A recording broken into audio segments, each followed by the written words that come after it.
President Zelensky is expected to intervene at the beginning of the discussions about Ukraine.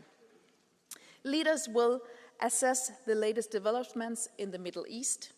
Peace seems to be within reach in Gaza after 2 years of war and human suffering. Leaders will discuss the latest developments, including the US 20-point peace plan, the catastrophic humanitarian situation and famine in Gaza, and the worsening situation in the West Bank. On European security and defense, leaders will build on the fruitful discussions at the informal meeting in Copenhagen earlier this month. The European Council is expected to take decisions on speeding up work to ramp up Europe's defense readiness, including commitments and concrete decisions on capability projects and governance. The roadmap on defense readiness 2030, which was presented on Thursday by the Commission and the High Representative, will inform leaders' discussions.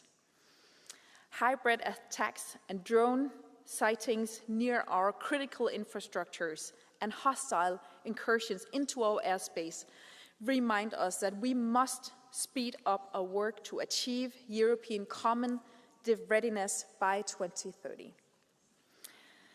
Turning now to competitiveness and the transition. Leaders will focus on 3 main topics. First, stepping up our efforts to deliver on simplification.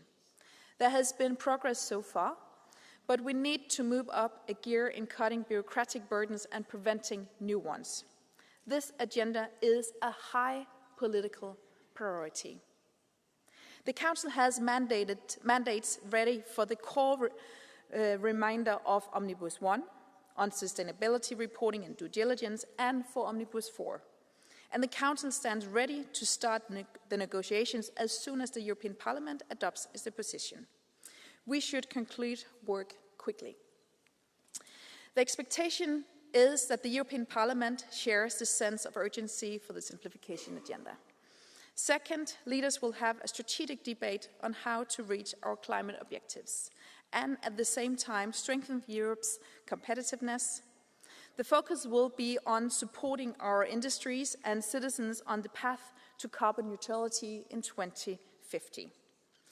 As you know, enabling a successful green transition is one of the Danish presidency's core priorities.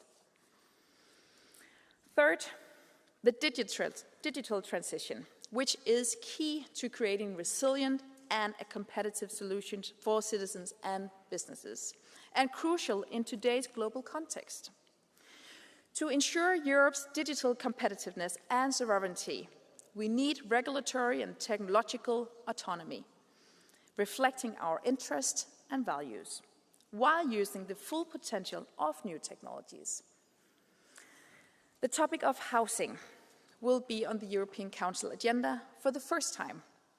Affordable housing has become a growing social and economic concern across the Union, also for middle-income citizens and younger generations. Leaders will assess what can be done at European level to support efforts at national, regional and local levels to improve access to affordable and decent housing. Their discussion will also provide guidance for the Commission's upcoming European Affordable Housing Plan. Migration is another important topic for both European citizens and leaders. The European Council will get back to this topic to ensure that we work fast on all priority files. Finally, the European Council will reflect on the recent elections in Moldova, which were held against the backdrop of Russia's many hybrid attacks to weaken the country's democratic institutions. The European Council will also reaffirm the EU's support for Moldova's accession path, as well as for the country's resilience and stability. All in all, we expect a substantial European Council meeting where leaders will address many crucial and interlinked challenges facing Europe today. Ensuring our security and competitiveness goes hand in hand with increasing our efforts to harness the digital and green transformation. This is also a key priority for the Danish presidency, and we continue to work with the European Parliament in resolving these important issues. Thank you. Thank you very much, Minister Bierre. And now I give the floor to the President of the European Commission, Ursula von der Leyen.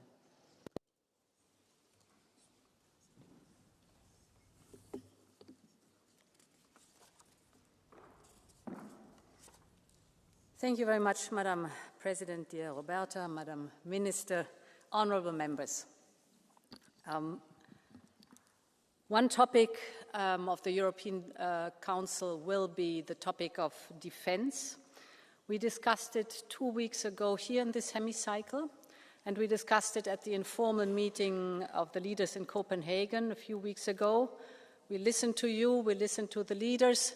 This all went into the Readiness Roadmap 2030, and therefore the HRVP and I will present our new Defence Readiness Roadmap to this European Council.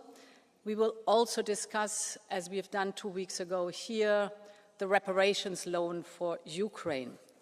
But today I would like to focus on another topic that will be at the center of tomorrow's European Council, and that is the issue of competitiveness and decarbonization. Let me start by observing simple facts. Globally, the clean transition is in full swing. If you look at some figures last year, more than 580 gigawatts in renewable energy capacity were added globally, a new record for the 3rd year in a row. Clean tech markets around the world are booming. The global market for batteries is expected to double in size over the next 5 years. The global market for wind turbines continues to rise by over 10% every year. And in developing economies across Asia, Africa, and Latin America, last year the sales of electric cars have risen by 60%. This is not just good news for the climate. The rise in clean tech in Europe is also good news for our energy security, and it is a great economic opportunity. And there is a reason why China is so massively investing in electric vehicles, batteries, and clean tech. Of course, they see the economic opportunity and they see what the future markets will be. There is a reason why in the Middle East, which is actually the global home of fossil fuels, renewables increased 5-fold in the last 5 years. The Middle East is dominant today on the energy market, and they tell me they want to be dominant on the energy markets in the future. And there is a reason why the global South is choosing clean energy, because they want to get rid of choking dependencies and bring in energy that is not just clean, but homegrown and for them affordable. So the question for us is whether we want to reap the benefits of this global clean tech boom or just let others profit from it. I have not the slightest doubt about the answer. Europe is a global leader in clean innovation. Let me give you some figures. We have, for instance, 40% of all wind technology companies worldwide are here in the European Union. We have a very skilled workforce, and we have a long tradition of industrial primacy. Last year, Europe's clean tech exports have reached 80 billion euros. This means they have almost tripled in just 6 years. But others are not sleeping. China exports almost twice as much clean tech as we do. And the risk pushing our industry out of the strategic markets, including our own. We cannot afford to fall into new and dangerous dependencies. And in the recent years, we have all witnessed what happens when a single country gains control over the supply of a critical product or technology. At any moment, those dependencies can be turned into instruments of pressure. Export restrictions can be imposed overnight. Supply routes can be disrupted. And factories here in Europe can be forced to slow down or even shut down. So I think we should be very clear and very vigilant. Europe must control the technologies that will shape our future, the manufacturing that underpins our prosperity, and the critical raw materials. And we should be very clear also in the determination that no country should hold the ability to undermine our economic security. It is important for me to address this here in the hemicycle, because in the coming days I will also engage very closely with European leaders and international partners, because a crisis in the supply of critical raw materials is no longer a distant risk. It is on our doorstep. We have already taken important steps, but now we must accelerate decisively and urgently. We need faster, more reliable supply of critical raw materials, both here in Europe and with trusted partners. I will be ready to propose further measures to ensure Europe's economic security, and I will accelerate what we have already put in motion. So to be very clear among us, Europe must be in control of strategic clean technologies and manufacturing, because clean tech is not just a tool for cutting emissions. It is key to our competitiveness and key to the independence of the European Union, and we really have to fight for it. This is why we must refocus on supporting clean products that are made here in Europe. As the International Energy Agency reminds us, there is a cautionary tale that we must not forget. It is the story of our solar industry at the beginning of this century. Europe was a global leader in solar, but heavily subsidized Chinese competitors started to outprice Europe's young industry, and today China controls 90%, 90, of the global market. This time, we should learn our lesson. And let me quickly address 3 ways of doing so.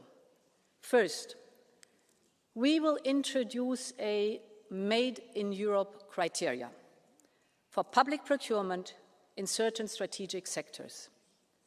Just keep in mind, public procurement in Europe amounts to 14% of the European GDP. This is massive financial firepower controlled by European governments. And we should make better use of it in order to create stable demand for clean, made-in-Europe products. My second point, we should ensure that new foreign investments in our industry are truly in Europe's interest. These investments are much needed without any question, but they should create good jobs here for European workers, and they should add value to Europeans right here in the European Union, not just for others. And my third point is we will step up support for some strategic sectors. For instance, with a battery booster to support production in Europe, and with a new set of initiatives for the automotive sector. We will send a very clear political signal to these industries, and that is, you are critical to Europe's future, and your future will be made in Europe. That is critical for us. Honourable members, a final point on competitiveness. We all know that high energy prices continue to put a strain on our competitiveness. And we all know the main reason for that. It is our dependency on imported fossil fuels and therefore our dependency on a volatile global market. Just look at the data across Europe. The lowest prices for energy are in countries that produce abundant low-carbon energy, be it in solar, wind, hydropower, geothermal, or nuclear. So the way ahead is clear. We must continue to invest in homegrown clean energy.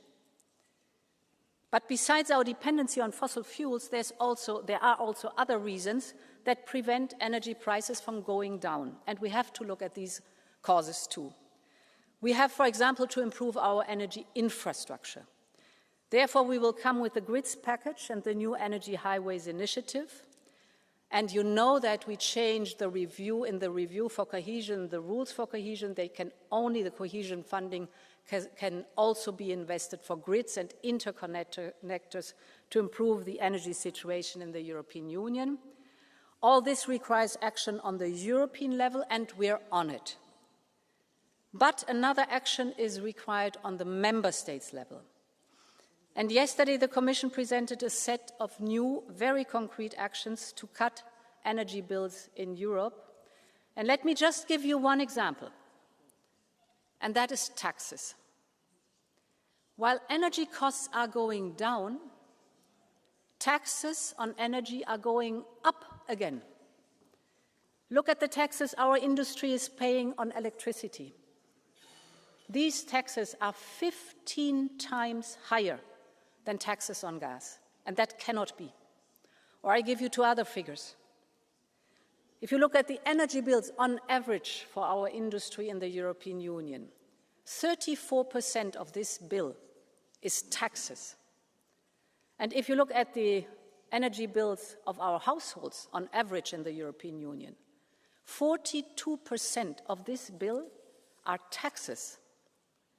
So let's work together to bring these taxes down and allow our business and households to switch to using domestically produced electricity rather than imported fuels. To be clear, I know, of course, that Europe will continue to use oil and gas for years to come as a baseload, without any question. But that will never be a source of advantage for Europe's industry, for its consumers, or for the planet. And with that in mind, we will also propose to cooperate to speed up permitting, to make full use of our state aid rules, and of course, as I said, of our cohesion funds.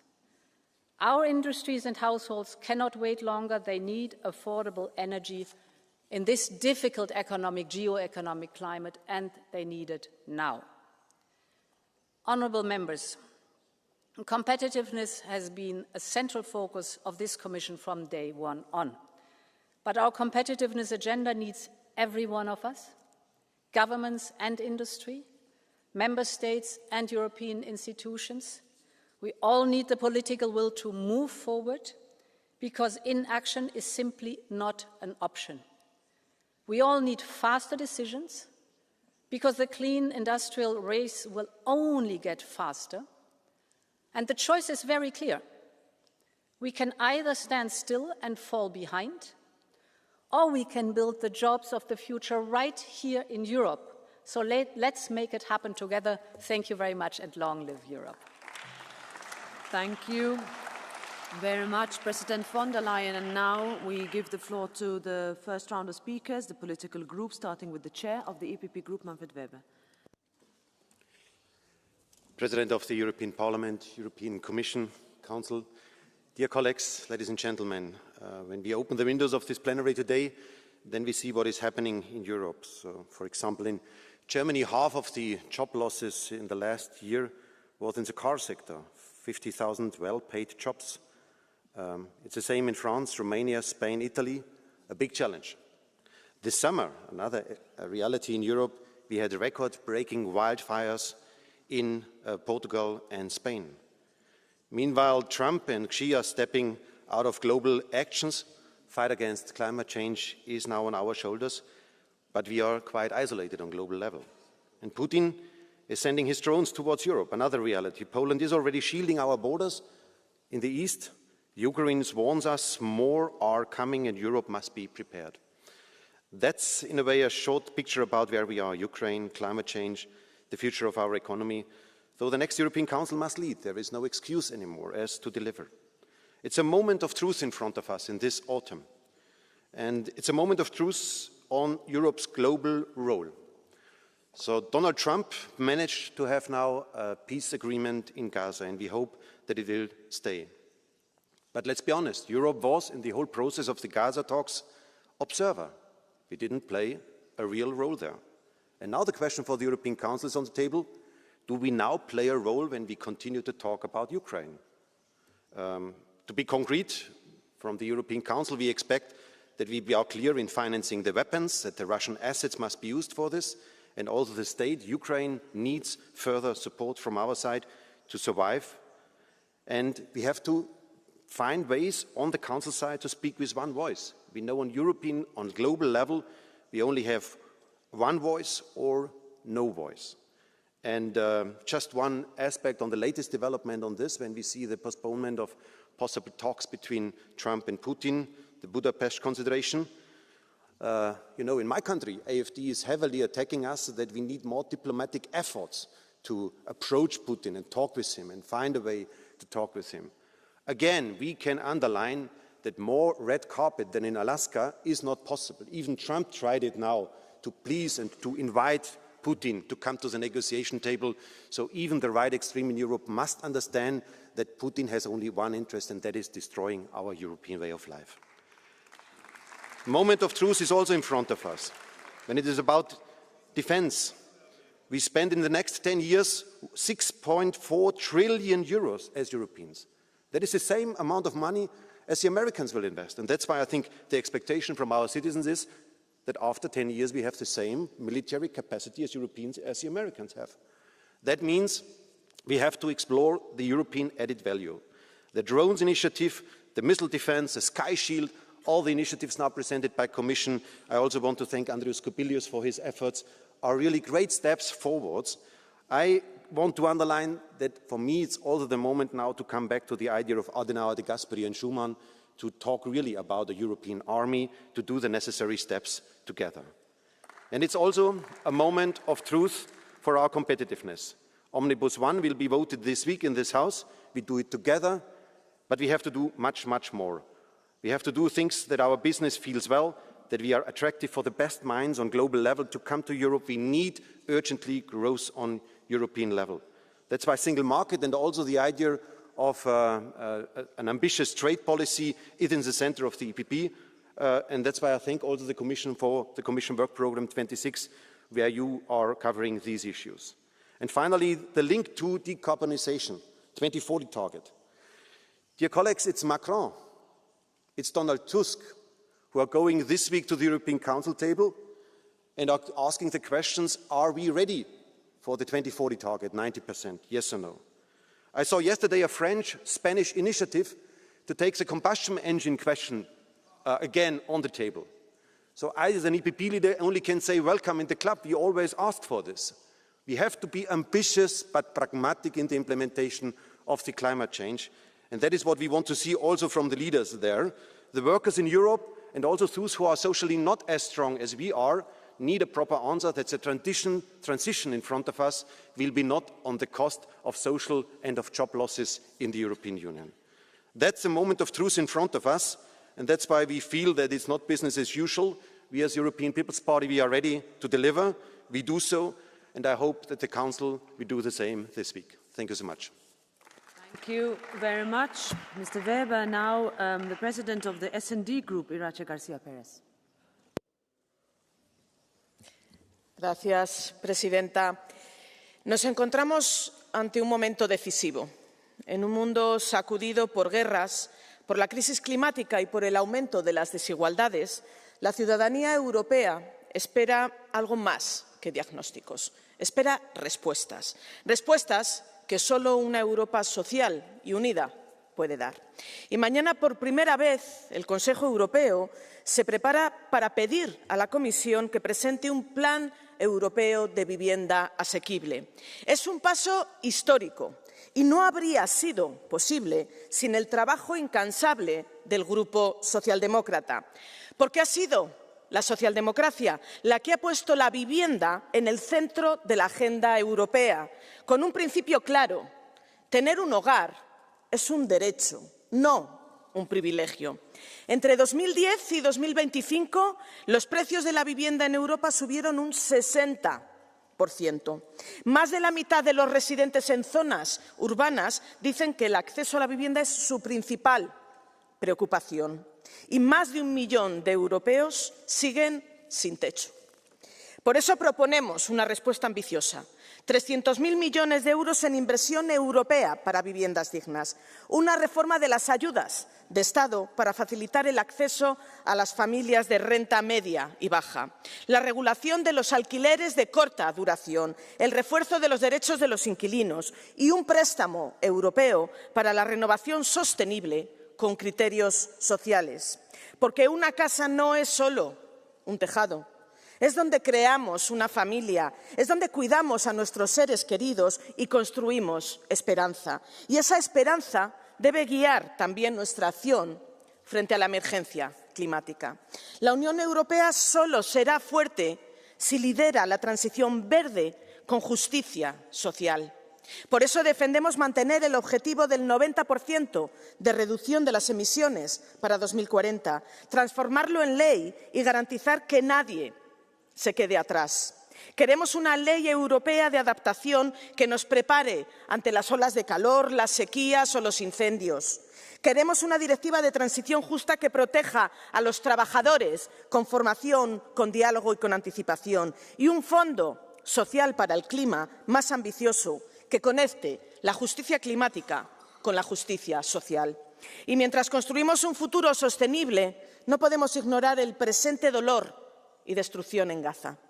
El alto el fuego y la liberación de los rehenes son imprescindibles, pero la paz solo será posible si se conduce a un Estado palestino viable. Y la paz tampoco puede construirse sobre la impunidad. El Consejo debe actuar suspendiendo el acuerdo de asociación con Israel, porque Netanyahu debe rendir cuentas por su genocidio y la justicia no es negociable. Y frente al criminal de Putin debemos ser igualmente firmes. Sabemos que Putin no quiere la paz y solo la derrota lo sentará a negociar.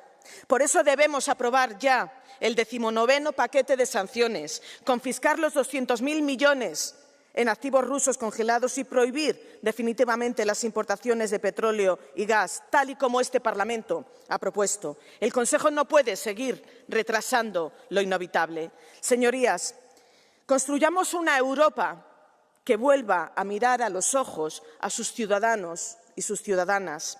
Una Europa que ofrezca techo a quien no lo tiene, que ofrezca paz a quien sufre la guerra, trabajo a quien busca dignidad y futuro a quienes solo conocen la incertidumbre. Porque cuando Europa se atreve a ser valiente, vuelve a ser creíble. Porque cuando Europa demuestra ser humana, vuelve a ser grande. Muchas gracias. Thank you very much. Now I give the floor to the chair of the PFP group, Jordan Bardella. Merci Madame la Présidente, Madame la Ministre, Madame la Présidente von der Leyen. 15 heures par semaine, c'est le temps qu'un agriculteur consacre à remplir des papiers plutôt qu'à cultiver sa terre. 130 jours par an. C'est ce qu'un chef de petite et moyenne entreprise passe à affronter la bureaucratie plutôt qu'à développer son activité. 200 millions d'euros chaque année, c'est ce que coûte à Michelin, fleuron industriel français et européen, le bavardage réglementaire du Green Deal. À tous les chefs d'entreprise, artisans, commerçants, à tous les travailleurs, je veux aujourd'hui parler d'un autre type de fiscalité, d'une taxe invisible qui ne dit pas son nom, celle des normes que l'on vous impose par milliers. Cet impôt papier, c'est l'arme d'une bureaucratie sans visage, qui complexifie la vie de ceux qui produisent, qui les immobilise derrière un bureau des heures durant. Ce fardeau normatif fabriqué à Bruxelles, puis surtransposé dans nos capitales, coûte près de 7% de la richesse créée en Europe, soit 1 200 milliards d'euros chaque année. Ces textes à rallonge tuent la compétitivité de nos entreprises et de nos producteurs, minent le pouvoir d'achat des familles et désincitent chacun à investir et à innover. Disons-le, l'Europe est devenue un fardeau normatif. CSRD, CS3D, RED, REACH, GSR, IED, DSA et j'en passe, toutes nos usines s'en vont, mais l'industrie à normes, elle, ne connaît pas la crise. Dans l'Europe d'Ursula von der Leyen, dans l'Europe de Macron, la croissance est devenue tabou et la décroissance, elle, est sur toutes les lèvres. Nos entrepreneurs, nos agriculteurs, nos artisans, nos industriels sont à tort considérés comme des suspects par une technocratie qui entend remettre notre avenir dans la dépendance aux puissances étrangères. À force de poser des verrous sur la production nationale, vous prenez le risque de nous faire sortir de l'histoire. Pendant que les États-Unis, la Chine ou l'Inde avancent, l'Europe, elle, regarde le train passer. Il est temps de réarmer notre continent et nos nations dans la guerre économique mondiale. Il est temps de libérer nos entreprises, de libérer nos forces productives, suspendre sans délai le Green Deal, simplifier l'économie nationale, redonner fièrement à nos entrepreneurs les conditions du succès, de la croissance et de la réussite. Vivre libre ou disparaître. Tel est le défi existentiel qui se pose à l'Europe et les patriotes ont déjà fait leur choix. Je vous remercie. Merci. Now for the ECR group, Patrick Jaki.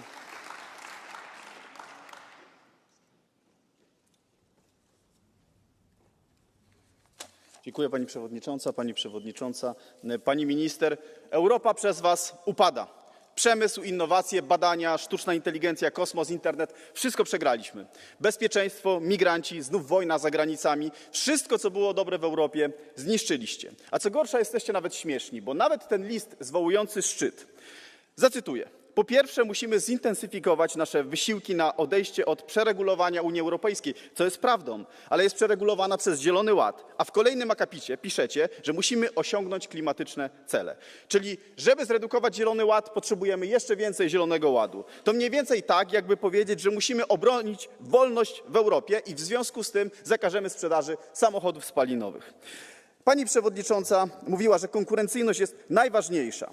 Ja przypomnę tylko, Komisja Europejska w 1995 roku zapowiadała, że do 2010 roku Unia Europejska przegoni Stany Zjednoczone w PKB, pod względem PKB. Raport Banku Światowego z kwietnia tego roku pokazuje coś innego. Od kiedy wprowadziliście ETS? Od 2008 roku PKB Unii Europejskiej wzrosło o 13,5%, a Stanów Zjednoczonych o 90%. Powiedziała Pani Przewodnicząca, że zielona energia jest najtańsza. Tymczasem, kiedy doliczymy ETS, koszty stabilizacji systemu, trwałość inwestycji, to ta energia jest najdroższa. Pani Przewodnicząca mówi, że rośnie rynek dla zielonej energii. Problem tylko polega na tym, że rośnie bardziej rynek dla tradycyjnego przemysłu i wzrasta szybciej niż PKB Unii Europejskiej i ten rynek jest wielokrotnie większy. I Pani Przewodnicząca chwaliła się też przed chwilą, że emisją dwutlenku węgla, obniżeniem emisji dwutlenku węgla na świecie. Problem polega na tym, że ta emisja dwutlenku węgla rośnie i Europejczycy zamiast być prymusem w emisji dwutlenku węgla chcą mieć tanią energię. Wzrost gospodarczy i przyszłość Europy zniszczyliście przez wysokie ceny energii. Od kiedy Pani jest przewodniczącą, ceny energii średnio wzrosły o 30% w Europie. Szanse na mieszkania dla młodych ludzi zniszczycie przez ETS na budynki, a rolnictwo zniszczycie przez umowę z Mercosurem i przy okazji zniszczycie zdrowie ludzi, dlatego że z Brazylii będziecie ściągać produkty, które mają 370 różnych pestycydów, które są w większości zakazane w Unii Europejskiej. Dlatego czas na radykalne zmiany. Thank you. And now the President of the Renew Europe Group, Valérie Ayé. Merci Madame la Présidente, Madame la Ministre, Madame la Présidente. Alors, j'ai choisi ce matin de mettre la focale sur la défense, mais je voudrais évidemment réagir au cœur de votre discours ce matin, le lien entre compétitivité et décarbonation.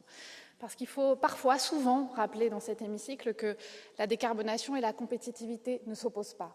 Bien au contraire, la décarbonation est la clé de notre compétitivité. La décarbonation est la clé de notre sécurité économique et de notre autonomie stratégique. Donc ce n'est certainement pas le moment de ralentir et vous trouverez évidemment le groupe Renew à vos côtés pour développer et conforter cet agenda. Chers collègues, les forts font ce qu'ils peuvent et les faibles subissent ce qu'ils doivent. Cette citation de Thucydide nous rappelle que le débat qui anime l'Union européenne aujourd'hui n'est pas nouveau. C'est celui auquel ont dû faire face toutes les puissances depuis l'Antiquité. Comment se protéger? Comment assurer la sécurité de nos peuples? Préparer la guerre est-il vraiment la condition de la paix? Les menaces contre l'Europe nous démontrent que oui. Oui, nous devons préparer la guerre pour avoir la paix. Et oui, nous devons assumer nous-mêmes cette responsabilité. Ce que j'énonce ici comme une évidence ne l'a pas été pendant de trop longues années. Parce que, chers collègues, nous avons failli sur 2 points essentiels. D'abord, nous n'avons pas vu venir la menace russe, par ignorance et par faiblesse. et parce que nous avons cru que répondre aux provocations ne ferait qu'aggraver les choses. Nous avons eu tort. Ensuite, parce que notre sécurité a trop longtemps reposé sur les États-Unis ou sur les capacités de nos membres. Or, la réalité, dans ce qu'elle a de plus brutal, nous le rappelle. Si nous renonçons à la puissance, nous renonçons à notre liberté. Alors oui, chers collègues, il est temps pour l'Europe d'assumer sa puissance. Alors oui, bien sûr, on soutient évidemment l'agenda de la Commission 2030 sur la défense. Et ce qu'on propose, c'est une totale souveraineté européenne sur le sujet. Maîtrise de l'usage de nos armes, plus d'investissements dans les infrastructures pour le déploiement de matériel militaire, bouclier aérien au-dessus de l'Union européenne et du territoire ukrainien, mobilisation des avoirs russes gelés comme garantie de prêts de réparation pour l'Ukraine. Ce sont les conditions sine qua non d'une vraie Europe de la défense, gage de notre indépendance. Chers collègues, une dernière chose. L'Europe ne se protégera de l'extérieur que par son unité.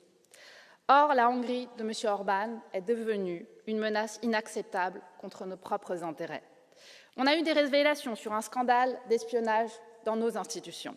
Et on sait tous que Viktor Orbán est le cheval de Troie du Kremlin. Alors je le redis ici, la paix en Ukraine ne sera décidée que par les Ukrainiens avec les Européens et sans plier d'aucune façon aux conditions de Vladimir Poutine. Je vous remercie. Thank you.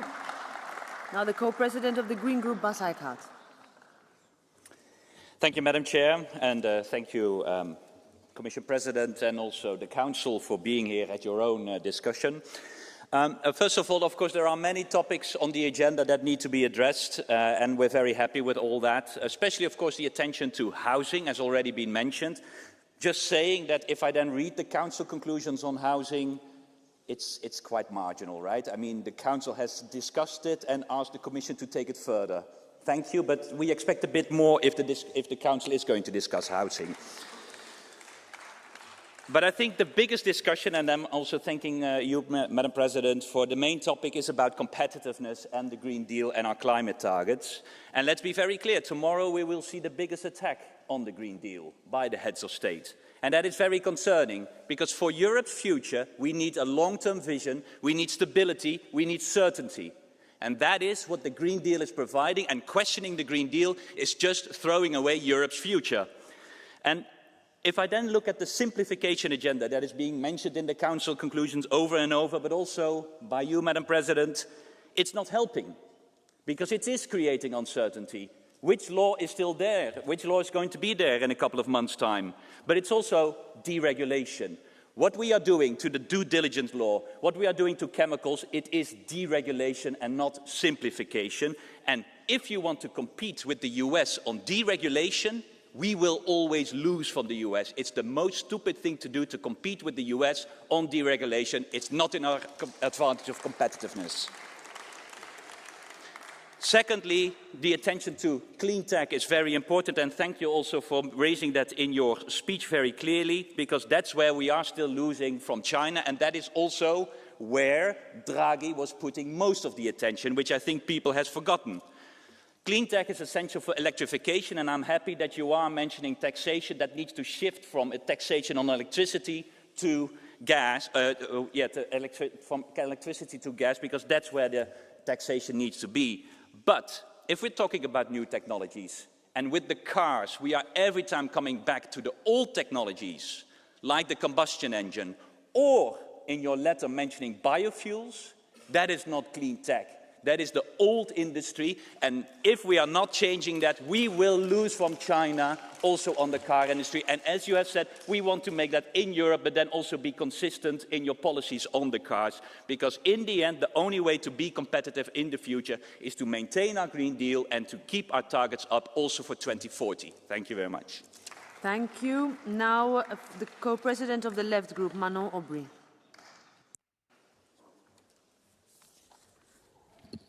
Merci Madame la Présidente, Madame la Présidente de la Commission, Madame la Ministre. Madame von der Leyen, le génocide à Gaza n'est pas terminé. À l'heure où je vous parle, le gouvernement israélien continue de tuer et de bloquer l'approvisionnement en eau, en nourriture, en médicaments dans la bande de Gaza. Alors que les Palestiniens meurent de faim, qu'au moins 20 000 blessés sont dans un état d'urgence absolu et que l'Organisation mondiale de la santé alerte sur des épidémies, hors de contrôle. Non, Madame von der Leyen, quoi que vous en disiez, ceci n'est pas une paix. Et je suis d'ailleurs sidérée à quel point aujourd'hui la situation dans la bande de Gaza semble avoir complètement disparu des radars de ce Parlement européen. Parce qu'en réalité, Israël a déjà violé le cessez-le-feu et assassiné 100 Palestiniens depuis le 10 octobre, tout comme il avait déjà brisé le cessez-le-feu en mars dernier. Parce que Netanyahou utilisera le moindre prétexte pour, je cite ces mots, finir le boulot. Parce qu'il n'y a aucune, je dis bien aucune garantie du retrait effectif de l'armée israélienne de la bande de Gaza, ni de calendrier contraignant. Alors, je vous le demande, Madame von der Leyen, que vaut pour vous la vie d'un Palestinien? Chers collègues, le concert d'acclamations qu'on a entendu jusqu'ici en faveur d'un prétendu plan de paix de Donald Trump et derrière lequel beaucoup de vous s'abritent ne m'inspire rien d'autre que de la honte et du mépris. Alors comme ça, il faudrait tresser les lauriers au président américain pour avoir forcé Netanyahou à négocier. La vérité, c'est qu'il a préféré pendant plus de 2 ans livrer des armes et des missiles à l'armée israélienne et donner des tapes dans le dos de son grand ami Bibi.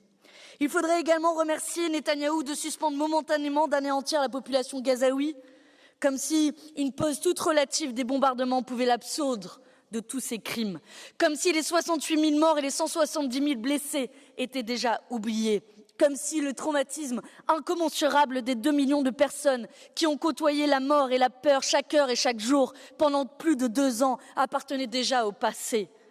Madame von der Leyen, ce que vous avez appelé un plan de paix sème en vérité les graines du chaos. Il installe une tutelle néocoloniale sur la bande de Gaza et sonne le glas de l'autodétermination du peuple palestinien. Il entérine l'occupation israélienne à Gaza et la colonisation en Cisjordanie. Il livre l'enclave gazaoui aux vautours qui veulent transformer la terre des Palestiniens en opportunité pour promoteurs immobiliers. Il foule aux pieds le droit international et ne prévoit aucune justice pour les criminels israéliens. Et vous le savez, Madame von der Leyen, sans justice, il n'y aura pas de paix. Et malgré cela, la Commission européenne, les gouvernements européens, une grande partie de cet hémicycle applaudissent en chœur. L'histoire retiendra votre responsabilité et votre complicité, la responsabilité de celles et ceux qui ont continué de traiter l'État d'Israël comme un partenaire privilégié en refusant de rompre l'accord d'association qui le lie à l'Union européenne, la complicité de celles et ceux qui ont constamment et délibérément refusé de prendre la moindre sanction contre le gouvernement génocidaire de Benjamin Netanyahou. Ni sanctions économiques, ni financières, ni commerciales, ni diplomatiques, ni application des mandats d'arrêt de la Cour pénale internationale. L'impunité totale, au mépris du droit international. Madame von der Leyen, le génocide à Gaza n'est pas terminé. Votre complicité, elle, doit enfin cesser. Agissez. I give the floor now to Rene Aust, the chair of the ESN Group.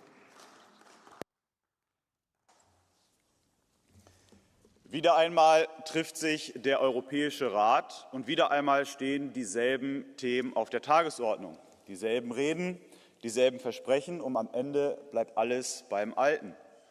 Während Amerika und Asien investiert, diskutieren sie über immer neue Richtlinien und Vorschriften. Während dort gehandelt wird, wird hier bürokratisiert. So verliert Europa Stück für Stück seinen Wohlstand und seine Wettbewerbsfähigkeit, auch wenn Sie ständig von Wettbewerbsfähigkeit sprechen. Meine Damen und Herren, Europa fehlt es nicht an Ideen, aber es fehlt an mutigen Politikern, die das Notwendige tun.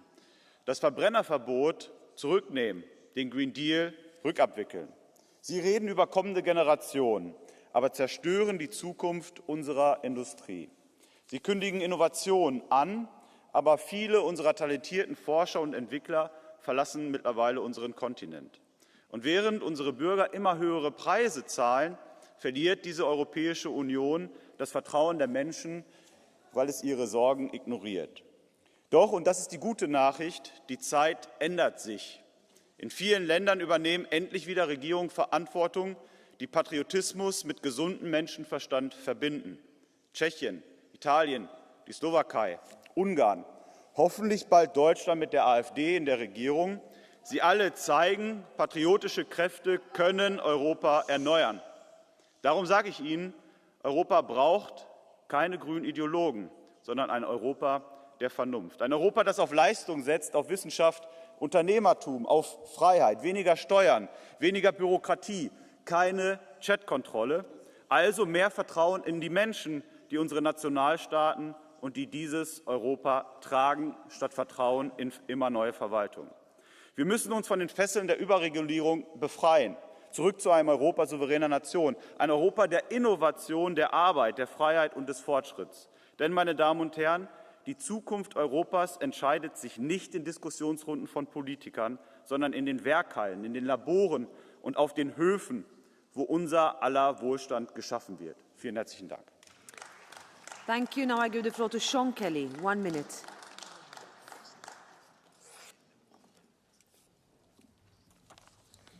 Uachtaráin, Roberta agus Ursula. Affordable housing has become one of the most urgent social and economic challenges across Europe. Just last week, Eurostat reported that house prices in the EU have risen by an average of 53.4% over the past decade. And in Ireland, that figure sits well above average at a staggering 83.4%.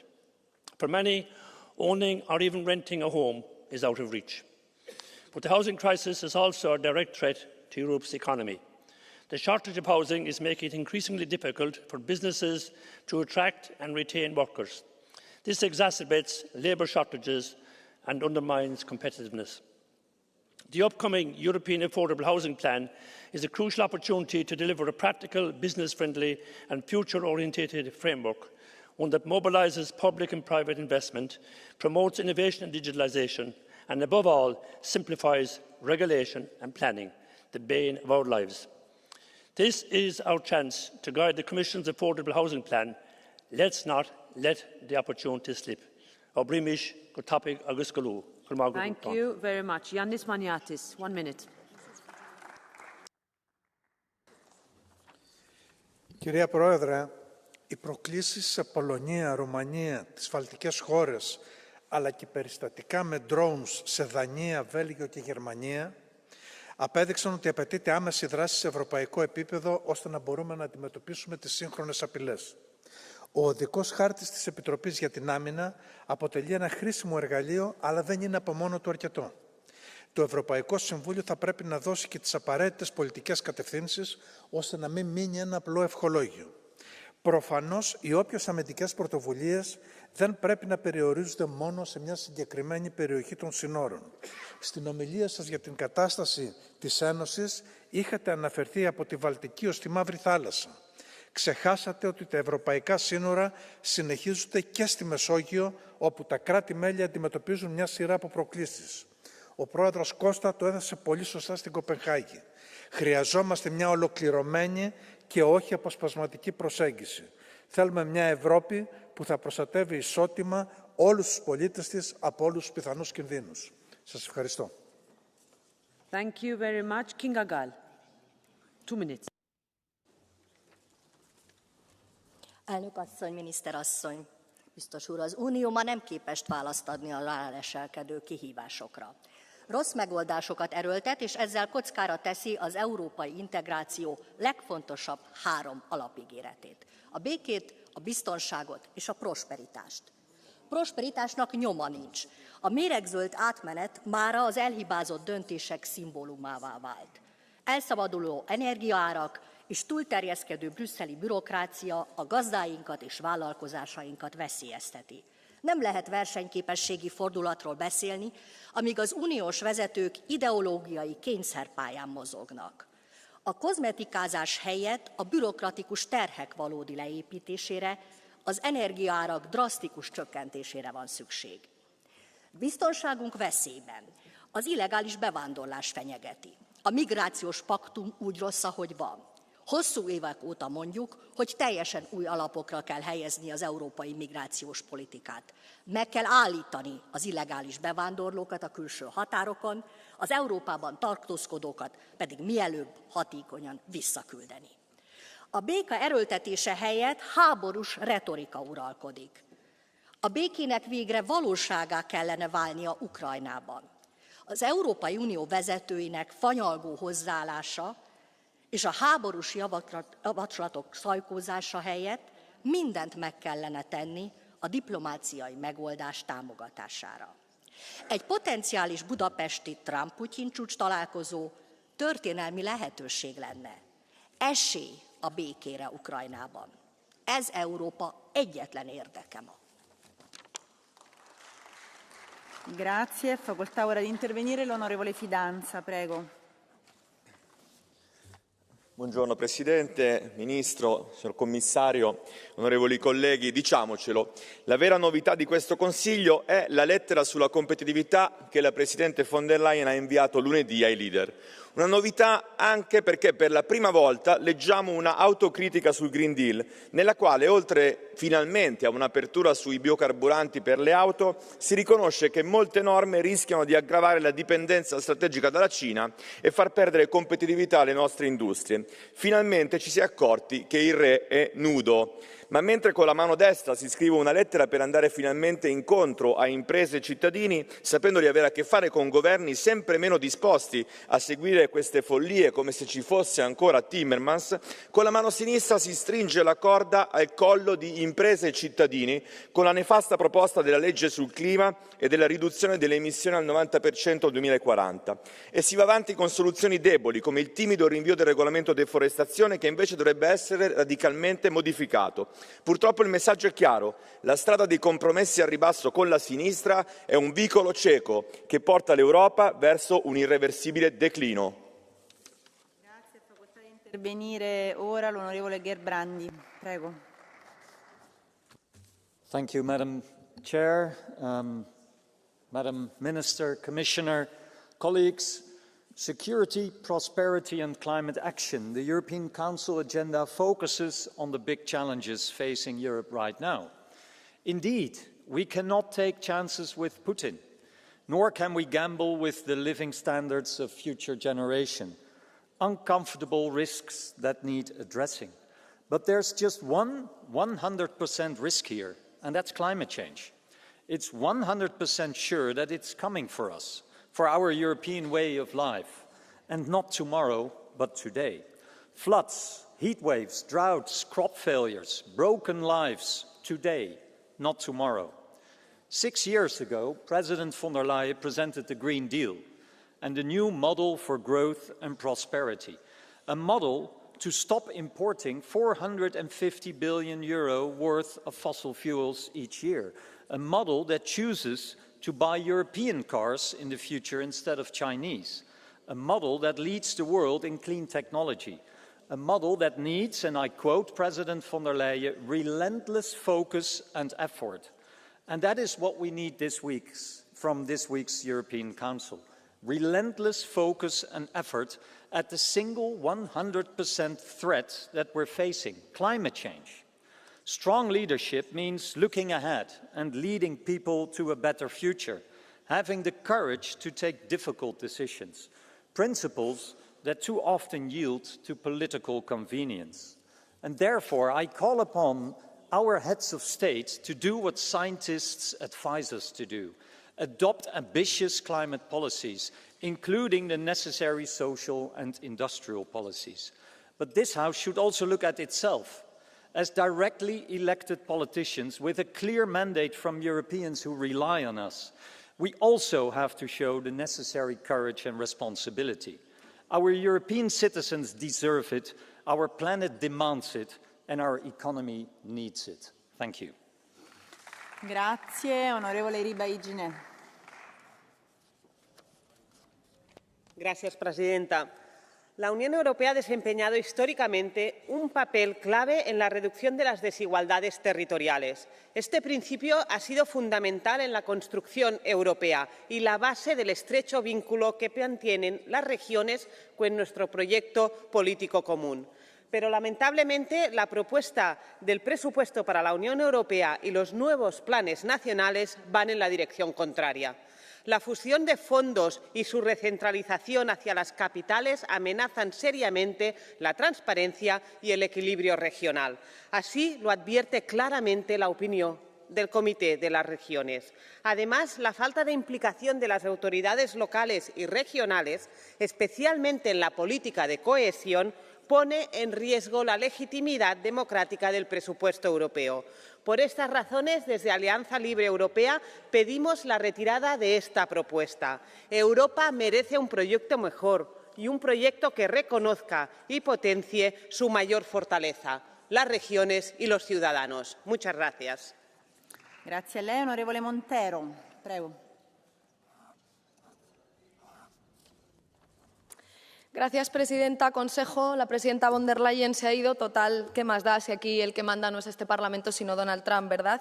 Porque silba Trump y no falta ni uno de ustedes para dejarse humillar uno por uno. Israel está bombardeando Gaza de nuevo. Ni un solo día han cumplido el alto el fuego. Trump ha presumido de haber enviado al genocidio sus mejores armas y ha felicitado a Netanyahu por haberlas usado muy bien. La foto de los presidentes europeos dando la mano a Trump con una sonrisa en Egipto les perseguirá siempre. ¿Por qué sonreían? ¿Por qué le han hecho creer a la gente que habría paz? ¿Pensaban que con ese show de Trump la gente dejaría de movilizarse en Europa contra el genocidio? ¿O es que ustedes también quieren hacer negocios en Gaza? Señora von der Leyen, ausente, igual que hizo Europa con los nazis, el exterminio contra el pueblo palestino solo puede acabar con los genocidas desarmados y entre rejas. Dejen de enviar ya armas a Israel. Rompan de una vez las relaciones comerciales y diplomáticas, que si algún europeo debe acabar en la cárcel, no está en los barcos de la flotilla, está en este Consejo Europeo y es por su apoyo al genocidio. Grazie, onorevole Khan. So, Frau von der Leyen hat leider den Saal verlassen, aber trotzdem dürfen wir nie vergessen, dass mitten in der Corona-Zeit hat sie ihren ersten Entwurf zur EU-Chat-Kontrolle vorgelegt, den Einstieg in die Massenüberwachung jeden einzelnen Bürgers. Damals gaben die sozialen Medien vielen die Möglichkeit, ihre Gedanken frei zu teilen, abseits der gleichgeschalteten Leitmedien. Doch genau diese Freiheit ist dieser Frau und dieser EU ein Dorn im Auge. Chat-Control, Digital Services Act, AI Act und der digitale Euro, all das sind Bausteine ihrer Agenda gegen die Freiheit. Und diese Woche wollen sie neben dem grünen Wandel auch über den digitalen Wandel sprechen. Unter dem Vorwand, Bürger zu schützen, wollen sie Inhalte überwachen, Daten auswerten und Plattformen zensieren. Heute ist es schon, dass fast die Hälfte der Deutschen sich nicht mehr trauen, ihre Meinung frei zu äußern. Und das ist das Ergebnis ihrer Politik. Wir wollen kein überwachtes Internet und keine digitale Bevormundung. Wir wollen die Freiheit, und die wird es nur mit der AfD geben. Vielen Dank. Onorevole De Masi.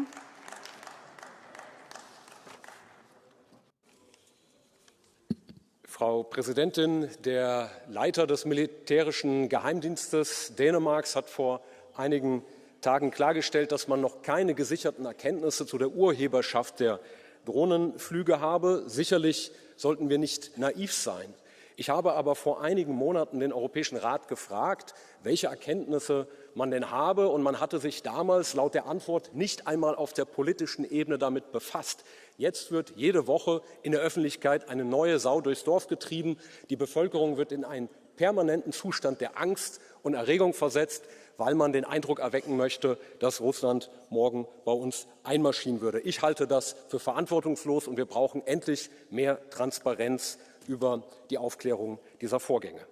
Wir haben eine veritable Krise im Automobilsektor, nachdem wir mittlerweile das 19. Sanktionspaket gegen Russland vorbereiten und unsere Industrie mit hohen Energiepreisen aus Europa vertreiben, damit auch den Umbau zum Beispiel zum grünen Stahl verunmöglichen durch die hohen Strompreise, haben jetzt die Niederlande auf Druck der USA den Chiphersteller Nexperia übernommen. Nun droht die Produktion bei Volkswagen unter die Räder zu kommen, weil Nexperia aus China nicht mehr beliefert wird. Wir lassen uns von den USA in einen Zwei-Fronten-Wirtschaftskrieg mit China treiben.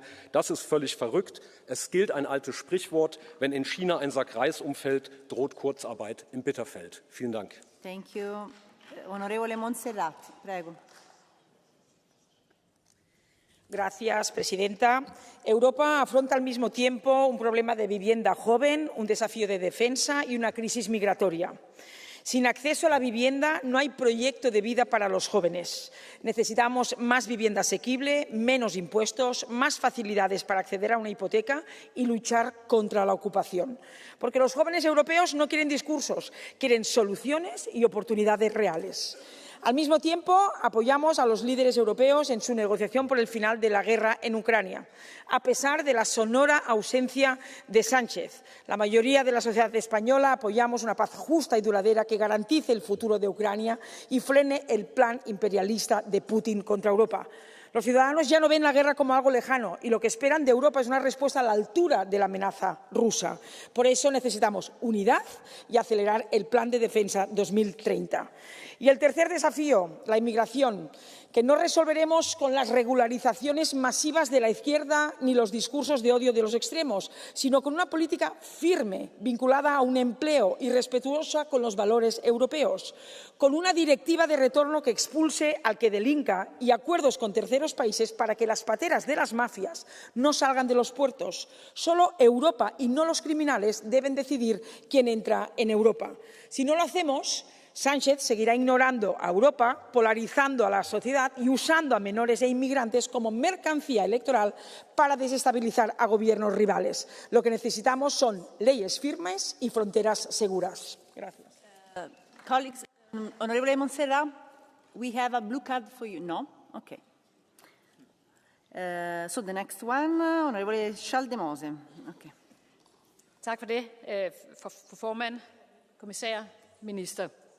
Vi talte godt nok om det for 2 uger siden her i rummet, men det er vigtigt, og det kræver handling. Freden, som vi kendte den, er slut. Usikkerhed og hybridangreb er det nye normale. Europa skal derfor kunne stå på egne ben og forsvare sig selv. Allerhelst nu, men senest i 2030. Vores efterretningstjenester siger, at Rusland kan være klar til at angribe et europæisk land inden for 5 år.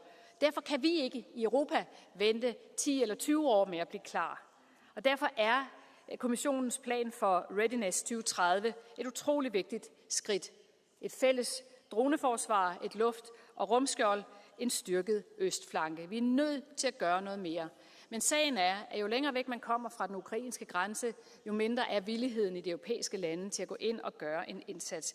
Vi er nødt til at handle, vi er nødt til at kunne beskytte os selv, og derfor skal vi sørge for, at vi er klar til det, og derfor støtter jeg op om den plan. Tak.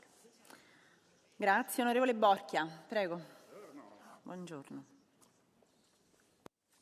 Grazie. Presidente von der Leyen, se lei fosse rimasta in aula, avrei detto che domani sera, come tutti i colleghi, sarei rientrato sul mio territorio per confrontarmi con agricoltori, con studenti, con sindaci, con il paese reale, con quanti chiederanno come è andata la sessione plenaria.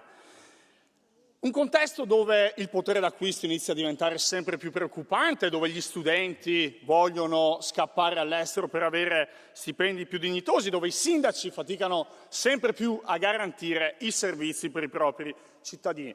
Ma io cosa potrò raccontare a questo spaccato di società? Che la Presidente della Commissione europea è venuta in aula compiacendosi che il mercato delle turbine elettriche eoliche sta aumentando del 10%, che il sud del mondo che fatica ad avere da mangiare chiede energia pulita. Quest'Aula e questa Commissione sono complici di un'Europa che non sa dare risposte, dall'ossessione per gli armamenti all'ansia per la decarbonizzazione a tutti i costi. È un'impostazione cervellotica, ostinata, che non si è mai messa in discussione e che soprattutto non ha mai voluto ascoltare chi la pensa diversamente. Questa è la realtà, questo è quanto sta succedendo. È un'impostazione che distrugge chi produce, meno 32% per il mercato automobilistico in Italia. Noi non saremo mai vostri complici. Onorevole Weimers. Thank you, Chair, Commissioner, Minister. The centre-right majority is ready to work with you on combating illegal migration. You had our support on the visa suspension mechanism. Now we expect results on the return regulation. So why are you opening the door to migration from Morocco, Tunisia, and Egypt with so-called talent partnership and student visas? Who abuses our welfare systems? Who commits crime? Who become the terrorists? Is it the Europeans Or could it be migrants from North Africa and the Middle East? And when they are ordered home, their governments refuse to take them back. 20 years of negotiations with Morocco, still no readmission deal. When will you understand? We don't want more migration, not illegal, and certainly not from North Africa and the Middle East, legal or not. Thank you. Grazie, onorevole Bogdan. Pe agenda Consiliului de mâine se află și reziliența economică a Europei. Despre ce reziliență vorbim când coloana vertebrală a Uniunii, fermierii, sunt victimele unei comisii ce pare că nu înțelege că noul buget furnizează muniție extremiștilor. Europa este într-un război psihologic inspirat parcă din arta războiului. Sun Tzu spune așa: nu e necesar să-ți distrugi fizic inamicul, e suficient să-i distrugi voința de a lupta. În traducere, absență la vot, fenomen de care profită exclusiv extremiștii. Dacă planurile privind agricultura îi vor trimite pe fermieri în șomaj, următorul Parlament și implicit Comisie vor arăta foarte diferit.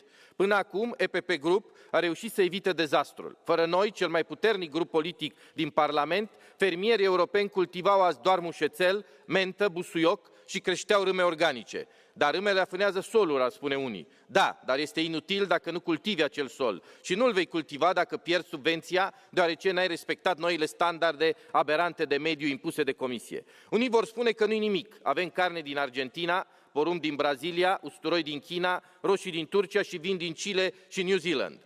Comisia Europeană în frunte cu Ursula von der Leyen trebuie să priceapă că nu sunt trimișii lui Dumnezeu pe pământ și că este obligată să lucreze cu noi, cu Parlamentul, căci cu noi are contract de muncă. Noi am investit-o și tot noi am salvat-o de 3 ori. Cunosc argumentul că agricultura aduce doar 2% din PIB, dar cu logica asta poate ne trezim că și democrația este scumpă și presa prea costisitoare. Nu vă jucați cu focul, doamnă von der Leyen. Nu vă atingeți de banii fermierilor europeni. Ștergeți-le lacrimile, redați-le încrederea în eurosistem și mai ales respectați-le munca, că sunt în linia întâi a apărării împotriva atentatului la siguranța noastră, a europenilor. Grazie, onorevole Glucksmann. Merci. Chers collègues, sommes-nous prêts?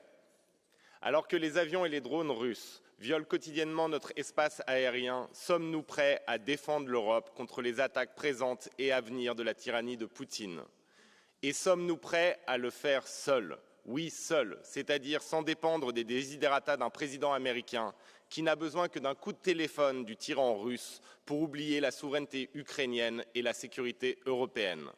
Le moment est venu pour l'Europe de devenir souveraine. Le moment est venu de libérer notre industrie de défense de ses dépendances structurelles, de renforcer nos capacités de production autonomes, de développer des programmes de drones, de missiles ou de cyberdéfense authentiquement européens. L'accord trouvé sur EDIP est un premier pas sur le chemin de la souveraineté européenne. Les fonds européens doivent désormais bénéficier aux industries européennes. Les décisions sur la sécurité européenne doivent être prises en Europe par des Européens. C'est la seule manière d'assurer notre sécurité et de vivre libre. Grazie, onorevole Brilka.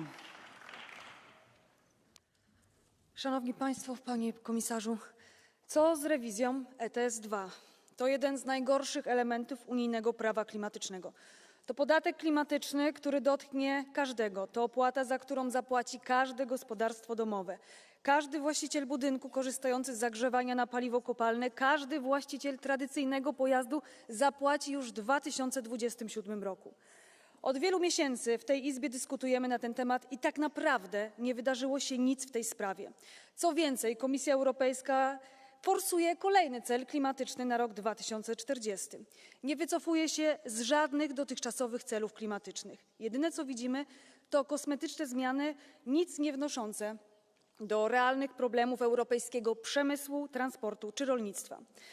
Oderwanie od rzeczywistości znacznej części tej Izby, Komisji Europejskiej jest na przerażającym poziomie. Powinniście wrócić między ludzi, normalnych obywateli, którzy martwią się o swój dobrobyt, o swoją przyszłość, miejsce pracy. Dowiedzielibyście się, co myślą zwykli ludzie, kiedy słuchają o kolejnych waszych pomysłach, za które zapłacą. Nie zgadzamy się na ideologiczną transformację. zieloną, ideologiczną transformację. Oczekujemy natychmiastowej rezygnacji z ETS-2. Obywateli nie stać na płacenie za wydumane pomysły zielonych.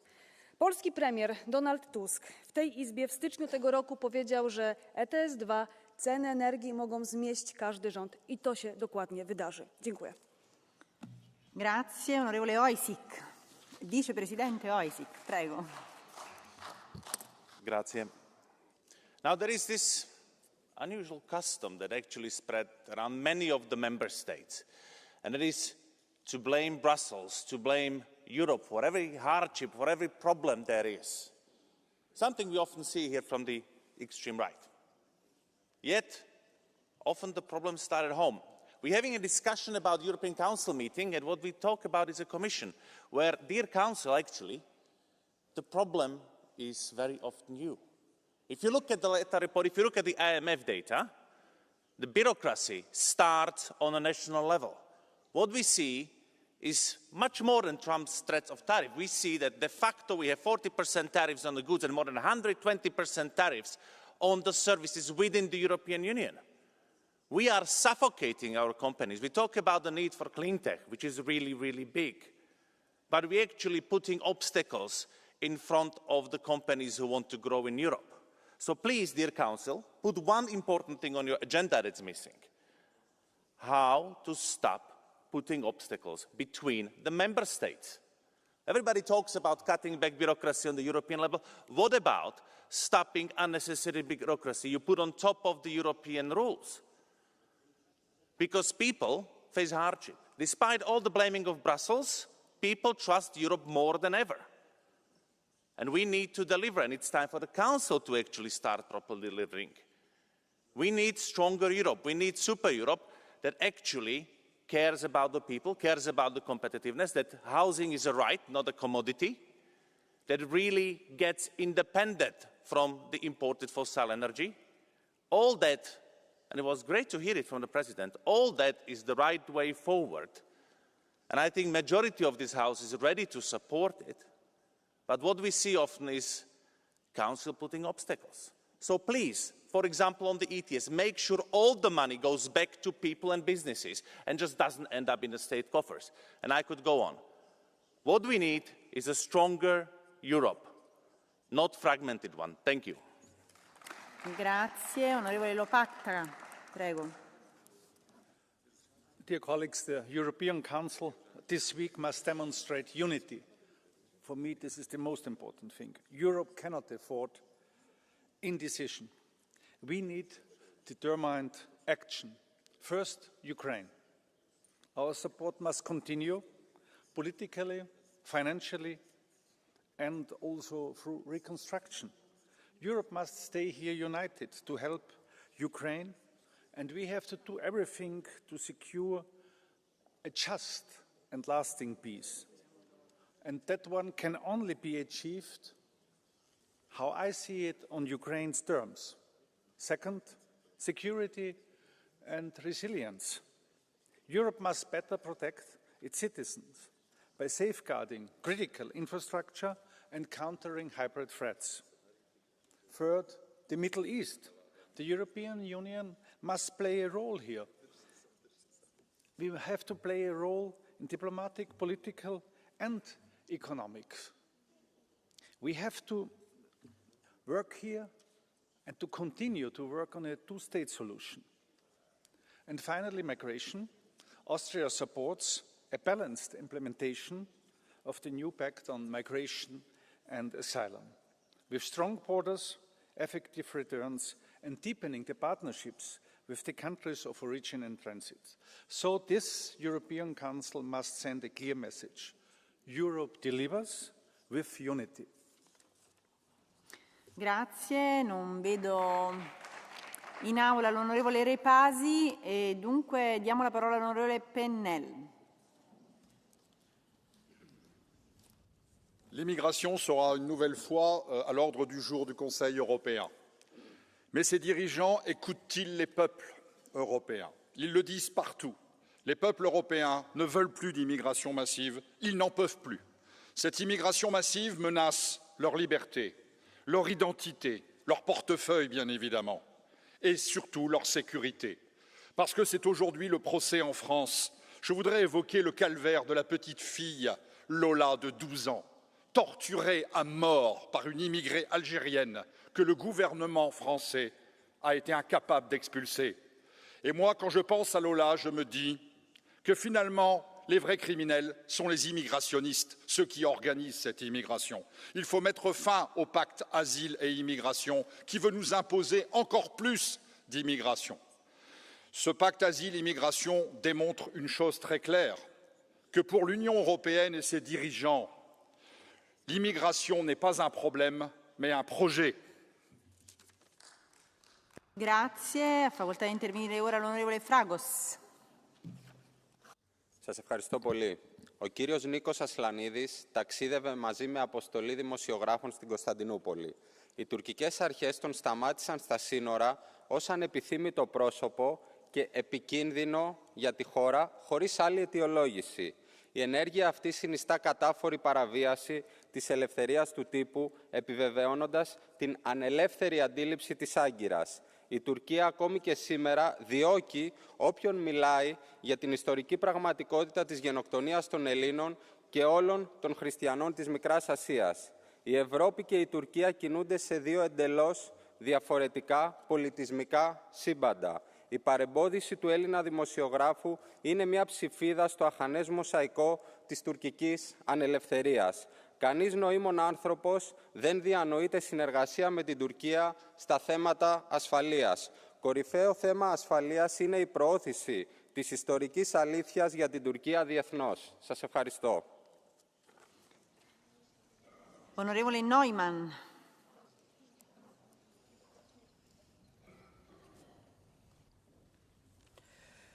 Dear colleagues, we are no longer at peace, and Putin moves us closer to war week after week. Drones shut down our airports, Russian fighter jets cross our skies, disinformation divides our societies, and the US, a shaky ally at best. This challenge is far too big for any member state to face alone.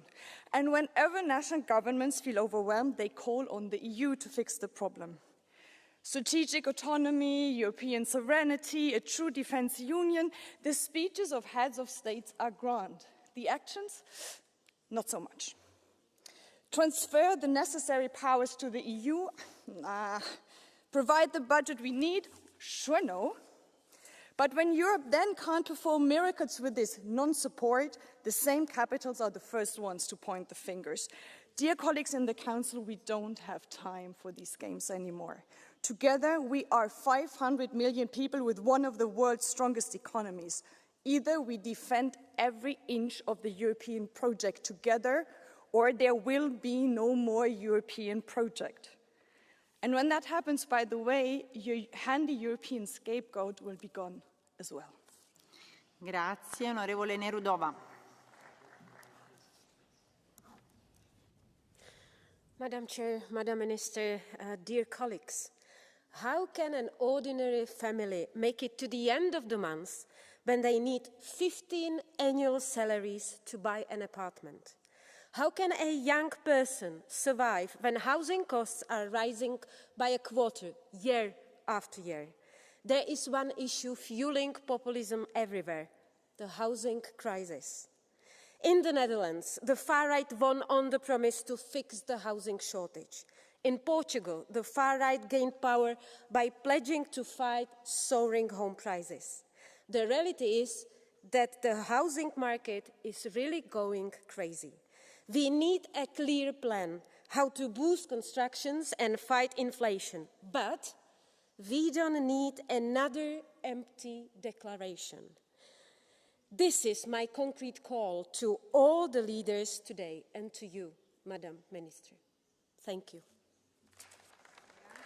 Onorevole Temido.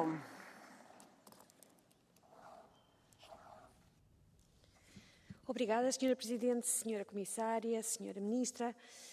Na agenda do próximo Conselho Europeu há dois temas que algumas forças políticas nesta Casa consideram prioridades incompatíveis: a defesa e a habitação.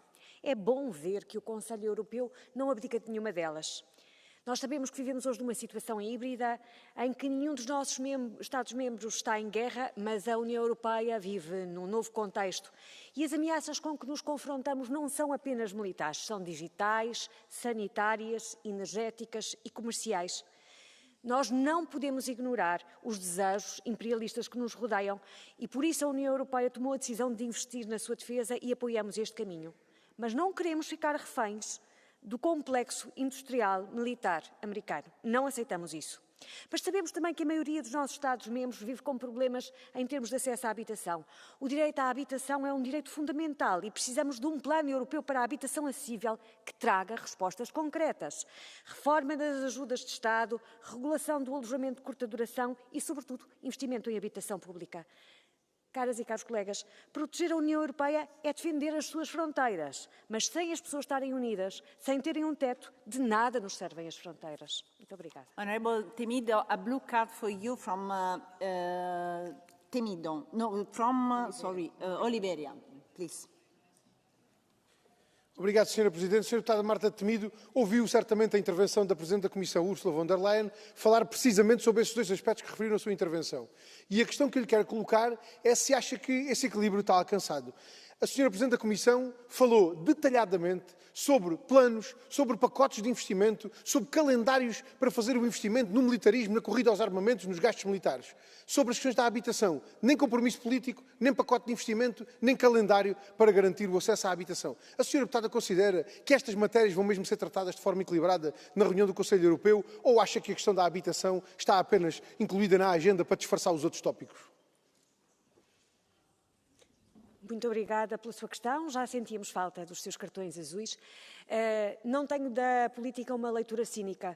Portanto, quero mesmo crer que estes dois tópicos estão incluídos na agenda, porque o Presidente do Conselho Europeu, que teve em boa hora a decisão de escrever em nome de Portugal uma carta à Presidente da Comissão apelando à intervenção europeia no tema da habitação, também terá a mesma iniciativa quando conduzir os trabalhos do Conselho. E acredito que a atenção às ruas da Europa faça perceber que o tema da habitação é tão divisivo como outras ameaças externas. Muito obrigada. Grazie. Onorevole Madison.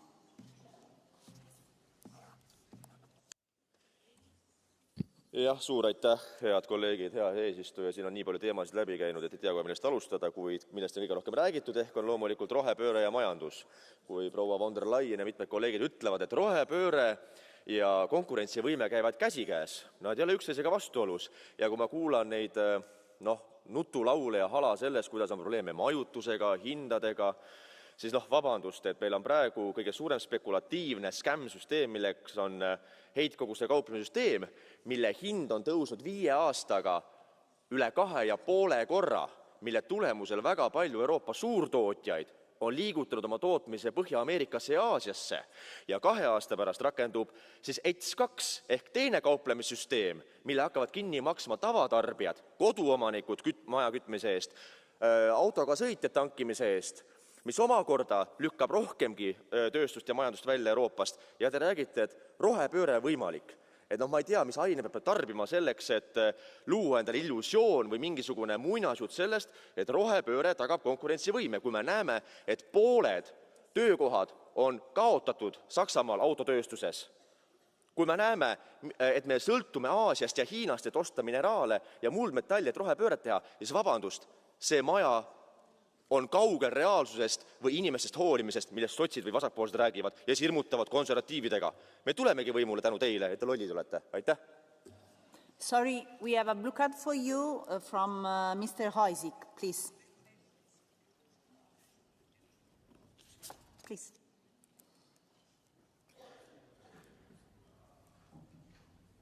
Yes, thank you.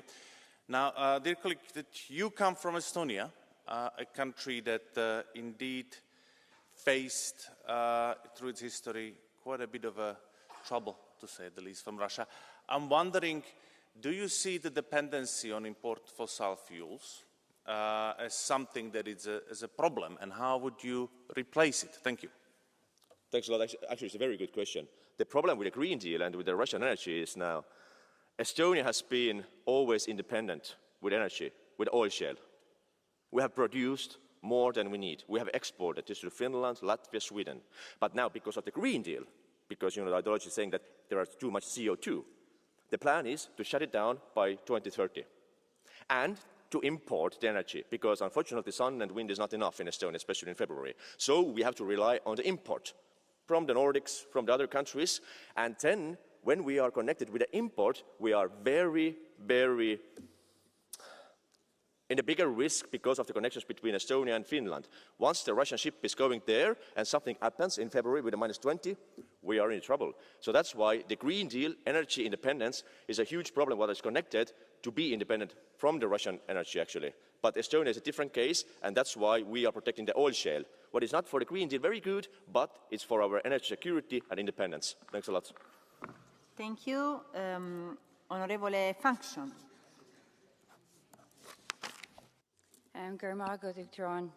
As the Council meets, its agenda is clear. Militarisation above all else. The lines between NATO and the EU are going from blurred to non-existent.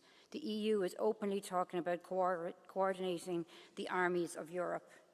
Yet on Taoiseach, Micheál Martin, among others, says we can't question this trajectory. Asking questions apparently makes us anti-European. I am not anti-European, but I am 100% pro-Irish neutrality, pro-Irish interests in the world, and our interests do not lie in a militarised Europe, where our social and agricultural funds are stolen to spend on tanks and drones. Irish neutrality will not go quietly into the night, even if the Irish government may want this. Irish people do not want this and will resist it. The Council also must not, having been dragged kicking and screaming to the point of proposing the most minor sanctions on Israel, let Israel off the hook.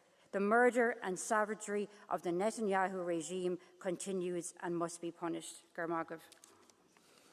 Grazie. Onorevole Cugna.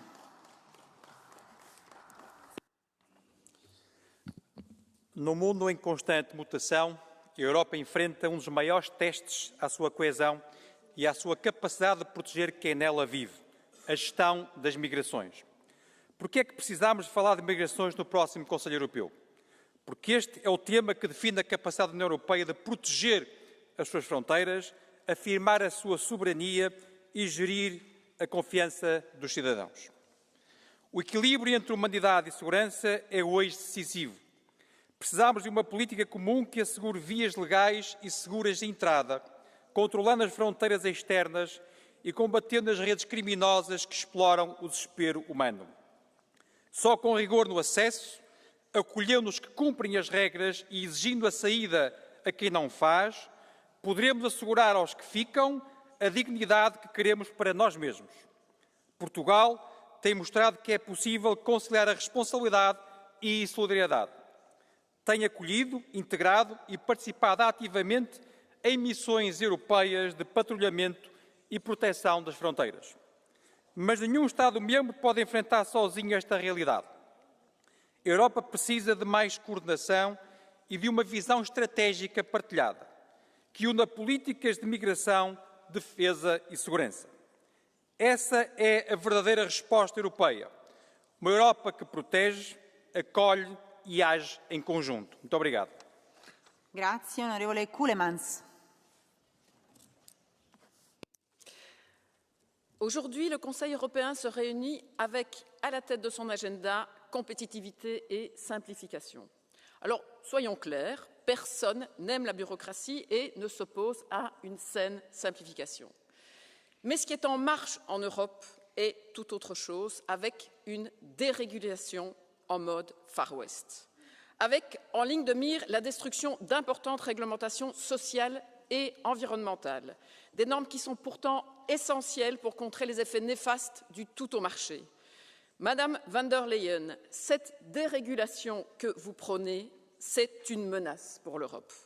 Elle nourrit le sentiment anti-européen et fait le lit de l'extrême droite. Ce que les travailleurs et les citoyens veulent, c'est une Europe qui veille à l'intérêt collectif et pas au profit des multinationales. Une Europe qui protège avec des emplois de qualité et des salaires décents. Une économie au service de l'humain et pas l'inverse. C'est notre sécurité intérieure et notre sécurité d'existence qui sont en jeu. C'est pourquoi aujourd'hui, je voterai contre la mise à sac du devoir de vigilance et donc pour une Europe qui respecte les droits humains et les droits sociaux. Grazie, onorevole Heidel. Please.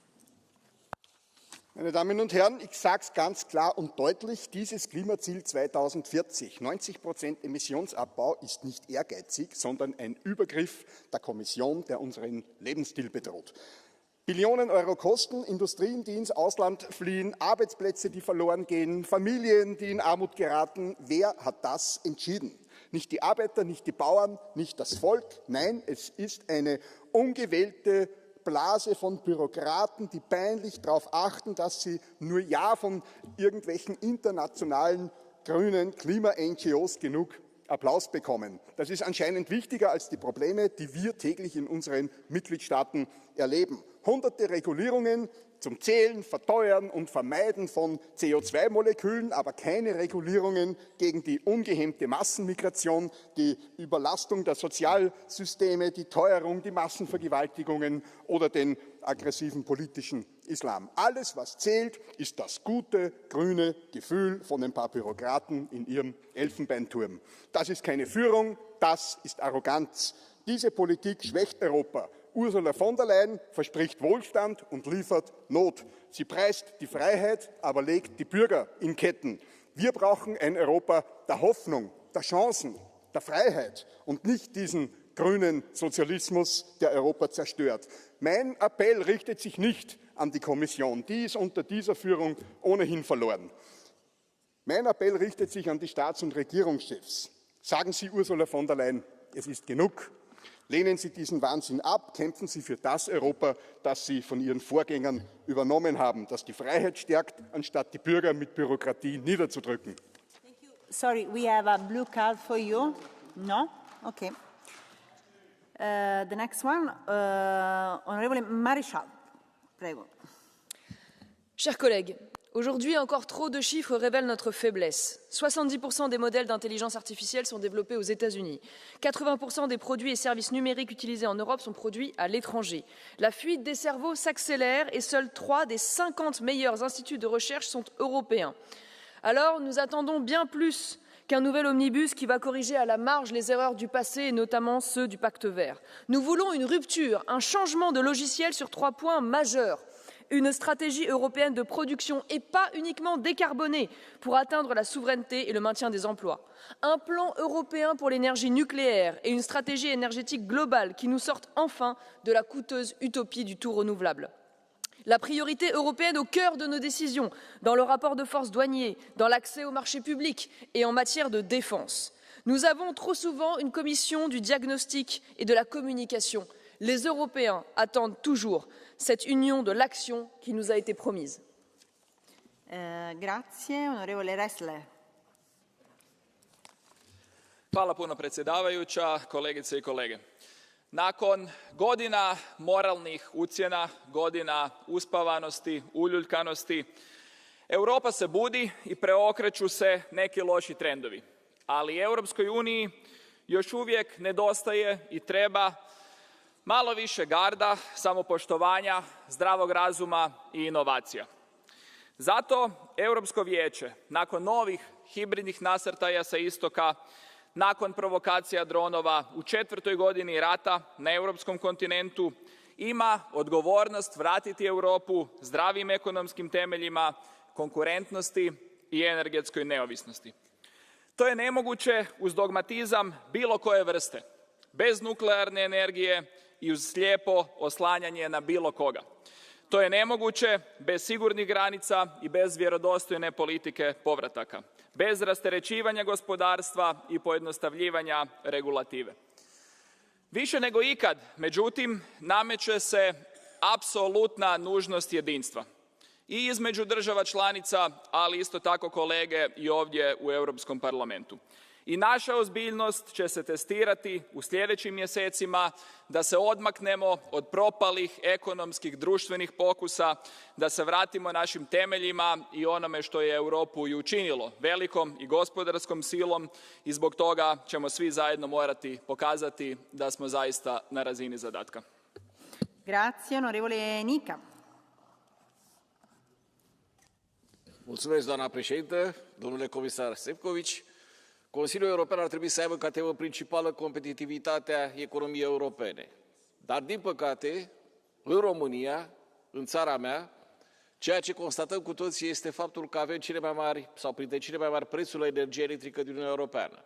Ieri, 150 de euro megawattoră, de 5 ori mai mare decât în Spania, de 3 ori mai mare decât în Franța, cu 40% mai mare decât în Germania.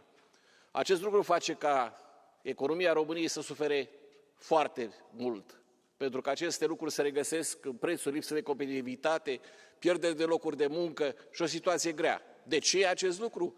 Pentru că se refuză interconectarea României cu partea de vest, situație pe care o întâlnim și pentru Bulgaria și Grecia. Interconectorul între Ungaria și Austria încă nu se face, între Austria și Slovacia la fel.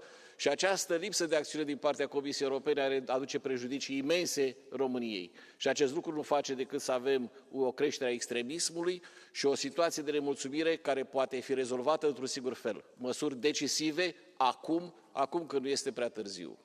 Mulțumesc. Grazie, onorevole Bosanaț. Prego. Mr. Commissioner, Madam Minister, I will not call it historic, but an unusually important European Council meeting is taking place tomorrow. For the first time ever, the member states will discuss affordable and I also hope social housing. And this is the good news. We have seen what the leaders will put focus on tomorrow. First discussing and then calling the Commission to present the plan. Not that much for the first time, but okay. And I'm using this stage now to call the leaders to go out of the comfort zone and be more ambitious tomorrow. I call them to commit to take the mid-term review of the cohesion policy into account and increase investments in housing already this year. They can invite our cities and regions to have an actual seat at the table and draw up plans to invest enough money in housing and secure the money through the cohesion. There is really no time to waste and we have to act starting from tomorrow on. Thank you. Grazie, onorevole Zingaretti, prego. Caro commissario, guardando al Medio Oriente, all'Ucraina, ai Balcani e altre tensioni una accanto all'altra, è chiaro che nel mondo è tornata ormai la logica del più forte, mentre le istituzioni internazionali garanti della pace vengono umiliate e i diritti vengono messi all'angolo. E di fronte alle paure riemerge il nazionalismo che divide e alla fine produce solo guerra. Inoltre la rivoluzione digitale ci mostra un paradosso. Colossi privati contano molto di più delle democrazie, influenzano le opinioni, la ricchezza, ma difendono i loro interessi, non quelli dei cittadini e delle libertà. E potrei fare altre centinaia di esempi di cambiamenti, come l'energia, ma la conclusione in tutti gli scenari è sempre la stessa. Nessun paese europeo da solo può affrontare queste sfide. Quindi noi dobbiamo ricostruire speranza e per questo serve più Europa unita, protagonista politica, democratica, che investe sul suo futuro e ai governi chiediamo più coraggio. Siamo arrivati fin qui insieme, ma l'Europa di oggi così com'è non basta più. Grazie. Grazie, grazie a lei. Ora passiamo al catch the eye. Abbiamo ricevuto diverse richieste di intervento, probabilmente non sarà possibile dare la parola a tutti. Iniziamo con l'onorevole Bržiak. Prego. Hvala lijepo, poštovana predsjedavajuća, povjereniče, drage kolegice i kolege. Pred nadolazeći sastanak Europskog vijeća želim naglasiti 3 ključna prioriteta koje moraju oblikovati naše zajedničke odluke. Obranu konkurentnosti i priuštivo stanovanje. Europa mora postati sigurnosno industrijski samoodrživa.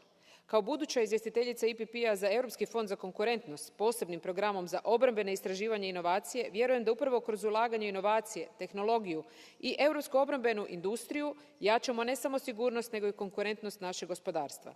No sigurnost ne smijemo promatrati samo kroz obranu granica, nego i kroz socijalnu sigurnost građana.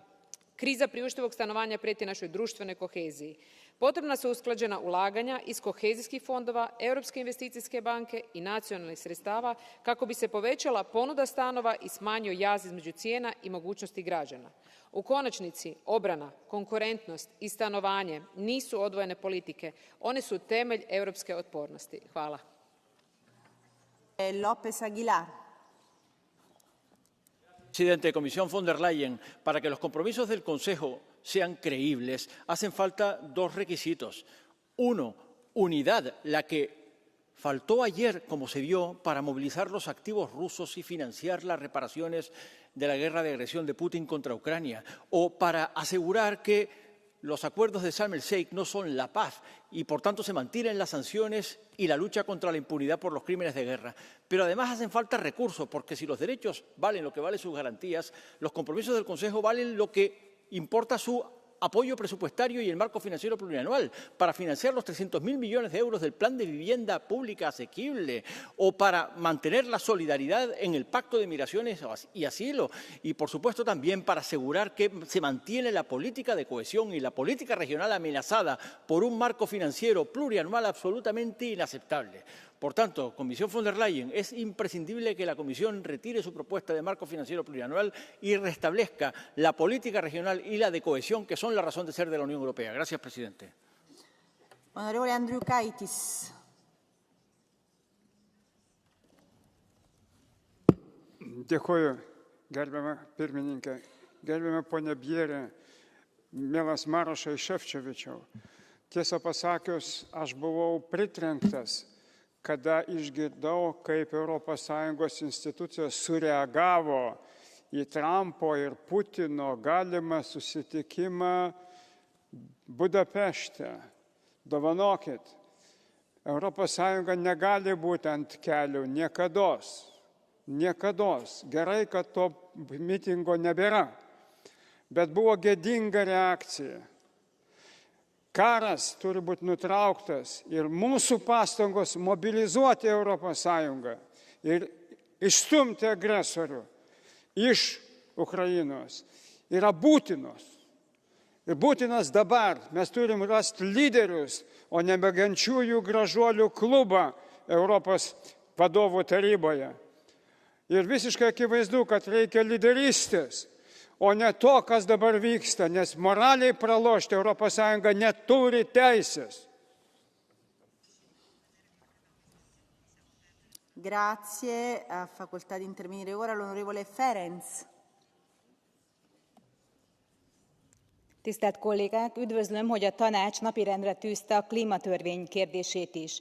Ez valóban kulcsfontosságú ügy, nem csak az éghajlat, hanem Európa versenyképességének szempontjából is.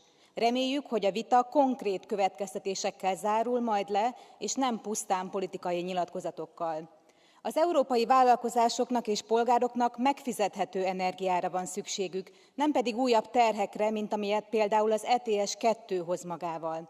A közelgő COP30 előtt fontos kimondani, az EU már most is élen jár a kibocsátás csökkentésben, de a világ összes kibocsátásának mindössze 6%-áért felelünk. Ehhez képest pedig aránytalanul nagy terheket vállalunk. Itt az ideje, hogy a nagy kibocsátók, például Kína is valódi felelősséget vállaljanak. Egy újabb ideológiailag meghatározott cél elfogadása nem segíti a bolygót, csak veszélyezteti az európai versenyképességet. Bízunk benne, hogy a tanács is belátja ezt a holnapi tárgyalás során. Grazie, onorevole Tinkinen.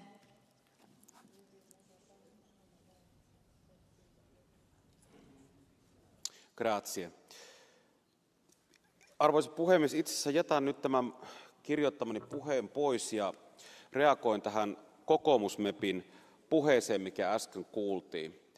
Minua suorastaan raivostuttaa se, että täällä kehdataan esittää, että EUn pitää käyttää nyt enemmän rahaa asumiseen, jotta asumisen kustannuksia saadaan alaspäin Euroopassa. EU on täysin menetetty, jos jopa oikeistopuolella, jotka yleensä ovat tiukan talouskurin puolueita, esitetään näin järjettömiä asioita. Minä huomaan, että tämä sama teema toistuu koko ajan.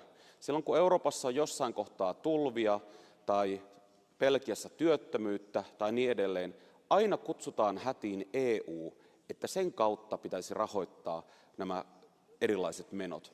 Meillä on 27 kansallisvaltiota tässä EU:ssa. Jos tarvitaan halvempaa asumista tai puuttua työttömyyteen, niin se tehdään kansallisvaltion kautta. Kiitos. Grazie, onorevole Van Lassot. Prego. I will speak in Dutch. Dank u wel. Je hoeft maar naar buiten te lopen en met iemand in gesprek te gaan om te horen wat nu het belangrijkste probleem is dat bij mensen speelt. Ze kunnen geen huis vinden. Er is te weinig aanbod, er is geen huis om te kopen, geen huis om te huren. En wat er is te duur.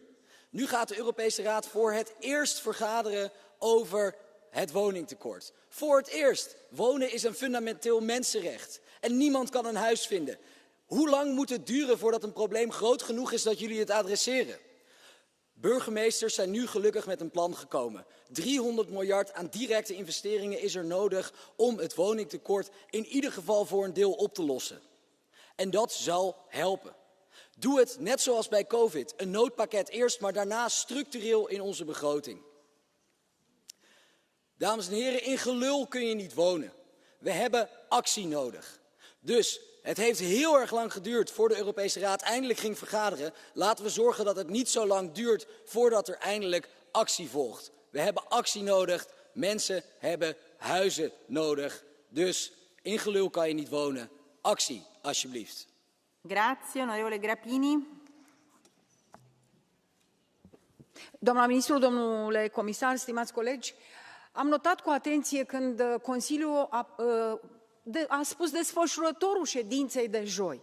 Doamna ministru, pentru mine este uluitor să puneți atâtea puncte la ședință, poate doar să le bifați, dar cum să puteți să dezbateți zeci de puncte care le-ați pus la ordinea de zi, fără niște lucruri foarte clare? Păi dacă nu puneți în centrul dezbaterilor competitivitatea, care are legătură cu ce s-a discutat aici, cu politica energetică, cu gazul, cu situația locuințelor, cu veniturile cetățenilor, degeaba puneți 15 puncte la ordinea de zi și nu rezolvați nimic. Comisia, doamna președintă a venit și ne-a salutat și mereu ne salută, stimați colegi, dar pleacă și nu ne mai ascultă. Atât de mult ne stimează, încât nu ne mai ascultă. Eu vreau să știu foarte clar, ați pus aceste subiecte la ordinea de zi a Consiliului pentru a lua și decizii sau doar pentru a le discuta? Câte ore stați în Consiliu? Nu mai putem să mergem mai departe, se termină și anul 2025 cu un proiect de buget, nou cadru financiar catastrofal, discutăm și nu luăm nicio decizie și începem anul viitor fără a avea nimic sigur, nici pentru cetățeni, nici pentru IMM-uri, nici pentru agricultori, pentru nimeni. Vă mulțumesc. The next one, Miranda Pass, please. Celebramos este debate sobre el Consejo Europeo de mañana y la señora von der Leyen ya se fue. ¿Dónde estuvo estos 2 años? Mañana el Consejo Europeo puede sancionar a Israel por el genocidio en Gaza, puede suspender el acuerdo de asociación UE-Israel. Si no lo hace, mantendremos la impunidad. ¿Prefieren ustedes mantener la impunidad? El cese del fuego es bienvenido, pero no suficiente. De hecho, Israel siguió asesinando a más de 100 personas después de la tregua. El plan Trump mantiene la ocupación, no contempla el fin del apartheid ni garantiza el respeto al pueblo palestino. No hay paz sin justicia ni paz sin dignidad. El plan Trump viola el derecho internacional y contradice la posición consultiva de la Corte Penal Internacional que ordena a Israel poner fin a la ocupación en Cisjordania. Este plan mantiene estructuras de opresión y por eso no olvidemos, no se puede permitir la impunidad de un genocidio. Grazie, onorevole Oliveira. Obrigado, Presidente. Senhora Ministra Bierre, Senhor Comissário Šefčovič, como a reunião do Conselho Europeu é só amanhã, ainda vamos a tempo de deixar um desafio. Façam com que esta reunião do Conselho Europeu não seja apenas uma reunião de fingimento de preocupação com os povos. Preocupem-se mesmo. Não usem a habitação, a situação no Médio Oriente ou a política de migrações para fingir preocupações com os povos. Preocupem-se mesmo e saiam desta reunião com compromissos políticos, com dinheiro para investir e com prazos para que esse investimento possa garantir o acesso à habitação, para termos uma política de migração humanista e para termos no Médio Oriente paz, respeito pelos direitos do povo palestiniano, com um cessar-fogo permanente, o fim do genocídio e a criação do Estado da Palestina. A intervenção da Sra. Ursula von der Leyen deixou-nos aqui planos detalhados e pacotes de investimento avultados para o militarismo, a corrida aos armamentos, os gastos militares, o prolongamento da guerra na Ucrânia, para a simplificação e outras facilidades para as multinacionais. Mas deixou-nos apenas referências de intenções relativamente a questões que são preocupações dos povos. Sobre questões como o combate à pobreza, nem uma palavra. Empurra-se lá para 2050 o objetivo da sua erradicação. Esta não é uma forma de garantir a preocupação com a resposta às necessidades dos povos. Onorevole Grazzoulis. Onorevole Grazzoulis, do you want to take the floor? Gerbiami europarlamentarai, aš norėjau sureaguoti, galbūt ir paremdamas savo kolegos Vytenio Andriukaičio kalbą. Mes kritikuojam Trumpą dėl to, kad jis derasi su Putinu. Bet jeigu mes, noriu paklausti, ES lyderiai būtų ryžtingi ir principingi, ar reikėtų čia į šitą konfliktą, į šitą karą, kur užpuolė Rusija Ukrainą, kištis Amerikai? Ne. Bet mes esame susiskaldę, nevieningi, iš mūsų tyčiojasi Putinas. Dabar pripažinsiu, kad jau pradėjo tyčiotis ir iš Trumpo. Gerbėmieji, pažiūrėkit, dar Vokietijos prezidentas Šolcas sakė, aš neduosiu taurusų. Mersas sakė, kad duosiu. Šiandien jų nėra. Nėra nei finansinės reikiamos paramos, nei karinės paramos. Palaukit, mes pirmiausiai pažiūrėkime į save. Ką mes, ar mes viską padarėm? Aš vietoj Trumpo nieko neduočiau. Europa pati tegu susitvarko, jinai galinga sąjunga yra. Grazie, onorevole Sieper. I would speak in German. Liebe Menschen Europas, wenn man Leuten wie dem Kollegen Haider von ganz rechts zuhört, dann hat man das Gefühl, im Rat sitzen nur ein paar graue Bürokraten, die gegen die Interessen der Bevölkerung Europas handeln. Oder wenn man Leuten wie dem Kollegen Oliveira von ganz links zuhört, dann hat man das Gefühl, dass die Leute, die dort sitzen, allenfalls so tun, als würden sie die Interessen der Menschen Europas vertreten. Dabei werden doch eigentlich dort die großen Fragen unserer Zeit besprochen. Die Ukraine, Verteidigung, Wettbewerbsfähigkeit, Wohnen und die digitale Souveränität. Wir müssen uns aber als europäische Institution, als Europäische Union auch die Frage gefallen lassen, warum die Populisten und Extremisten dieser Zeit solche Vorwürfe überhaupt erheben können. Und das liegt ganz einfach an mangelnder Transparenz. Die Sitzungen des Europäischen Rates werden nicht wie diese Plenarsitzungen gelivestreamt. Es gibt keine richtigen Transkripte, es gibt keine Protokolle, keine öffentliche Einsicht. Und ja, manchmal braucht Diplomatie Diskretion, aber Intransparenz ist der Tod der Demokratie. Wenn Europa seine Debatten versteckt, dann gewinnen Populisten und Extremisten Zeit. Sie füllen die Stille mit Lügen und mit Angst. Wer das europäische Projekt verteidigen will, braucht mehr Transparenz. Dankeschön. Thank you very much. Now we close the Catch the Eye, and I would like to pass the floor to the Commissioner, Maros Šefčovič.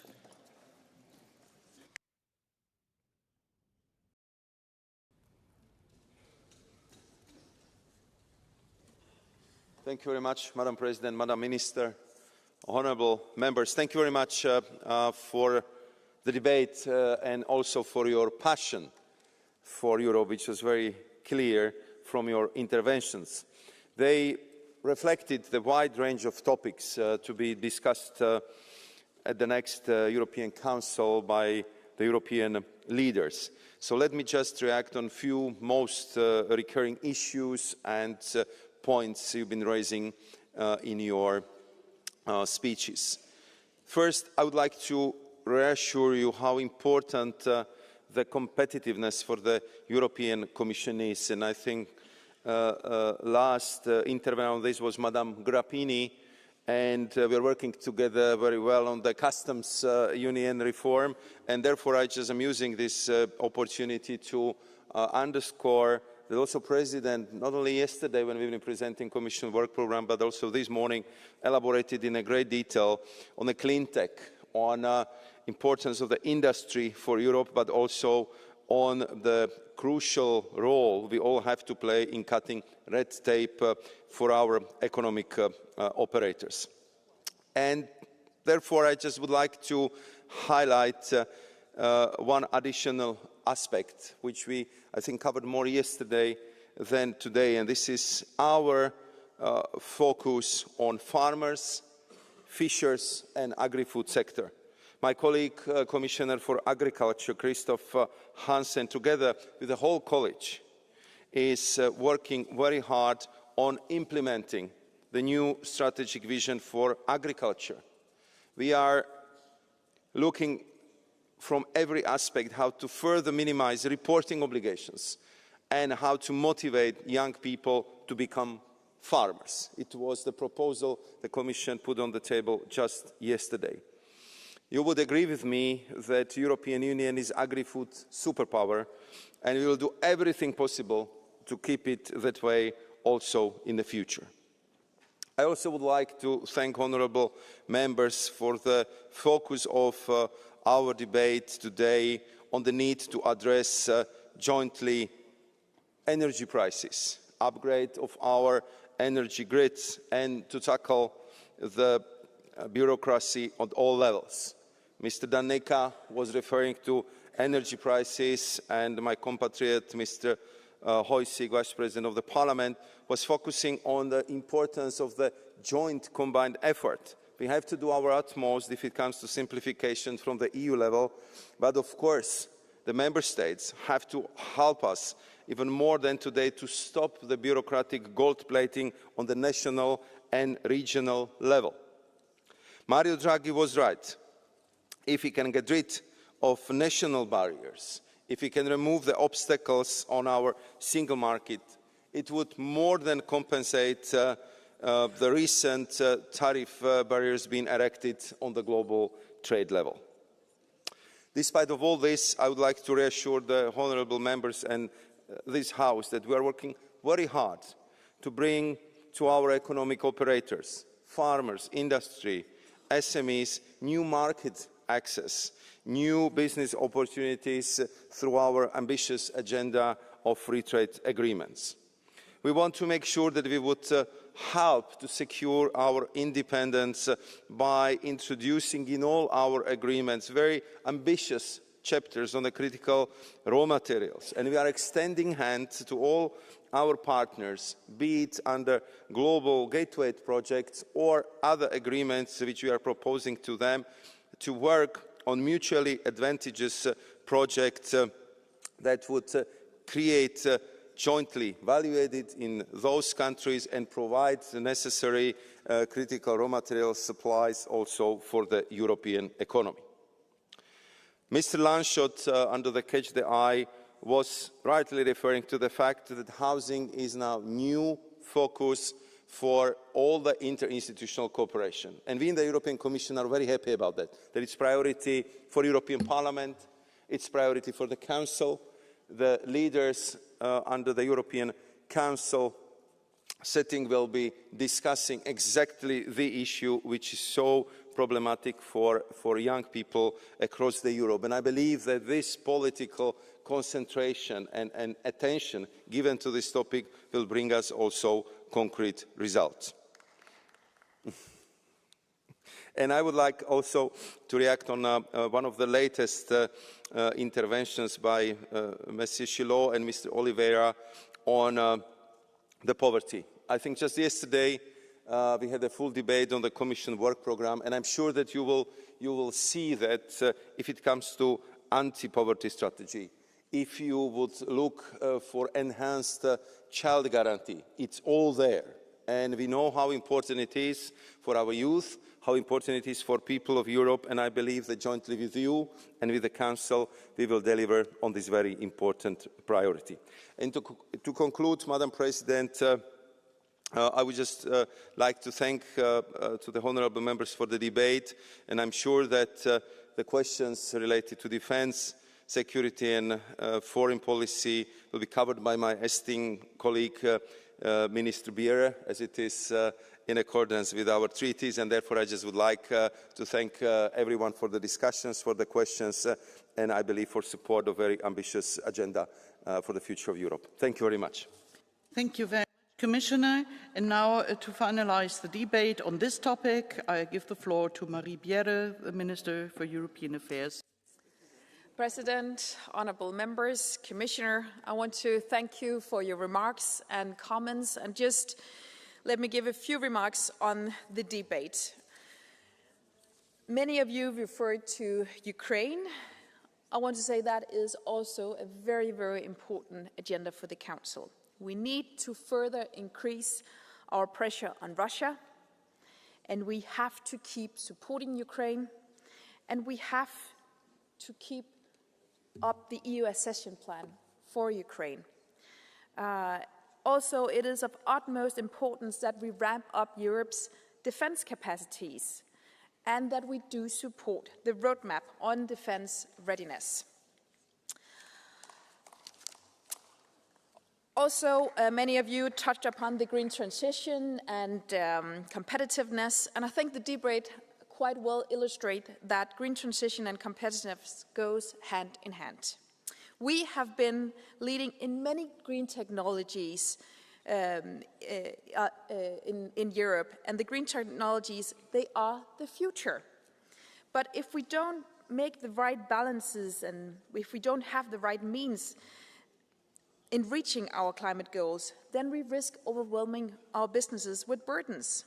And that is why both simplification and the green transition are important topics for the leaders tomorrow. Also, several of you touched upon housing. It is clear from the debate that housing is an important topic. It is also for the Council. It has become a growing social and economic concern for many member states. And while respecting the national competences, there is still scope for cooperation. And that is why it's now on the agenda. It's on the agenda for the first time. And the Danish presidency, we do aim to reach Council conclusions in December on this matter. Many other important topics was also brought up in this debate. For instance, migration. You all know that is also a key topic for the Danish presidency. And I think all these topics mentioned today, it also shows that it's a quite substantive agenda the leaders have tomorrow. But there are also many challenges that Europe are faced with, and we need to solve them together. Thank you. Thank you very much. Als nächster Punkt der Tagesordnung folgt ein Bericht der Kommission Lage in Belarus 5 Jahre nach der manipulierten Präsidentschaftswahl. Und ich möchte Sie nochmals daran erinnern, dass auch bei dieser Aussprache keine vorherige Rednerliste es geben wird. Und nach der ersten Rednerrunde der Fraktionen werden die Mitglieder, die von ihren Fraktionen oder vom Sekretariat für fraktionslose Mitglieder Redezeit erhalten haben, aufgerufen, das Wort zu ergreifen. Und an die ihnen zugeteilte Rednerzeit möchte ich auch noch mal erinnern, weil wir um 12 Uhr einen Gast hier erwarten und deshalb auch pünktlich die Debatte beenden müssen. Bitte beachten Sie die Bildschirme im Plenarsaal, auf denen der aktuelle Redner sowie die 3 nachfolgenden Redner angezeigt werden. Sobald Ihr Name als nächster Redner oder nächste Rednerin angezeigt wird, bereiten Sie sich bitte vor und begeben Sie sich zum Rednerpult. Während der Aussprache gelten die üblichen Regeln für blaue Karten und spontane Wortmeldungen. Und ich möchte zunächst einmal der Kommission das Wort erteilen. Mr. Dan Jørgensen, bitte schön. The floor is yours.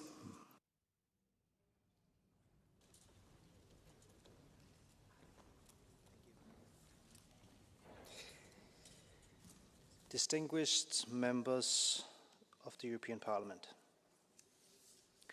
This August, we commemorate the 5th anniversary of the 2020 elections in Belarus, which were a source of enormous hope for the Belarusian people.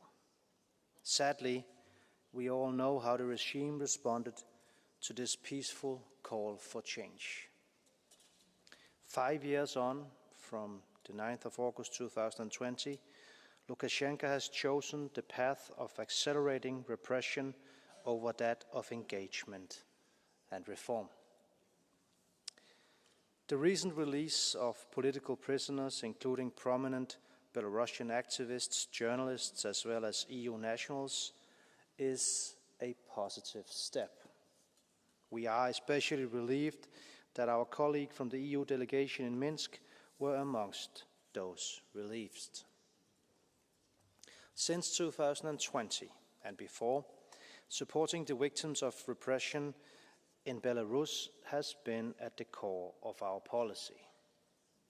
Our victims facility has provided relocation, legal, medical, and psychological support to victims of repression and political prisoners in more than 7,500 cases.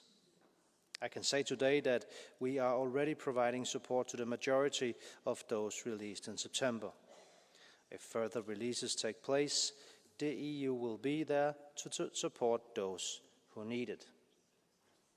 Despite the good news, we cannot ignore the harsh realities. Over 1,200 individuals remain arbitrarily detained for political reasons. This is an increase compared to when we last spoke about Belarus here in July. Included in that number is Andrzej Poczobut, who you have honored as a nominee for this year's Sakharov Prize. Thank you for highlighting this and other cases in your resolutions and declarations over the last year. The case of political prisoner Mikhail Statskevich is particularly concerning. After refusing to be removed from Belarus in the release on 11th of September, his whereabouts are unknown, and a group of UN experts have warned he could be the victim of enforced disappearance. We call on Belarusian authorities to immediately make clear where he is being held and ultimately to release him without enforcing his deportation from Belarus. The EU condemns Belarus's continued support to Russia's illegal war of aggression against Ukraine. Recently, this has involved supplying oil and gas to supplement Russia's energy supply. Since 2021, Belarus has instrumentalized migration flows as a political tool to pressure the EU's external borders. The EU stands in solidarity with the affected member states. In July, in this House, I made clear what we expect to see from the Belarusian authorities. We call for the immediate and unconditional release of all political prisoners and end of repression. The Belarusian regime must put an end to arbitrary detentions, halt the creation and enforcement of repressive laws, and stop politically motivated prosecutions, including trials held in absentia. We call on the regime to respect the rights of the detainees in line with Belarus's international obligations. Belarusian authorities must also stop incommunicado detentions and ill-treatment of prisoners. Until we see a fundamental shift in these areas, we will continue to apply pressure on the regime while supporting the people of Belarus and their democratic aspirations. The EU has imposed several packages of restrictive measures, both sectoral and individual, targeting those responsible for repression and human rights abuses, misconduct of the election process, complicity in the war against Ukraine, and inciting and organizing illegal border crossings.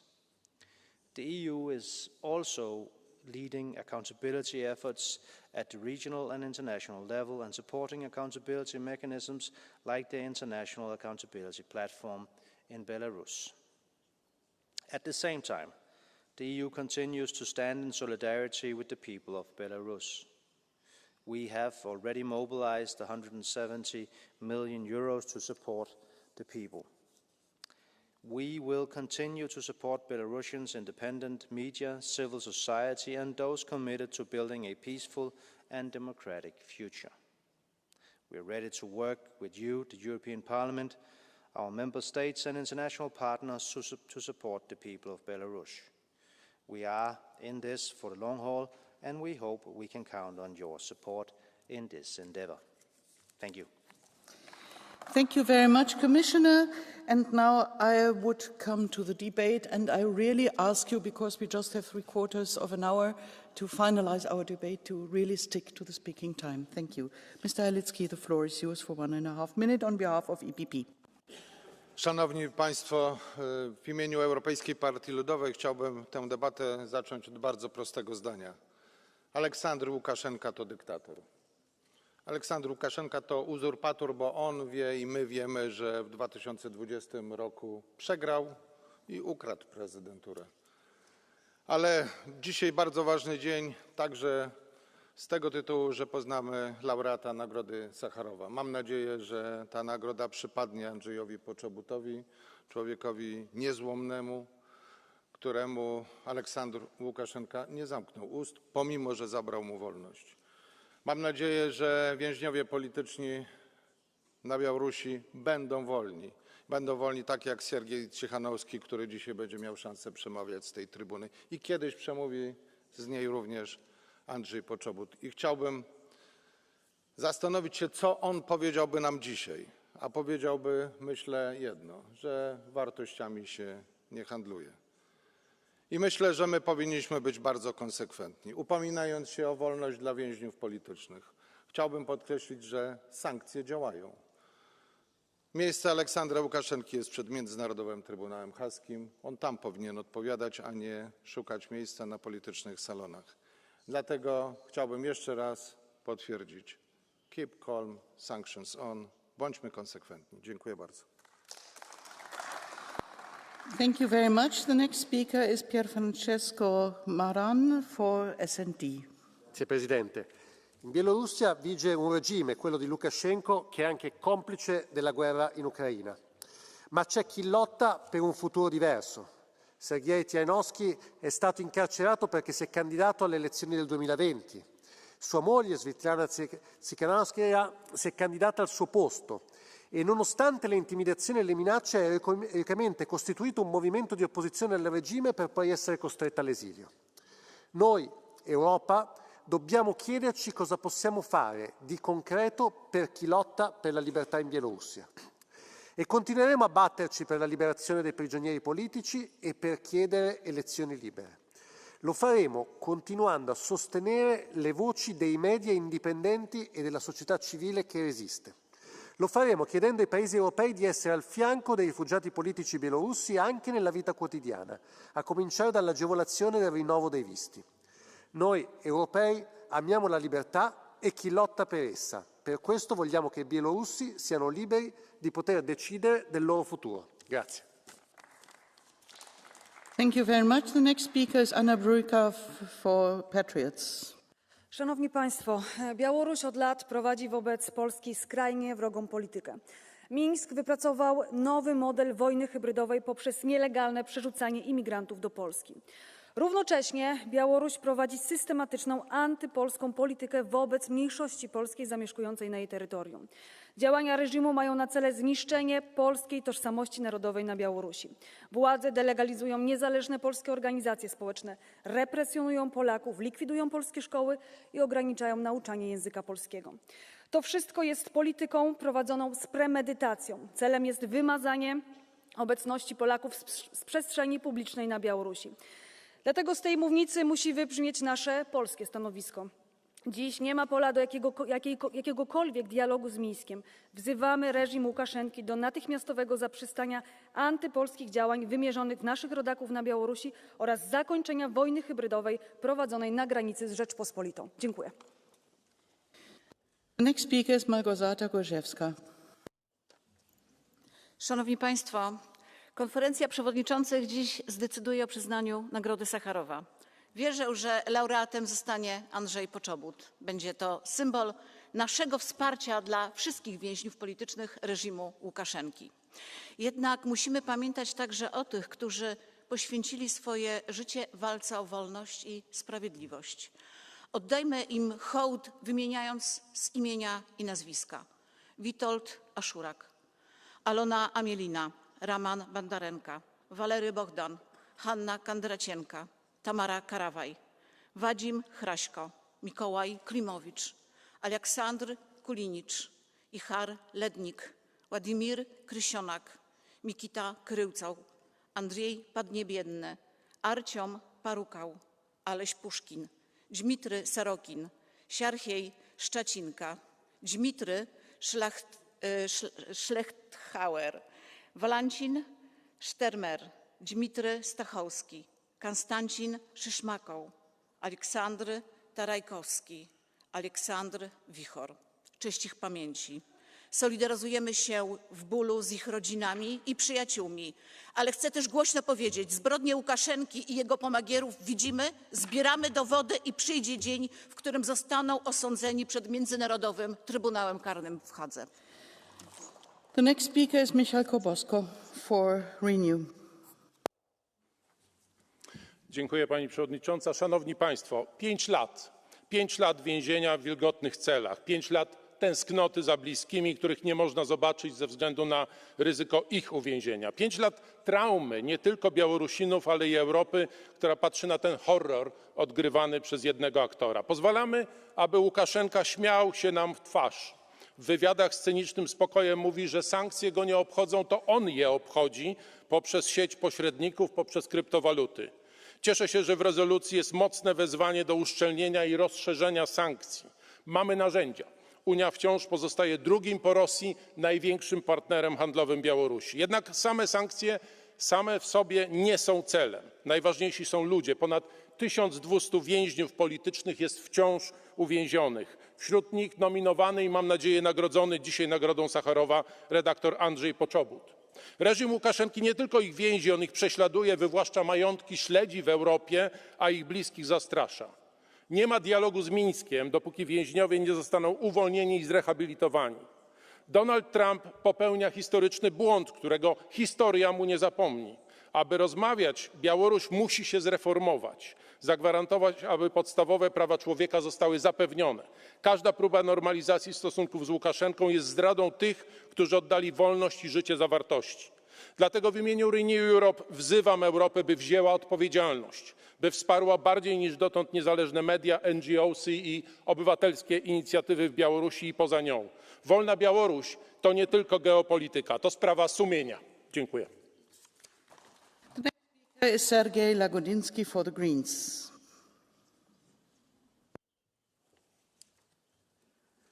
Five years ago, people in Belarus took to the streets.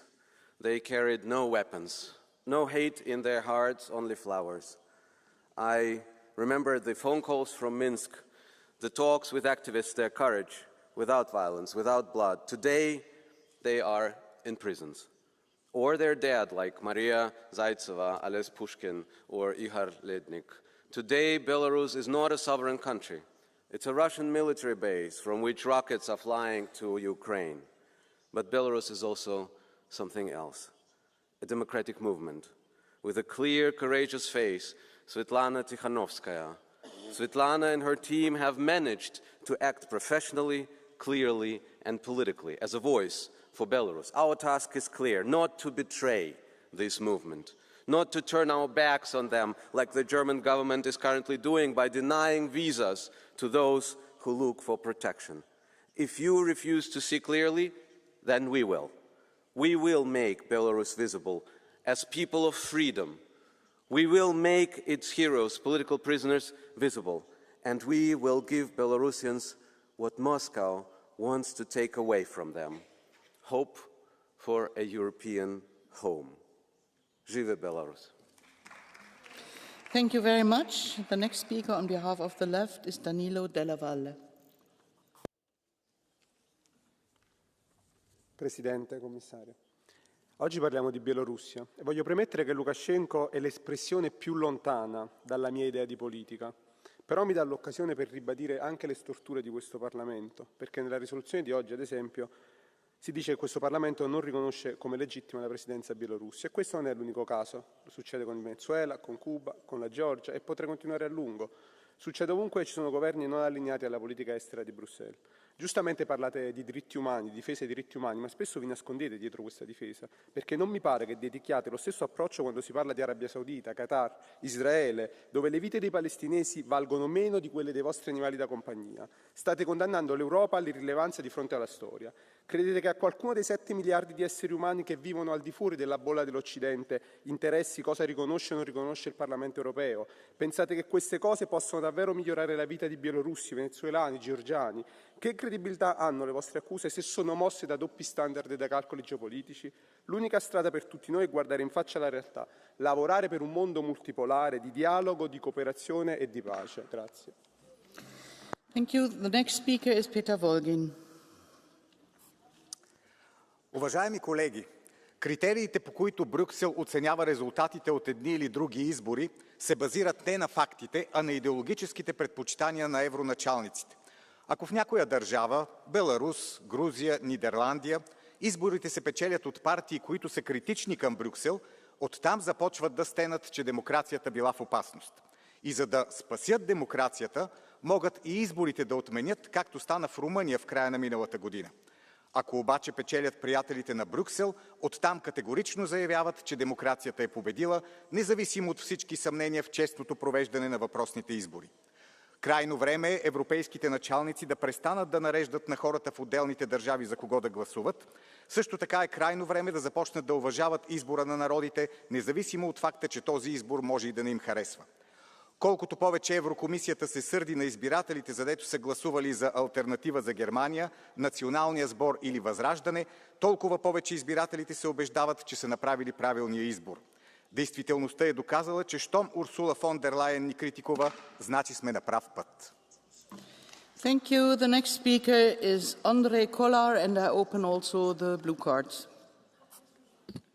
Thank you very much. Dear colleagues, later today we will be joined by the legitimate president of Belarus, together with her husband, a political prisoner whose 5 years of life were stolen because he dared to oppose an autocrat.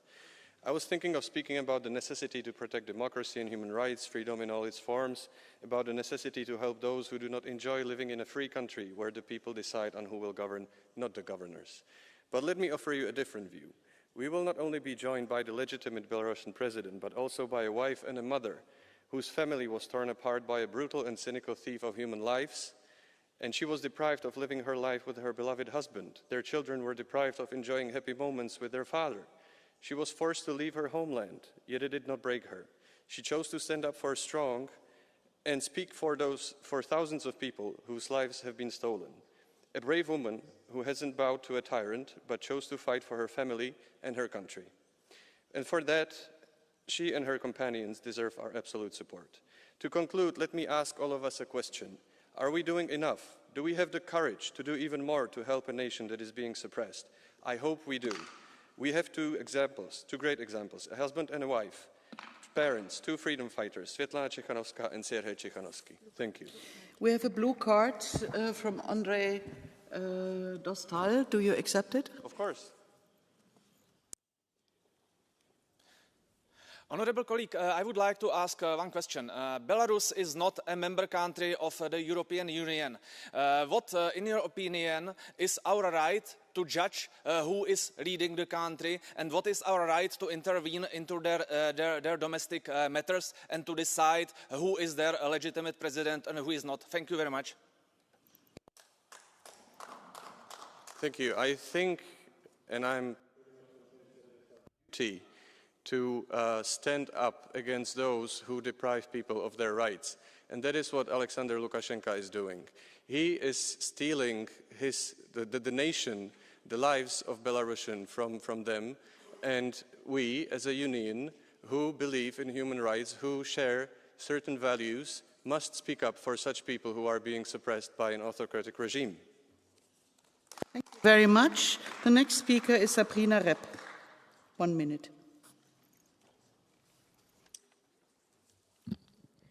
Vielen Dank, Frau Präsidentin, Herr Kommissar. Klatschen, das machen wir hier fast täglich. Die einen lauter und fester, die anderen leiser und zögerlicher.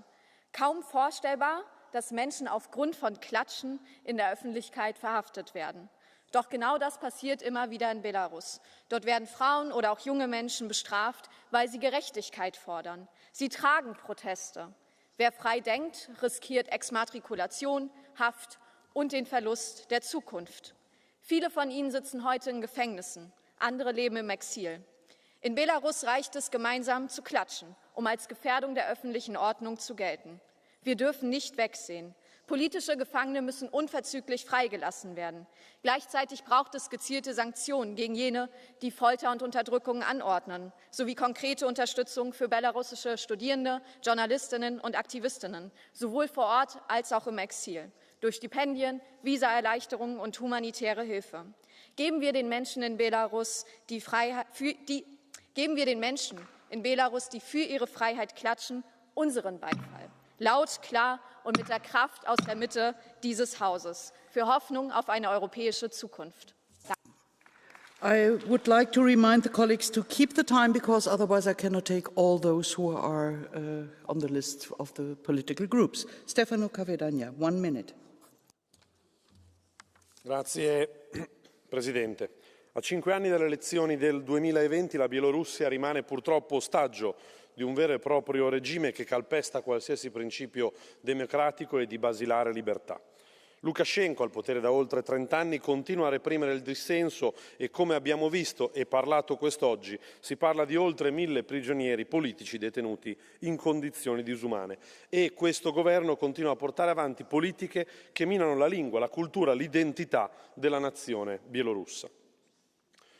Riconosciamo e riaffermiamo la solidarietà dei conservatori al popolo bielorusso e in particolare a Svitlana Tsikhanouskaya, che è a nostro avviso un leader fondamentale della presenza democratica all'interno di questa nazione.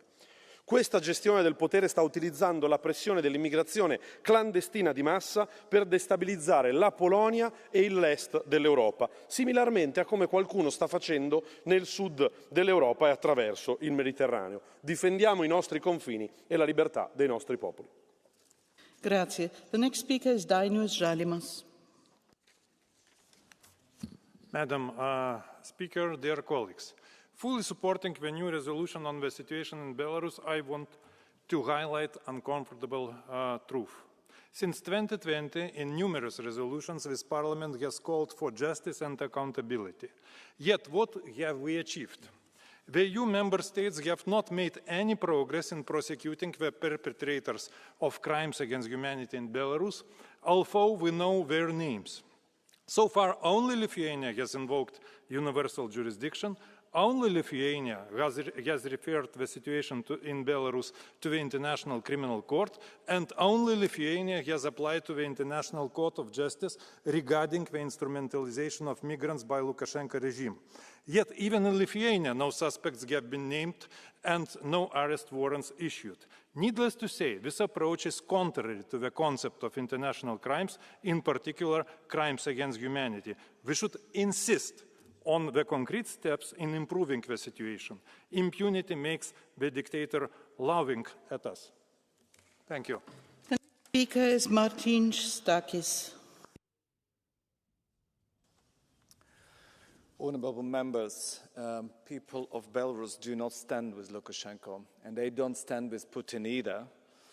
And we share their dream of freedom, of a country where government serves its citizens, not imprisons them, where the Belarusian language is celebrated, not suppressed, where allies treat Belarus with respect, but not as a platform to start wars or for nuclear weapons. We want to see Minsk stand proudly among the free capitals of the European Union, if that is the will of the people. And the day when Belarus competes in ice hockey under the white, red, white flag of free Belarus. But Lukashenko stands against this. And Putin seeks to export this current Belarus model to Georgia and to many countries as he can. Because Kremlin fears freedom, because freedom proves that change is possible even in Russia. So long live free Belarus, Žive Belarus. The next speaker is Per Clausen.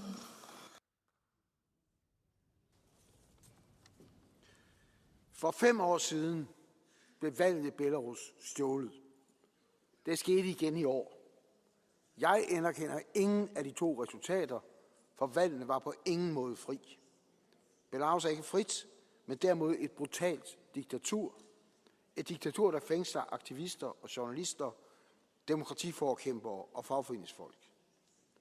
For nylig satte Lukasjenko-regimet nogle politiske fanger fri, og det er en god dag, hver gang uskyldige fængslede slipper ud. Men vi må ikke være naive og tro, at alt nu er i orden, for det er det ikke. Vi har set det før i Belarus, hvordan styret sætter nogle politiske fanger fri af hensyn til PR, men derefter fængsler endnu flere. Derfor skal vi heller ikke slække sanktionerne, de skal tværtimod gøres effektive. For styret i Belarus er stadig illegitimt og undertrykkende, og undertrykkelse skal aldrig belønnes. The next speaker is Mr. Dröse. Herr Dröse, das Wort für eine Minute. Frau Präsidentin, verehrte Kollegen, wir sprechen heute über Weißrussland und über Wahlbetrug. Was unterscheidet eigentlich die weißrussische Gesellschaft, nun sagen wir, von der Bundesrepublik Deutschland? In Weißrussland werden Oppositionelle bekämpft, in der BRD werden Oppositionelle erst gar nicht zur Wahl zugelassen, wie es meinem AfD-Kollegen Joachim Paul zur Wahl in Ludwigshafen geschehen ist. In Weißrussland lobt das Staatsfernsehen Präsident Lukaschenko. In der BRD haben wir einen Staatsfunk, der die Regierung lobpreist und die Opposition systematisch ausgrenzt und diffamiert. In Weißrussland stehen Oppositionelle unter Druck. In der BRD dagegen wird die Opposition direkt vom Inlandsgeheimdienst verfolgt und observiert, mit dem Ziel, die Opposition ganz zu verbieten, einmalig in Westeuropa. Also die Unterschiede sind höchstens graduell mit leichtem Vorteil für Weißrussland. Meine Damen und Herren, Lukaschenko ist Präsident, Tiranowskaja ist keine Heilige und Deutschland gleicht immer mehr der DDR. Daher sollten wir erst mal vor der eigenen Tür kehren, bevor wir uns über Länder erheben und Ratschläge erteilen. Vielen Dank. Herr Dröse, da ist eine blaue Karte von Herrn Sieper. Herr Sieper. Vielen Dank, Frau Präsidentin. In Einklang mit der Geschäftsordnung würde ich außerdem gerne die Möglichkeit haben, auf die Antwort des Kollegen Dröse nochmal zu reagieren. Herr Dröse, Sie haben ja jetzt hier sehr ausführlich darüber gesprochen, warum das demokratische System in Deutschland, in Europa kaputt ist und wie sehr Ihre Partei gegängelt wird. Sie sparen dabei natürlich wesentliche Punkte wie die offenen extremistischen Bestrebungen vieler Ihrer Kolleginnen und Kollegen aus.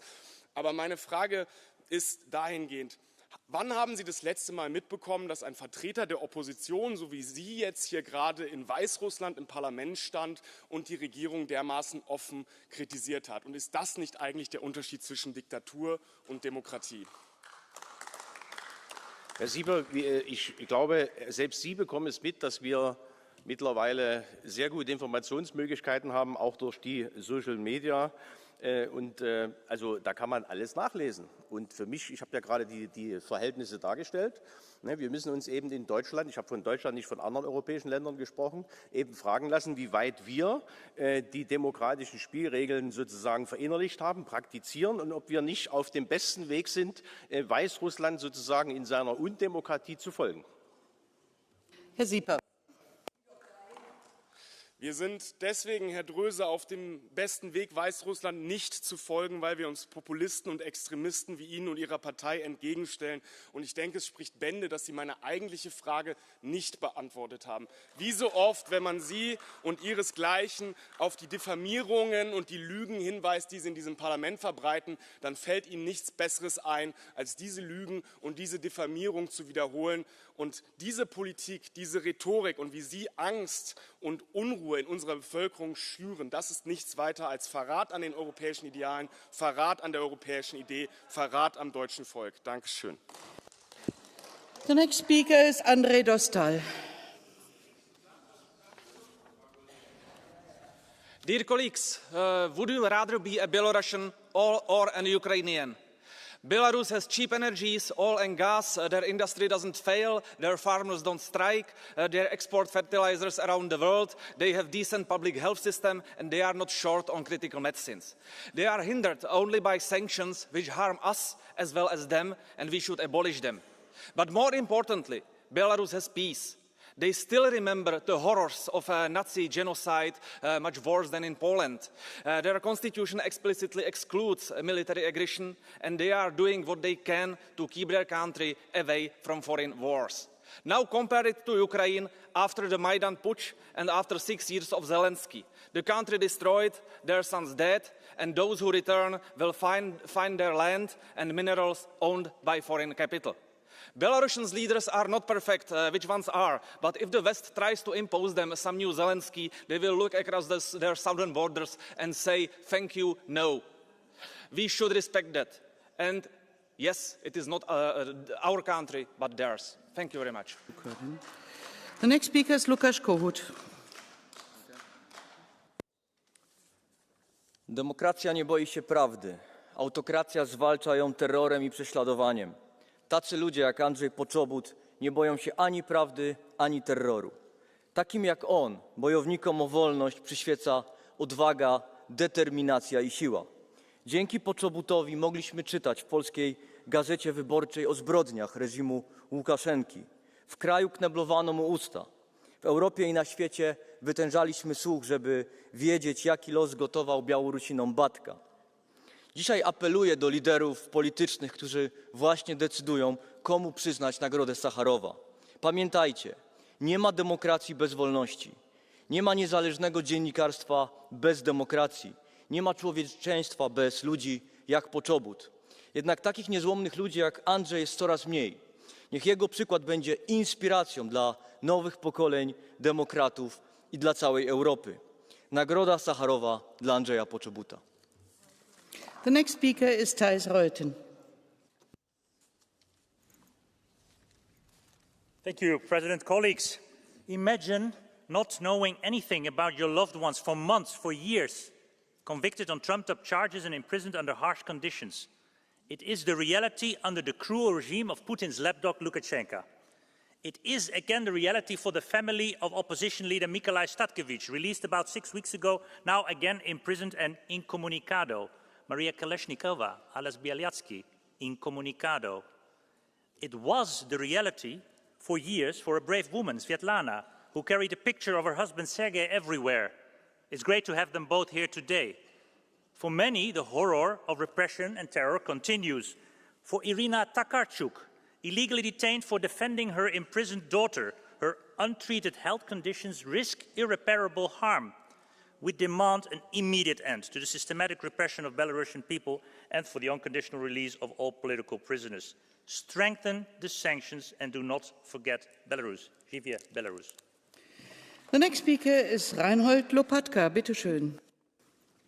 5 years ago, the people of Belarus stood up with extraordinary courage against the stolen election.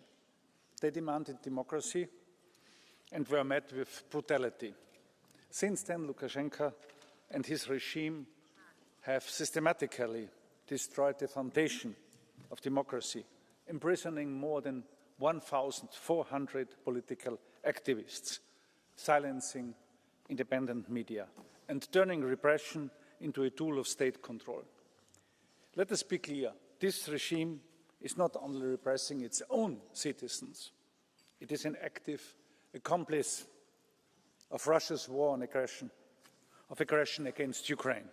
And the recent release of Sergei Tikhanovsky, of course, after 5 years of unjust imprisonment, is a rare moment of hope.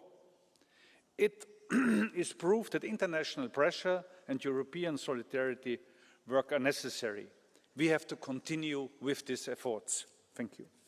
Thank you very much. The next speaker is Mariusz Kamiński. Szanowni Państwo, po raz kolejny Parlament Europejski zajmuje się sytuacją na Białorusi. Cieszę się, że w związku z tą debatą i z przyjmowaną rezolucją usłyszymy tu w Strasburgu głos wolnej Białorusi. Naszymi gośćmi będą Swietłana Cichanouska i jej mąż Serhiej, wieloletni więzień Łukaszenki. Niestety jego uwolnienie nie jest sygnałem zmian na Białorusi, ale jedynie cyniczną grą dyktatora. Więzienia w Mińsku nie pustoszeją, a wręcz przeciwnie. W dalszym ciągu reżim przetrzymuje tysiące więźniów politycznych.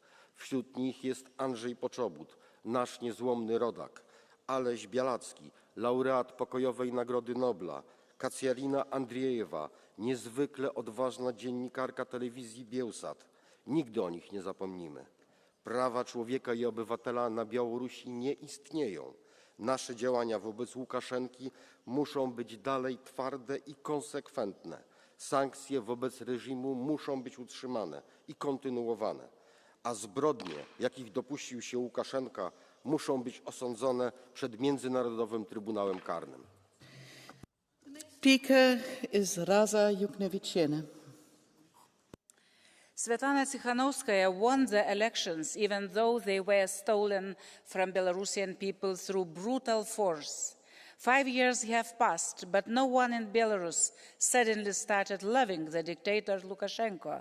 The Belarusian opposition, together with the elected president, stands as an example for other nations fighting against the same Kremlin tyranny and its proxies.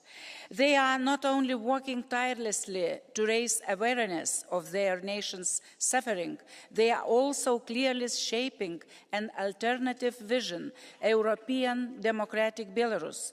Ukrainians, Moldovans, Georgians, and Belarusians are all fighting for the same cause. They stand against Putin's aggressive Russian world, Ruski Mir ideology, which seeks to dominate a large part of Europe. Let's not grow tired of supporting Belarusian democratic forces. They are fighting for a safer, freer Europe. The more democracy there is to our east, the stronger and safer we all will be. Živa Belarus. Thank you very much. The next speaker is Maria-Agnes Strack-Zingermann. Bitte, Frau Zingermann. Vielen Dank, Frau Präsidentin. Belarus grenzt nicht nur an Russland, es grenzt auch an Polen, Litauen, Lettland, die alle drei auf der Speisekarte des Herrn Putin stehen. Und vergessen wir nicht, es grenzt auch an die Ukraine, und von dort ging der Angriff 2022 zum ersten Mal aus. Mitorganisiert von Putins Marionette Lukaschenko, der nach seiner Wahl 1994 schon dafür sorgte, dass gegen die Verfassung er immer wieder gewählt werden kann. 2020, diese Wahl war ein Diebstahl. Die Opposition unterdrückt, kein Parlamentssitz mehr für diese, die Gefängnisse voll von politischen Gefangenen, beispielhaft der Friedensnobelpreisträger und Mitbegründer der belarussischen Menschenrechtsorganisation Vyazna Ales Bialatski. Sie alle leiden, und unsere Aufgabe ist es, unterstützen wir die Gefangenen und ihre Familien, unterstützen wir die demokratischen Kräfte unter Führung von Svetlana Tichanowskaja. Gegen eine Diktatur mitten in Europa sind wir ganz konkret und ganz laut. Frau Strack, hier ist eine Blue Card von Herrn Dröse. Nee. Dann kommen wir zum nächsten Redner. The next speaker is Michael Scherber. Białoruś nie jest skazana na koszmar dyktatury Łukaszenki i podległość Rosji Putina, na kolaborację ze złem. Mam marzenie o wolnej i demokratycznej Białorusi, decydującej w oparciu o wolę społeczeństwa, o swojej przyszłości, integracji z Europą, żyjącej w przyjaźni z sąsiadami. Byłem jednym z nielicznych, by podczas wyborów 2020 roku na miejscu w Mińsku dać świadectwo prawdzie. Dzisiaj kieruję swój apel do Parlamentu Europejskiego, do was wszystkich. Możemy ocalić jedno życie, możemy uhonorować niezwykłego człowieka i jego walkę o wolną Białoruś i wolne słowo. To Andrzej Poczobut, niezłomny i bezkompromisowy, Polak i obywatel Białorusi, dziennikarz, więzień polityczny, walczący o prawdę historyczną i prawo do bycia Polakiem. Nagroda Sacharowa ma wielką moc. Niech Andrzej Poczobut będzie inspiracją dla całej Europy. Idź wyprostowany wśród tych, co na kolanach, wśród odwróconych plecami i obalonych w proch. Dziękuję bardzo. Next speaker is Robert Biedron. Dzisiaj z Parlamentu Europejskiego muszą mocno wybrzmieć te słowa. Łukaszenka jest dyktatorem, uzurpatorem, podnóżkiem Putina, a jego miejsce nie jest w Mińsku, ale w Hadze przed Międzynarodowym Trybunałem Karnym. Druga rzecz, niezwykle ważna, to byliśmy, jesteśmy i zawsze będziemy po stronie narodu białoruskiego. Narodu białoruskiego, który 5 lat temu w sposób wyjątkowy udowodnił swoje marzenie o niepodległej, wolnej Białorusi. Zapłacili za to cenę. Pół miliona Białorusinów i Białorusinek musiało uciekać z Białorusi. Ponad 60 000 osób w sumie od 2020 roku trafiło do więzień. Jednym z takich osób jest jeszcze nie wspomniany dzisiaj Aleś Białacki, laureat pokojowej Nagrody Nobla, który przez 6 dni w tygodniu musi pracować w obozie w kolonii karnej. Jego stan zdrowia każdego dnia się pogarsza. Musimy zrobić wszystko, żeby każdy uwięziony przez reżim Łukaszenkę w końcu i nareszcie uzyskał wolność. Żywie Belarus! The next speaker is Mika Aaltola. President, dear colleagues, the situation in Belarus continues to be a barbaric attack on democracy and freedom. 5 years ago, people voted for change, and their will was stolen by Lukashenko's fraudulent regime.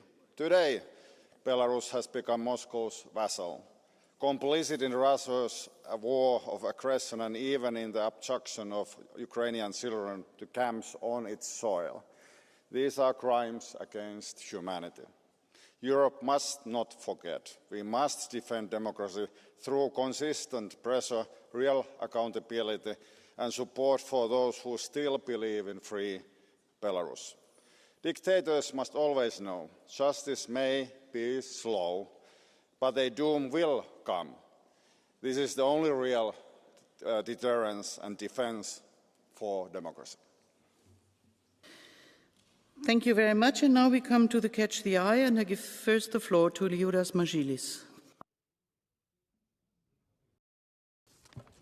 Dėkoju, pirmininkė, komisarė, kolegos.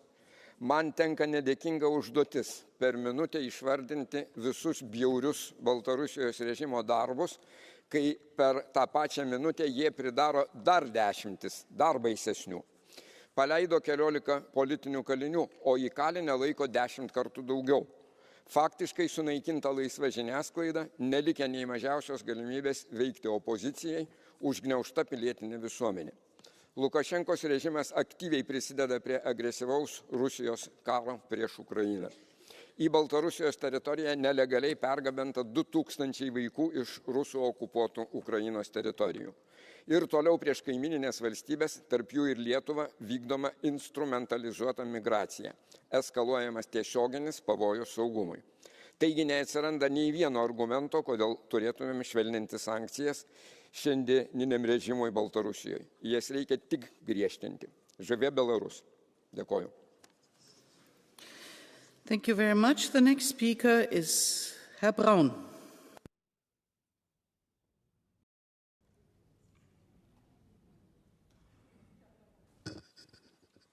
Get off, get back, leave Belarus as it is, because good for them, they are not members of the European Union, of the Euro-Kolkhoz.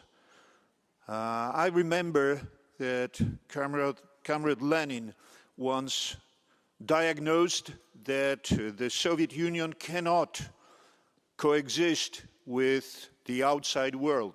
Now we have it like in a crooked mirror. The Euro-Soviet cannot bear other people live their lives. So let's stop harassing, let's stop warmongering, let's make business, let's have good contacts with all our neighbors, at least me, speaking for my Polish voters. I don't want to go to any war that you want to declare to anybody. The next speaker is Vytenis Povilas Andriukaitis. 1 minute, please. Thank you. Dear colleagues, political prisoners in Belarus are subject to torture ill treatment and solitary confinement, as Maria Kolesnikov or Ales Belatsky. I would like to mention my old friend and Social Democratic opposition leader, Mykolai Statkevich. After being released, he refused to leave his country and his people, but he went missing. There is a high probability that he is allegedly imprisoned again. Then there is the case of Anatol Kotau, a critic of the regime who disappeared in Turkey in August. We don't know where he is or what his current status and condition are. Political repression in Belarus must come to an end, and our role is now to support opposition media in exile and civil society, because they are the future of democratic Belarus without Lukashenko. Thank you. Vielen Dank. Und der letzte Redner unter Catch the Eye ist Lukas Sieper.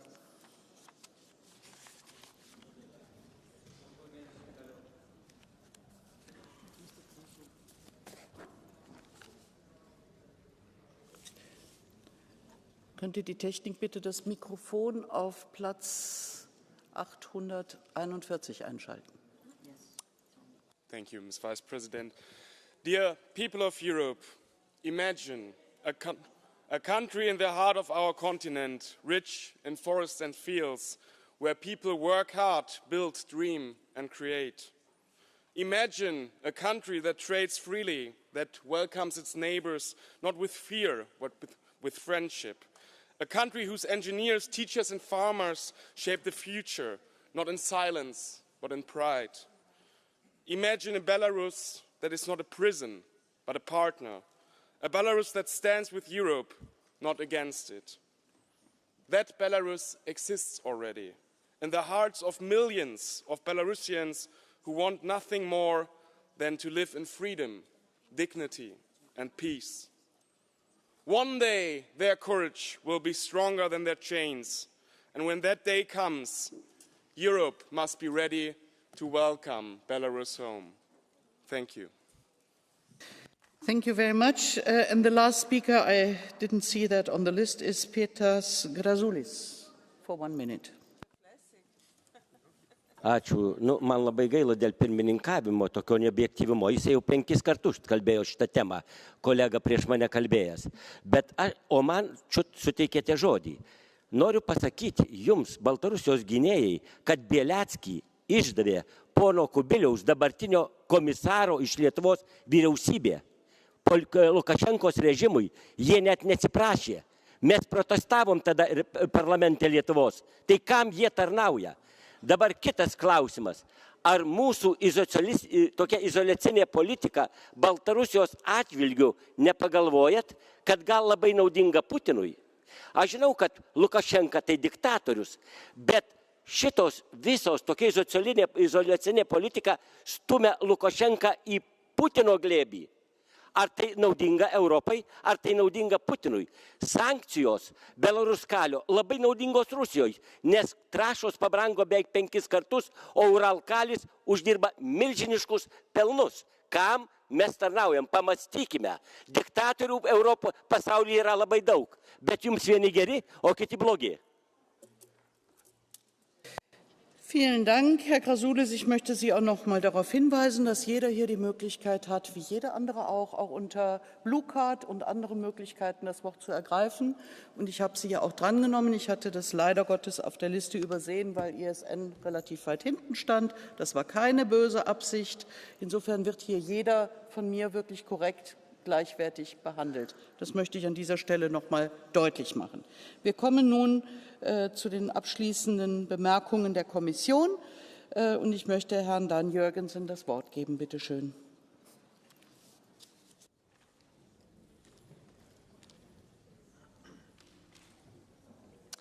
Thank you.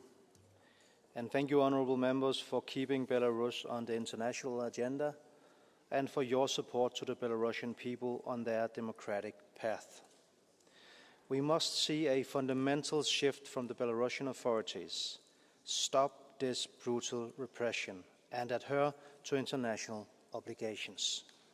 Without this, the selective release of political prisoners, while a welcome development, is a tactical gesture, not a systematic change. Even while these releases have taken place, repression against the Belarusian population has continued without interruption. If anything, it has intensified. Until we see such change, we will not relent in our approach. As outlined by President von der Leyen back in 2021, we have prepared a comprehensive 3 billion support plan for when a peaceful democratic transition begins. This offer is on the table, ready once meaningful change occurs. 5 years on, the memory of the 2020 movement should be a source of inspiration for us all. We can all remember the extraordinary images of the streets of Minsk, filled with the ordinary Belarusians from all walks of life, peacefully claiming their right to an independent, democratic, and sovereign future. This movement delivered a moment of great optimism about the future of Belarus and captured the imagination of all of Europe. That same spirit drives our work today, and we will continue striving for the goals it represents. Thank you. Thank you very much. Die Sitzung ist nun unterbrochen. Sie wird in wenigen Minuten mit der Ansprache von Sergej Tschichanowski und Svetlana Tschichanowskaja wieder aufgenommen. Vielen Dank.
Good afternoon.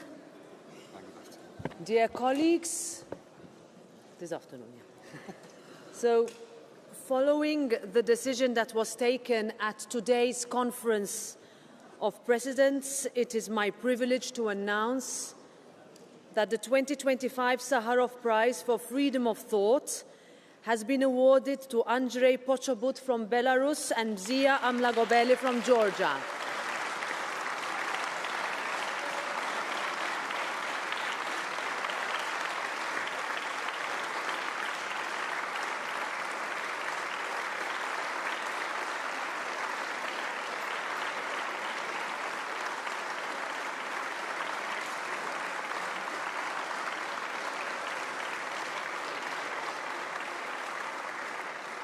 So both are journalists currently in prison on trumped-up charges simply for doing their work and for speaking out against injustice. Their courage has made them symbols of the struggle for freedom and democracy. And this House stands with them and with all those who continue to demand freedom. In a few moments, we will hear an address from Svetlana Tsikhanouskaya and Sergei Tikhanovsky. Their presence here today reminds us of what is at stake and why this Parliament will never back down or look away from injustice. I also want to acknowledge the other Sakharov finalists who will be invited also in December here, namely journalists and aid workers in Palestine and students in Serbia. I thank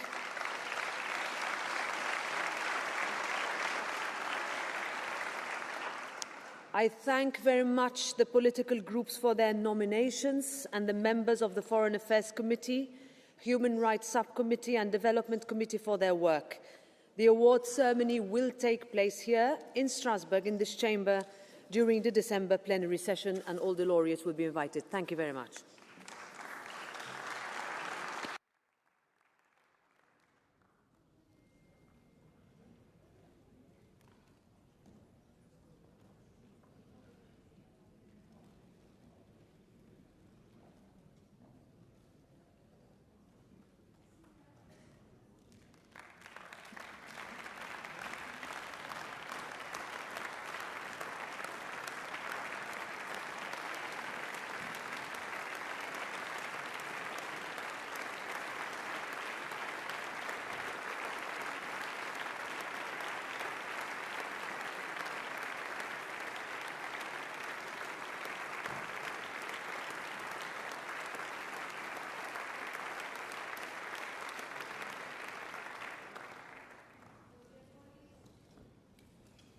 Dear colleagues, today we are joined by our friends and global inspirations, Sergei Tikhanovsky and Svetlana Tsikhanouskaya.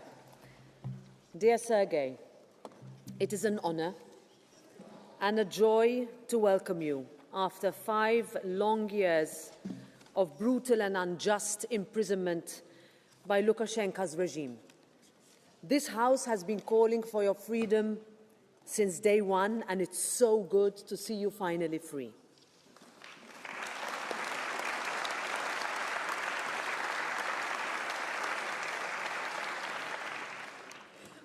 Dear Svetlana, as a long-standing friend of this House and an outspoken voice both for Sergei's freedom and for the freedom of all Belarusians, it is an honor to welcome you to the hemicycle once again.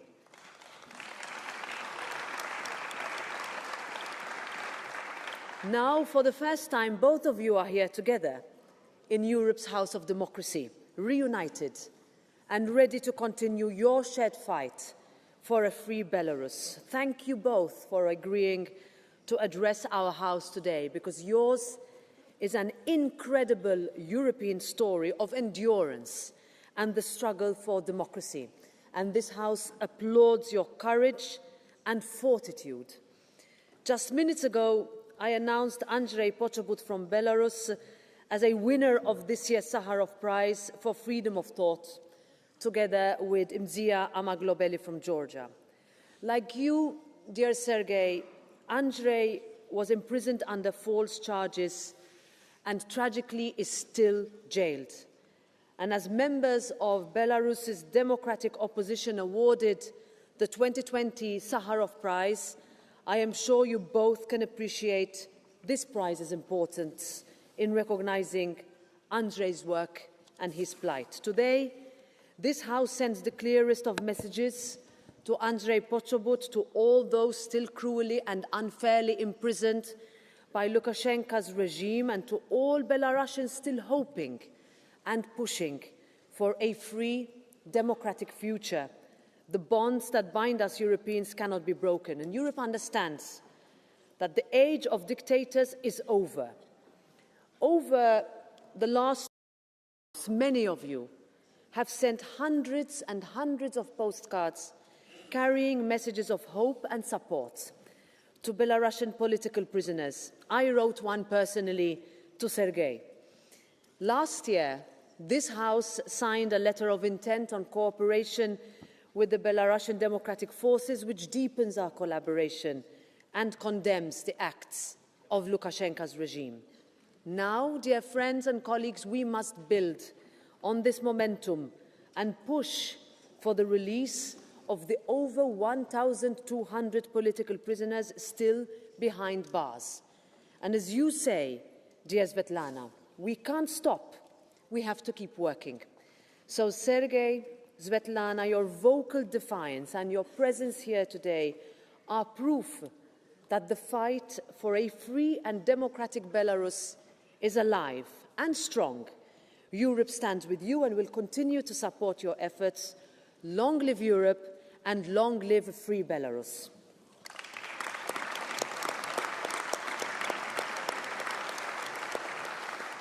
I now pass the floor first to Svetlana Tikhanovskaya.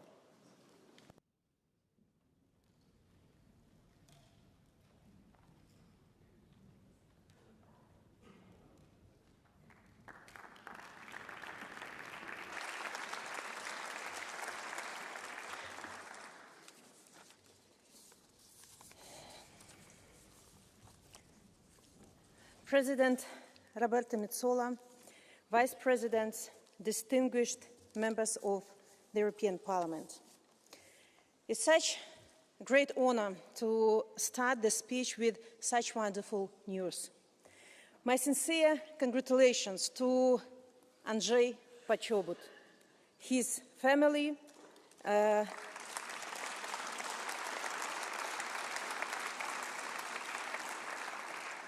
all Belarusians. Of course, my congratulations go to Mzia Amaglobeli as well. I wish to thank ECR and EPP for nominating Andrei Pochobut for the Sakharov Prize. I want to thank everyone who voted for his candidacy. Andrei is a Belarusian Polish journalist, became a symbol of resistance and personal enemy of the dictator. Before hearing his verdict of 8 years in high-security prison, he said, "I'm going to prison with clear conscience. I always knew that when times like this come to Belarus, I will end up in prison."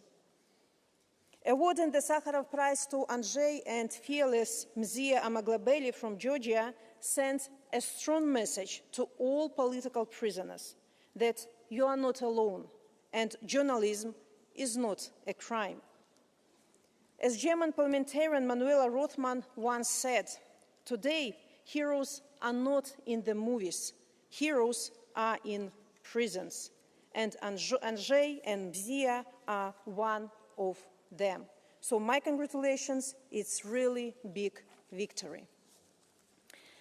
So, dear Roberta, thank you for your kind introduction. I don't know if you remember, but 5 years ago, in those days of our peaceful revolution, you were one of the first leaders I met.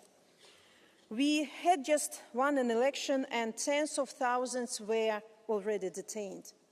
And you told me then, don't give up. Keep fighting no matter what. We will always be here to you. And you kept your promise. From the very first day, the European Parliament stood on our side. While governments hesitated, you acted. denouncing Lukashenko's fake legitimacy, calling for sanctions, promoting visas and possibilities for Belarusian people. Together, we signed a memorandum on cooperation between the European Parliament and Belarus Democratic Forces, showing that Belarus' rightful place is here in European Union. You took bold, unconventional steps that will be remembered in history books. Thank you. And I want to thank each parliamentarian who adopted a political prisoner, signed a postcard, joined a solidarity rally, voted for resolutions, and defended Belarus' right for self-determination. Thank you. I want to thank the delegation on Belarus, its amazing chair, Małgorzata Hasevska, and the standing rapporteur, Helmut Brandstetter, for their leadership and bringing Belarus voices here in Parliament. Also, I want to commend Lithuania and Poland, our closest neighbors and allies, who stand firm against Lukashenko's regime, support our movement, and continue to accept Belarusians fleeing the terror. And of course, big thanks to the European Commission, in particular President Ursula von der Leyen, Commissioner Marta Kos, and High Representative Kaja Kallas for their steadfast support to Belarusian media, civil society, and human rights defenders, and for pledging the €3 billion plan, which we will implement after democratic change. You know, change may not come in a single day, but I know it will come for sure. You know, today we are building the rails of that change so that one day we can place Belarus on the right track, European track, that no Russia and no Lukashenko can ever block again. And yes, I believe that Belarus will be a success story, and we will all write the story together. Dear friends, for 5 years I was coming to this chamber with a portrait of my husband. He was in Lukashenko's prison, isolated, starved, denied a voice. 3 months ago, when I saw him for the first time, I could barely recognize him. He had lost 60 kilos and looked like he returned from the Gulag. But you know what? The next morning he told me, "Now let's get to work." And this is the essence of Belarus: beaten,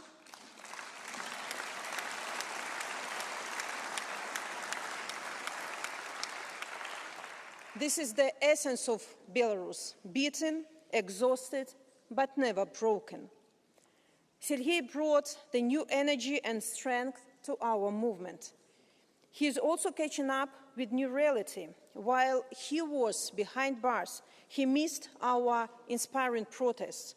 He missed migration crisis, brutal repressions, and the beginning of the war. And he even missed his own Sakharov Prize ceremony.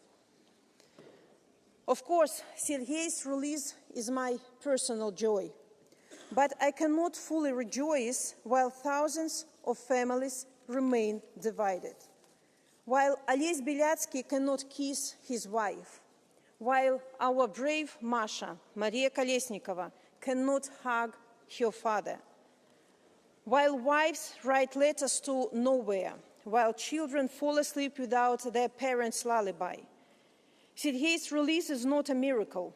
He is free thanks to you, your words, your pressure, and your solidarity. It was you who, for all these years, kept fighting for Sergei and release of other political prisoners. His release proved that everything is possible if we are bold, consistent, and patient. And it is a joint effort, a synergy of European pressure and American diplomacy. Here I want to commend President Trump and his team. It was a remarkable humanitarian operation that saved 70 people. President Trump has now gone further. He has demanded from Lukashenko the release of all 1,300 political hostages: students, teachers, doctors, factory workers, journalists. And we all pray to see more people free soon, including our common hero, Andrzej Poczobut. However, let's not be fooled by Lukashenko's so-called humanity. Let's not be naive. He releases 60 and immediately arrests 120. You know, it is like a revolving door. Even those pardoned are not completely free. Deported without documents, handicapped, a sack over their head. Their families, still in Belarus, are harassed by the KGB. Those who refuse to leave, like Mykola Statkevich, leader of the Belarusian Social Democrats, are thrown back to prison. For Lukashenko, people are nothing but bargaining chips. He wants sanctions lifted, he wants legitimizations, he dreams of returning to business as usual, but we have seen this movie before. The same show for 30 years, and we all know how it ends.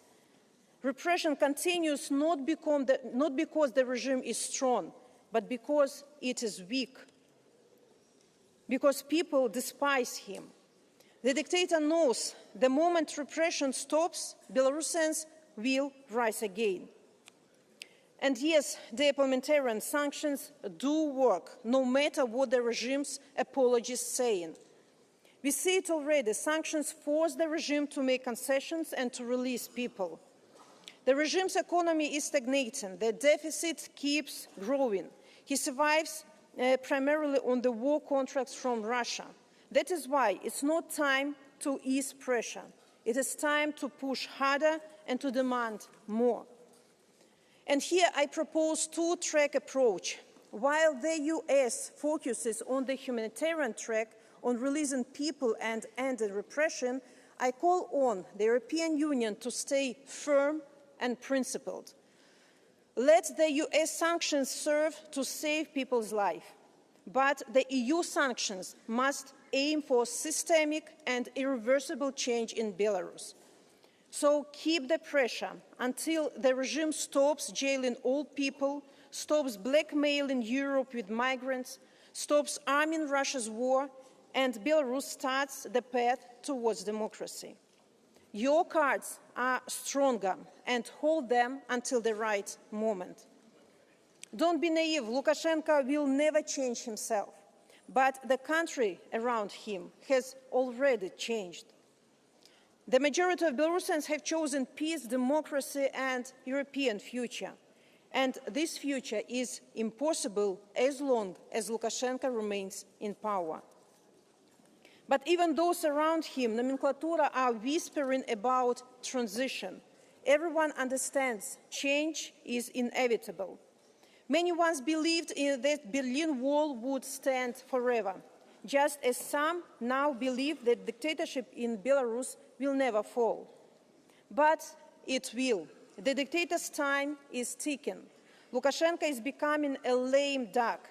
This is what we must prepare for, post-Lukashenko Belarus. We must make sure that not only Belarus is ready, but that Europe is ready when the moment comes.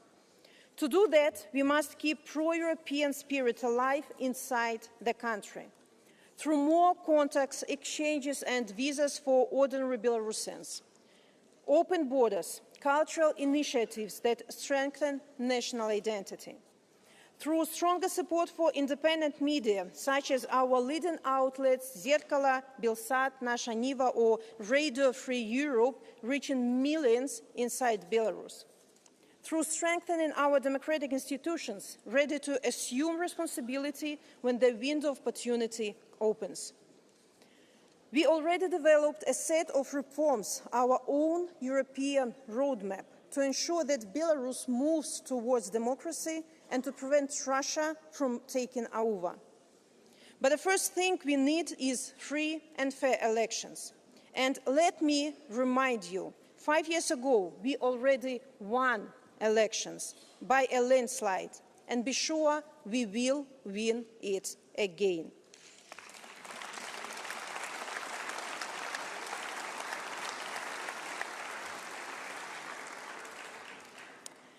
But before all of that, one thing is paramount. Ukraine must win.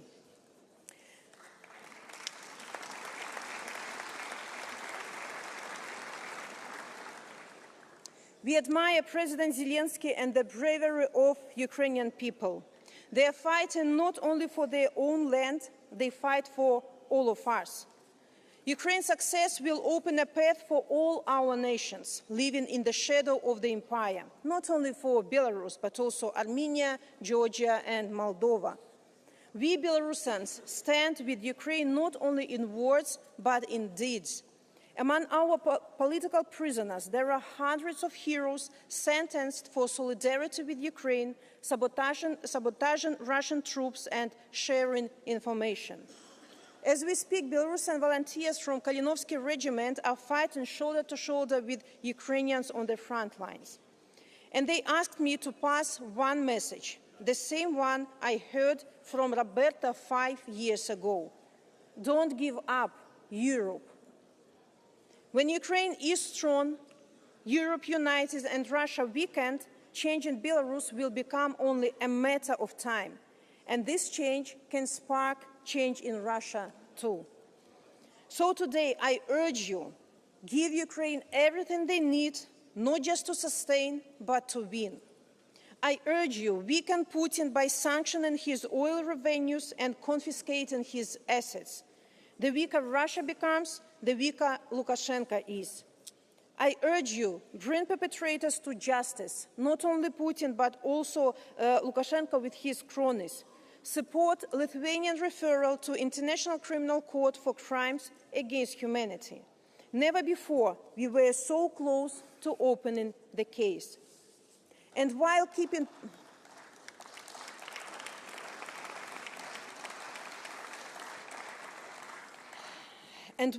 pressure on the regime, support our people, those inside the country and in exile. Thousands of Belarusians in the European Union became de facto stateless, without documents, and face transnational repressions. So invest into people, not dictators, because military power alone means nothing without people ready to defend their values. And I urge you, see Belarus not only as a threat, but as an opportunity to change the status quo and weaken Russia's presence on your eastern flank. So do not be afraid of dictators. Let's make them afraid.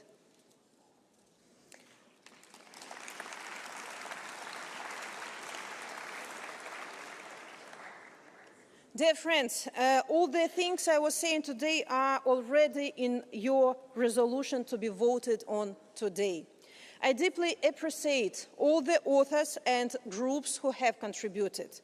It sends a clear message to the Belarusian people. You are not alone. But also to the regime. We see your crimes. It lays a solid foundation for a proactive EU strategy on Belarus aimed to achieve solid and irreversible change.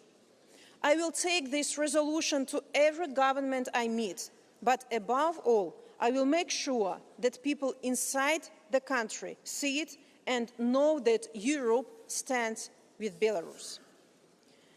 So, dear Parliament, in conclusion, let me say a few words in Belarusian. First, because I want our language to be heard in the European Parliament, and second, because I want to address my fellow Belarusians watching online. Дорогі білоруси, і тыя, хто ў краіне, і тыя, хто выехаў. Ніколі не губляйце надзею, ніколі не здавайцеся і не здраджвайце сваім прынцыпам. Як казаў Алесь Беляцкі, я веру, бо ведаю, што мінае ноч і надыходзіць ранак. Я ведаю, што нас няўтомна штурхае наперад, і гэта надзея і мара. Калі мы разам, калі верым, калі працуем дзеля пераменаў, мы ўсё адолеем. Dear friends, now I want you to meet my personal hero, Sergei Tikhanovsky, the man to whom I'm grateful with all my heart for all he did and endured. After all, it was for him that I became an accidental politician. Ladies and gentlemen, please welcome my husband, Sergei Tikhanovsky.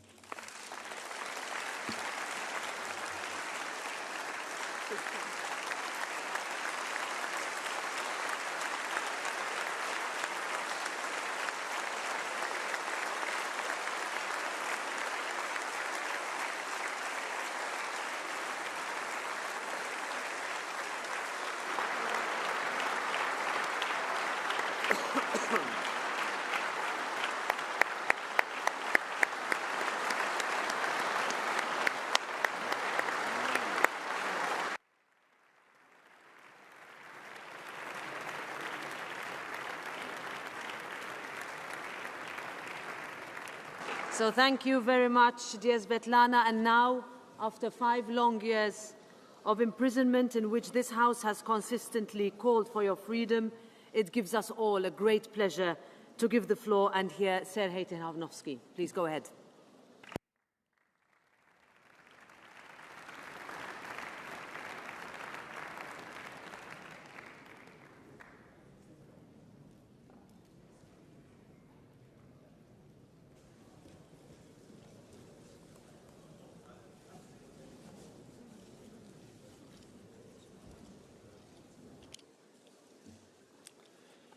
Ladies, gentlemen, and respected guests, I'm not a professional diplomat.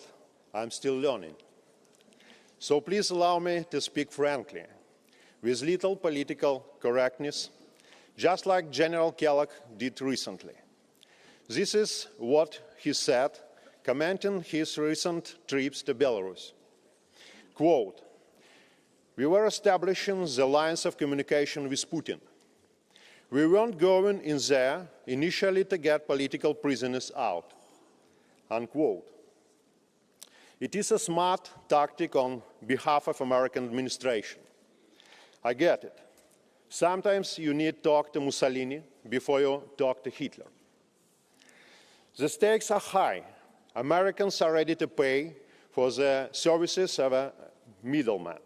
The middleman gets what he wants, but he gives out hostages in return. At one point of these talks, a few months ago, Lukashenko promised to release one big-name prisoner. That was my big lucky moment. At the time, my name was the most well-known in the West due to my wife's efforts. Lukashenko was trying hard to impress President Trump. That's why I got out. I managed to survive 5 years of solitary confinement in the hell of the Belarusian Gulag. Some of those I met there were not as lucky. We've been losing the best of our people.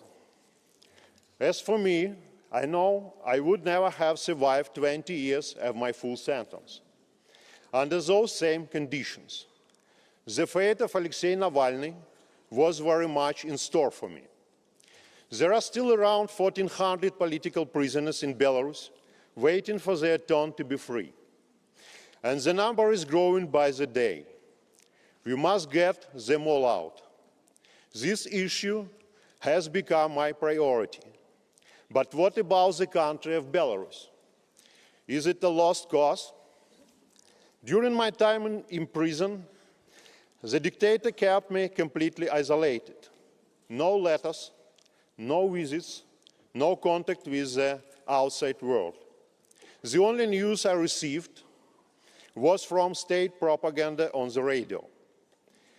It has been 4 months since my release, and I'm quickly catching up with the world. But it is painful to see that things have gotten worse. The business of changing regime in Belarus that I started with another leaders 5 years ago remains unfinished. In the summer of 2020, the people of Belarus showed they've had enough. The number of people which took to the streets against Lukashenko was astounding. If you were to scale up this number relative to the population in Russia, it would be the equivalent of 15 million people. No chance Putin would have survived such an open rebellion. For a short time, there was a moment we thought we could win. Some of the Lukashenko's government officials were expressing sympathy, but stayed hesitant. They didn't flip to the side of the people. Why? Because when the time came, the Russians showed up for the fight. Europeans did not.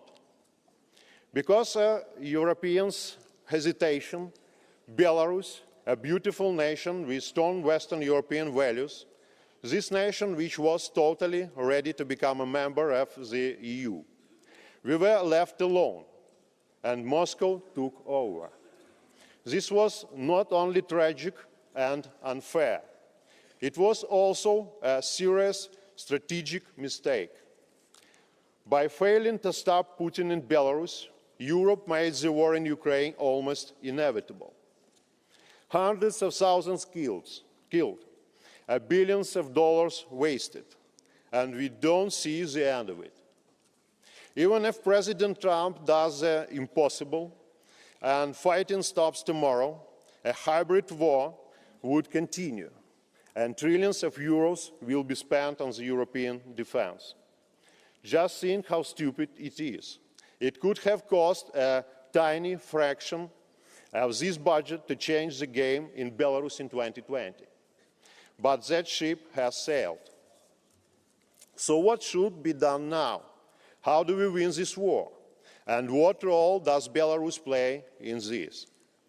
In this complex, potentially a very long hybrid war, victory will come only to those who take the initiative. My message is simple. Europe not only needs to become an active player, Europe needs to become an active player in Belarus. Lukashenko is a cunning survivor, but he is not immortal. The transfer of power in Belarus is imminent. Here is the reality. Since 2020, the people of Belarus have not accepted the dictator. They did not love him back. They did not revolt because they are simply being wise, careful, and realistic. They understand that without any real allies, we are fighting a losing battle. Of course, Belarusians would love to join NATO, but after what happened in Ukraine, Belarusians will never believe we will ever be accepted. We are not that naive. So how we do solve this problem? What's the formula? The answer can be found in Europe's own history. Think about Finland. Think about the Finland before it joined NATO. Finland learned how to live next to a difficult neighbor and still build a successful, independent country without going to war. It was a careful balance, a smart strategy. Europe would benefit if Belarus became a neutral bridge between the EU and Russia. Belarusians would benefit as well. That would be good things for both sides, a definite win-win. But of course, Putin sees Belarus very differently. He sees it as a buffer zone, a military base he can use to pressure his neighbors, a country with limited independence, something like Chechnya, but in Central Europe. So how do we pull this? There's only one solution. We need a third player in this political game. For many decades, the United States has saved you hundreds of billions of dollars each year, holding the security umbrella, while Europeans were busy building social welfare state. But today, America cannot be fighting on all their battlefields in the Middle East, in Europe, and in Asia at the same time. It is Europe, not the United States, that should take a leading role on its eastern borders. It is Europe that should become the main partner in helping Belarus move toward democracy. You are big. You are strong. Your population is whopping 500 million. Your GDP makes up 17% of the world total. Your total spending on helping Ukraine is mere 0.1%. Something tells me you can be doing a lot more. You just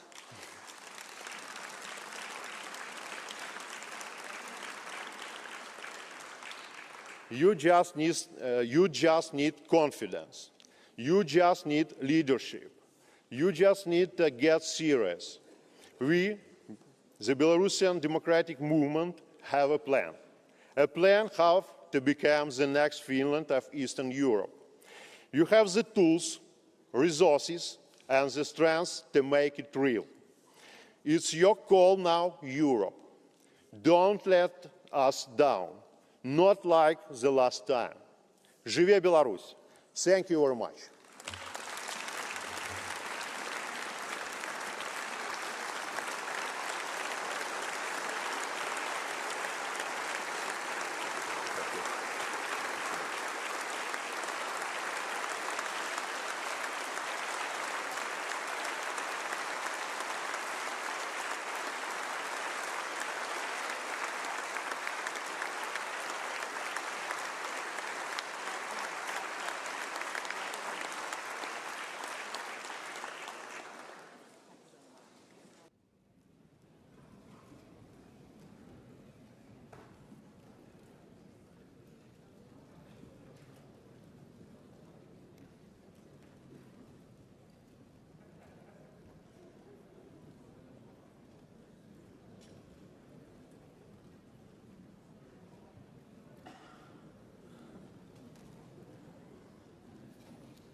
Okay, sitting is resumed. So I have a couple of announcements. Then I will have very, very short points of order. We have almost 2 hours for the vote today. So let's see. 2 hours. Let's see. So pursuant to Rules 10 and 183 of the Rules of Procedure and the Code of Appropriate Behaviour, and after taking into account the observations of the member concerned, I have decided to impose a penalty on Susanna Borvendeg for her inappropriate behaviour through offensive language and unethical actions towards Parliament staff, which also undermined the dignity and reputation of the Parliament. This penalty consists of the forfeiture of her entitlement to the daily subsistence allowance for a period of 5 days. The member concerned has been notified of this decision.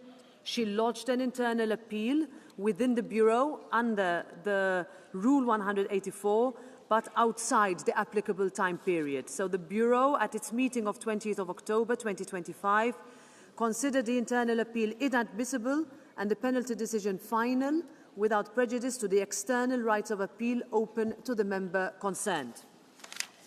Second announcement, the competent authorities of Spain have addressed a request to me for the parliamentary immunity of Alvise Perez to be waived. The request is referred to the Committee on Legal Affairs. Now, I have 2 points of order, and I'll ask once again for the colleagues to be quick. First, Mr. Paulo Cunha. Muito obrigado, Sra. Presidente, caros colegas. O facto de hoje cada dos 23 deputados portugueses estarmos aqui deve-se, em boa parte, a Francisco Pinto Balsemão. Ontem soubemos da sua triste partida. Fundador do Partido Social Democrata, antigo Primeiro-Ministro de Portugal e atual Conselheiro de Estado, é uma personalidade incontornável da história portuguesa. Teve um papel fundamental na revisão constitucional de 1982, que abriu o caminho da adesão de Portugal à então denominada Comunidade Económica Europeia. A sua coragem, defesa intransigente das liberdades, franqueza, espírito empreendedor e de serviço ao país são características pessoais e de caráter que marcaram e marcarão de forma determinante o contexto passado, presente e futuro de Portugal. Deixou sempre, em cada época e circunstância da vida nacional, a marca da sua audácia e visão. Foi fundador de um jornal na ditadura e, mais tarde, da primeira televisão privada no nosso país. Okay, thank you very much. Levou com ele um pouco de nós. mas deixou-nos muito de si, a Portugal, mas também a toda a Europa. Muito obrigado. Thank you very much. And sincere condolences. I give the floor now to Mr. Brandstetter. Thank you, President Metsola. Dear colleagues, I know there are some people in this House who support a war criminal and support Russia, but what one of our colleagues, Mrs. Soshoaka, did recently in Moscow is even more. And I quote the Kiev Post, she said, if President Zelensky was to speak in my parliament, I would break his legs. So it's an announcement of physical violence against a person. It's an announcement of physical violence against an elected president. And I think we all should know that. I'm sure, President Metsola, you know what is the right thing to do. Thank you. Yeah, thank you. Thank you very much. We will absolutely look into that. Can we go with the votes now, please? Yes? Okay. So we move first to the file, the report by Mr. Jürgen Warbon. On certain corporate sustainability reporting and due diligence requirements. We have a round of speakers first. 1 minute, 1 minute. It's okay. This is an important vote. This is an important vote. It's good that we hear the colleagues. I will give the floor first for the EPP group, Jürgen Warbon. 1 minute from your seats.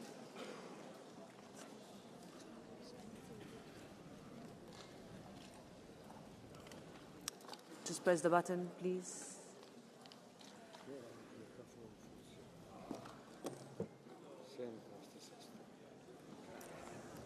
Madam President, I'm speaking on behalf of a united EPP. We made an agreement with S&D and Renew, both on content but also on the fact that we should have a committee mandate.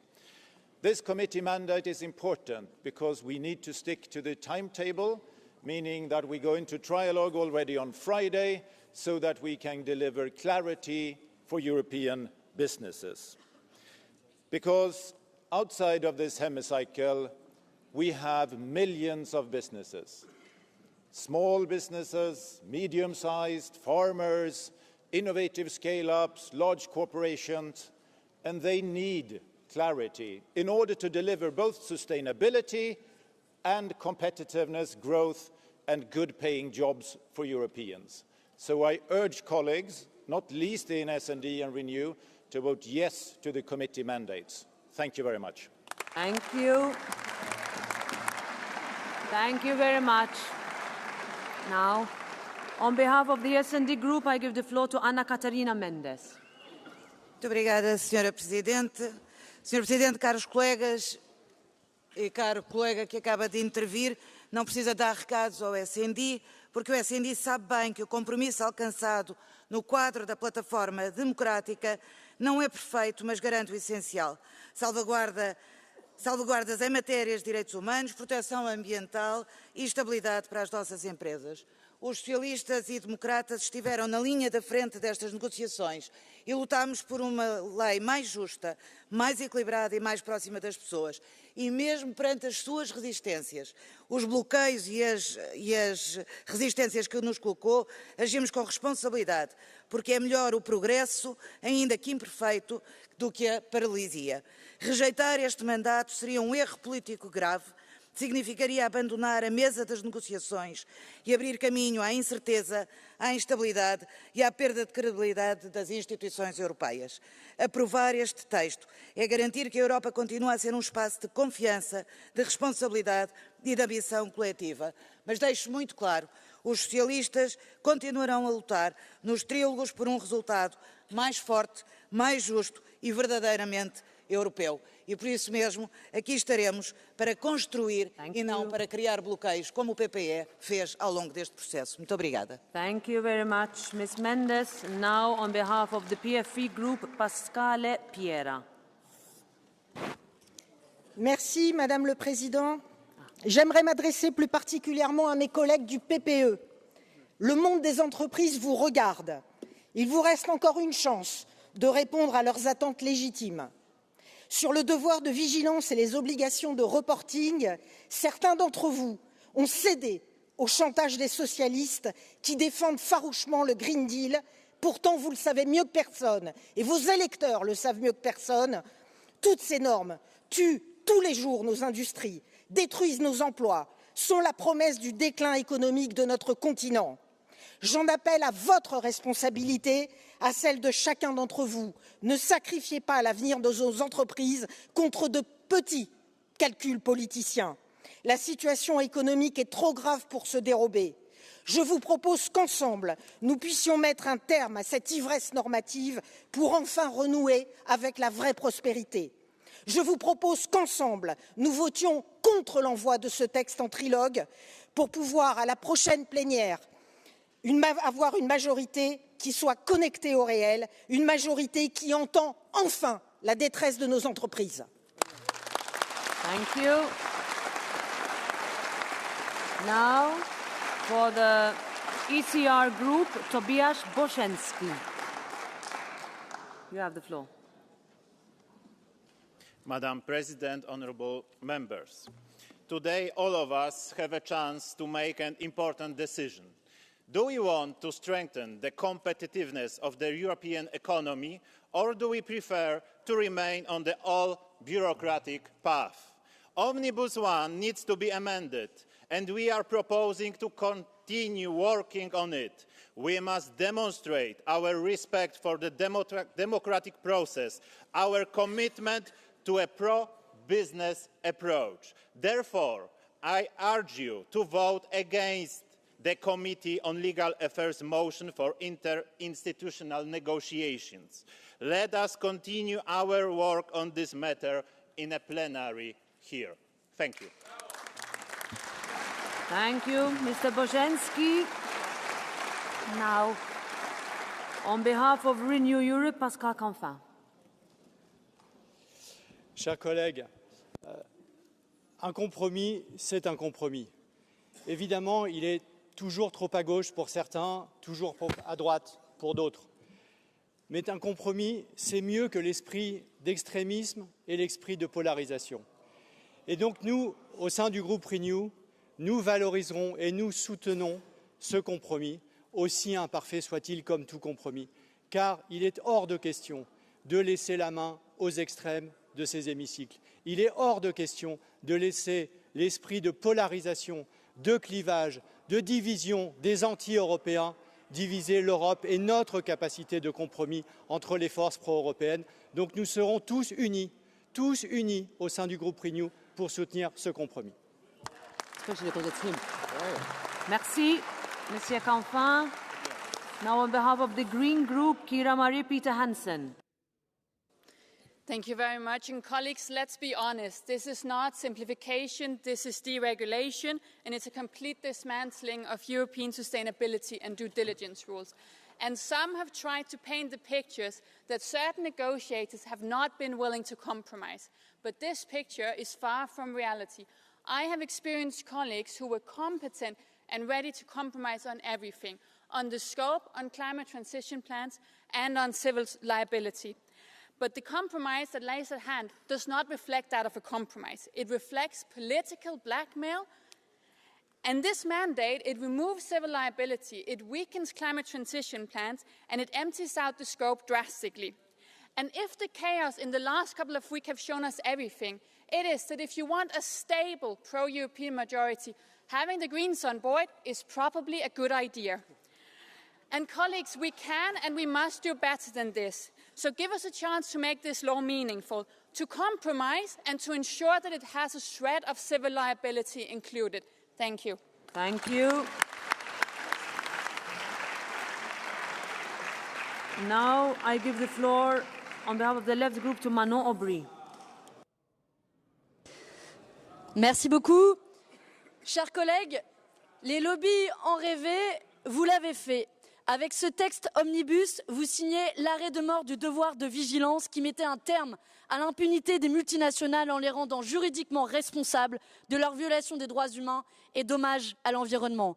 Avec ce texte, vous cédez une fois de plus aux injonctions de Donald Trump qui a explicitement exiger sa suppression. Avec ce texte, vous donnez un totem d'immunité aux entreprises comme Total ou Shein pour continuer à exploiter la nature et les travailleurs. Et en plus, à la demande de l'extrême droite, ce vote aura lieu à bulletin secret, ce qui est assez inédit. On voit qu'ils ont la transparence à géométrie variable et quand vous détruisez nos droits, vous préférez le faire bien tranquillement dans l'ombre. Alors, je voudrais m'adresser aux députés socialistes qui ont contribué à sceller ce pacte et qui s'apprêtent à voter ce deal de la honte. Qu'allez-vous dire aux victimes des crimes des multinationales qui espéraient obtenir justice grâce à ce texte? Okay, Qu'il était plus important de conserver votre accord avec la droite que de les sauver? Thank you very much. À deux fois. Thank Et you. rompez les rangs. You know you had 1 minute. Le texte omnibus est montré. Thank you. Thank you, Ms. Aubry. Thank you. Mary Khan, 1 minute for the ESN. I give the floor now to Mary Khan. Ja. 1 minute. Vielen Dank. Mit dem sogenannten Green Deal hat Ursula von der Leyen den Niedergang unserer europäischen Wirtschaft beschlossen. Und die Omnibus-Verordnung hätte die Chance geboten, wenigstens einen Teil des Schadens zu begrenzen. Doch statt unsere Unternehmen zu entlasten, haben sich die europäischen Christdemokraten wie so oft für die Brandmauer entschieden, statt für unsere Industrie. Jetzt haben sie erneut die Möglichkeit, etwas gut zu machen. Befreien Sie Tausende Unternehmen von der grünen Lieferkettenbürokratie, damit sie schlicht überleben können.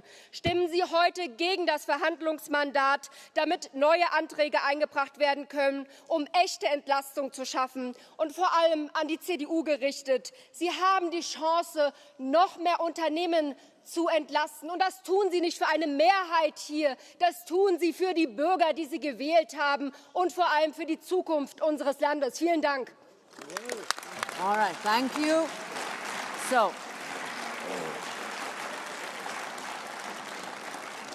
I'll tell you, please, everybody put the cards in the machines, check that they're working.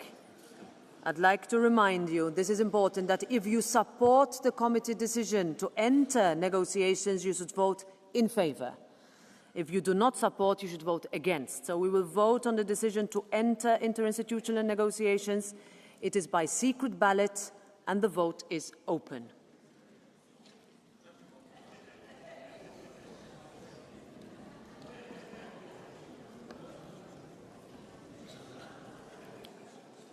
Vote is closed. Rejected. All right.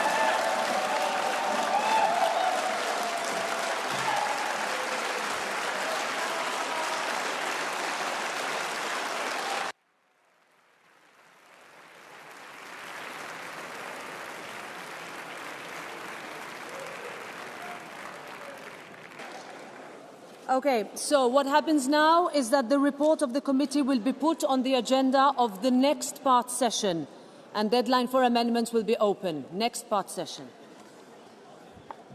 We move to the general budget of the European Union for the financial year 2026, all sections. We need 360 members for these votes. It is a specific majority. So, Amendment 218, who is in favour? Who's against? Who abstains? Adopted. Heading 1, Block 1. Who's in favour? Who's against? Who abstains? Adopted. Amendment 643. Who's in favour? Who's against? Who abstains? Adopted. 455. Who's in favour? Who's against? Who abstains? Rejected. 644. Who's in favour? Who's against? Who abstains? Adopted. 645. Who's in favour? Who's against? Who abstains? Adopted. 467, who is in favour? Who is against? Who abstains? Rejected. Heading 2A, Amendment 359 by roll call. Vote is open.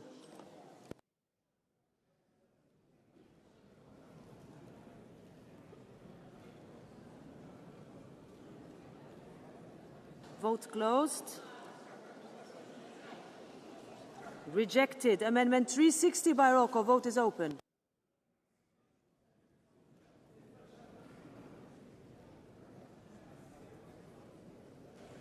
Vote is closed. Rejected. Heading 2B, Block 2. Who's in favour? Who's against? Who abstains? Adopted. 540. Who's in favour? Who's against? Who abstains? Rejected. 651. Who's in favor? Who's against? Who abstains? Adopted. 653. Who's in favor? Who's against? Who abstains? Adopted. 39. Who's in favor? Who's against? Who abstains? Adopted. 494. Who's in favor? Who's against? Who abstains? Rejected. 470. Who's in favor? Who's against? Who abstains? Rejected. 471. Who's in favor? Who's against? Who abstains? Rejected. 389 by roll call. Vote is open. Vote is closed. Rejected. 390 by roll call. Vote is open. Vote is closed. Rejected. 655 in two parts. First part, who's in favor? Who's against? Who abstains? Adopted. Second part by roll call. Vote is open. Vote is closed.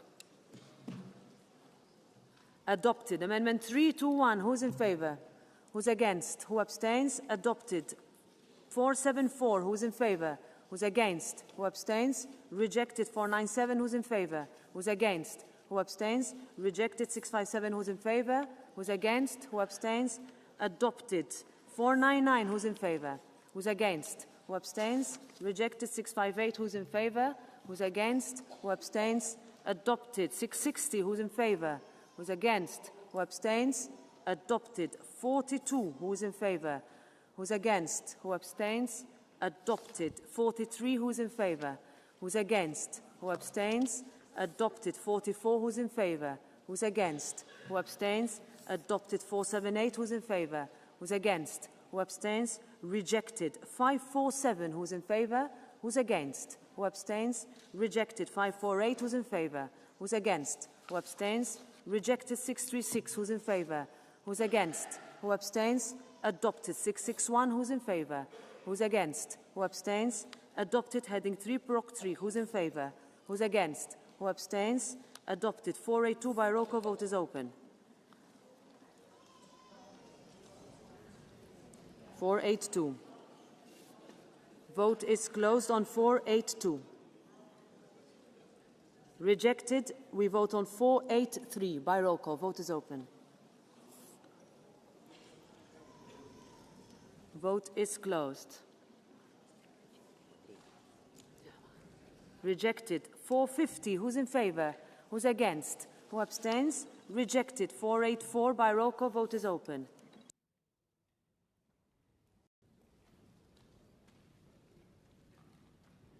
Vote is closed. Rejected. 361 by roll call. Vote is open.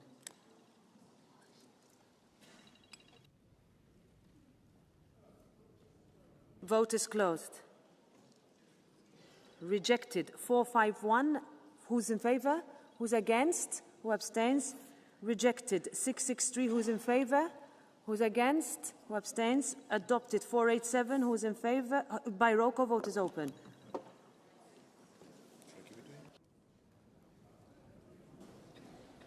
(487). Vote is closed.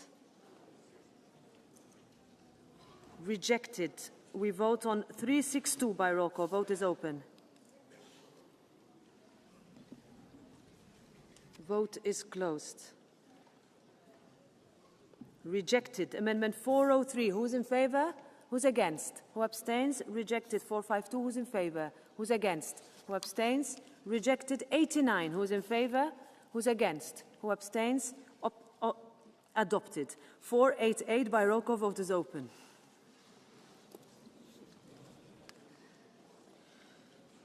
Vote is closed. It's rejected, so we vote on amendment 402. Who's in favor? Who's against? Who abstains? Rejected. 489 by roll call. Vote is open. Vote is closed. Rejected. 363 by roll call. Vote is open. Vote is closed. Rejected. 665. Who's in favor? Who's against? Who abstains? Adopted. 666. Who's in favor? Who's against? Who abstains? Adopted. Shall we check that? No. 393 by roll call. Vote is open. 393.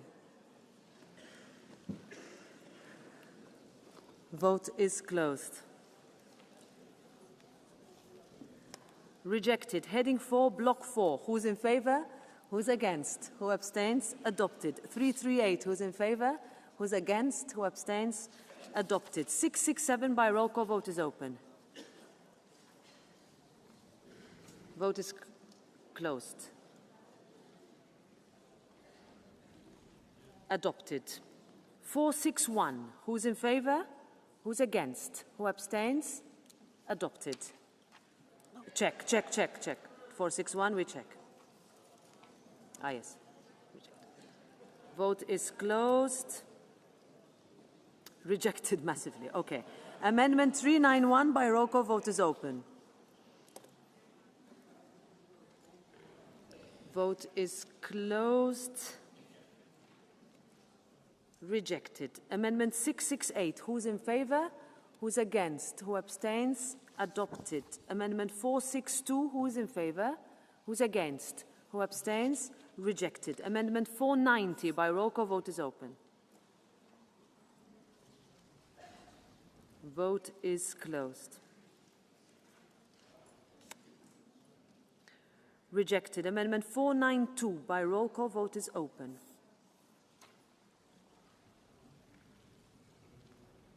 Vote is closed. Rejected. Amendment 669. Who's in favor? Who's against? Who abstains? Adopted. Heading 5, Block 5. Who's in favor? Who's against? Who abstains? Adopted. 458. Who's in favor? Who's against? Who abstains? Rejected. 392. Who's in favor? Who's against? Who abstains? Rejected. 366 by roll call. Vote is open. Vote is closed. Rejected. 485 by roll call. Vote is open. Vote is closed. Rejected. 491 by roll call. Vote is open.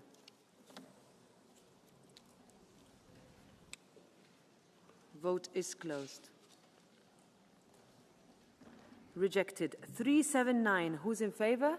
Who's against? Who abstains? Rejected. 380. Who's in favor? Who's against? Who abstains? Rejected. 381. Who's in favor? Who's against? Who abstains? Rejected. 375. Who's in favor? Who's against? Who abstains? Rejected. 382. Who's in favor? Who's against? Who abstains? Rejected. 371. Who's in favor? Who's against? Who abstains? Rejected. 368. Who's in favor? Who's against? Who abstains? Rejected. 383. Who's in favor? Who's against? Who abstains? Rejected. 384. Who's in favor? Who's against? Who abstains? Rejected. 671. Who's in favor? Who's against? Who abstains?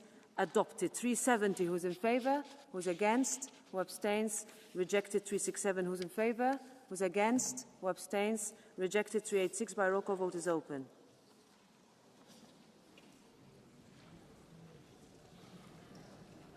Vote is closed. Rejected. Heading 6, Block 6. Who's in favor?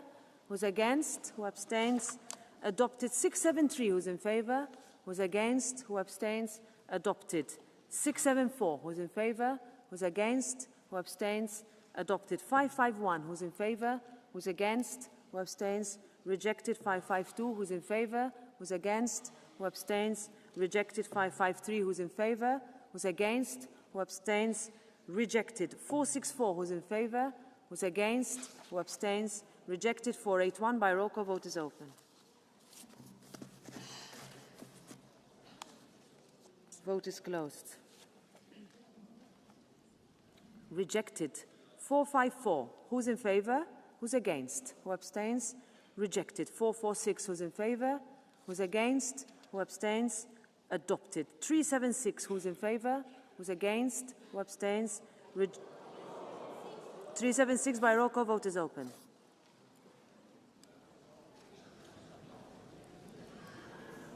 Vote is closed. Rejected. 396 by roll call. Vote is open. Vote is closed. Rejected. 355. Who is in favour? Who's against? Who abstains? Adopted. 555. Who's in favour? Who's against? Who abstains? Rejected. 556. Who's in favour? Who's against? Who abstains? Rejected. 557. Who's in favour? Who's against? Who abstains? Rejected. 558. Who's in favour? Who's against? Who abstains? Rejected. 559. Who's in favour? Who's against? Who abstains? Rejected. 560. Who's in favour? Who's against? Who abstains? Rejected. 561. Who's in favour? Who's against? Who abstains? Rejected. Having 7. European Commission, Block 7. Who's in favour?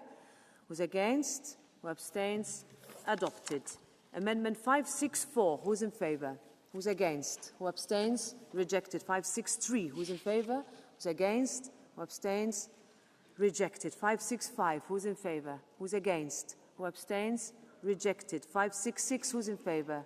Who's against? Who abstains? Rejected. 640. Who's in favour? Who's against? Who abstains? Adopted. 572. Who's in favour? Who's against? Who abstains? Rejected. 573. Who's in favour? Who's against? Who abstains? Rejected. 574. Who's in favour? Who's against? Who abstains? Rejected. 577. Who's in favour? Who's against? Who abstains? Rejected. 578. Who's in favour? Who's against? Who abstains? Adopted.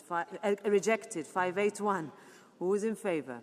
Who's against? Who abstains? Rejected. 582. Who's in favour? Who's against? Who abstains? Rejected. 583. Who's in favour? Who's against? Who abstains? Rejected. 585. Who's in favour? Who's against? Who abstains? Rejected. 586. Who's in favour? Who's against? Who abstains? Rejected. 592. Who's in favour? Who's against? Who abstains? Rejected. 593. Who's in favour? Who's against? Who abstains? Rejected. 596. Who's in favour? Who's against? Who abstains? Rejected. 604. Who's in favour? Who's against? Who abstains? Rejected. Heading 7, European Parliament, Amendment 395 by roll call. Vote is open. Vote is closed.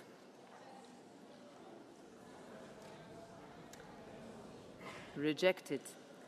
515 by roll call. Vote is open. 515.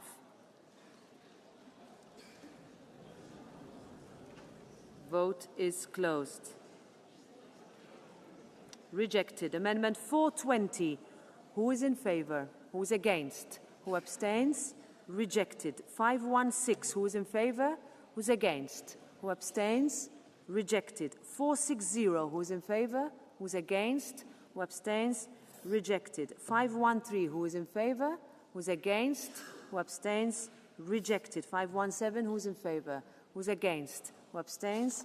Rejected. 510. Who is in favour? Who is against? Who abstains? Rejected. 512 by roll call. Vote is open. Vote is closed. Rejected. Amendment 496. Who is in favour? Who is against? Who abstains? Rejected. Heading 7, Council and European Council. Amendment 605. Who is in favour?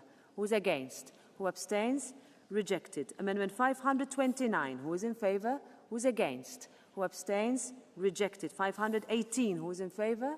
Who is against? Who abstains? Rejected. 522. Who is in favour? Who is against? Who abstains? Rejected. Heading 7, Court of Justice of the European Union, Block 8. Who is in favour? Who is against? Who abstains? Adopted. Heading 7, European Court of Auditors, Block 9. Who is in favour? Who is against? Who abstains? Adopted. Heading 7, European Economic and Social Committee, Block 10. Who is in favour? Who is against? Who abstains? Adopted. Amendment 523. Who is in favour?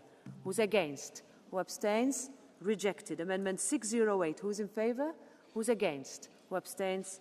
Adopted. Heading 7, European Committee of the Regions, Block 11. Who is in favour? Who is against? Who abstains? Adopted. Amendment 535. Who is in favour? Who is against? Who abstains? Rejected. Heading 7, European Ombudsman, Block 12. Who is in favour? Who is against? Who abstains? Adopted. Heading 7, Block 13, European Data Protection Supervisor. Who's in favour? Who's against? Who abstains? Adopted. Heading 7, European External Action Service. Block 14. Who's in favour? Who's against? Who abstains? Adopted. Pilot projects and preparatory actions. Block 15. Who's in favour? Who's against? Who abstains? Adopted. I give the floor to Council Presidency, Minister for European Affairs, Maria Bierria.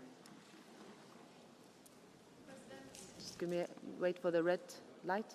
Yes, go ahead. President, honourable members, Commissioner, the European Parliament has just adopted amendments to the Council's positions on the draft budget for the financial year 2026.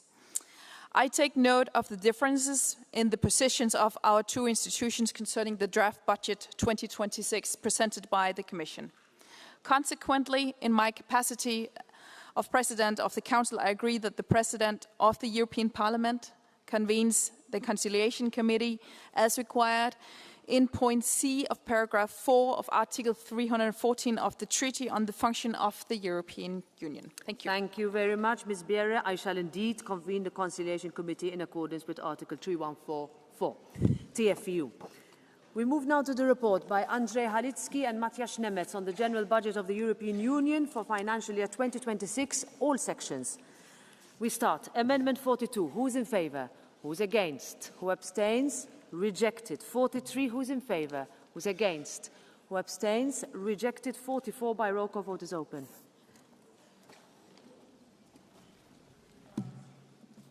Vote is closed. Rejected. 45 by roll call. Vote is open. Vote is closed. Rejected. 46 by roll call. Vote is open. Vote is closed. Rejected. Amendment 62. Who's in favour?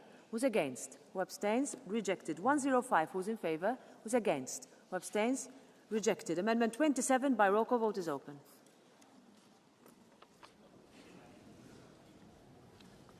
Vote is closed. Rejected. Amendment 106. Who's in favour? Who's against? Who abstains? Rejected. Amendment 63 by roll call. Vote is open. Vote is closed. Rejected. Amendment 28. Who's in favour? Who's against? Who abstains? Rejected. 107. Who's in favour? Who's against? Who abstains? Rejected. 64. Who's in favour? Who's against? Who abstains? Check. 64.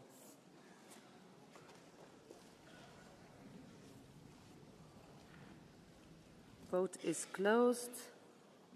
Rejected. Paragraph 7, Amendment 29. Who's in favour?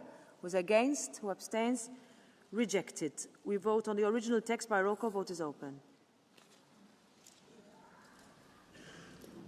Vote is closed. Adopted. Amendment 30. Who's in favour? Who's against? Who abstains? Rejected. Paragraph 8, original text. Who's in favour? Who's against? Who abstains? Adopted.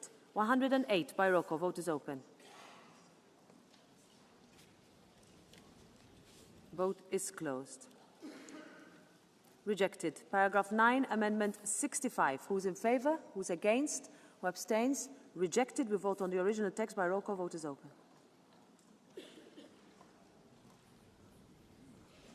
Vote is closed.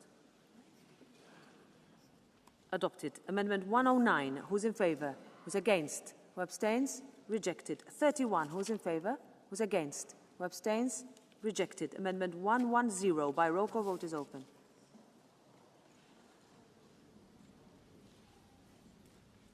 Vote is closed. Rejected. Paragraph 10, original text. Who's in favour? Who's against? Who abstains? Adopted. Amendment 66 by roll call. Vote is open. Vote is closed. Rejected. 67 by roll call. Vote is open. Vote is closed. Rejected. 111 by roll call. Vote is open.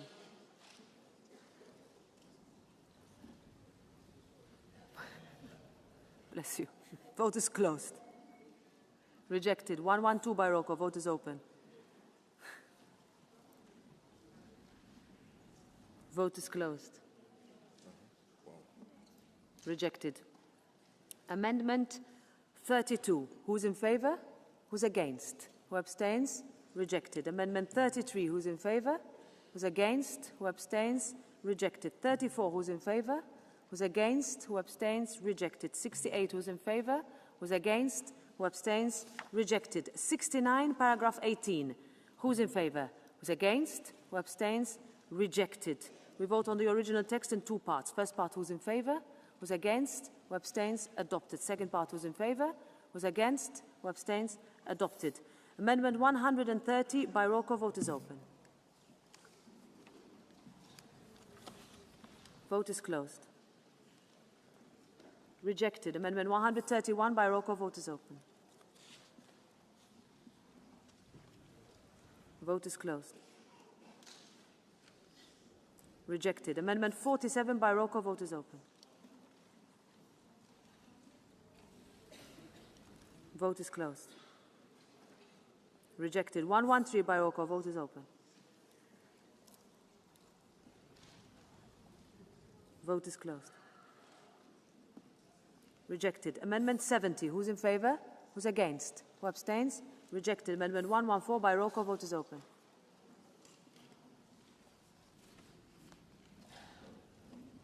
Vote is closed. Rejected. Amendment 71, by roll call, vote is open.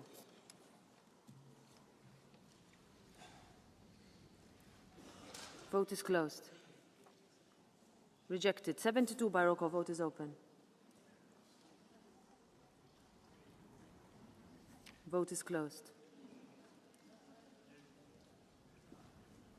Rejected. 73, by roll call, vote is open.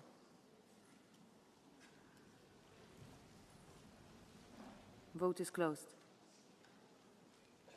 Rejected. Amendment 74, who's in favour? Who's against? Who abstains? Rejected. 75, by roll call, vote is open. Vote is closed. Rejected. Amendment 76, who's in favour? Who's against? Who abstains? Rejected. 77, who's in favour? Who's against? Who abstains? Rejected. 78, who's in favour? Who's against? Who abstains? Rejected. 1, 2, 3, by roll call, vote is open. Vote is closed. Rejected. 1, 2, 4, by roll call, vote is open. Vote is closed. Rejected. Amendment 79, who's in favour? Who's against? Who abstains? Rejected. Amendment 80, who's in favour? Who's against? Who abstains? Rejected. 81, by roll call, vote is open. Vote is closed. Rejected. 82, who's in favour? Who's against? Who abstains? Rejected. Now the rest from 83 to 115 are all by roll call. So we start. 83. No, we're not doing that. We're doing them one by one, but I won't say every time by roll call. Amendment 83, vote is open. Maybe say 5 seconds, but okay. Amendment 83. Vote is closed. Rejected. Amendment 48, vote is open. Vote is closed. Rejected. 49, vote is open.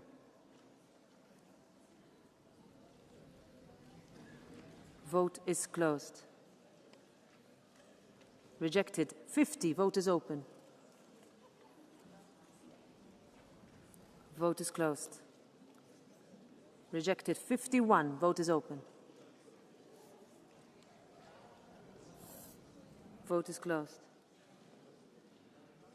Rejected. 52, vote is open.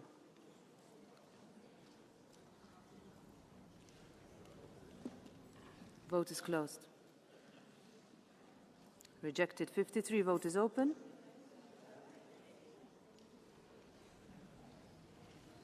Vote is closed. Rejected. 115, vote is open. Vote is closed. Rejected. Paragraph 27, original text in two parts. First part, who's in favour? Who's against? Who abstains? Adopted. Second part, by roll call, vote is open.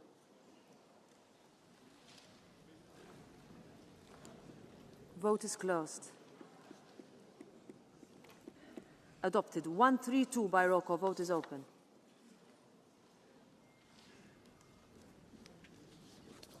Vote is closed.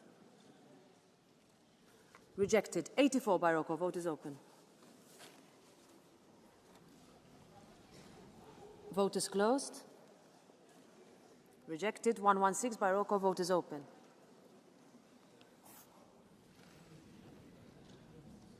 Vote is closed. Rejected. 117 by roll call. Vote is open. Vote is closed. Rejected. Paragraph 31, Amendment 85. Who's in favor? Who's against? Who abstains? Rejected. 86. Who's in favor? Who's against? Who abstains? Rejected. So we vote on the original text in three parts. First part, who's in favor? Who's against? Who abstains? Adopted. Second part, who's in favor? Who's against? Who abstains? Okay, let's check second part of the original text. Okay, vote is closed. Adopted. Third part, who's in favor? Who's against? Who abstains? Adopted. Amendment 87, who's in favor? Who's against? Who abstains? Rejected. Paragraph 32, original text in two parts. First part, who's in favor? Who's against? Who abstains? Adopted. Second part, who's in favor? Who's against? Who abstains? Adopted. Amendment 133, by roll call. Vote is open. Vote is closed. Rejected. Paragraph 33, original text, by roll call. Vote is open.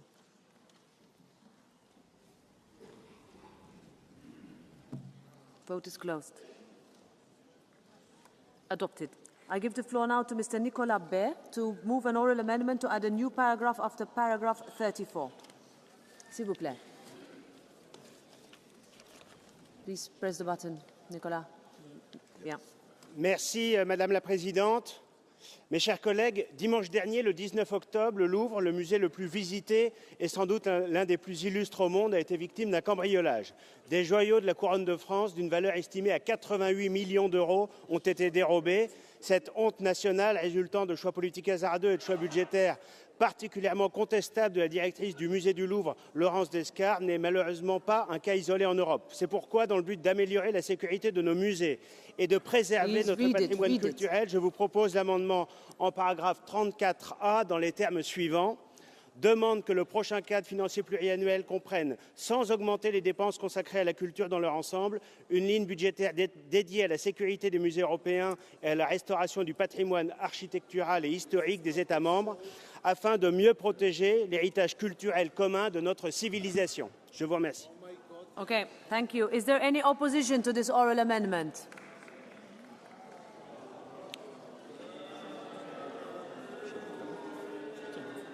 It's enough, yeah, okay. It cannot be taken. We pass to the next vote. Paragraph 35, Amendment 125. By roll call, vote is open.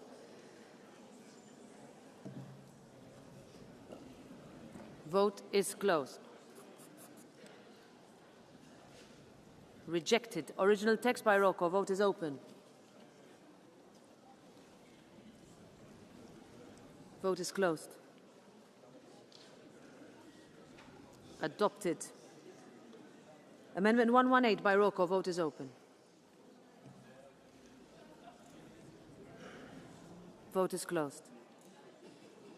Rejected. 119 by roll call. Vote is open. Vote is closed.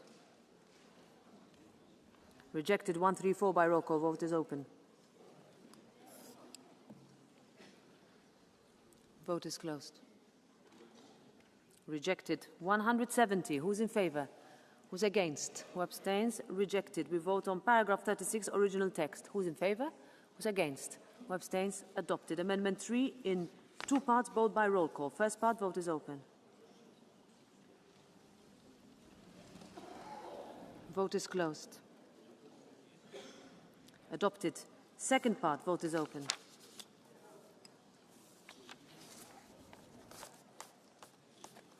Vote is closed. Rejected. Amendment 88. Who's in favor? Who's against? Who abstains? Rejected. 89 by roll call. Vote is open.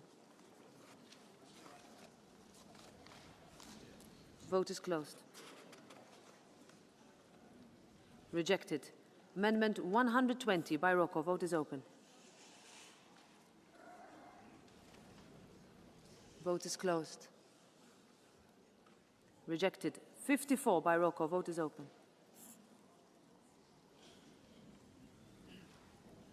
Vote is closed. Rejected. Amendment 90 by roll call. Vote is open.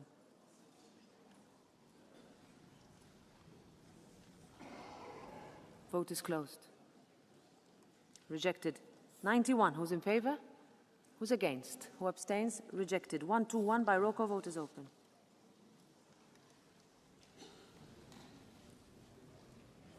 Vote is closed. Rejected. Amendment 35 by roll call. Vote is open. Vote is closed.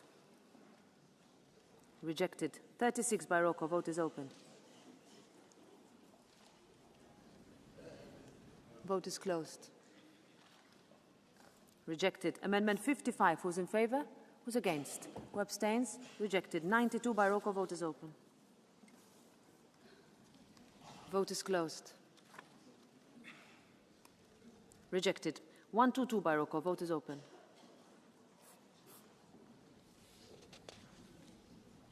Vote is closed.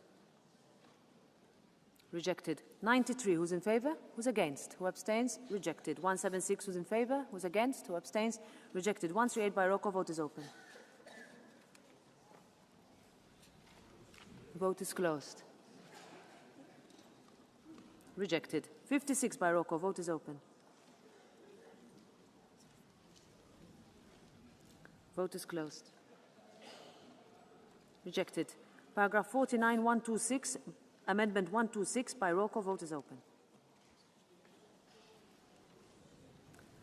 Vote is closed. Rejected. We vote on the original text. Who's in favor? Who's against? Who abstains? Adopted. 127 by roll call. Vote is open. Vote is closed. Rejected. 135 by roll call. Vote is open. Vote is closed. Rejected. 139 by roll call. Vote is open. Vote is closed. Rejected. Amendment 57. Who's in favor? Who's against? Who abstains? Rejected. 94 by roll call. Vote is open.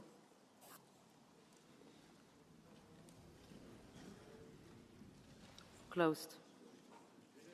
Rejected. 24 by roll call. Vote is open. Vote is closed. Rejected. Amendment 58. Who's in favor? Who's against? Who abstains? Rejected. Paragraph 53, 128 by roll call. The vote is open. Vote is closed. Rejected. So we vote on the original text in three parts. First part by roll call. Vote is open. Vote is closed. Adopted. Second part by roll call. Vote is open. Vote is closed. Adopted. Third part. Who's in favor?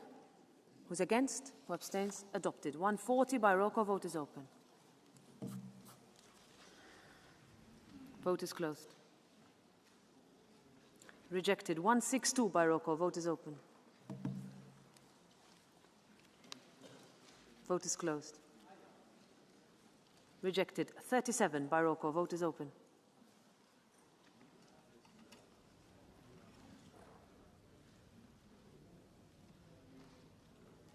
Closed. Sorry.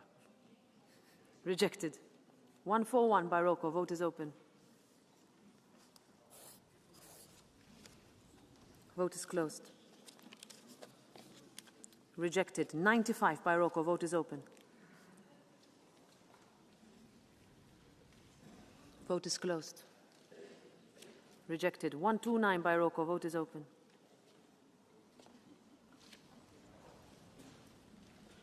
Vote is closed.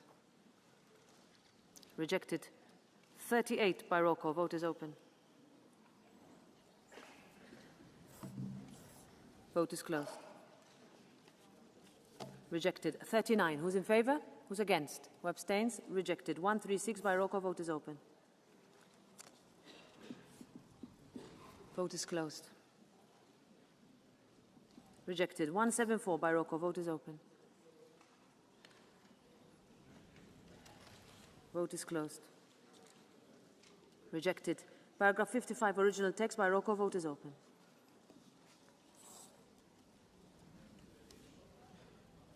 Vote is closed. Adopted. Amendment 142 by roll call. Vote is open. Vote is closed. Rejected. Paragraph 56, original text by roll call. Vote is open. 56.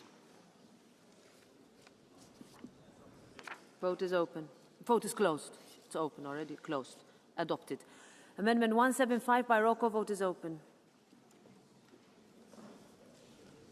Vote is closed. Rejected. 161 by roll call. Vote is open.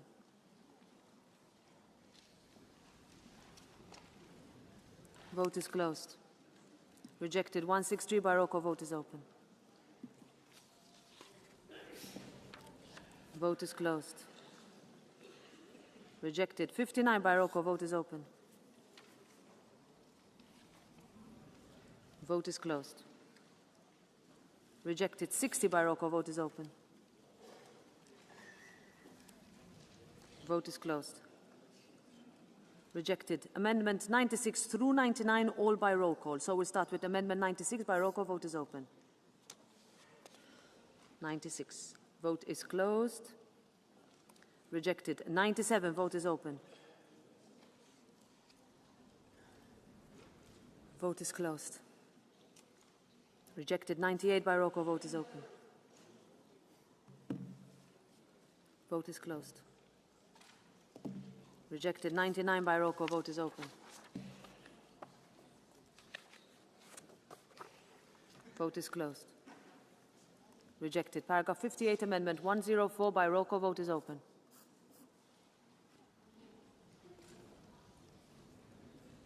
Vote is closed. Rejected. We vote on the original text in two parts. First part, who's in favour? Who's against? Who abstains? Adopted. Second part, who's in favour? Who's against? Who abstains? Adopted. Paragraph 59, original text in two parts. First part, who's in favour?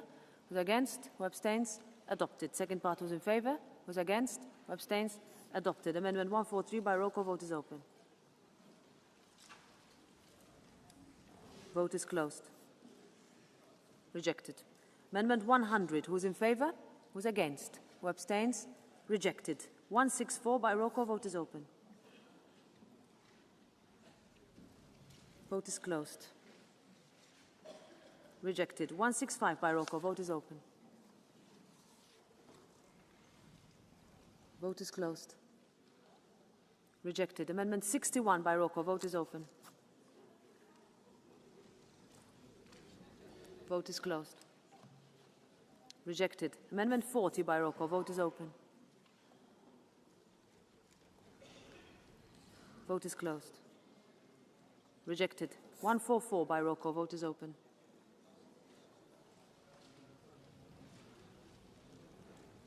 Vote is closed. Rejected. Paragraph 67, Amendment 101. Who's in favour? Who's against? Who abstains? Rejected. We vote on the original text in two parts, both by roll call. First part, vote is open. Vote is closed. Adopted. Second part, vote is open.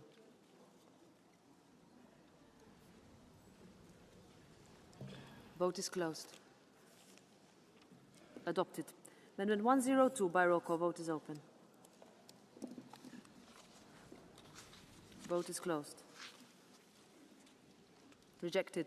Amendment 145 in three parts, all by roll call. First part, vote is open. Vote is closed. Rejected. Second part, vote is open.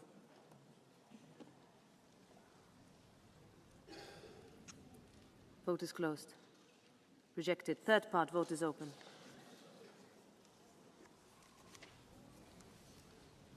Vote is closed. Rejected. Amendment 137, who's in favour? Who's against? Who abstains? Rejected. 146 by roll call. Vote is open. Vote is closed. Rejected. 41 by roll call. Vote is open. Vote is closed. Rejected. 103 by roll call. Vote is open. Vote is closed. Rejected. 152 by roll call. Vote is open. Vote is closed. Rejected. 153. Who's in favor? Who's against? Who abstains? Rejected. 166 by roll call. Vote is open. 166. Vote is closed. Rejected. 171. Who's in favor? Who's against? Who abstains? Rejected. 156 by roll call. Vote is open. Vote is closed. Rejected. 167 by roll call. Vote is open.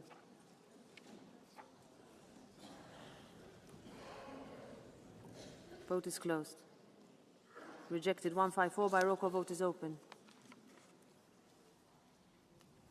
Vote is closed. Rejected. 147 by roll call. Vote is open. Vote is closed. Rejected. 148. Who's in favor? Who's against? Who abstains? Rejected. Paragraph 79, point F, original text in two parts. First part, who's in favor?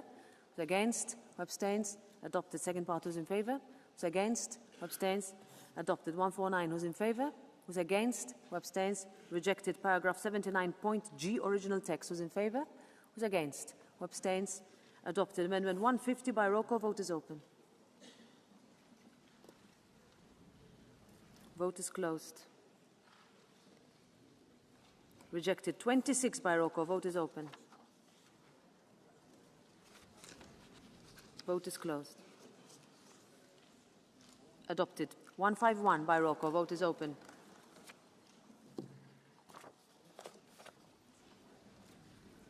Vote is closed. Rejected. 177 by roll call. Vote is open.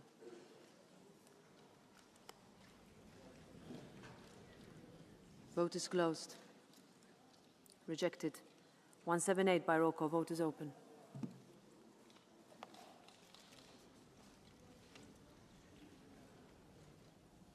Vote is closed. Rejected. 172 by roll call. Vote is open. Vote is closed. Rejected. 173 by roll call. Vote is open. Vote is closed. Rejected. 157 by roll call. Vote is open. Vote is closed. Rejected. 158 by roll call. Vote is open. Bless you. Vote is closed. Rejected. Amendment 1 by roll call. Vote is open. Vote is closed. Rejected. Amendment 2. Who's in favor? Who's against? Again. Amendment 2. Who's in favor? Who's against? Who abstains? Okay, let's check this, please. Amendment 2. Okay, vote is closed. Adopted. Amendment 25. Who's in favor? Who's against? Who abstains? Adopted. Amendment 169 by roll call. Vote is open. It's not open yet. Vote is open now. Vote is closed. Rejected. 159. Vote is open by roll call.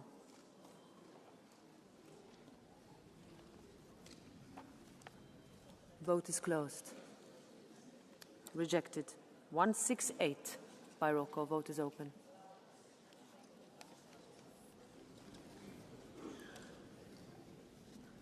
Vote is closed.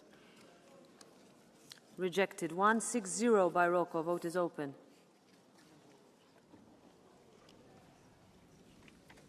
Vote is closed. Rejected. 155 by roll call. Vote is open.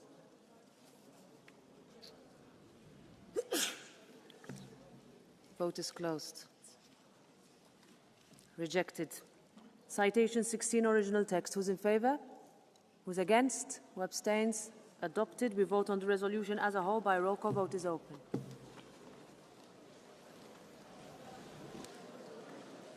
Vote is closed. Adopted. We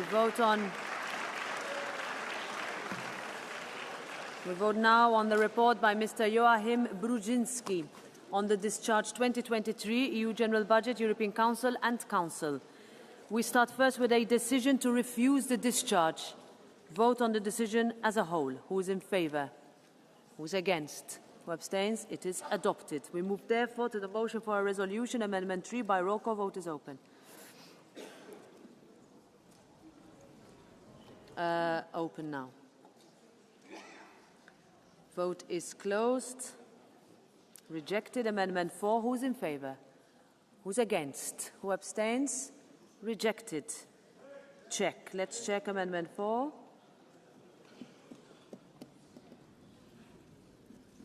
Vote is closed. Rejected. Paragraph 16, Amendment 1 by roll call. Vote is open.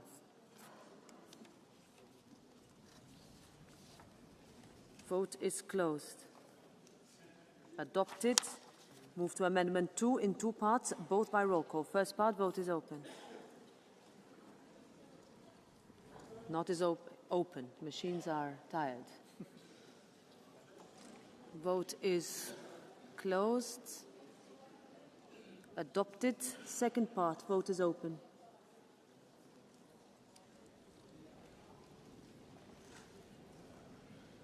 Vote is closed. Adopted.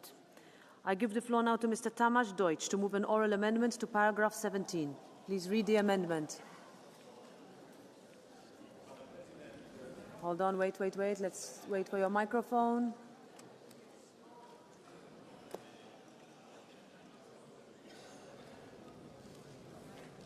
It's okay. Press again, try pressing. No, it's okay, it should work. Should is the operative word.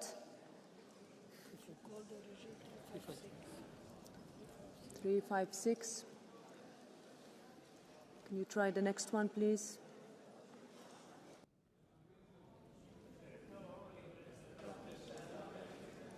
I'm sorry for this. Try the next one, please. Can you try your colleagues, Mr. Deutsch? Anybody try in the vicinity? Anyone in the vicinity? Okay.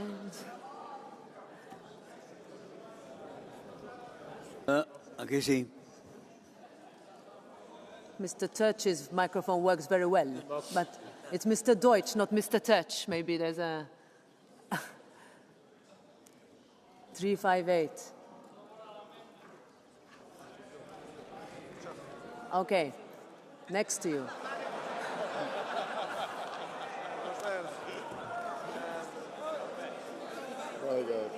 And it's a comedy of errors. Okay, now both of them are working. Go ahead. Thank you very much, Madam President. Dear colleagues, I would like to present the oral amendment. Recognizes the effort of the Hungarian government in hosting the upcoming Budapest Peace Summit as a constructive contribution to dialogue and stability in Europe. Acknowledges that such initiatives demonstrate Hungary's commitment to fostering peace and cooperation within the Union and beyond.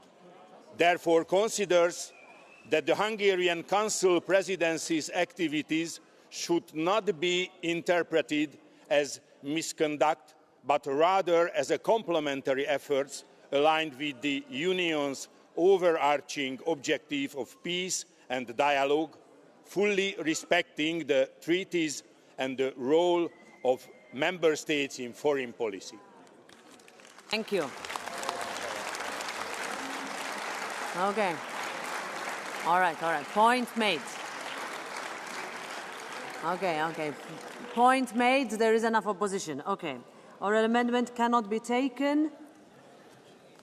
We vote on the paragraph 17, original text in two parts. First part, who's in favour?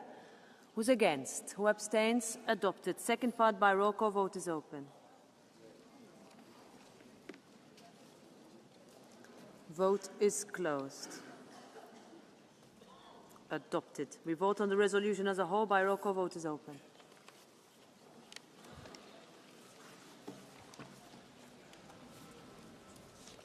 Vote is closed. Adopted. We move to the report by Ms. Eric Marquardt on the discharge 2023 agencies. Decision on the discharge of the European Union Agency for Asylum. We vote on the decision as a whole. Who's in favour? Who's against? Who abstains? Adopted. We move for the motion of a resolution. Amendment 2. By roll call. Vote is open. Vote is closed. Rejected. Amendment 3. By roll call. Vote is open. Vote is closed. Rejected. Amendment 4. By roll call. Vote is open. Vote is closed. Rejected. Amendment 1. By roll call. Vote is open. Vote is closed. Rejected. We vote on the resolution as a whole. By roll call. Vote is open. Vote is closed. Adopted. We move to the report by Mr. Sandro Gozzi on the institutional consequences of the EU enlargement negotiations. Paragraph 4, original text in 6 parts, all by roll call. First part, vote is open.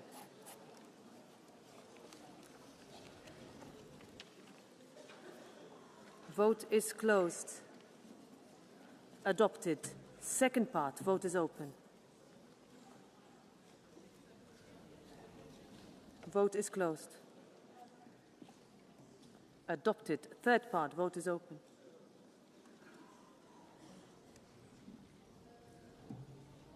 Vote is closed. Adopted. Fourth part, vote is open.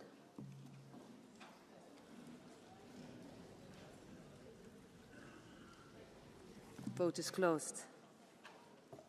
Adopted. Fifth part, vote is open.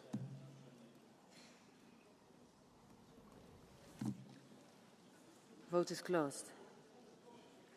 Adopted. Sixth part, vote is open. Vote is closed. Adopted. Paragraph 10, original text by roll call, vote is open.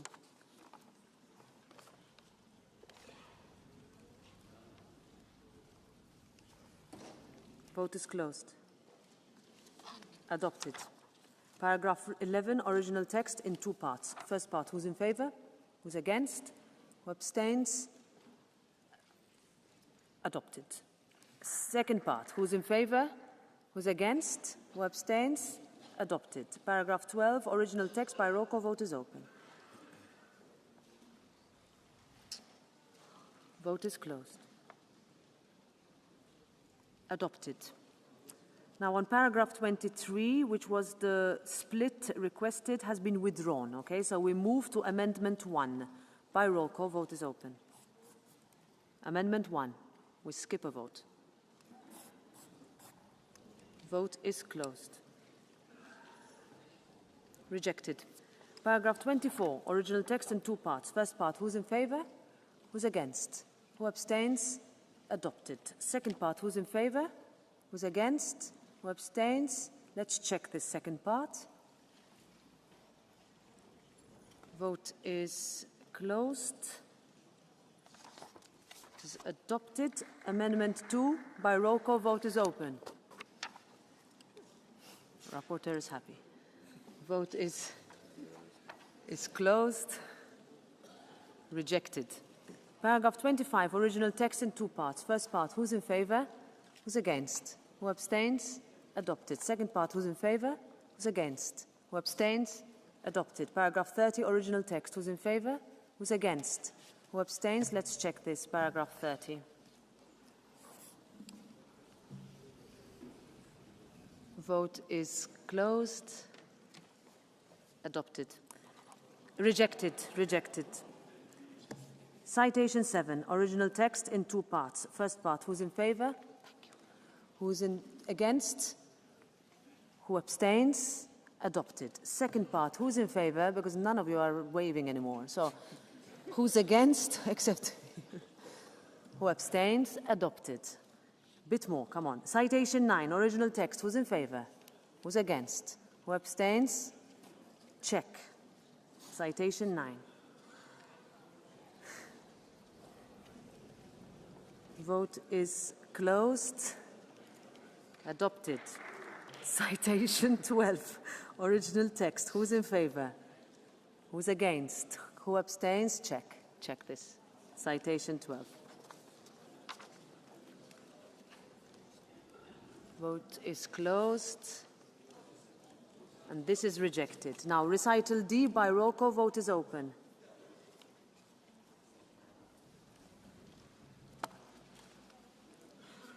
Vote is closed. Adopted. Recital L, original text in 6 parts. First part, who's in favor? Who's against? Who abstains? Adopted. Second part, who's in favor? Who's against? Who abstains? Adopted. Third part, who's in favor? Who's against? Who abstains? Adopted. Fourth part, who's in favor? Who's against? Who abstains? Adopted. Fifth part, who's in favor? Who's against? Who abstains? Adopted. Sixth part, who's in favor? Who's against? Who abstains? Adopted. Recital S, original text in 2 parts. First part, who's in favor? Who's against? Who abstains? Adopted. Second part, who's in favor? Who's against? Who abstains? Adopted. Recital T, original text, who's in favor? Who's against? Who abstains? Let's check recital T.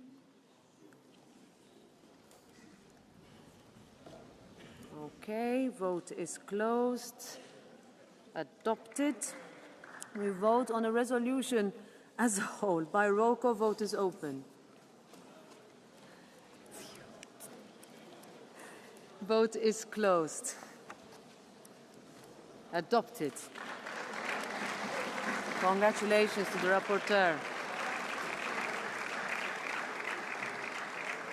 Now, we vote on the joint motion for a resolution tabled by 5 groups on polarization and increased repression in Serbia 1 year after the Novi Sad tragedy. Amendment 2, who's in favor? Who's against? Who abstains? Rejected. Amendment 5, by roll call, vote is open.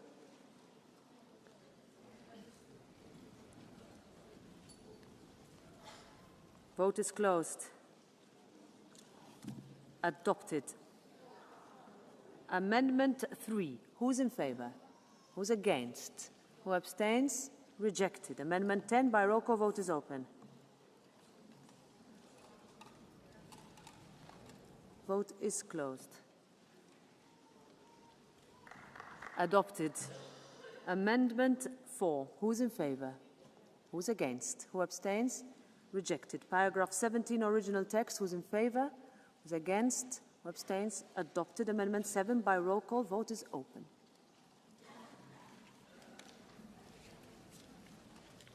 Vote is closed.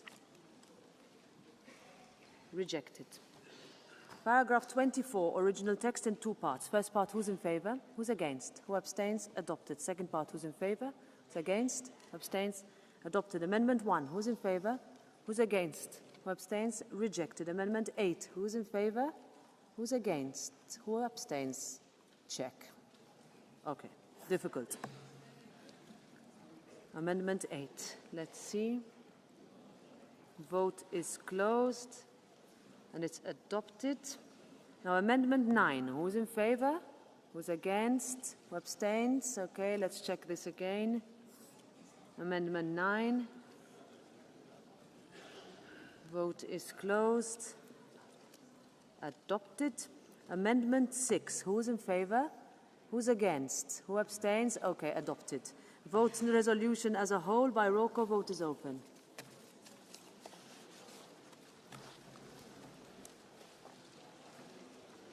Vote is closed.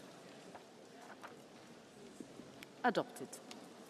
Last vote ahead. Thank you for everything today. Now let's see. Joint motion for a resolution tabled by 5 groups on the situation in Belarus 5 years after the fraudulent presidential elections. Amendment 1. Who's in favor?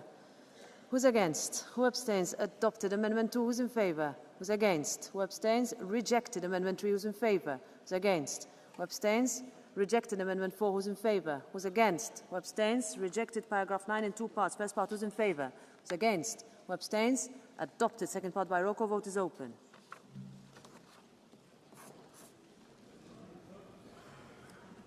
Vote is closed. Adopted. Amendment 5 by roll call. Vote is open. Vote is closed. Rejected. Amendment 6. Who's in favour? Who's against? Who abstains? Rejected. Amendment 8. Who's in favour? Who's against? Who abstains? Adopted. Recital Q. Original text in two parts. First part. Who's in favour? Who's against? Who abstains? Adopted. Second part by roll call. Vote is open.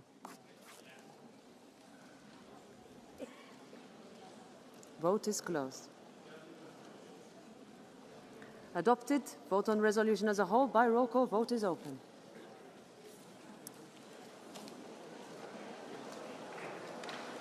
All right. Vote is closed. Adopted. Have a good afternoon.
Grazie colleghi.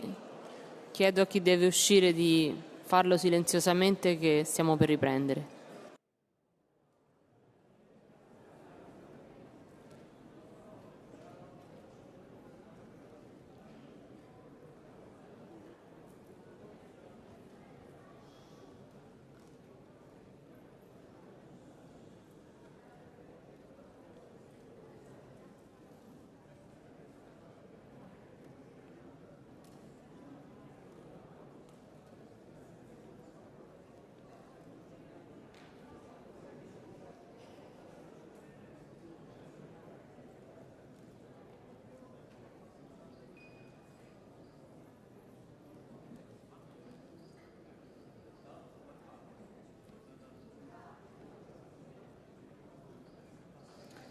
La seduta è ripresa. Il processo verbale della seduta di ieri e i testi approvati sono stati distribuiti. Se non ci sono osservazioni, il processo verbale è approvato. L'ordine del giorno reca la discussione di attualità richiesta da un gruppo politico Renew, articolo 169 del regolamento, i continui attacchi alle istituzioni democratiche e allo Stato di diritto in Bulgaria. Ricordo agli onorevoli deputati che per questa discussione non è prevista la procedura del catch the eye, né saranno accettati interventi di blue card. Iniziamo il dibattito. Prego l'onorevole Ayer, autore della richiesta.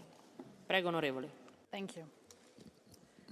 Dear colleagues, dear Commissioner, dear Minister, a democratic elected mayor is jailed for no reasons.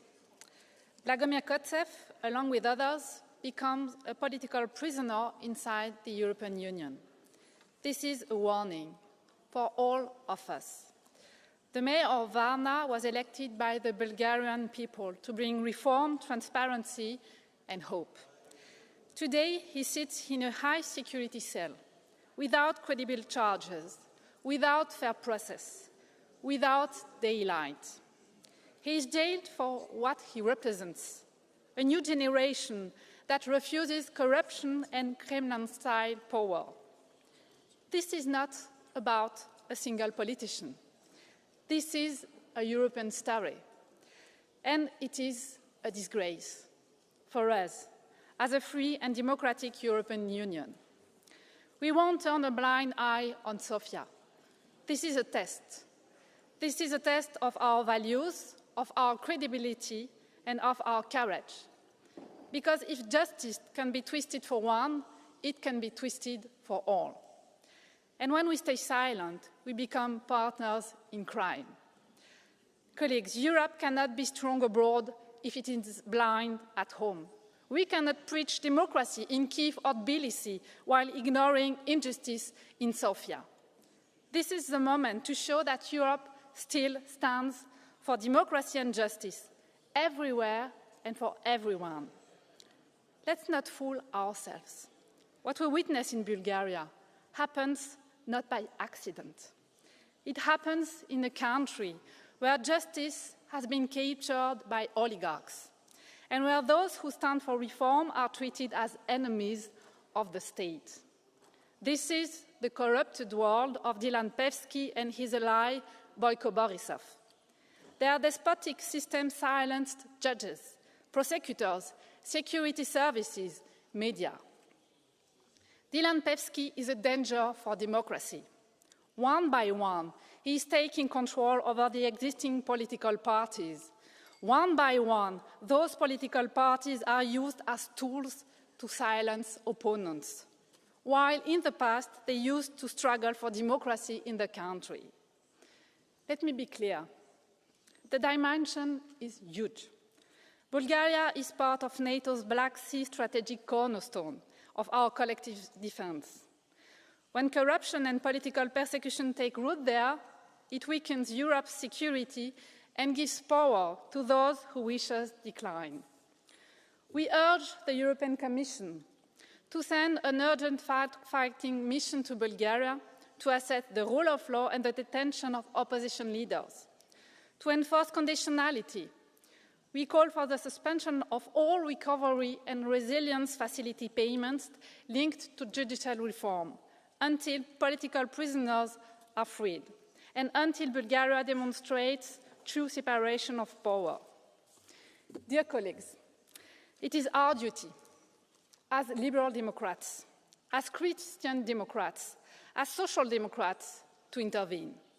Your parties in the EPP, in the Socialists, might be part of the current government, but your honor, your values must prevail over party politics. So move on. Use your European families to apply the necessary pressure. Our duty is to act with clarity, unity, and courage. We call for change in Bulgaria now. Thank you.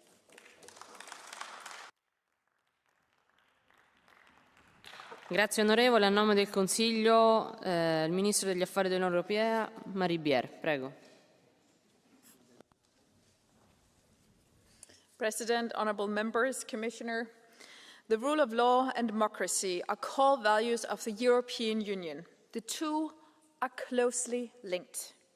The rule of law is the fuel on which democracy runs.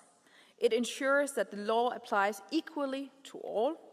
It ensures that judges can rule without fear or favor. It guarantees a stable legal framework. It provides a system of checks and balances that also protects the rights of minorities. For the Council, the rule of law is a constant priority.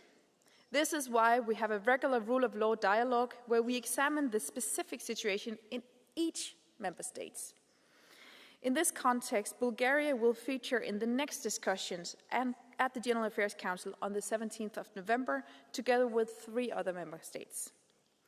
There, we will look at recent developments in Bulgaria and address challenges and recommendations as identified by the Commission in its annual Rule of Law report. These rule of law dialogues facilitate constructive discussions. They help us stay ahead of potential issues and help member states address rule of law issues.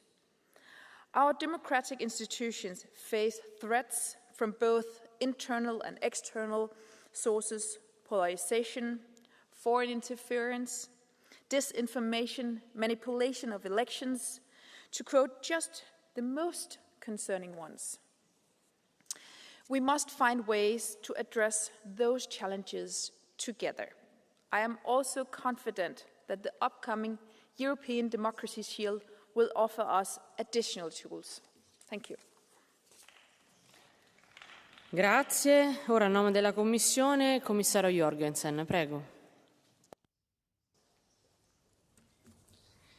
Dear Chair, honourable members, thank you for the opportunity to exchange with you about the rule of law in Bulgaria.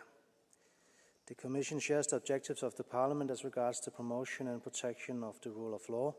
It is essential that all EU institutions work in close cooperation and coordination to this end. The rule of law report stands as a crucial instrument in advancing our shared objectives. With the 6th edition of this report, we once again see that it has a real impact across the EU. The report serves as a decisive tool that actively shapes and influences the reforms being implemented in many member states. Furthermore, the report has proven itself as the foundation for a genuine political dialogue in the rule of law at both European and national level. First, allow me to delve into the findings and recommendations of the 2025 Rule of Law report and its chapter dedicated to Bulgaria. The 2025 report notes that Bulgaria has engaged in reform efforts in dialogue with the Commission under the Rule of Law cycle and the Recovery and Resilience Plan, and there have been several legislative developments, particularly since the beginning of the year. Starting with the justice system, there has been several such positive developments. A draft law to extend judicial review for prosecutorial decisions for cases of determination and suspension of investigations for victimless crimes was tabled. Moreover, the law of a mandatory information meeting on mediation has been adopted, and new digital tools have been introduced to improve access to justice. However, following the Constitutional Court decision of July 24, some provisions from December 23 comprehensive constitutional reform have been declared unconstitutional. Namely, the provisions considering unconstitutional and which have been dismissed, including limits on the Prosecutor General's powers, the mechanism for the effective accountability and criminal liability of the Prosecutor General and deputies, was declared constitutional. Yet, it should be noted that the effectiveness of this mechanism is constrained by some procedural issues. Furthermore, regarding the Supreme Judicial Council, the Constitutional Court dismissed the overall reform but considered that a restructuring would be possible. As regards other aspects of the justice system, the long-term secondment of judges and the functioning of the Inspectorate to the Supreme Judicial Council remains a concern. As regards the anti-corruption framework on the positive side, Legislation on lobbying transparency is under preparation, and further amendments to the legislation on the protection of whistleblowers has been entered into force. Moreover, more efforts are needed, however, as regards other measures. The report notes that the implementation of the national anti-corruption strategy remains limited. A robust track record of high-level corruption cases is yet to be established. Important gaps remain also in the rules of the integrity of persons with top executive functions. Some steps have been taken to implement the reform of the Commission for counteracting corruption and illegal assets forfeiture, but further steps are needed to ensure the effective performance of the Anti-Corruption Commission, in particular to guarantee its independence. In the context of the Recovery and Resilience Facility, the European Commission found that the milestone related to this reform has not yet been satisfactorily fulfilled. As a result, the Commission proposed to temporarily defer a portion of the payment. As regards media pluralism and media freedom in Bulgaria, concerns regarding the funding and politicization of the media regulator persists. Furthermore, the draft law aimed at strengthening the independence of the public sector media was not yet adopted, and the appointment of a new Director General of the Bulgarian National Television continues to be delayed. While access to public information is improving, it is still hindered by previously existing obstacles, with journalists facing increasing challenges in their activities. On the positive sides, improvements has been achieved regarding the transparency in the allocation of state advertising. The EU also continues to ensure adequate follow-up by its member states to the Directive of Recommendation adopted in 2024 to protect journalists and civil society from abusive lawsuits. And they act as a public watchdog.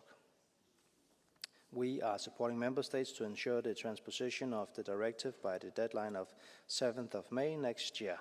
We invite Bulgaria to be ambitious in their transposition and cover also domestic cases in order to enable their courts to adequately handle all SLAPs and provide safeguards to those targeted with SLAPs.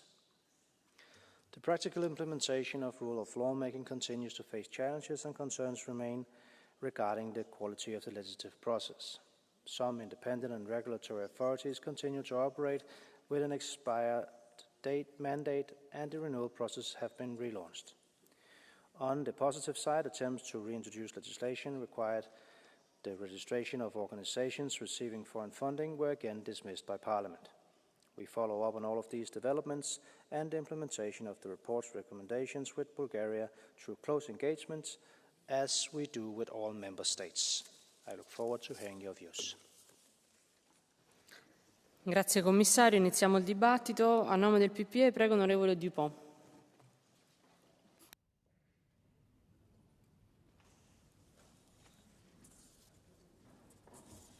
Thanks, Madam Chair, Commissioner.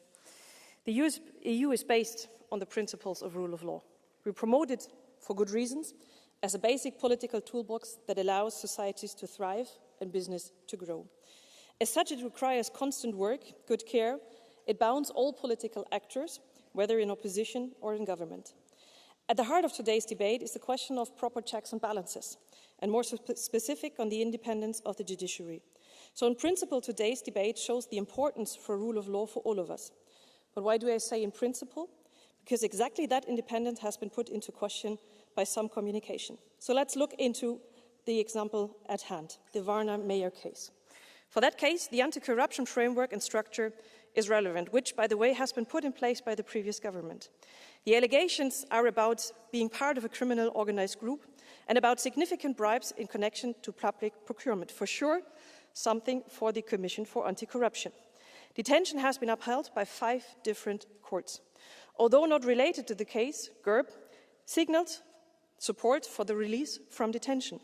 But an independent institution is doing what an independent institution should do. It's investigating, free from political influence. Having said that, does that mean that there is no room for improvement? I think we should always aim for the better. The Rule of Law Report 25 describes the tasks. But for the first time, after 4 elections in a row, we now have a stable government. So colleagues, let's be really careful with the difference between improving and reforms and the ongoing assaults, and I quote here, the ongoing assaults on institutions. Thanks. Grazie onorevole. Prego onorevole Vigenin, a nome del PSE. Уважаема госпожо председател, господин комисар, колеги, от името на групата на социалистите и демократите в Европейския парламент заявявам, че демокрацията, основните права, върховенството на закона са фундамента на Европейския съюз и всяко посегателство срещу тях, в която и да е държава членка, е посегателство срещу целия съюз. Но също така политическата злоупотреба с тези въпроси подкопава доверието на гражданите и постига обратен ефект. Европейският съюз в годините разви механизми, с които да следи способността на една държава да поддържа най-високи стандарти. Ще спомена годишните доклади на Европейската комисия за върховенството на правото, въвеждането на условността при предоставянето на средства от европейския бюджет, изграждането на института на европейския прокурор. Европейският парламент има специализирана комисия, където тези въпроси могат да са предмет на обсъждане.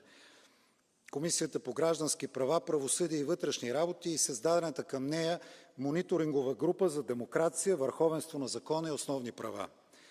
Днес обаче Renew, подведени от своите членове от България, истеризира проблемите, с които страната се сблъсква не от вчера. Отслабена и недостатъчно ефективна съдебна система, редица важни органи на съдебната власт с изтекъл мандат, неяснота около антикорупционната комисия. Всичко това е резултат от политическата нестабилност и хаотичните реформи през последните години. И какво ни предлагате днес? Пропаганден дебат в Европейския парламент, спиране на средствата за България, европейска политическа намеса в работата на българския съд. Човекът, който като премиер нареди ареста на лидера на опозицията, днес се жалва от разследване на кмет, провеждано по законоустановения ред.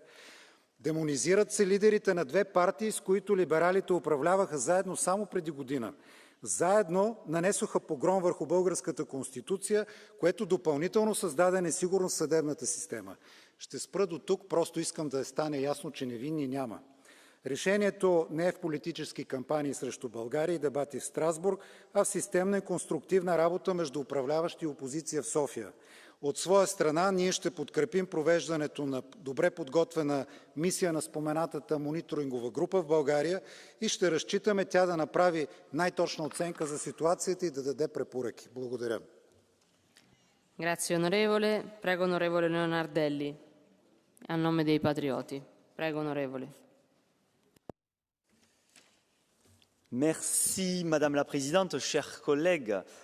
Il y a quelque chose de profondément ironique à voir aujourd'hui le groupe Renew, fondé par Emmanuel Macron, prétendre donner des leçons d'état de droit et de démocratie à la Bulgarie. Car enfin, qui en France concentre le pouvoir entre quelques mains? Qui contourne la volonté populaire? Qui gouverne dans le mépris du peuple? Eh bien, c'est le même Emmanuel Macron. Et voilà que ces représentants, ici à Strasbourg, s'érigent en gardiens de la morale démocratique, tout en soutenant un système européen qui piétine les votes des nations quand ils ne vont pas dans le bon sens. Nous, les Patriotes pour l'Europe, avec Jordan Bardella, nous affirmons que la véritable démocratie ne se décrète pas depuis les couloirs de la Commission européenne. Elle s'enracine dans la souveraineté des peuples et dans le respect de leurs choix. L'Europe ne se sauvera pas contre les nations, mais avec elles. Voilà le sens de notre combat, défendre une Europe des peuples libres, fidèle à ses racines, à ses voix et la dignité démocratique de chacun de ses États. Je vous remercie. Grazie onorevole. Prego onorevole Goszewska per il gruppo di ICR. Szanowni Państwo, z niepokojem obserwujemy wydarzenia w Bułgarii, kraju, który przez lata budował demokrację i praworządność. Dziś ta droga jest zagrożona. Tak zwane liberalne siły powiązane z radykalną lewicą i środowiskami prorosyjskimi próbują podważyć zaufanie do państwa, wymiaru sprawiedliwości oraz idei integracji europejskiej. Poprzez kampanie polityczne i medialne dążą do destabilizacji i wstrzymania funduszy europejskich. Pod hasłem obrony praworządności prowadzi się atak na niezależny wymiar sprawiedliwości i instytucje walczące z korupcją, działające zgodnie z konstytucją i orzecznictwem europejskim. To przypomina mi bardzo sytuację w Polsce, gdzie po zwycięstwie sił konserwatywnych próbowano w podobny sposób osłabić autorytet państwa i zniszczyć demokrację. Nie możemy, Szanowni Państwo, pozwolić, by mechanizmy stworzone dla ochrony praworządności stały się narzędziem nacisku na legalnie wybrane rządy.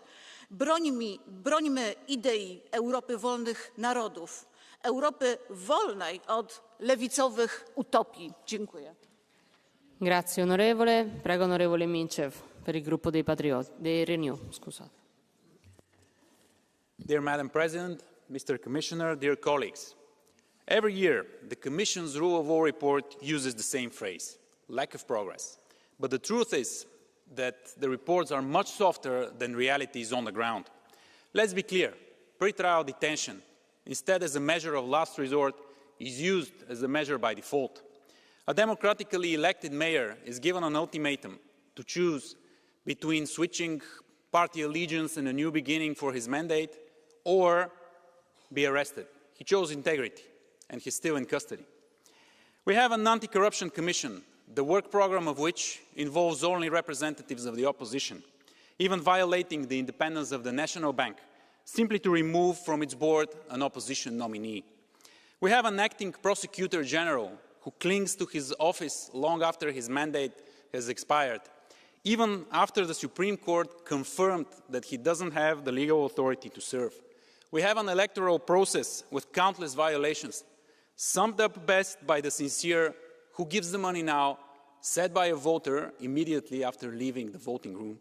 And don't get me started on media freedom and pluralism. It's time for Europe to face these issues head-on.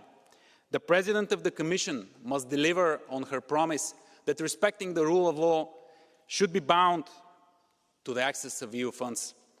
European parties, too, must hold their own members to the same standards they preach. We cannot afford to repeat the same mistake we made with Orban. Nothing fuels the anti-European narrative more than Europe closing its eyes in front of corruption and wrongdoing. Thank you. Grazie onorevole. Prego onorevole Freund per il gruppo dei Verdi. Thanks, Chair. Dear colleagues, when the key witness in a case admits that he has been coerced to testify, and not by some criminal gang, but by the authorities, then you know that something is severely wrong. And this is a case from Bulgaria. The country had been making progress in the last few years, joining Schengen this January, the Euro January next year. But now we see that some of the hard-won reforms, particularly on democracy and the rule of law, are being dismantled by the current government. Vladimir Kotsev, the mayor of Varna, was arrested in July. To this day, the charges against him remain legally unsubstantiated. What the authorities seem to be holding against him is that he is a pro-European opposition politician in Bulgaria, and that he is a member of a party that wants to fight corruption. So when the coerced witness withdrew his statement, that should have been the end of the case, but apparently still not. It keeps on going. How is this possible? The Commission needs to seriously investigate what's going on with the rule of law, and we need to look into whether the conditions for paying money, EU funds, is still fulfilled. Thank you very much. Grazie onorevole. Prego onorevole Arvanitis, a nome del gruppo dei Left. Prego onorevole. Κύριε συνάδελφε, κύριε Επίτροπε, μερικές φορές όταν ακούω συναδέλφους συνομιλητές είναι σαν να υποστηρίζουν τα κόμματά τους και όχι το θέμα που είναι το κράτος δικαίου. Παρατηρούμε λοιπόν τους τελευταίους μήνες μια διαρκή επιδείνωση σε βασικούς άξονες του κράτους δικαίου στην Βουλγαρία. Η ίδια Γενική Εισαγγελέα της Βουλγαρίας μιλά ανοιχτά για επιθέσεις εναντίον δικαστών που χειρίζονται υποθέσεις ψηλού δημοσίου ενδιαφέροντος. Καταγγέλει την ηγεσία του Ανώτατου Κυρωτικού Δικαστηρίου ότι σε συμπαιγνία με κυβερνητικούς παράγοντες υπονομεύει το Σύνταγμα. Η κυβέρνηση, με πρόσχημα την προστασία της ιδιωτικότητας, καταθέτει ένα απαράδεκτο νομοσχέδιο που πλήττει βάναυσα τη δημοσιογραφία. Η ερευνητική δημοσιογραφία εγκλωβίζεται. Δημοσιογράφος είμαι, καταλαβαίνω. Η περίπτωση σύλληψης του Δημάρχου της Βάρνα ταυτίζεται πλήρως με τις επιλογές του Ερντογάν στην Κωνσταντινούπολη. Τι δεν καταλαβαίνουμε? Επισημαίνουμε λοιπόν, οι χώρες μας εντάχθηκαν οικειοθελώς στην Ευρωπαϊκή Ένωση και έχουν αναλάβει συγκεκριμένες υποχρεώσεις. Η Ένωση δεν είναι ταμείο επενδύσεων. έχει αρχές και αξίες και κανόνες. Οι κοινές αυτές αξίες είναι η προσήλωσή μας στις δημοκρατικές αρχές. Θεωρώ, για να αντιληφθούμε όλοι, έστω και τώρα, καλούμε την Επιτροπή να λάβει άμεσα προβλεπόμενα αντίμετρα και να ενεργοποιήσει το μηχανισμό αιρεσιμότητας για παραβιάσεις του κράτους δικαίου όπου και αν διαπιστώνονται. Ευχαριστούμε πολύ. Grazie onorevole. Prego onorevole Stoyanov. Prego onorevole per il gruppo ISN. Благодаря, госпожо председател. Категорично осъждаме всички форми на политически репресии. Правосъдието не бива да служи на власт имащите. Но от тази трибуна трябва да се говори истината. А тя е, че вече 6 години български депутати от Възраждане са разследвани не за корупция, а за участие в граждански протести срещу водната криза през 2020 година. Около 1/5 от нашата парламентарна група е с повдигнати обвинения. Не за злоупотреба с власт или присвояване, а за участие в граждански протести, включително в защита на правото на референдум в България. Право, което Реню на практика забраниха, когато бяха на власт, а върхът на цинизма е, че точно техните избраници ежеседмично искат сваляне на имунитети на народни представители. Никой от Реню не подкрепи нашата резолюция срещу 33-дневния политически арест на граждани, участвали в протести за защита на това право и в крайна сметка бяха освободени без повдигнати обвинения. Тогава защо мълчахте? Ние стоим зад върховенството на закона и срещу двойните стандарти, които подкопават доверието в демокрацията и, за съжаление, намират почва и тук. Grazie onorevole. Prego onorevole Kovačev. Благодаря, госпожо председател. Уважаеми колеги, този дебат няма нищо общо с върховенството на закона. Това е политически спектакъл, режисиран единствено с цел да надуе спихналия електорален балон на Продължаваме промяната. И нека припомним, през март 2022 година тогавашният министър-председател Кирил Петков от Обнови Европа нареди незаконния арест на Бойко Борисов, Севдалина Арнаудова и Владислав Горанов. Без доказателства, без обвинения, чист политически терор. Къде беше тогава Обнови Европа, когато се погазваше върховенството на правото? Къде беше този морален гняв, когато министър-председател използва институциите за лична разправа? А днес какво очакват Продължаваме промяната от този дебат? Европейския парламент да се намеси в българската съдебна система ли? Да окаже натиск върху националните институции? След 4 години на хаос и разпад България днес се стабилизира благодарение на държавническата и отговорната политика на ГЕРБ и на Бойко Борисов. Страната вече е в Шенген и след няколко месеца в еврозоната. Спасяваме каквото можем от средствата по плана възстановяване, които Продължаваме промяната почти изцяло провалиха. Пълни ги го с капани и условия, които сега сами използват да саботират плащанията към България. Тъжно и безотговорно отношение. Особено срамно това, че те настояват Обнови Европа да спре парите за България, с плащанията от плана. Нетърпимо е да наблюдаваме как именно Продължаваме промяната, заедно с прокремълските партии в България, се опитват да дестабилизират страната и да подкопаят нейният европейски път. Ако Продължаваме промяната наистина искаха да допринесат за доброто на нашата страна, щяха да приемат протегнатата ръка за диалог. Щяха да са част от партиите, които градят стабилна, предсказуема и европейска България. Вместо това, те избраха да бъдат опозиция на нейното европейско развитие и на нейният просперитет. Благодаря ви. Grazie onorevole. Prego onorevole Riedel.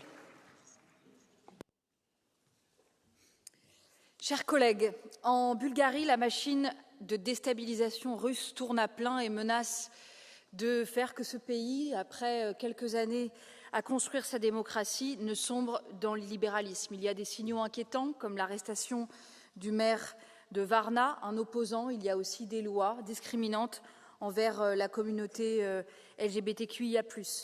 Cette dérive doit être stoppée maintenant pour ne pas que la Bulgarie passe d'un modèle de celui de l'Europe démocratique vers l'illibéralisme, parce que cette dérive menace tout ce qui fonde notre Union, l'état de droit, la dignité humaine et la liberté. Aussi, l'Europe ne peut pas détourner le regard et nous devons veiller, la Commission doit veiller à ce que les fonds européens destinés à la Hongrie ne nourrissent pas la répression politique dans ce pays ou la corruption. Nous demandons à ce que les fonds européens soient examinés tant que l'indépendance de la justice n'est pas complètement garantie. Défendre la démocratie bulgare, c'est défendre l'Europe. Merci. Grazie onorevole. Prego onorevole Кючук. Prego. Благодаря, госпожо председател. Уважаеми колеги, този дебат не е срещу България, а е сигнал за солидарност към българското общество. Европейския парламент, както всички знаем, не е съд и няма за цел днес да стигматизира българските граждани. А сега нека по същество. Върховенството на правото не е абстракция, а усещане на всеки човек, че живее в справедлива държава. Когато един журналист, кмет или просто един гражданин, като всички нас, може да бъде задържан без ясни основания, това вече не е политически спор, а въпрос на демократическа легитимност. В моето съзнание идва един много ярък пример. И това е кмета на община Минерални бани, който беше задържан и върху него се изправи целият държавен апарат, всички политически и медийни бухалки. И това продължава вече близо една година. И ако се задавате въпроса, защо беше необходимо всичко това? Да го унищожат като авторитет, да го унищожат като морал и в крайна сметка да накарат един кмет, който е избран с 90% от гласовете на своята община, да бъде сменен. Разбира се, законово, с идеята да дойде някой друг, който да служи на корпоративния интерес. Защото явно този, който е избран от хората, няма да го направи. В заключение, уважаеми колеги, правото отслабва, когато не е в ръцете на съдиите, когато се диктува отвън. Ние в България изглежда, че имаме медии, но истината все по-трудно достига до хората. И всички знаем, че това е крачката към диктатура. И ако още се задаваме въпроса, дали това е европейски въпрос, да, такъв е. И български, и европейски. Onorevole, prego onorevole Morace. Prego. Grazie Presidente. La Bulgaria riceve ogni anno 600 milioni di euro dall'Unione Europea e anche grazie a questi fondi europei dal 2007, anno in cui è entrata nella nostra casa europea, il suo PIL è cresciuto del 160%. La Bulgaria poi dal prossimo 1 gennaio entrerà ufficialmente nell'Eurozona e i suoi cittadini potranno utilizzare la moneta unica. A fronte di questi risultati positivi, la Bulgaria non ha fatto nessun passo avanti nel campo dei diritti civili e sociali. Se io mi fossi sposata in Italia con una cittadina bulgara, anziché con una australiana, quel matrimonio sarebbe stato carta straccia nel suo paese.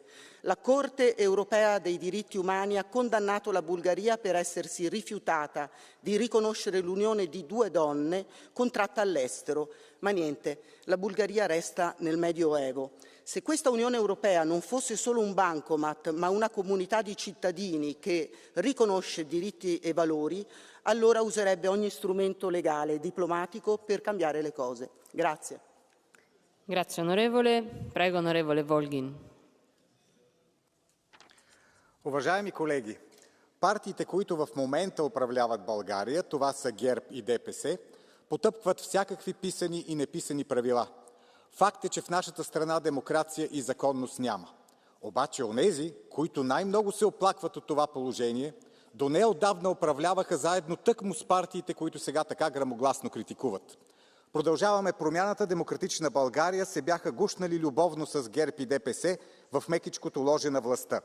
Заедно приемаха закони и заедно изнасилваха Конституцията. И именно в резултат на съвместните им действия бяха създадени органите и механизмите, благодарение на които сега хората на Продължаваме промяната са арестувани. Така че сърдете се на себе си, Продължаваме промяната. Сами подготвихте приимката, с която се надявахте да удушите политическите си противници, само дето вашите противници се оказаха по-хитри от вас и ви удариха със създадените от вас самите оръжия. Именно вие направихте всичко възможно, за да бъде съсипана законността в България. Ето защо е толкова смешен днешния ви плач по повод на това, че нямало законност. Политическата ви съдба е най-доброто олицетворение на класическия български израз «хитрата сврака с двата крака». Grazie onorevole. Ricordo a tutti i colleghi di restare nei tempi. Prego onorevole Ioncheva. Уважаеми колеги, политическата намеса срещу независимата съдебна система в България не трябва да се допуска. Това, което наблюдаваме днес обаче, е опит за атака на една от партиите в опозицията срещу независимата съдебна власт. Поводът за днешния дебат е арестът на един от кметовете на Продължаваме промяната, който управлява третия по големина град в България. Срещу него има сигнали за корупция. А лидерът на партията дори подаде оставка заради разследване за корупционни практики в столицата. А сега си представете, колеги, ситуация, в която институциите в България не бяха реагирали на сигналите, само защото става дума за кметове на формация, която е опозиция на правителството. Немислимо, нали? Дълги години България получава препоръки от Европейския съюз как да подобри борбата с корупцията по високите етажи на властта. Какво предлагат от опозицията? Да си затворим очите за корупцията, само защото е тяхната корупция. Непрекъснато да разрушаваме доверието в институциите, да поставяме под съмнение съдебната власт. Колеги, този път води само към срутване на държавността. Благодаря ви. Grazie onorevole. Prego onorevole Vázquez Lázara. Prego. Gracias, presidenta. En los últimos 5 años, Bulgaria ha celebrado 5 elecciones legislativas. Estos 5 procesos electorales son el resultado de la incapacidad en la que se ha sentado el país en formar gobiernos estables, abocando a Bulgaria a una eterna espiral de convocatorias anticipadas. Sin embargo, la peor noticia de toda inestabilidad política es cómo ha sido aprovechada y potenciada por movimientos políticos prorrusos para ganar influencia dentro de la Unión Europea. No podemos olvidar que una gran mayoría de los problemas internos e institucionales que sufre Bulgaria están directamente ligados a estas injerencias. Y sí, Bulgaria necesita seguir avanzando en reformas para profundizar en el Estado de Derecho y en la independencia judicial. El informe de la Comisión Europea es muy claro. Pero yo creo que Bulgaria, sobre todo, necesita unión entre las fuerzas proeuropeas para contrarrestar los ataques de Putin. Y yo creo que es el momento de apartar cuitas internas entre las fuerzas democráticas búlgaras y apoyar al Gobierno en su postura clara en defensa de la integración europea y su visión prooccidental. Y, por supuesto, continuar construyendo un Estado democrático pleno. Muchas gracias. Grazie onorevole. Prego onorevole López Aguilar. Grazie, Presidente, Commissioner. We have put in place a rule of law, fundamental rights and democracy framework, which encompasses all of the 27 member states in the individual country reports. And 6 years in a row, we have learned lessons. The first lesson, we got to tell the difference. As to those cases in which there is a serious, clear risk of a serious breach and violations of the values enshrined in Article 2 and then leading to sanctions according to Article 7. That was the case of Hungary. It was the case of Poland right after, but then Poland was brought out from this sanction procedure, but Hungary stays.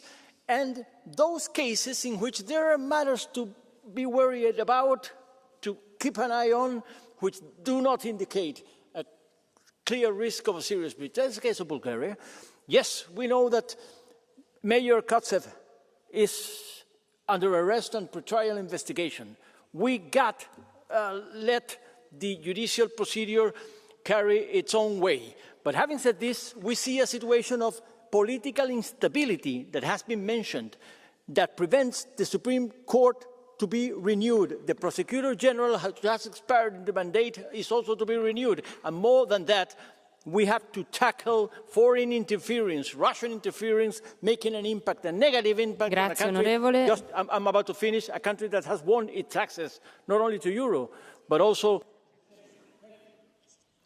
Grazie onorevole. Prego vicepresidente Vilmes. Merci Madame la Présidente. L'indépendance de la justice, ce n'est pas un détail technique, c'est encore moins une vue de l'esprit et c'est le cœur même de l'état de droit. Et je rejoins mes collègues, Vladimir Kotsev, à droit aussi à la justice et à l'égalité devant la loi. Et dans son rapport de 2025, la Commission alertait déjà sur l'état de l'état de droit en Bulgarie et avec la constatation que les inquiétudes autour de cette situation s'accumulent. On l'a aussi d'ailleurs entendu dans cette tribune. Et c'est pourquoi, en tant que présidente du DRFMG, j'ai proposé que nous nous rendions sur place. Je pense que c'est notre travail, je pense que c'est notre rôle. Et je dois vous dire que je suis assez surprise qu'à ce stade, il ne soit pas possible, en tout cas, il semble impossible à ce stade d'avoir une majorité pour conduire une mission du DRFMG en Bulgarie. C'est assez étonnant, j'entends qu'on la soutient. Mais oui, on la soutient l'année prochaine peut-être. Ce qu'il faut faire, c'est partir maintenant. Et pour celles et ceux qui nous expliquent qu'il n'y a rien à voir, eh bien, je leur dis n'ayez crainte alors. Le DRFMG va faire une mission qu'on appelle Fact Findings et elle reviendra pour apaiser tout le monde. Donc, j'en appelle à celles et ceux qui doivent encore décider de se décider pour cette mission parce qu'il est important de transcender nos différences politiques quand il s'agit de défendre l'état de droit. Je vous remercie. Grazie onorevole. Prego onorevole Kanev. Благодаря, госпожо председател. Колеги, какво става в България е въпросът, който най-често чувам по коридорите на тази сграда. И проблемът е, че сега за 60 секунди трябва да опитам да обясня 80-годишна криза на правовата държава. Добре. Накратко, силовият държавен апарат, специалните служби, прокуратурата не служат на публичната политика, а се опитват да правят политика и да упражняват власт. Не опазват правата на собственост и свободната икономика, а се опитват да заграбват собственост и да контролират икономиката. Не гарантират разделението на властите, а се домогват до пълна концентрация на власт. Медийна, финансова, политическа, дори партийна, чрез създаване или превземане на политически партии. Точно както комунистическата държавна сигурност и нейните издънки, криминалните групировки от 90-те години. И съответно няма как да гарантират европейската ориентация на страната ни. Подчертавам, че това не е партиен въпрос и е въпрос без лесно решение. Но ако този парламент не иска да засили антиевропейските настроения, той трябва да покаже, че всеки български гражданин, като европейски гражданин, има защита, право на защита от Европа там, където държавата му се проваля. Благодаря. Grazie onorevole. Prego onorevole Penkova. Prego. Уважаема госпожо председател, господин комисар, уважаеми колеги! Демокрацията не се прилага спрямо политическата ситуация. Тя е постоянен ангажимент и България го доказва всеки ден. След години на политическа нестабилност и поредица от избори, страната ни изгради редовно правителство, възстанови диалога между институциите и върна предвидимостта. Това е демокрация в действие, не в декларации. Днес България е поела ясен курс към стабилност, икономически растеж и членство в еврозоната. Съветът на Европа приключи постмониторинговия диалог с България след 26 години наблюдение. Това не е подарък, а това е знак, че страната ни реализира ключови ангажименти. И в този контекст може би е изненадващо, че именно сега обсъждаме загриженост за върховенство на правото. Когато една държава се движи напред, най-шумни са онези, които са свикнали да я виждат застой. Но шумът не променя фактите. България е стабилна, демократична и ангажирана с върховенството на правото. Истинската защита на демокрацията не е в това да се създават съмнения, а в това да се защитава постигнатото. Нашата цел трябва да бъде да подкрепяме постигнатия напредък, за да може той да продължи. Защото стабилна България означава по-силен Европейски съюз. Благодаря ви. Grazie onorevole. Prego onorevole Hanna. Prego. Colleagues, we see democracy slipping through our fingers in Bulgaria. The EU is yet to lose another country to state captures. And I'm shocked by the blind eye the colleagues from EPP and SD are turning on this. According to civil society reports, key institutions like the judiciary, security services, parts of the media are under the influence of a Magnitsky-sanctioned oligarch Stilian Pievsky, with former Prime Minister Borisov and his Ger party allegedly acting as the political front. And while the EPP, his political family, looks away, the ALDE party acted. When Pievsky took over our former Bulgarian member party, literally the same day the ALDE Bureau decided to end their membership, because defending democracy means taking action, not making excuses. So when will the EPP take actions? And the arrest of the mayor of Varna is the clearest sign yet that the rule of law is failing. A democratically elected mayor detained without due process is a signal to everyone in Bulgaria: stay silent or face consequences. Bulgarian civil society calls on Europe, and I call on the European Commission: act now, send a fact-finding mission, investigate the case of Mayor Kosev, and be ready to freeze EU funds if needed, because if Bulgaria loses democracy, Europe will lose Bulgaria. Grazie onorevole. Prego onorevole Zoido. Gracias, presidenta, comisario. Como juez de carrera, siempre he defendido que la separación de poderes no es una mera formalidad, sino un principio inviolable. Es el pilar que sostiene nuestras democracias y la garantía última de que la justicia no actúa con independencia, sin presiones políticas ni partidistas. Tiene que ser independiente. Por eso debemos reconocer los avances que Bulgaria ha tenido en esta materia. El último informe sobre el Estado de Derecho de la Comisión Europea destaca mejoras en su independencia judicial, en la rendición de cuentas del fiscal general y el esfuerzo del Consejo Judicial Supremo y de los mecanismos de la lucha contra la corrupción. Y habrá que seguir adelante. Gracias a las políticas responsables del GERB y de Bokio Borisov, Bulgaria hoy forma parte ya de Schengen y en los próximos meses se incorporará a la zona euro. Son logros que refuerzan un compromiso europeo y una estabilidad institucional. Ni este Parlamento ni el Gobierno nacional deben interferir en los procesos judiciales en curso, como por ejemplo el del alcalde de Varna. Termino.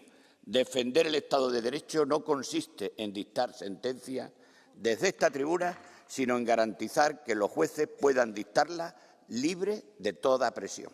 Grazie onorevole. Prego onorevole Petrov.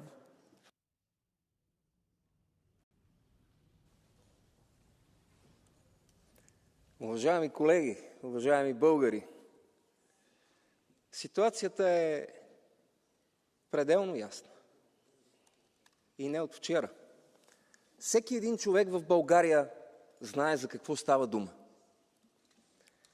Всеки един от хората, които взимат решение в Европейската комисия, също знае за какво става дума. И резултатите са видими. Дълбок поклон към тези мои съграждани, които опитват със собствените си ръце да решат проблема с софийския боклук, и дълбок поклон към всеки един българин, който е осъзнал, че няма как живота да се живее в чакалнята на живота. Днешният ден за нас е настояще, но един ден той ще бъде в историята. И в учебника по история за днешния ден ще пише: Благомир Коцев беше свободен, а 7 милиона бяха в ареста. Хубав ден! Merci beaucoup. Orateur suivant, Michal Warwichevich. Thank you, Chair. Colleagues, the rule of law remains a cornerstone of our union, and I hope we are all fully convinced of this. In recent years, this has been reaffirmed through the jurisprudence of the Court of Justice of the European Union, as well as through efforts of the European Commission and the European Parliament. The Union has developed a number of instruments to follow and assess developments in this field. Among them, the Rule of Law report offers a valuable overview of the situation in each member state, acknowledging that no country is entirely free from challenges.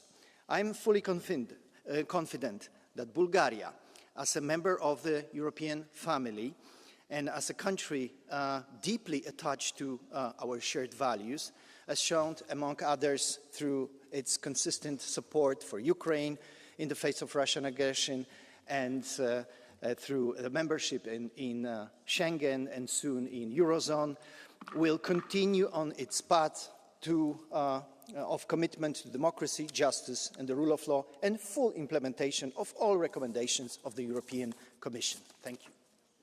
Merci beaucoup, chers collègues. Nous arrivons au terme de cette discussion et je donne la parole pour la Commission à Dan Jorgensen.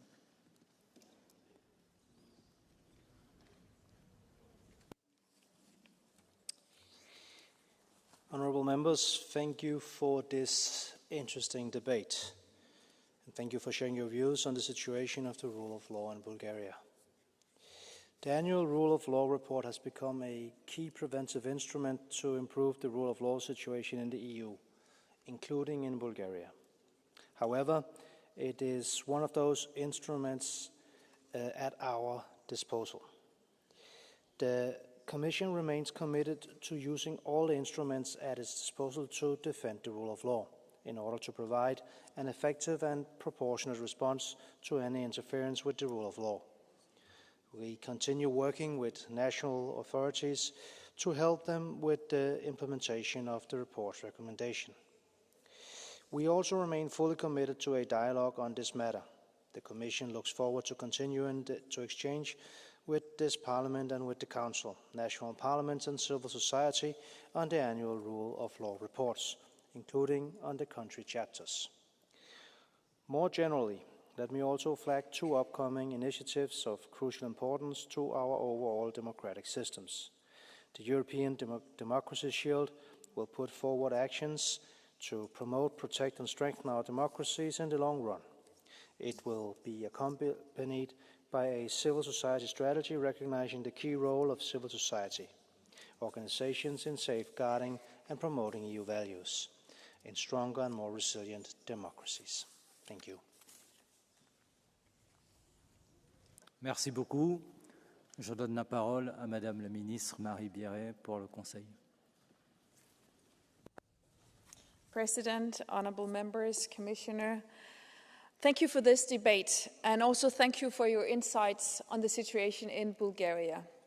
Let me assure you that the Council remains committed to promoting all available tools to ensure respect of rule of law.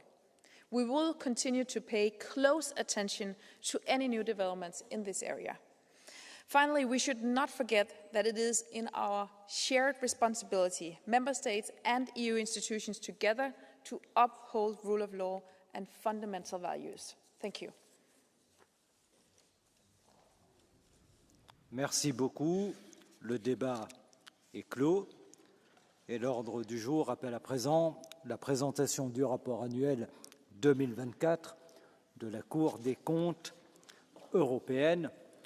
Le temps de saluer le président de la Cour des comptes européenne, Tony Murphy, qu'il s'installe.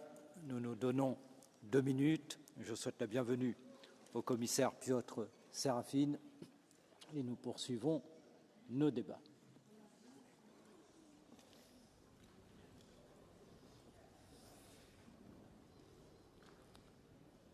Cher Piotr Serafin, cher Tony Murphy, Monsieur le Président de la Cour des comptes, je vous souhaite la bienvenue et sans attendre, je vous remercie de bien vouloir rejoindre la tribune. Nous attendons vos commentaires avec impatience.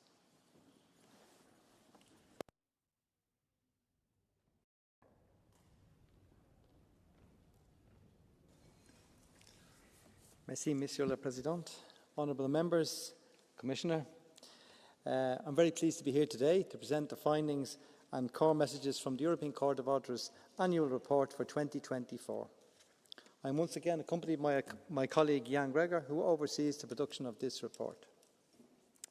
I think this year's report is highly relevant as negotiations for the 2028-2034 MFF are underway. I think it offers important lessons and highlights risks that should be considered when shaping future budgets. The key takeaways from the report. As in previous years, we provide a clean opinion on the reliability of the EU accounts and on the EU's budget revenue. Regarding the regularity of expenditure, we offer 2 separate opinions, one for the traditional EU budget and one for the RRF, reflecting the different nature of these types of spending. Starting with the traditional EU budget spending. Here, for 2024, our estimated error rate is 3.6%, down from 5.6% in 2023, meaning it remains material. Given the pervasiveness of the errors identified, we have given an adverse opinion for the 6th consecutive year. The cohesion policy area continues to be the main source that feeds our overall error rate. And it's important to reiterate that for this year, the error rate for cohesion is 5.7%, down from 9.3% in 2023. I think in 2023, issues such as pandemic disruptions and time pressure to use 100% co-financing schemes likely increased irregular spending risks in this area. Consequently, in 2024, the cohesion error rate has returned to levels which were more consistent with previous years. To summarise our compliance work on the 2024 MFF budget expenditure, while the estimated level of error in spending has decreased, it remains a concern. And I want to make it very clear here today why it is concerning. As I mentioned, the main source of our errors stems from cohesion funding. Our audit approach here is based on transactions already reviewed by Member States' audit authorities and/or the Commission, which in theory should be error-free after their checks. Yet we continue to find errors that these auditors should have detected and did not, and this has been an ongoing issue for the last number of years.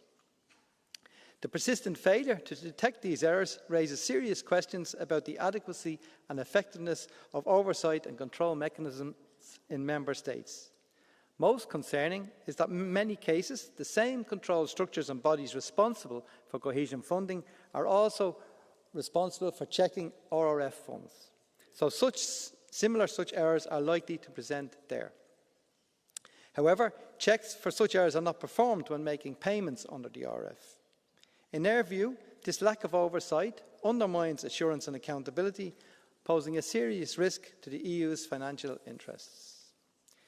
Indeed, this concern is echoed by EPO's 2024 annual report, which revealed 307 active funding fraud investigations related to RRF in EU member states, making it the third largest in volume across the EU programmes, with cases likely to grow. It's in this context we must avoid repeating past mistakes. We must prioritise accountability and transparency as guiding principles in the discussions and development of the next MFF. This is especially important given that the proposed national plans are very similar in nature and design to the RRF. Concerning the regularity of the 2024 RRF expenditure, we issued a qualified opinion. As under the RRF payments are not linked to actual costs, our assessment is limited to the payment conditions set out in the RRF regulation. That is, that milestones and targets must be satisfactorily fulfilled. Therefore, our opinion for RRF expenditure is not comparable to the one we give for the traditional EU budget expenditure. This year, we again found milestones and targets linked to payments which were not satisfactorily fulfilled. We noted issues related to the eligibility periods, and we also drew attention to the Court of Justice case concerning 2 super milestones. We noted that there is an increasing trend in the overall financial impact of the quantitative findings. In terms of disbursement, to date, disbursement have totaled 225 billion, just over 60% of the total funds in terms of grants, with less than a year remaining before the August 2026 deadline. This means significant expenditure still needs to be spent, with nearly 4,200 milestones and targets still to be assessed within just 10 months. Additionally, this year we also published a review on the RRF, consolidating our extensive work on the facility, highlighting the key findings and lessons for future performance-based instruments. We emphasise that while such instruments can be of value, they must only be used when funding links directly to measurable results with clear traceability to actual costs. It's essential that the design does not compromise accountability. Looking ahead, our annual report also highlights risks from borrowing for future MFFs, mainly due to the increasing debt obligations of NGEU. By 2027, EU borrowing could exceed €900 billion, nearly 10 times the pre-NGEU level. Interest costs could surpass €30 billion for the current MFF, more than double the initial forecasts. Debt repayments are deferred to future budgets, posing serious challenges to safeguarding those future budgets and ensuring that sufficient resources are available for EU actions. In fact, the proposed €2 trillion budget for 2028-2034 includes an allocation for debt repayment which could cost up to €31 billion per annum. Thank you for your attention. Merci beaucoup. Pour la Commission, le commissaire Piotr Serafin.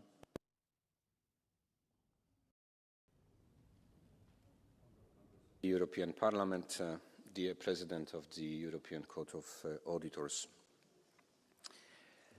Let me start by saying that the Commission welcomes the report and appreciates recommendations of the Court. The sound management of the EU budget is our common objective.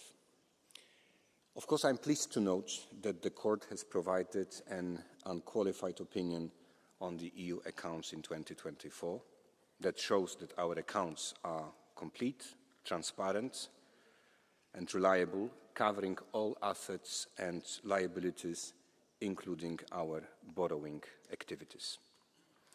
As in previous years, the Court has also concluded that revenue transactions and administrative expenditure remain free from material error. These are positive developments. On the other hand, I acknowledge that the Court has maintained its adverse opinion on expenditure and has provided a qualified opinion on the Recovery and Resilience Facility for 2024. The Court's estimated level of error is significantly lower than in 2023 and in 2022, but it is not low enough. Therefore, I want to assure you that the Commission is committed to bring the level of error down further. Let me underline that our assessment largely converges with the one from the Court. We agree with the Court on the spending areas where the risk of errors is high, namely those with complex rules. Some methodological discrepancies with the ECAS assessment remain. Nonetheless, we largely agree with the Court on the root causes of errors identified. We will continue to work with the Court on fostering common understanding and reduce divergences in views. Ladies and gentlemen, the Commission is committed to bring the level of error down further and to implement the recommendations of the Court. They help us to improve the Commission's management and control systems. Let me conclude by saying that the Commission has accepted or partially accepted all but one of the Court's recommendations expressed in this year's report, and that we also take seriously into account your views with respect to the next multi-annual financial framework. Thank you for your attention. Merci beaucoup, Monsieur le Commissaire. Niklas Ernst pour le groupe PPE, président de la Commission Contrôle budgétaire.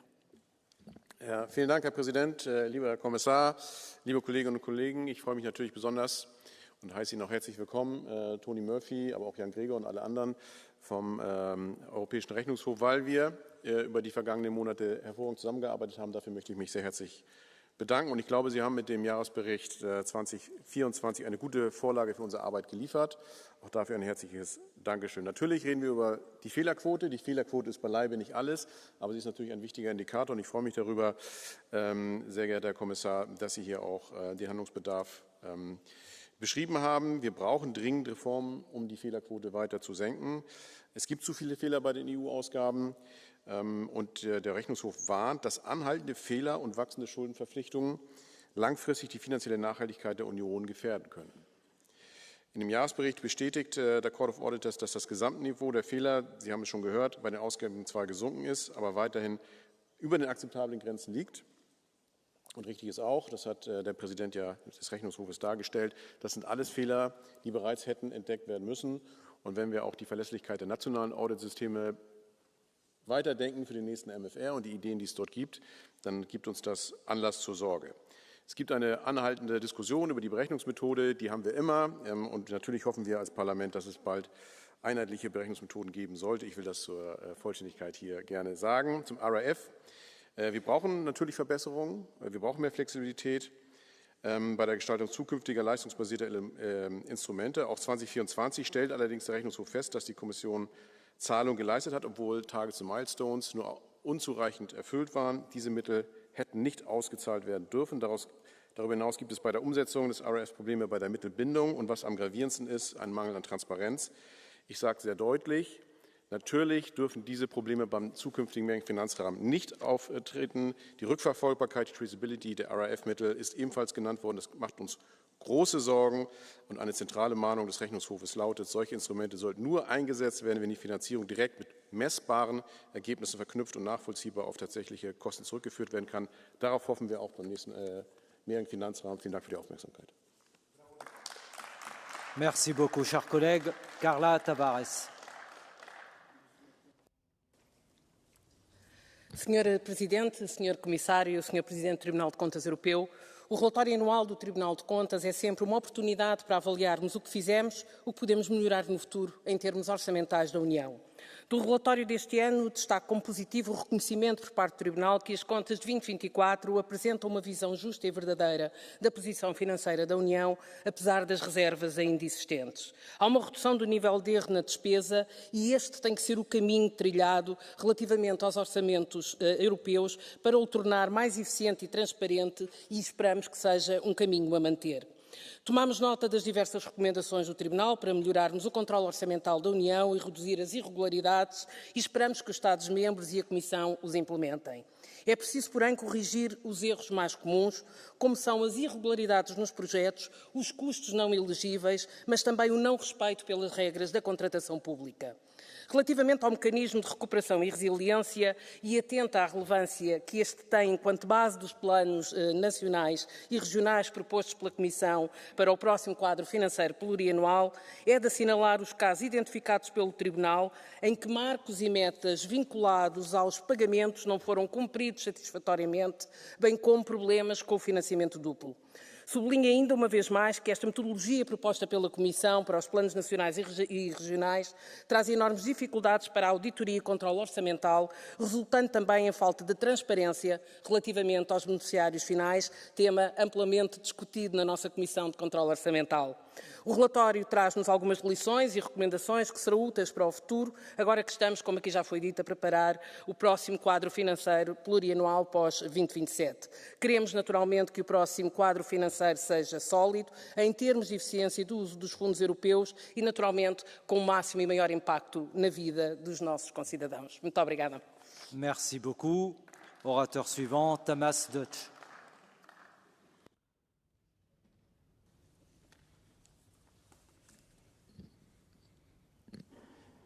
Az Európai Parlament mai vitájára készülve áttekintettem az Európai Számvevőszék elmúlt 10 éves jelentését. 2015 és 2024 között az Európai Számvevőszék az éves jelentéseiben 137 alkalommal tesz említést Magyarországról. Ez a szám azt mutatja, hogy amikor a tényekre alapozva tárgyilagosan vizsgálják Magyarországon az Európai Uniós források felhasználását, akkor a megállapítások számát tekintve Magyarország az uniós tagállamok középmezőnyébe tartozik. 12 országot jóval többször említ a számvevőszék ezekben a jelentésekben, Magyarországéhoz hasonló méretű Görögországot például 219 alkalommal. De a mennyiségi vizsgálat mellett nézzük a minőségit. A 137 megállapítás, a 137 említés közül 15 összesen, amelyik kritikus. Rögtön hadd tegyem hozzá, hogy van további 10 európai számvevőszéki megállapítás, amelyik példának állítja be a magyarországi gyakorlatot, amelyik pozitív megállapításokat tesz. Az Európai Számvevőszék jelentése fekete nap az Európai Parlament Magyarországot gyalázó képviselői számára. Világos az, hogyha valaki a tényekre alapozva tárgyilagosan vizsgálja Magyarországon a források felhasználását, nem politikai hisztériát kelt, nem boszorkányüldözést folytat, akkor az az igazság, hogy Magyarországon az Európai Uniós pénzeket is szabályosan használják fel. Az Európai Számvevőszék ezt állapítja meg. Merci beaucoup. Joachim Brunzinski. Bardzo dziękuję, panie przewodniczący, panie komisarzu. Raport za 2024 rok zatwierdzony w lipcu bieżącego roku ponownie podkreśla znaczące problemy z błędami w zarządzaniu i wydatkowaniu unijnych funduszy. utrzymujący się wysoki poziom błędów, zadłużenie Unii Europejskiej, specyfika instrumentu na rzecz odbudowy i zwiększenia odporności RRF. Trybunał dostrzega, że w przypadku wydatków z RRF jego kontrola jest ograniczona, ponieważ płatności dokonywane są na podstawie osiągnięcia kamieni milowych i wartości docelowych, a nie bezpośrednio na podstawie zgodności wydatkowania środków zgodnie z przepisami unijnymi i krajowymi. Oznacza to, że nie jest możliwe pełne potwierdzenie prawidłowości wydatków ostatecznych beneficjentów.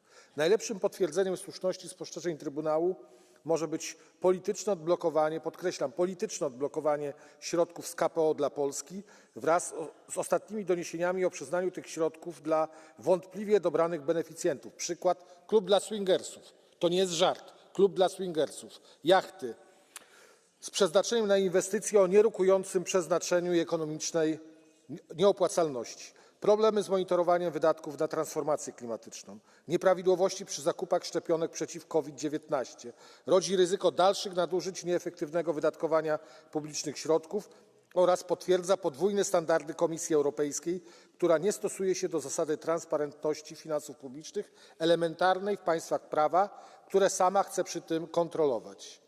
Raport Europejskiego Trybunału za 2004 rok wskazuje na utrzymujące się poważne wyzwania związane z zarządzeniem finansami Unii Europejskiej. Dziękuję bardzo. Merci beaucoup, cher collègue. Orateur suivant, Olivier Chastel.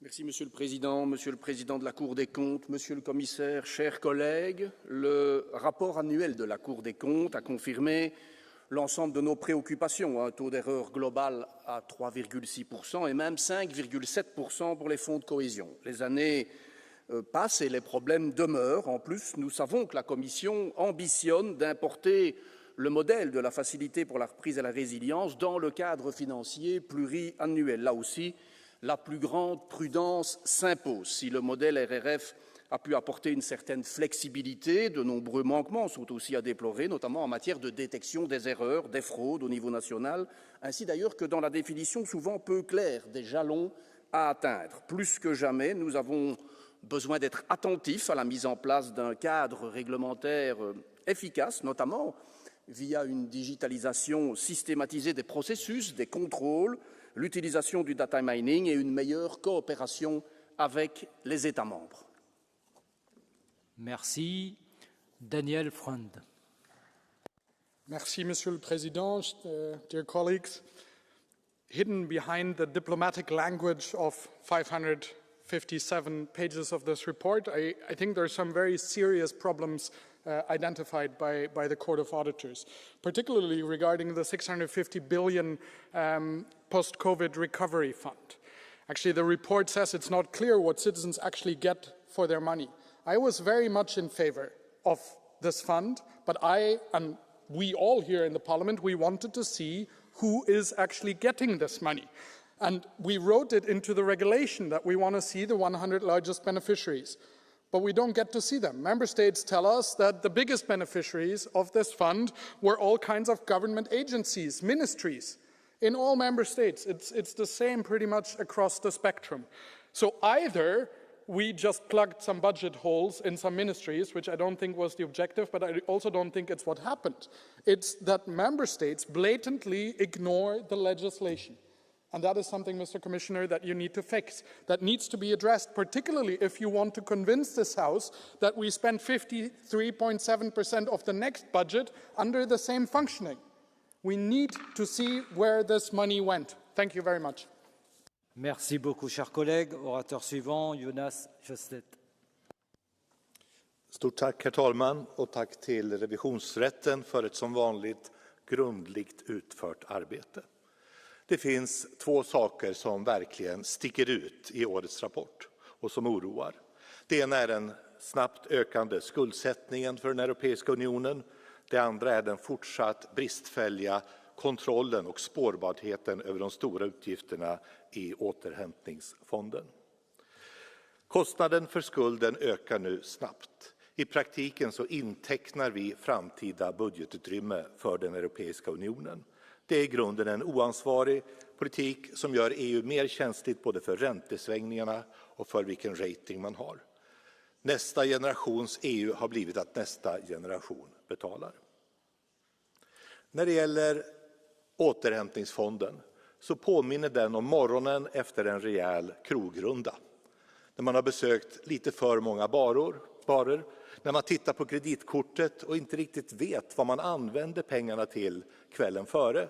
Men man inser, oj, nu finns det inte mycket kvar att leva på framöver. Och vi kan inte hantera skattebetalarnas pengar på det sättet. Vi måste veta vart de har gått, vi måste veta vilken nytta de gör. Och som ordförande Murphy mycket riktigt påpekade, vi måste lära oss av våra misstag och inte göra om dem i nästa fleråriga budget. Tack. Merci beaucoup. Rada Laikova.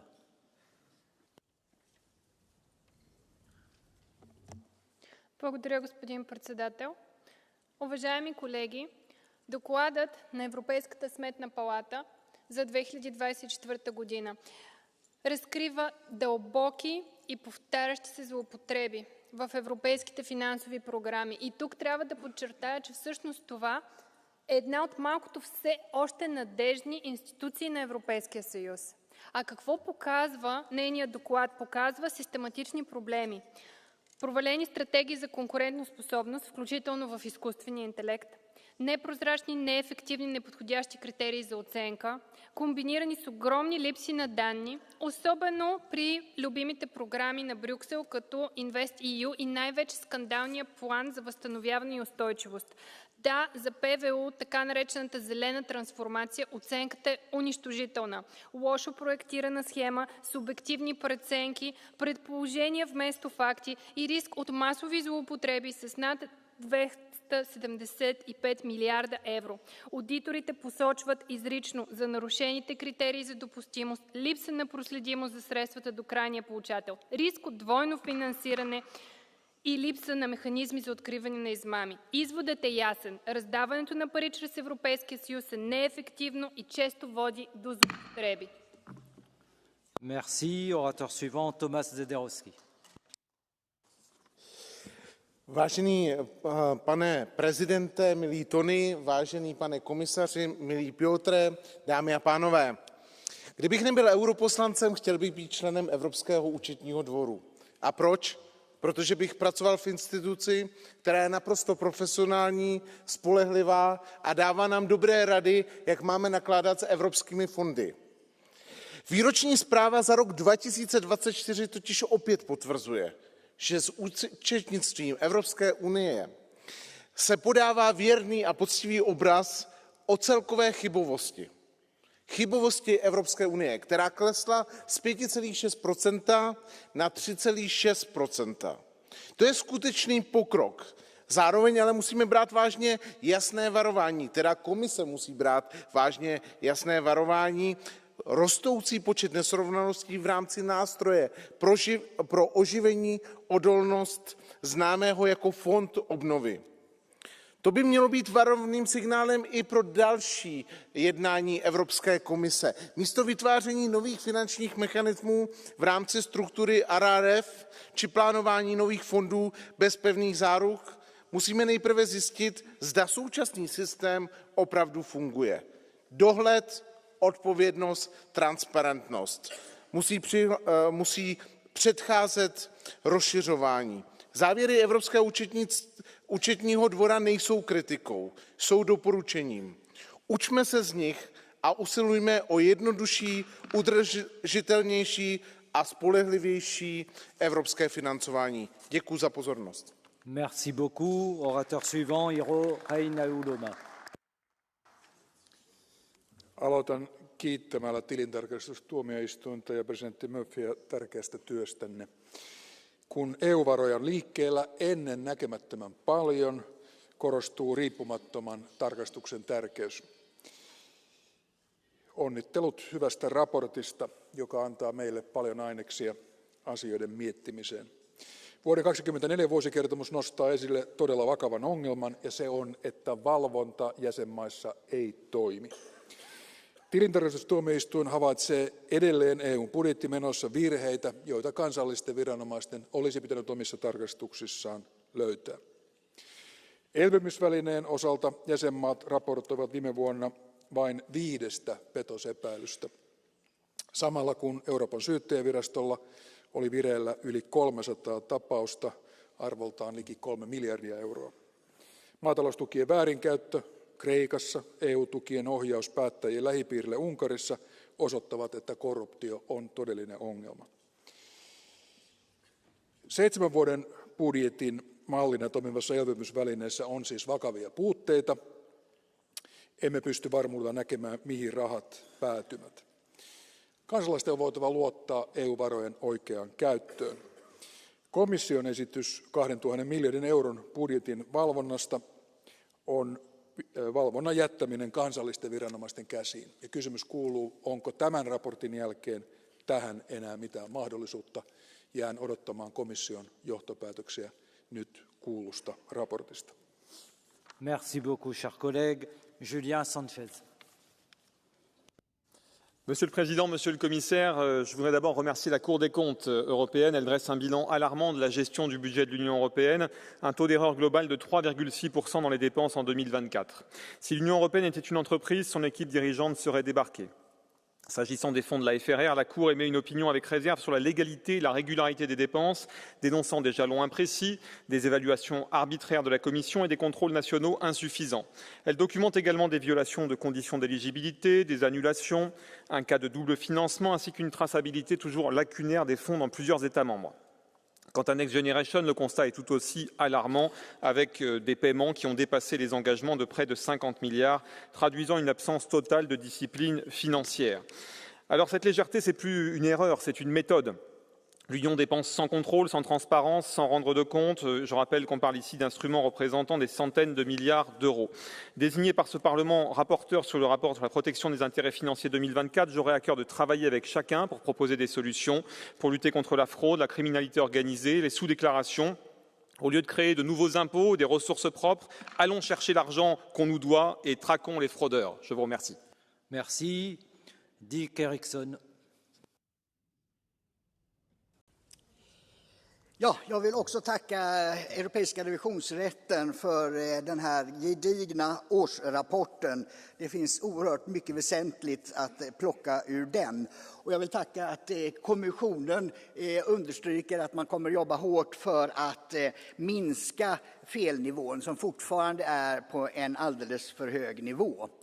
Men jag vill ta upp något som jag tycker är anmärkningsvärt när det gäller rekommendationerna. Och det är att revisionen inte har kunnat säkerställa fullständig tillgång till handlingar, ekonomiska handlingar. Att kontrollera hur kostnaderna har uppstått och hur de har använts. Det gäller å ena sidan då internationella organisationer där revisionsrätten sedan 5 år har efterlyst tydligare regler för internationella organisationer att ge underlag till revisionen.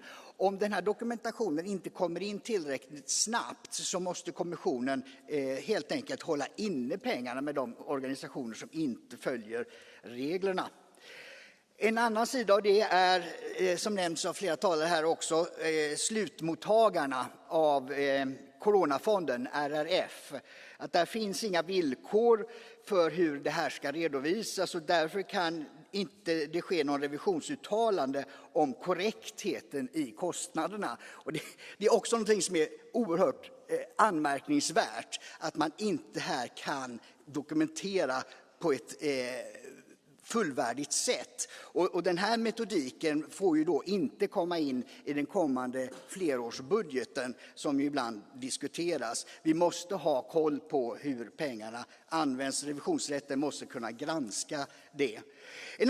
En slutpunkt här är att revisionsrätten också visar på att man behöver ha kontroll på när man investerar i infrastrukturprojekt, att det finns tillräckliga medel för underhåll och drift framöver. Det tycker jag är en oerhört väsentlig del som borde finnas med i beslutsfattandet. Tack. Merci. Orateur suivant, Herbert Jan Herbondi. Thank you, Mr. Chairman, Mr. President, Commissioner, dear colleagues. This year's annual report is not just another audit document to tick off. It's a political compass. And it shows us how European taxpayers' money is being spent, and more importantly, whether it truly delivers value for our citizens. And this year it carries even more weight because we are entering the negotiations for the next MFF. And the choices we make now will define Europe's priorities for the years to come. And if there's one thing clear, it's that we cannot repeat the mistakes of the RRF, and many colleagues already said that. Simply throwing money on the table without proper direction or safeguards is not strategy.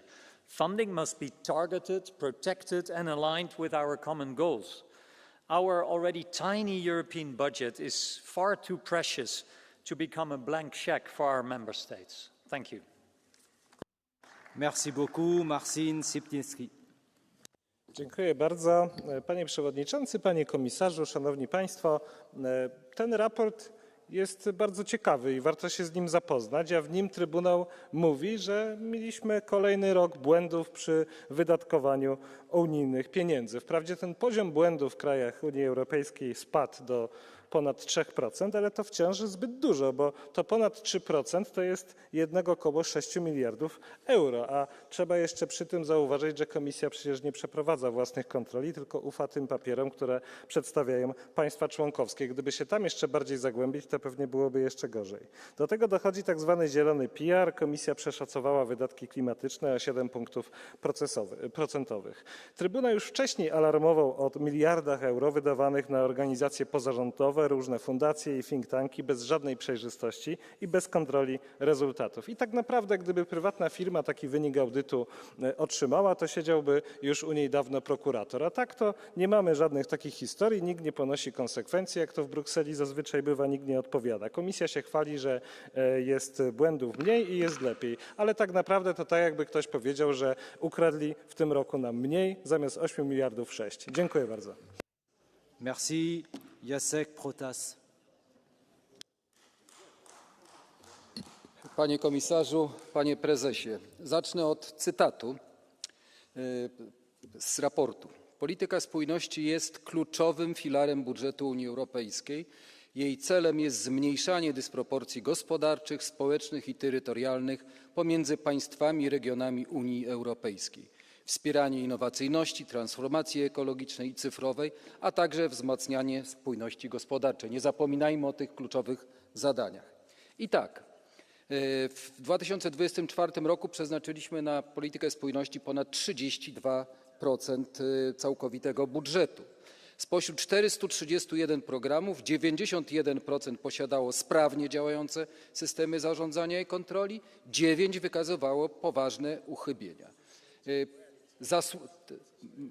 Wątpliwa zasługa tych 9% to przecież konkretne kraje członkowskie, więc należy wywrzeć, i tu rola również Komisji Europejskiej, należyty wpływ na te kraje, żeby dostosowały swoje systemy należycie.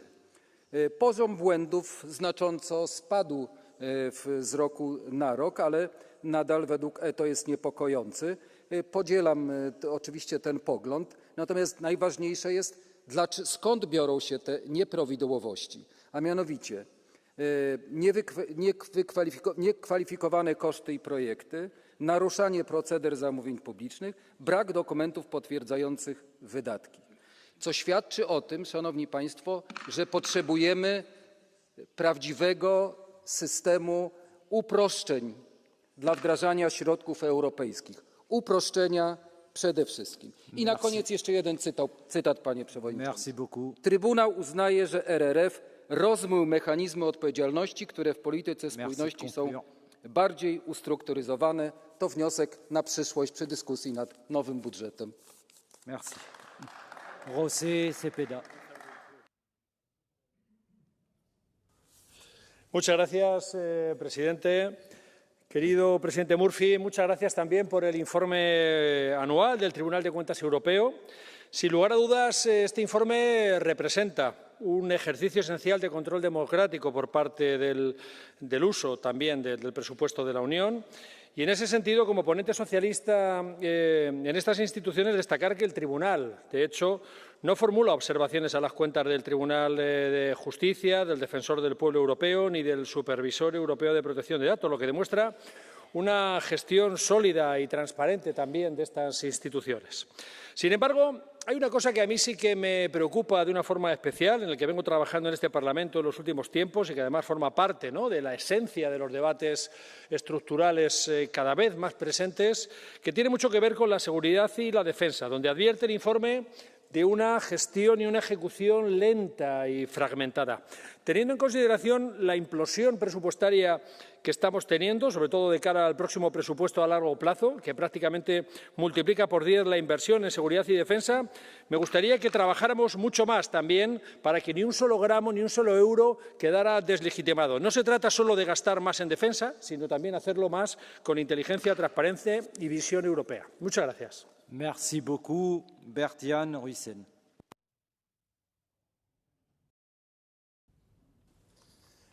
Dank u wel, voorzitter. Beste collega's, de Europese Rekenkamer legt ook dit keer weer feilloos de vinger op een aantal zere plekken. De enorme schuldenberg, 900 miljard tegen 2027. De stijgende rentelasten, 30 miljard per jaar. Maar ook het foutenpercentage dat nog steeds te hoog is. En het zeer gebrekkige toezicht op de herstel- en veerkrachtfaciliteit. Waar we vaak niet eens weten wie de eindbegunstigden zijn. En waarbij zelfs geen rekening wordt gehouden met de werkelijk gemaakte kosten. Alleen met vage mijlpalen en streefdoelen. Mijn oproep vandaag is dan ook: laten we stoppen met het aangaan van nieuwe leningen. Laten we het financiële toezicht aanzienlijk aanscherpen. En laten we ook met elkaar vaststellen dat de performance-based aanpak in de huidige vorm onder het RRF niet als model kan dienen voor het nieuwe MFK. Deze aanpak zal grondig op de schop moeten. De belastingbetaler verdient beter. Dank u wel. Merci beaucoup, cher collègue. Gilles Boyer. Merci, Monsieur le Président de la Cour des comptes, Monsieur le Commissaire. Le rapport de la Cour des comptes illustre la nécessité d'apporter plus de simplification et de flexibilité au prochain cadre financier pluriannuel, sans renoncer, bien sûr, à l'exigence de transparence et de traçabilité de chaque euro public dépensé. Et la Cour des comptes le souligne dans les instruments qui sont fondés sur la performance, tels que la facilité pour la reprise et la résilience. Les contrôles reposent majoritairement sur les États membres dont les évaluations manquent parfois de fiabilité. Nous nous heurtons donc souvent à l'impossibilité de mesurer les résultats concrets de l'utilisation et donc de l'efficacité des fonds européens. Or, c'est là-dessus que nous serons collectivement jugés, ici au Parlement, mes chers collègues, mais aussi à la Commission. Monsieur le Commissaire, c'est donc, je crois, l'unique objectif que nous devons nous fixer pour l'avenir avec l'aide de la Cour des comptes. Je vous remercie. Merci beaucoup, cher collègue. Caterina Chinichi. Grazie Presidente, signor Commissario, signor Presidente della Corte dei Conti europea. Soprattutto oggi, nell'attuale contesto, con un ammontare senza precedenti di risorse stanziate, il sovrapporsi di strumenti di finanziamento differenti, il susseguirsi di incertezze geopolitiche e l'elaborazione del nuovo QFP, la relazione annuale dell'ECA assume un'importanza decisiva per le preziose indicazioni che dobbiamo trarne. Il tasso di errore delle spese tradizionali, in calo, certo, ma ancora rilevante, e la stretta relazione tra complessità delle procedure e rischio di errore ci dicono che dobbiamo fare di più per la semplificazione e quindi applicare correttamente le novità che sul punto introduce il nuovo regolamento finanziario. Vanno al tempo stesso rafforzati e migliorati i controlli, così come il lavoro delle autorità di audit, e occorre accelerare l'assorbimento e l'esecuzione dei fondi, soprattutto nella politica di coesione, anche sostenendo le amministrazioni locali. Quanto all'RRF, senza dimenticare il contesto in cui è stato varato e i benefici che sin qui ha prodotto, i rilievi della Corte su definizione e verifica di traguardi obiettivi, tracciabilità di fondi, controlli interni e tutela degli interessi finanziari dell'UE devono costituire un monito anche per i futuri programmi europei. È nostro dovere assicurare che il bilancio dell'Unione sia speso bene, senza ritardi, errori, frodi e interferenze illecite. E per questo il lavoro della Corte dei Conti, cui va il nostro ringraziamento, rappresenta un riferimento fondamentale. Grazie. Merci beaucoup. Johan van Overveld. Commissaris, president, voorzitter, collega's. Rapporten zoals die van de Europese Rekenkamer zijn, net als die bijvoorbeeld van het Europees Openbaar Ministerie, geen vrijblijvende stapels papier. Het werk van deze onafhankelijke controleorganen blijft naar mijn mening al te vaak onderbelicht en helaas ook zonder antwoord. De Rekenkamer geeft in haar rapport nogmaals onomwonden aan dat met name de aard en de uitgaven van het coronafonds, het RRF, soms problematisch zijn. De controles brachten gevallen aan het licht waarbij mijlpalen en doelstellingen die aan betalingen waren gekoppeld niet naar behoren waren gerealiseerd. Maar bijvoorbeeld ook gevallen van dubbele financiering. Ze ziet ook zwaktes in de ex-ante beoordelingen van de commissie. Ik onderschrijf dus ten volle de oproep van de commissie. Dergelijke instrumenten mogen enkel worden ingezet wanneer de financiering rechtstreeks gekoppeld is aan meetbare resultaten. Het RRF is op dat vlak dus ook geen voorbeeld voor de opmaak van het volgende MFF. Er moet een veel sterkere focus komen op prestatiemeting, transparantie en verantwoording. Dank u. Merci beaucoup, cher Johan. Oratrice suivante, Kinga Kolar.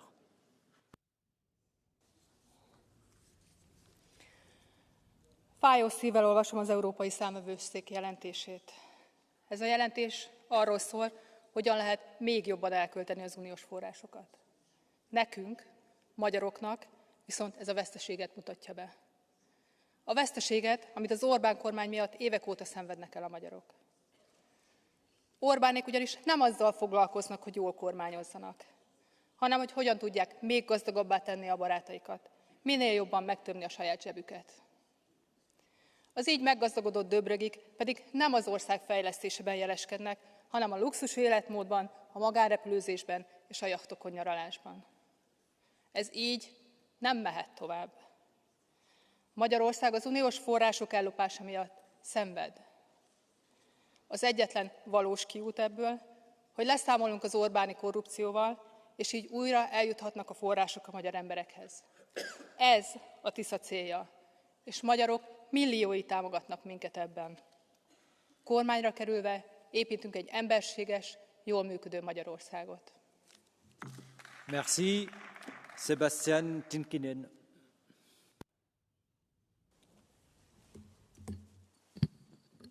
Merci. Arvoisa puhemies, no nyt saatiin lukuja pöytään. Euroopan tilintarkastustuomioistuimen mukaan EU-varoista liki 7 miljardia euroa käytettiin virheellisesti viime vuonna. Eniten rahaa käytettiin väärin koheesiopolitiikan ja kehitysavun osa-alueella, ja en ole yllättynyt. Lapiomme rahaa niin Etelä-Eurooppaan kuin merten taa ja hukkaan menee. Mutta nyt meillä on tästä mustaa valkoisella. Joten kertokaa, miksi ihmeessä tavallisten suomalaisten pitäisi jatkaa tämän loputtoman suon ruokkimista, kun se osoittaa vuodesta toiseen, ettei mikään muutu. Ja arvon kollegat, kuinka paljon Ursula ja kumppanit saavat käyttää teidän maanmiestenne rahoja väärin ennen kuin puututte asiaan? 10 miljardia, 20 miljardia, 30 miljardia. Täällä sitä vaan istutaan mykkinä, kuin mitään ei olisi tapahtunut. On tämä touhua. Kiitos. Merci, Isabel Benjumea.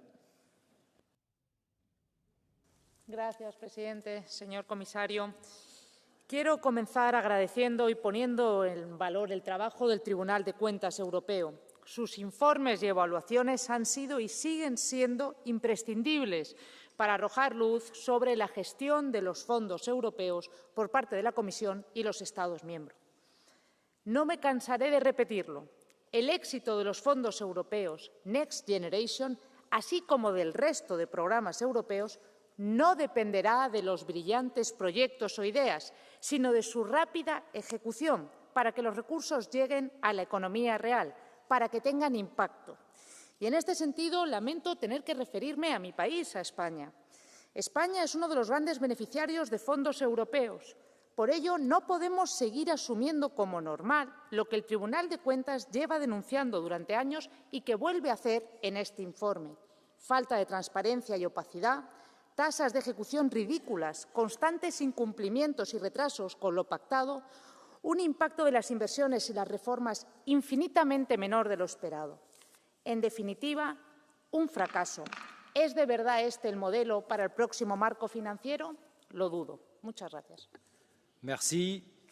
J'ouvre à présent la procédure Catch the Eye et pour commencer, je donne la parole à Regina Duerti. I want to welcome the presentation of the European Court of Auditors 2024 annual report and thank Tony, my fellow Irishman, and his colleagues for their work. The overall error rate in EU spending has fallen from 5.6% to 3.2%, and that genuinely is progress. But it's still materially above the threshold of 2%, meaning there is a lot of work to do. But when it comes to the RFF, I believe the Court of Auditors should be playing a much stronger role. The RFF is a real symbol of solidarity, but the Court has identified gaps in transparency, cost verification and control consistency right across our member states. And this makes it difficult to show value for money and increases the risk of duplication with other EU funds. So for credibility of EU spending, I'm looking for the Commissioner and the Commission to develop a harmonised framework for reporting and verifying the actual costs of RFF-funded measures, to establish a central EU registry to track projects right across the EU institutions and prevent duplication of funding, to strengthen the ex-post audit and clawback mechanisms to ensure proper use of funds, and finally to publish a clear, accessible, data-linking funding to tangible results that citizens can understand and trust. Thank you, Chair. Merci. Andrei Knuktek.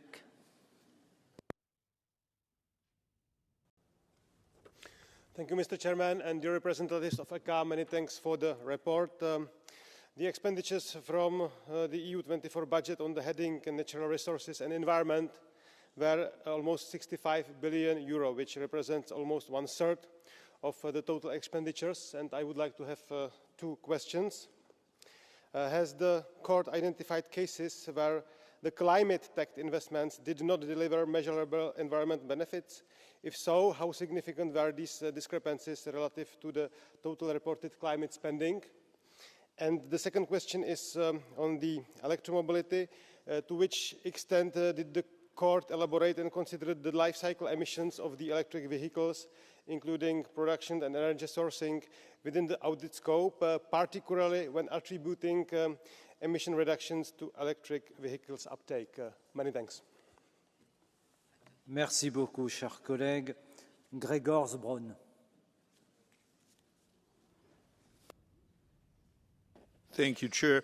Hardly anybody is listening to this debate, and that is probably why nobody is calling the cops, because this is about big money, about probably the biggest money you can imagine in Europe. The report that Most Honourable President Murphy has presented is actually partially a ready indictment for a prosecutor, and President Murphy should be probably appointed European Union's bankruptcy trustee, which I would recommend because he himself is probably one of the most reliable clerks we have in this otherwise criminal organization. Because had that happened to some private business, some manager losing that much money, losing trace of that much money, that would be a case for court. Merci beaucoup. Votre temps de parole est épuisé. Nous arrivons au terme de ce débat et je rends la parole au commissaire Serafin.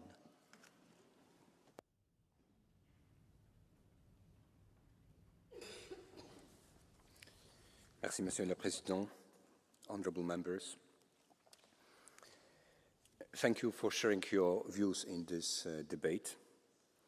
As I have said already at the beginning, the Commission is committed to continuously improve its management of the EU budget and to implement the recommendations of the Court.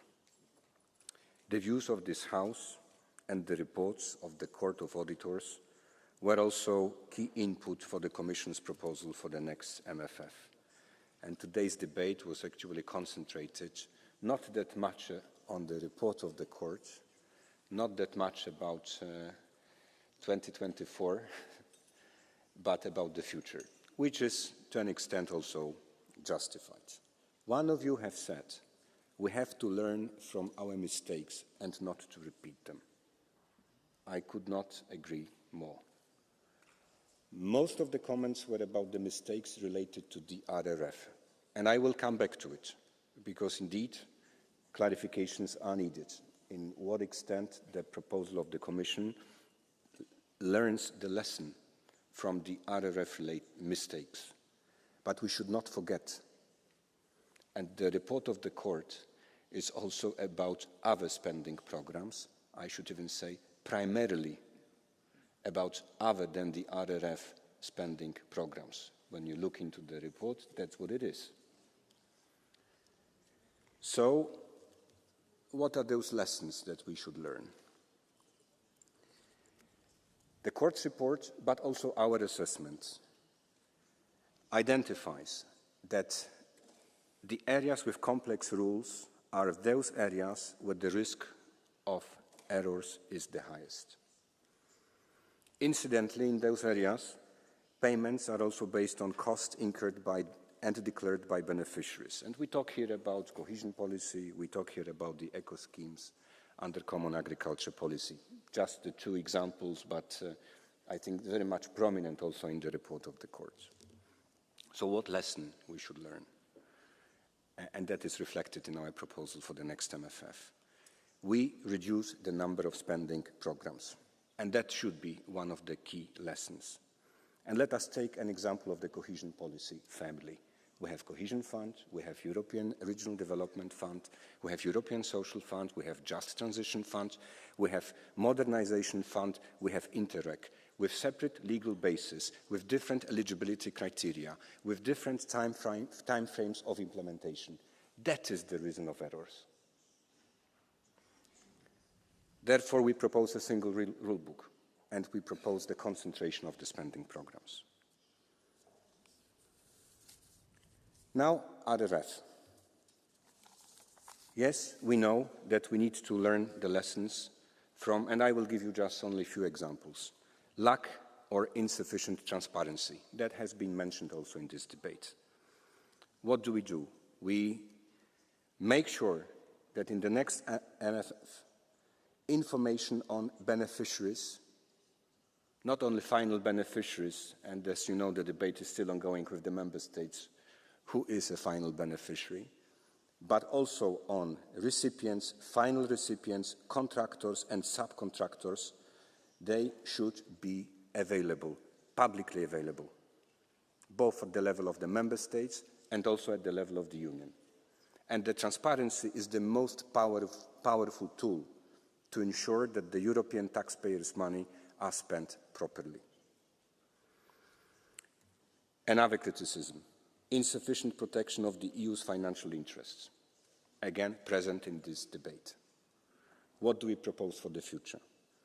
We propose, which is missing in the current RRF, that the state aid and public procurement rules should be part of the member states' key requirements, and there they should be subject to audits.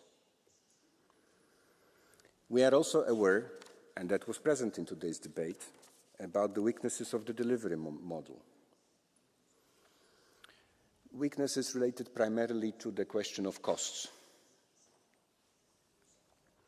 Therefore, we propose also comprehensive costing review at mid-term and confirmation by member states at the end of the period that payments to member states did not exceed payments to beneficiaries. The Commission will have also the right to propose amendments if we would disagree with the assessment of the Member States. And then we are also aware that there are weaknesses of the Member States' management and control systems. And actually the model which we propose gives us a chance to, at the inception of the national plan, to correct those deficiencies and to make meeting of 15 requirements defined in the regulation a prerequisite of entering into contractual obligation in the next multi-annual financial framework. Thank you very much. Merci beaucoup, Monsieur le Commissaire. Pour conclure ce débat, je rends la parole au président de la Cour des comptes, Tony Murphy.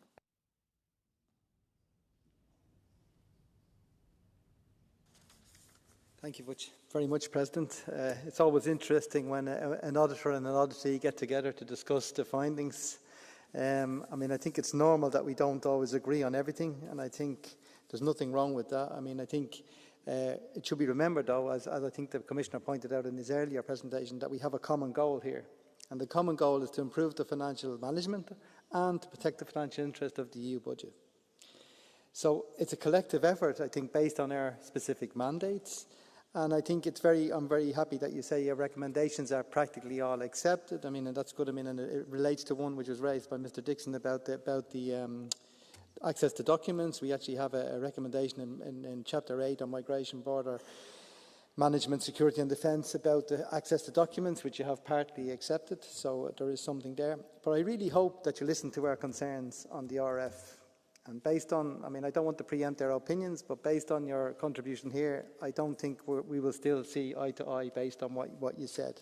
And I have to say up front, because there's no point saying it after the event when it's too late.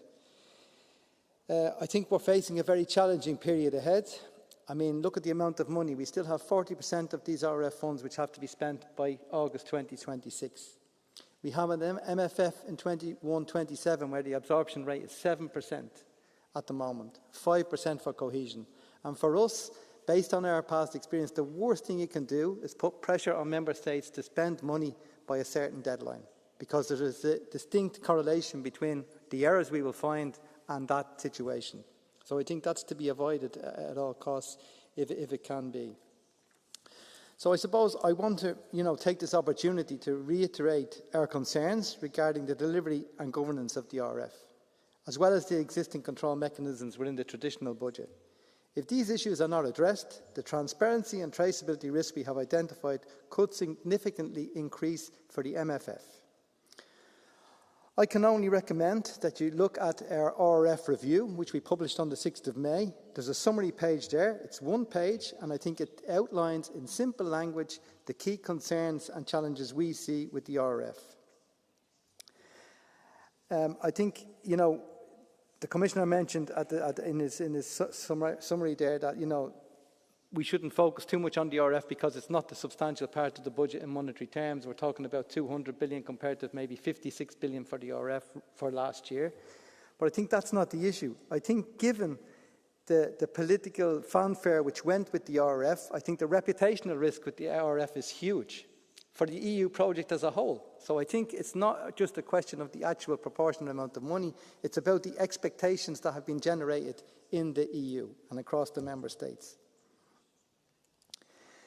I don't want to preempt already. We're working on our opinions, which we will provide on the MFF proposals, and these will highlight the risks and lessons learned based on our extensive experience. And I think, again, going back to reiterate, because I think it's very important what you said, the objective of these opinions is that we don't repeat the past mistakes. We're not in a crisis situation now, as was the case when the RRF was designed. So we have time to think about this and make sure that it's a better designed regulation and a better designed delivery mechanism.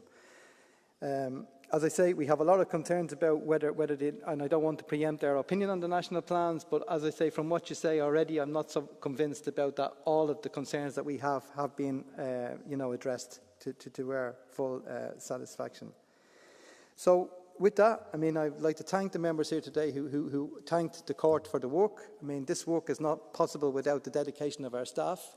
And I would like to thank all the staff who are involved in this product and the reporting members and the college for producing a document which I think is high quality and I think is an important contribution to your work here and into the decision-making process, particularly given the circumstances we are in at the moment. So thank you very much.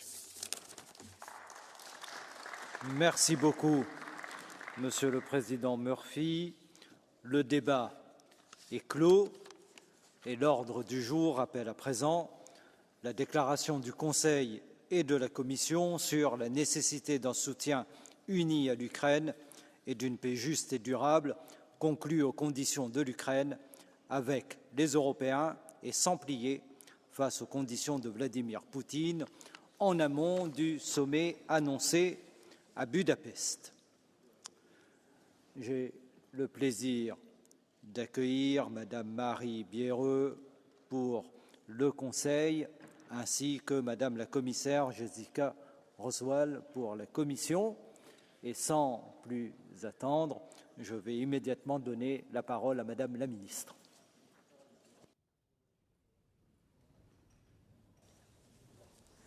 President, honourable members, Commissioner, over 3.5 years ago, Russia started its brutal, unjustified and unprovocated full-scale invasion of Ukraine. A war of aggression that has brought terrible impact of Ukraine. Civilians suffer from air raids.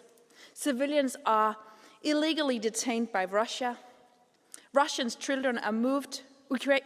children are moved to Russia by force. And prisoners of war are tortured and inhumanly treated.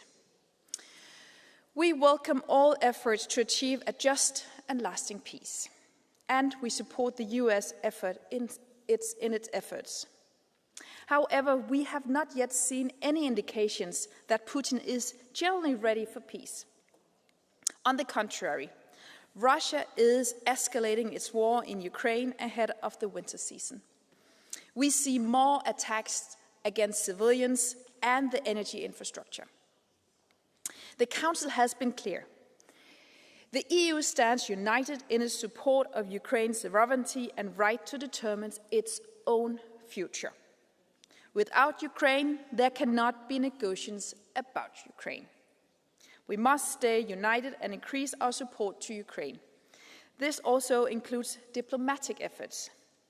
And we must continue to increase the pressure on Russia. Economic pressure, military pressure, political pressure. The goal is that Russia engage truly in negotiations. Sanctions are an essential part of the EU's policy to achieve this objective. This week, we aim to adopt the 19th sanctions package. This package will target the Russian fossil fuels, the shadow fleet, and the circumventions.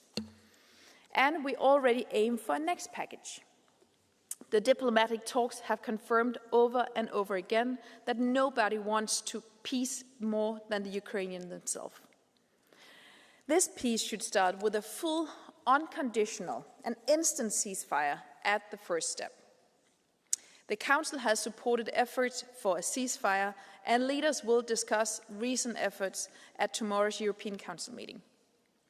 Last but not least, let me recall that the EU accession process is still the most important security guarantee that the EU can give to Ukraine. Accession is essential for Ukraine's stability, resilience, and future security. Thank you.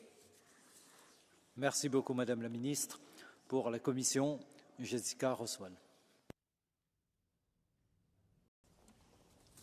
Merci beaucoup, President. Minister, honourable members, it has now been 3.5 years since the start of Russia's full-scale invasion. We must not forget that this war is not only about Ukraine's territorial integrity and freedom, it's about defending European security and the international rule-based order that keeps our world stable and our people safe. The fundamentals have not changed. Ukraine is ready for a ceasefire, but Russia shows no genuine interest in peace. We all support President Trump's efforts to end this war, but let us be clear. Putin will only negotiate when he understands that he is losing this war. The European Commission, together with all EU institutions and the Member States, has mobilized unprecedented support for Ukraine, especially because Ukraine needs our continued support on every front: military support to defend its people and territory, financial resilience to keep hospitals, schools and public services running, protection of the energy infrastructure constantly under Russian attack, humanitarian assistance for millions of its citizens in need at home and across Europe, uninterrupted trade through the solidarity lanes to stay connected to global markets. We are also supporting Ukraine to implement ambitious reforms towards EU membership, which also strengthen the country's institutional resilience. From the very beginning, the European Commission acted swiftly, decisively, and in unity with our member states. Together, we have provided 177.5 billion euro of assistance, including 63.2 billion euro of military support. Together, we are the largest donor, the largest public investor, and the strongest partner in Ukraine's defense. With the coalition of the willings, we are shaping the EU's contribution to robust and credible security guarantees, building on the 2024 joint security commitments. Dear colleagues, we have come a long way in supporting Ukraine, yet we need to do more. Now is the time to accelerate our collective efforts to help Ukraine stand strong, not only to defend itself, but also to achieve just and lasting peace when hostilities give way to negotiations. First, we must keep up our military support. We have two important missions on the ground: the EU Military Assistance Mission, that has already trained 82,000 Ukrainian soldiers, and the European Union's advisory mission, a civilian mission that supports Ukraine law enforcement and justice. We are also scaling up our defense industry cooperation with Ukraine. Second, we must maintain our predictable long-term financial assistance for Ukraine's defense, reconstruction and resilience. The new reparation loans proposed by the European Commission, funded from the cash balance associated with the immobilized Russian assets, is indispensable. Third, we should make the most out of Ukraine facility to ensure macro financial stability and support Ukraine's reforms. And fourth, we must accelerate the EU accession process, our most important security guarantee to Ukraine. Our commitments to stability, resilience, and shared economic opportunity for Ukrainians as well as for European citizens. Ukraine has achieved remarkable reforms progress in extremely challenging circumstances, and it's time to open negotiations on Cluster 1, the fundamentals for accession. Our message is clear. We will stand with Ukraine for as long as it takes and for as long as it matters. Thank you. Merci beaucoup, Madame la Commissaire. Pour ouvrir ce débat, Mikhail Galer. Thank you very much. Indeed, what has been said thus far by the Council and the Commission, I fully subscribe. The big majority of this Parliament fully subscribes, and it is indeed about a just and durable peace for Ukraine, as the title says, and nothing will be decided about Ukraine without Ukraine. But while Putin has always had the same maximalist positions, which are all unacceptable and infamous, even when it comes about the alleged need for denazification that he always talks about. I think the Nazis here in the House support him. It cannot be about the denazification of Ukraine with the Jewish president at its top. And the other unfortunate thing is that on the American side, we see a daily shift almost of positioning. And that requires finally that we really also get, when it comes to the peace project, our acts together, not only the ongoing programs, but let us indeed now, and there's talk about an alleged 12-point plan that is being worked on with Ukraine, that is right and good, that we find a way forward to strengthen Ukraine's position for the time when it comes. And, well, the title, as quick is the American and positioning changed, that even our title with a reference to Budapest is outdated. On the substance, it's right that there is no such thing. It was as such already an unfriendly act, be it initiated from the Russians or the Americans to hold it in Budapest. They should have done it in Turkey, in Istanbul, where we have had previous such rounds of talks. But the real point is, in my mind, that we need to make it very clear that if the ceasefire is the first point, where apparently the United States president is now back to this position, if ceasefire first and then negotiations, it must be something where Ukraine can live with, and that means that we will never accept any legal transfer of Ukrainian territory to Russia. De facto, something can temporarily be accepted, but never in a position that we would legally agree to it. Thank you. Merci beaucoup, cher collègue. Thies Rotten.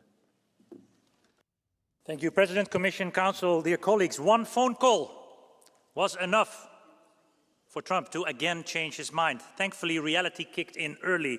Putin is still not interested in peace. Surprise, surprise. Ukraine wants peace. We want peace. Real peace involves talks and compromises, yes.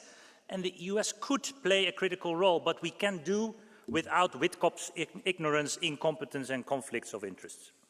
When Putin thinks he's gaining ground and gets to keep it, he will continue. Putin will not de-escalate unless Europe and the United States firmly and decisively escalate support and pressure. So Europe must take the initiative as credible, proactive force for peace and not as a background actor for a Trump-Putin tragedy. My proposal: enable deep strikes, boost Ukraine's air defense now, adopt a reparations loan and fair talks framework, starting with a ceasefire, but including real security guarantees, accountability, reparations, the children, the prisoners, not just territory. Act, member states, act to defend Ukraine and Europe. Thank you. Merci beaucoup. Csaba Domotor. Erre a vitára azért kerül sor, mert sokakat zavarna itt, ha Budapesten lenne Trump és Putyin elnök béketárgyalása. Páraknak a budapesti helyszínnel van baja, másoknak pedig azzal, hogy nem hívják meg a brüsszeli vezetőket. Azt a két elnök dönti el, hogy kit szeretnének még meghívni, de egy biztos. Ha éveken keresztül sértegették az amerikai elnököt, ha éveken keresztül mindenkit szégyenpadra ültettek, aki a békéért állt ki, akkor ne csodálkozzanak, ha nem kapnak meghívót egy béketárgyalásra. Adódik egy ennél is fontosabb kérdés. Akarnak-e maguk egyáltalán békét? Mert nem úgy tűnik. Ursula von der Leyen az itteni beszédeit mindig a háborús politikának rendeli alá. Egy 800 milliárd eurós csomagot akarnak elfogadtatni katonai kiadásokra. Hogy erre legyen elég forrás, leépítenék a kohéziós forrásokat és az agrárkasszát. Évekkel ezelőtt ebben a házban, amikor a látogatóknak előadásokat tartottak, mindig elmondták, hogy az európai együttműködés legfontosabb vívmánya a béke. Ez így is van. De miért felejtették el? Köszönöm. Merci. Adam Bielan. Thank you, Mr. President. Today we must remind ourselves why Europe stood with Ukraine from the first day of Russia's brutal aggression. It was the defense of our shared values, sovereignty, freedom and the international order that guarantees peace for all nations, not only the powerful ones. Today, the Kremlin hopes that fatigue, division and the illusion of stability will paralyze us. We cannot allow that.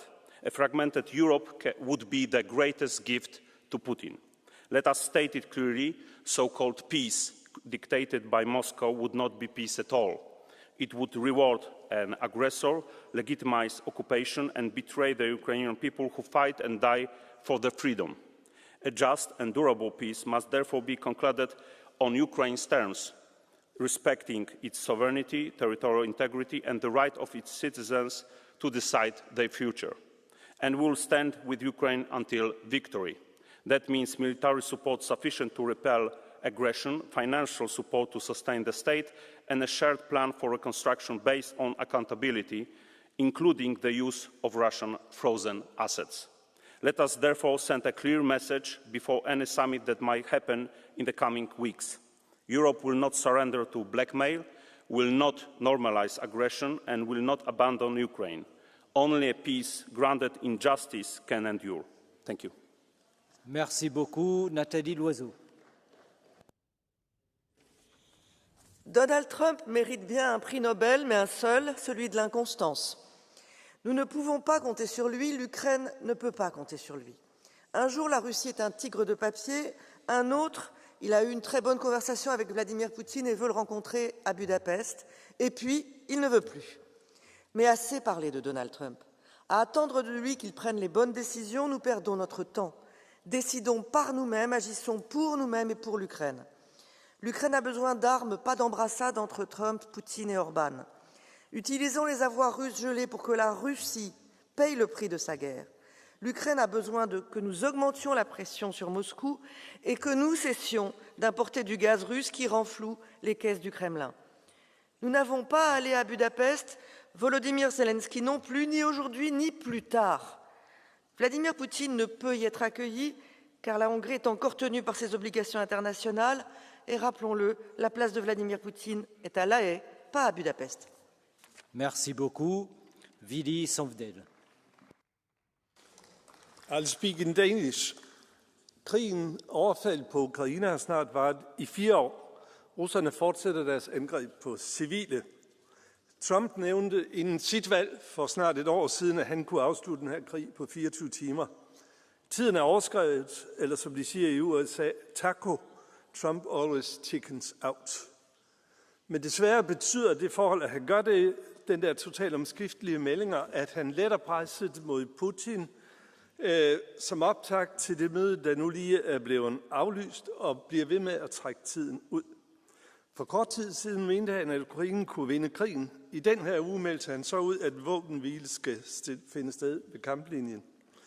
Den slags udtalelser, der totalt hele tiden skifter, er en meget stor foræring til Putin, fordi Trump også i den her sammenhæng er utilregnelig. Krigen i Ukraine har varet alt for længe med utrolige tab af liv, ødelæggelser og smerte for den ukrainske befolkning. EU skal gøre, hvad vi kan for at få krigen afsluttet. Det gør vi ved at lægge maksimalt pres på Rusland, både politisk, økonomisk og militær, og aldrig skabe tvivl om vores ubøjelige støtte til Ukraine, samt et krav om, at de ansvarlige skal stilles til ansvar. Tak. Merci beaucoup. Özlem Demirel. Dankeschön, Herr Präsident. Ich dachte immer, jeder Mensch sei gegen den Krieg, bis ich herausfand, dass es welche gibt, die dafür sind, besonders die, die nicht hin müssen. An dieses Zitat von Remarque musste ich in den letzten Tagen sehr oft denken. Liebe Kolleginnen und Kollegen, inzwischen ist es nicht mehr wie zu Beginn die USA, die einen Friedensabschluss blockiert. Russland schreit, wir haben den Krieg gewonnen, und die EU erwidert, wir wollen zwar Frieden, aber erst müssen wir siegen. Was wir gerade erleben, ist schon ein hybrider Krieg, und jeden Tag mehr droht tatsächlich ein großer, heißer Krieg. Ein großer, heißer Krieg zwischen unterschiedlichen Weltmächten, ökonomischen und Militärmächten. Liebe Kolleginnen und Kollegen, ich frage mich jeden Tag mehr, haben Sie die Geschichte dieses Kontinents mit 2 Weltkriegen vergessen? Ich weiß, dass Appelle an Ihre Vernunft nicht mehr wirken. Deshalb appelliere ich an die Menschen in Europa. Verweigert euch dem Krieg. Verweigert euch in Russland, in der Ukraine, verweigert euch aber auch den Kriegsvorbereitungen der Europäischen Union. Merci. Peter Volgin. S'il vous plaît, veuillez regagner votre siège. Peter Volgin. Уважаеми колеги, близо 4 години лидерите на Европейския съюз правят всичко възможно, за да съсипят Европа. Отказаха се да купуват евтини енергийни ресурси директно от Русия, а сега купуват същите руски енергийни ресурси, само че от други държави и много по-скъпо. Пак в името на криво разбраното единство, Евросъюза се готви да изхарчи милиарди евра за превъоръжаване. И понеже тези пари не падат от небето, ще бъдат орязани общоевропейските социални и културни програми, както и земеделските субсидии. В Европа няма да се строят нови болници и училища, защото всички свободни средства ще бъдат предоставени на транснационалните военни компании. От проект, изграден върху социалната справедливост и мира, Евросъюзът се превръща в агресивна, войнолюбива организация. Разумното говорене и диалога са заменени от истерични крясъци и спонсорирани от Брюксел ежедневни минутки на омразата, по Оруел. Да ругаеш постоянно Китай или Русия, или която и да било друга държава, която има политически некоректно ръководство, това не е израз на нормалност. Това е израз на безсилие. Merci, Pekka Toveri. President, dear colleagues, the most important lesson from history for us is that you don't stop dictators by appeasing them. Well, we all know that Putin has no interest in making peace in Ukraine. Since nobody dares to tell him the truth in Russia, he still believes wrongly that he can win the war. Therefore, he plays time with President Trump. We saw it in Alaska. We see it clearly now in these very slow preparations for possible Budapest conference. The panic in Kremlin when Trump talked about giving Tomahawk cruise missiles to Ukraine shows that only threat of Western military and economic force will put fear to Putin and stop and force him to negotiations. We can't trust in President Trump in this crucial issue. He is far too easily fooled by Russians. Therefore, we Europeans need to send clear message to Putin. Regardless of what USA decides, we will increase sanctions to Russia and increase funding and military support to Russia, including capability to long-range strikes. And we need to actually do it, not just give declarations and talk about it. It is our responsibility and it is in our interests. Europe is safe when Ukraine is safe. Slava Ukraini. Merci beaucoup. Marina Kadurand.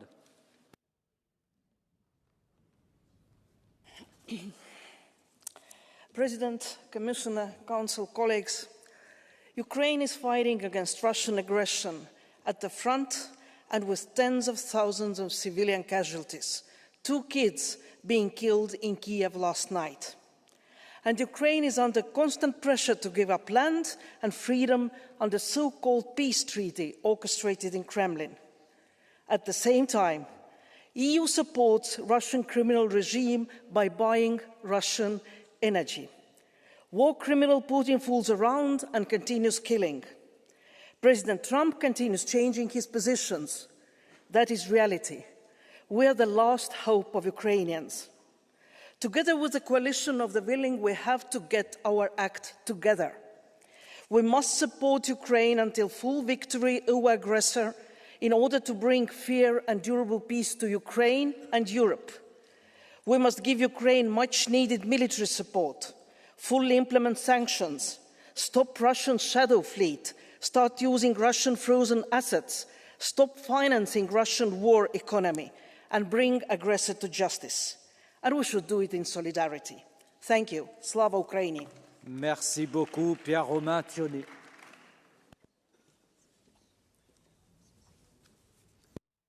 La rencontre entre Trump et Poutine à Budapest n'aura probablement pas lieu, ou pas maintenant. La faute à qui? Aux Américains? Non. Depuis des mois, ils s'évertuent à établir les conditions de négociation difficiles entre Russes et Ukrainiens. La faute aux Ukrainiens? Non. Leur résistance militaire est la condition même pour que des négociations aient lieu, car leur capitulation acterait la fin de la guerre, certes, mais certainement pas l'avènement de la paix en Europe. La faute aux Européens? Non plus. En dépit des réactions affligeantes d'officiels qui imaginent des négociations sans partie adverse, on ne peut à la fois dire que l'Europe est spectatrice, mais qu'elle est responsable de la prolongation de la guerre. Non, chers collègues, les responsables de l'impasse ne sont ni à Kiev, ni à Bruxelles, ni à Washington. Ils sont à Moscou, au Kremlin, où l'on persiste à poursuivre des objectifs maximalistes qui ont été ceux de Poutine depuis le début, bien que les moyens d'y parvenir aient pu changer. La soumission totale de l'Ukraine pour anéantir sa souveraineté et son identité. Merci. Andrej Krutilek.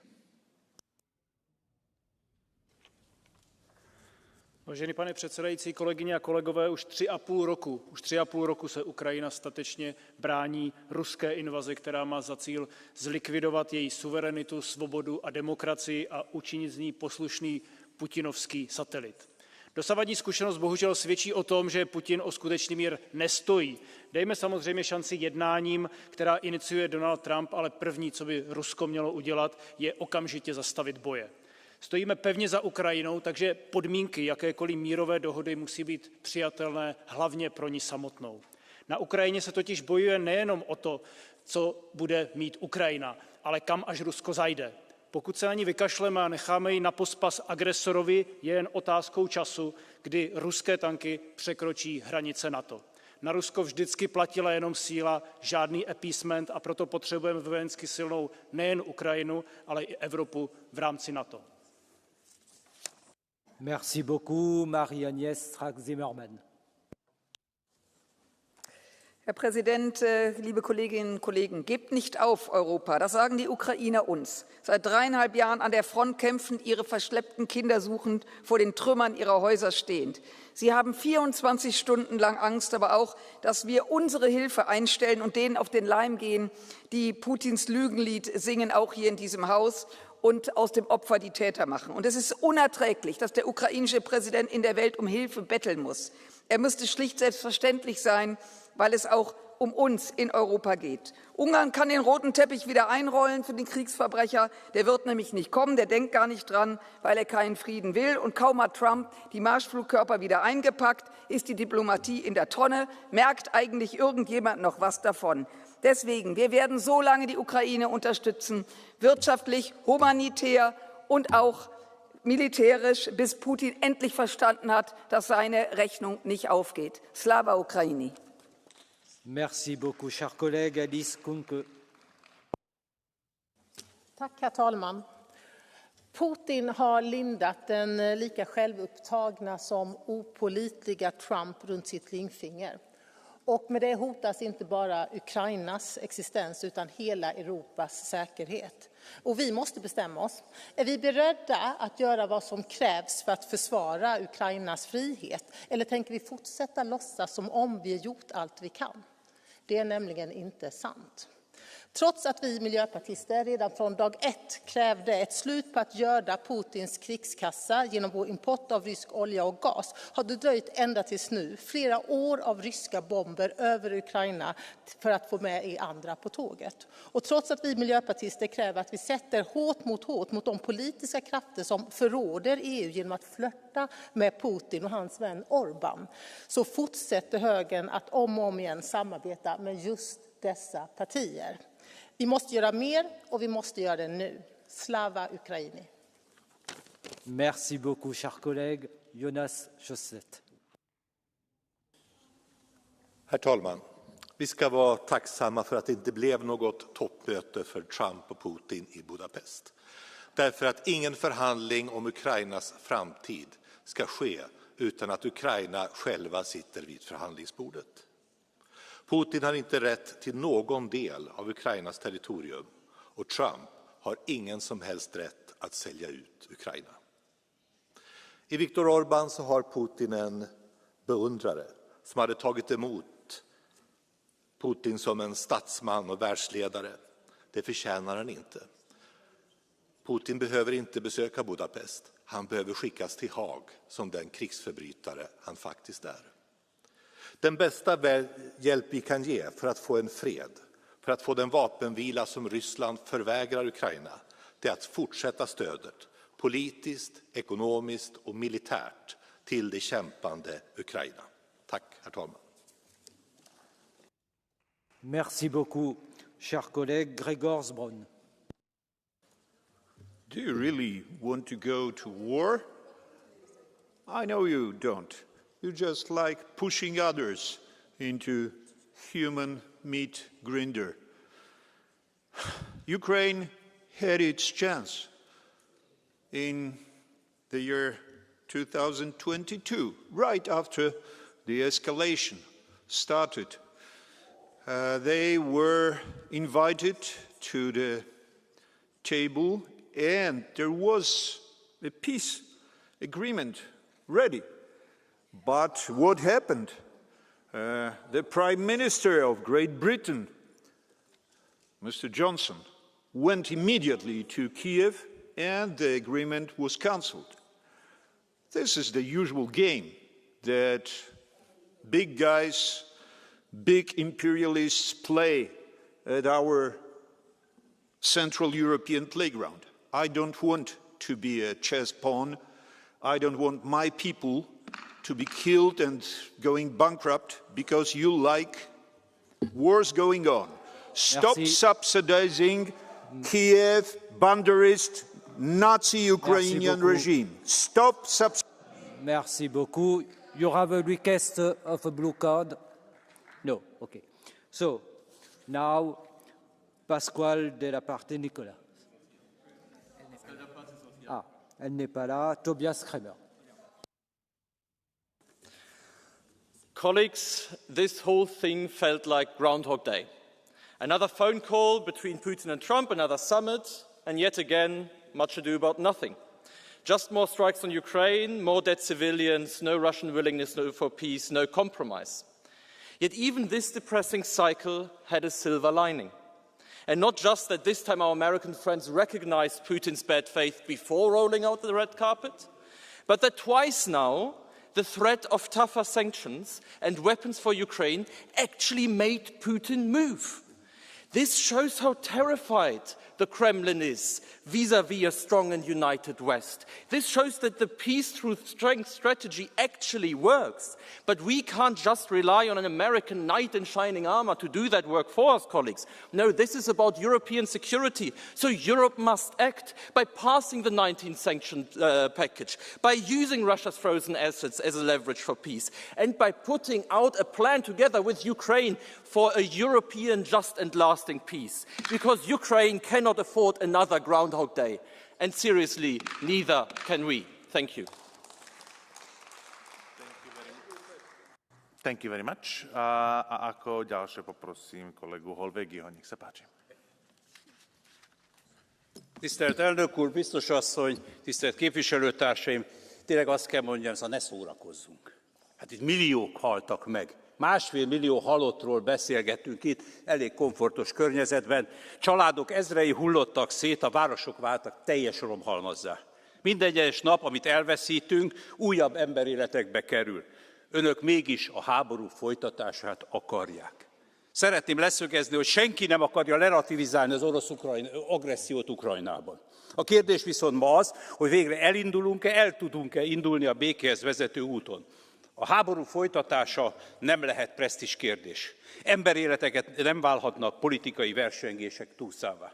A háború végtelenség való finanszírozása nem stratégia, hanem önállítás, és sokaknak persze remek üzlet. Ma nem csak fegyveres harcokhoz, hanem a tárgyalások megkezdéséhez is igen nagy bátorság kell. Budapest, meglátjuk, esély a békére. Nem is a szeretett városom, hanem az esély a lényeg. Ez többet ér minden pártpolitikai számítását. Nem Magyarországot támadják, nem Donald Trumpot és Putyint, hanem az emberek békevágya ellen politizál, aki ezt nem tartja helyesnek. Európa tönkre mehet ebbe a háborúban. Az energiaárak elszabadultak, Amerika távolodik, Kína korábban soha nem gondolt területen már rég lehagyott minket. Ezért Európa számára a béke a jövő záloga. A békevágy nem egyenlő orosz vagy Putyin barátsággal. Önök lehet, hogy háborúzni akarnak, de Európa polgárai biztosan nem. Ki kell lépni a háborús logikából. Köszönöm. Sorry, excuse me, will you accept the blue card? So please, for colleague Boss. Thank you, and thank you for taking the blue card. Just two questions. Who, please, started this war? And are you going to call Putin together with the far left? Have you got his phone number? And thirdly, who are you then going to call when you've got Russian soldiers and troops in your backyard?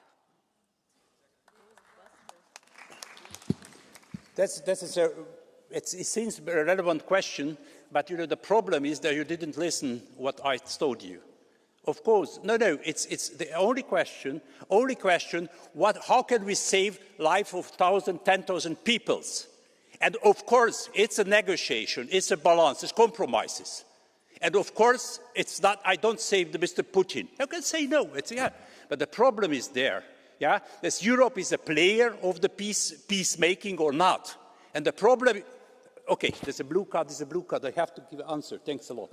Yeah, and the main issue in this question, yeah, we have somebody able to create the peace or not. And this is the question. And we would like peace and not war. Thanks. Thank you. A teraz by som poprosil kolegu Kolsa. Nech sa páči. Thank you, Chair. I will speak Latvian.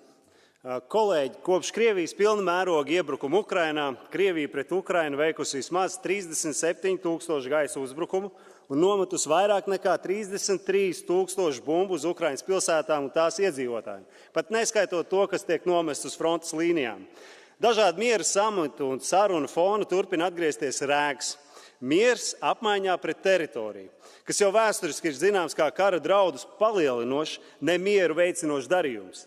Agresors turpina ierasto tēžu atskaņošanu par kara iemesliem, sākot jau ar pat 9. gadsimtu, kas ir Kremlim tipiska cīniska ņirgāšanās gan par sarunas iesaistītajiem, gan starptautisko noteikumos balstīto kārtību.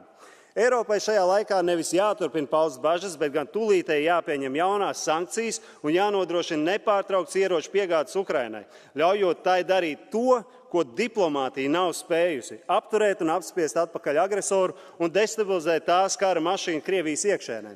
Ir absurdi, ka joprojām ir dalībvalstis, kas tirgojas ar Krieviju, ir papildinājuši tās kara kasu vairāk nekā snieguši atbalstu Ukrainai. 25. gadā atbalsts samazinājās par 50%. Tas ir kauns un apkaunojums mums. Thank you. I'm sorry. I have to try to keep the time. And now let me give the floor to colleague Austrevicius. Mr. Chair, Commissioner, Council representative, colleagues.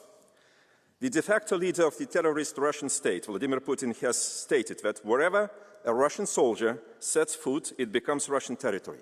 Indeed, Russian imperialism has become the enemy of civilized Europe. Russia continues to demand Ukrainian capitulation as a condition for any negotiations. For years, we have witnessed the occupation of Ukrainian territories and war crimes, including referendums held in temporarily occupied territories, followed by their illegal incorporation into the Russian constitution. This is Russian. More precisely, Soviet logic and plan for subjugation of neighboring nations. We must do everything we can to ensure that President Zelensky's peace plan is not dismissed and that the rule of the strong is not imposed again.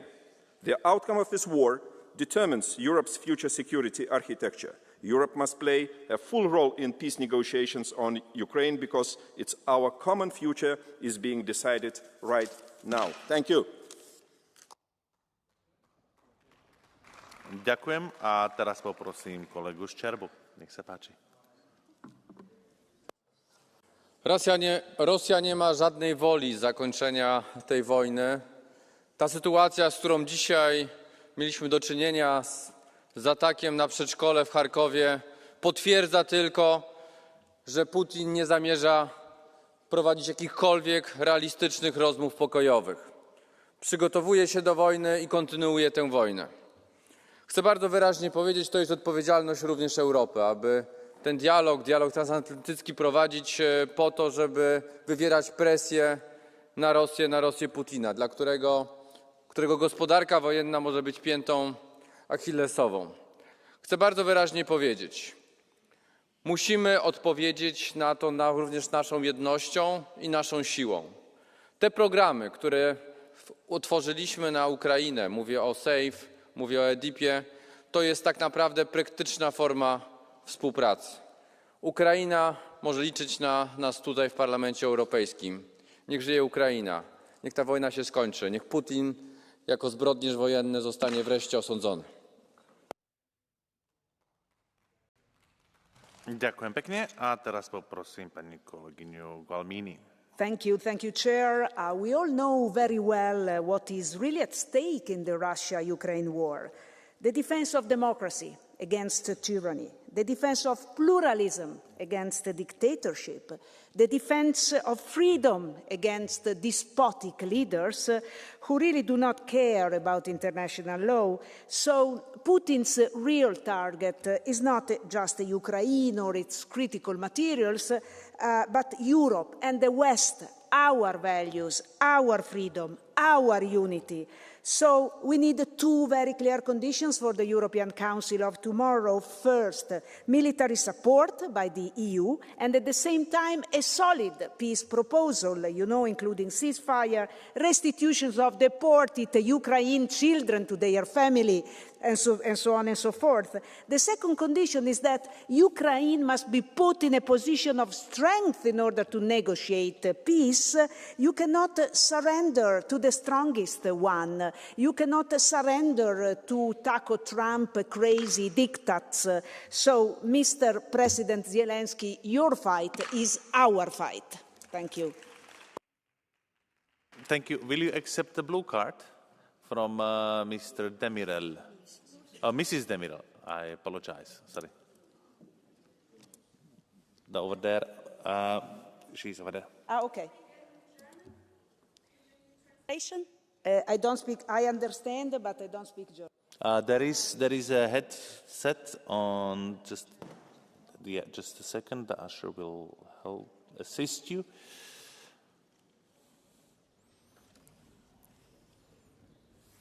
Danke Ihnen, dass Sie die Zwischenfrage erlauben. Ich hätte zwei Fragen an Sie, weil Sie ja immer wieder diese Geschichte erzählen, dass Russland morgen bei uns in Europa einfallen würde. Wie erklären Sie sich die Tatsache, dass Russland seit 3 Jahren mit der wesentlich schwächeren Ukraine den Krieg führt und diesen Krieg nicht gewinnt? Sie sagen mir, die Ukraine kann diesen Krieg gewinnen. Gleichzeitig sagen Sie, Russland kann die EU angreifen, NATO-Staaten angreifen, die wesentlich stärker ausgestattet sind, militärisch vom Equipment, von den Ausgaben her. Wie passt Ihre Erzählung eigentlich zusammen? Oder versuchen Sie uns alle eigentlich für dumm zu verkaufen? Thank you. No, we do not believe that you are crazy people, absolutely, but these are two questions. So first of all, it is absolutely true that Putin does not want peace, and we are in the middle of a hybrid war all over Europe. We can see it every day on Denmark, Sweden, Germany, and so on and so forth. Second, of course, Putin is not winning because there is an incredible resistance by heroes, people who is fighting for their liberty and freedom, thanks to the help of the European Union. Thanks God. Grazie. A teraz poprosím kolegu Lásla. Nech sa páči.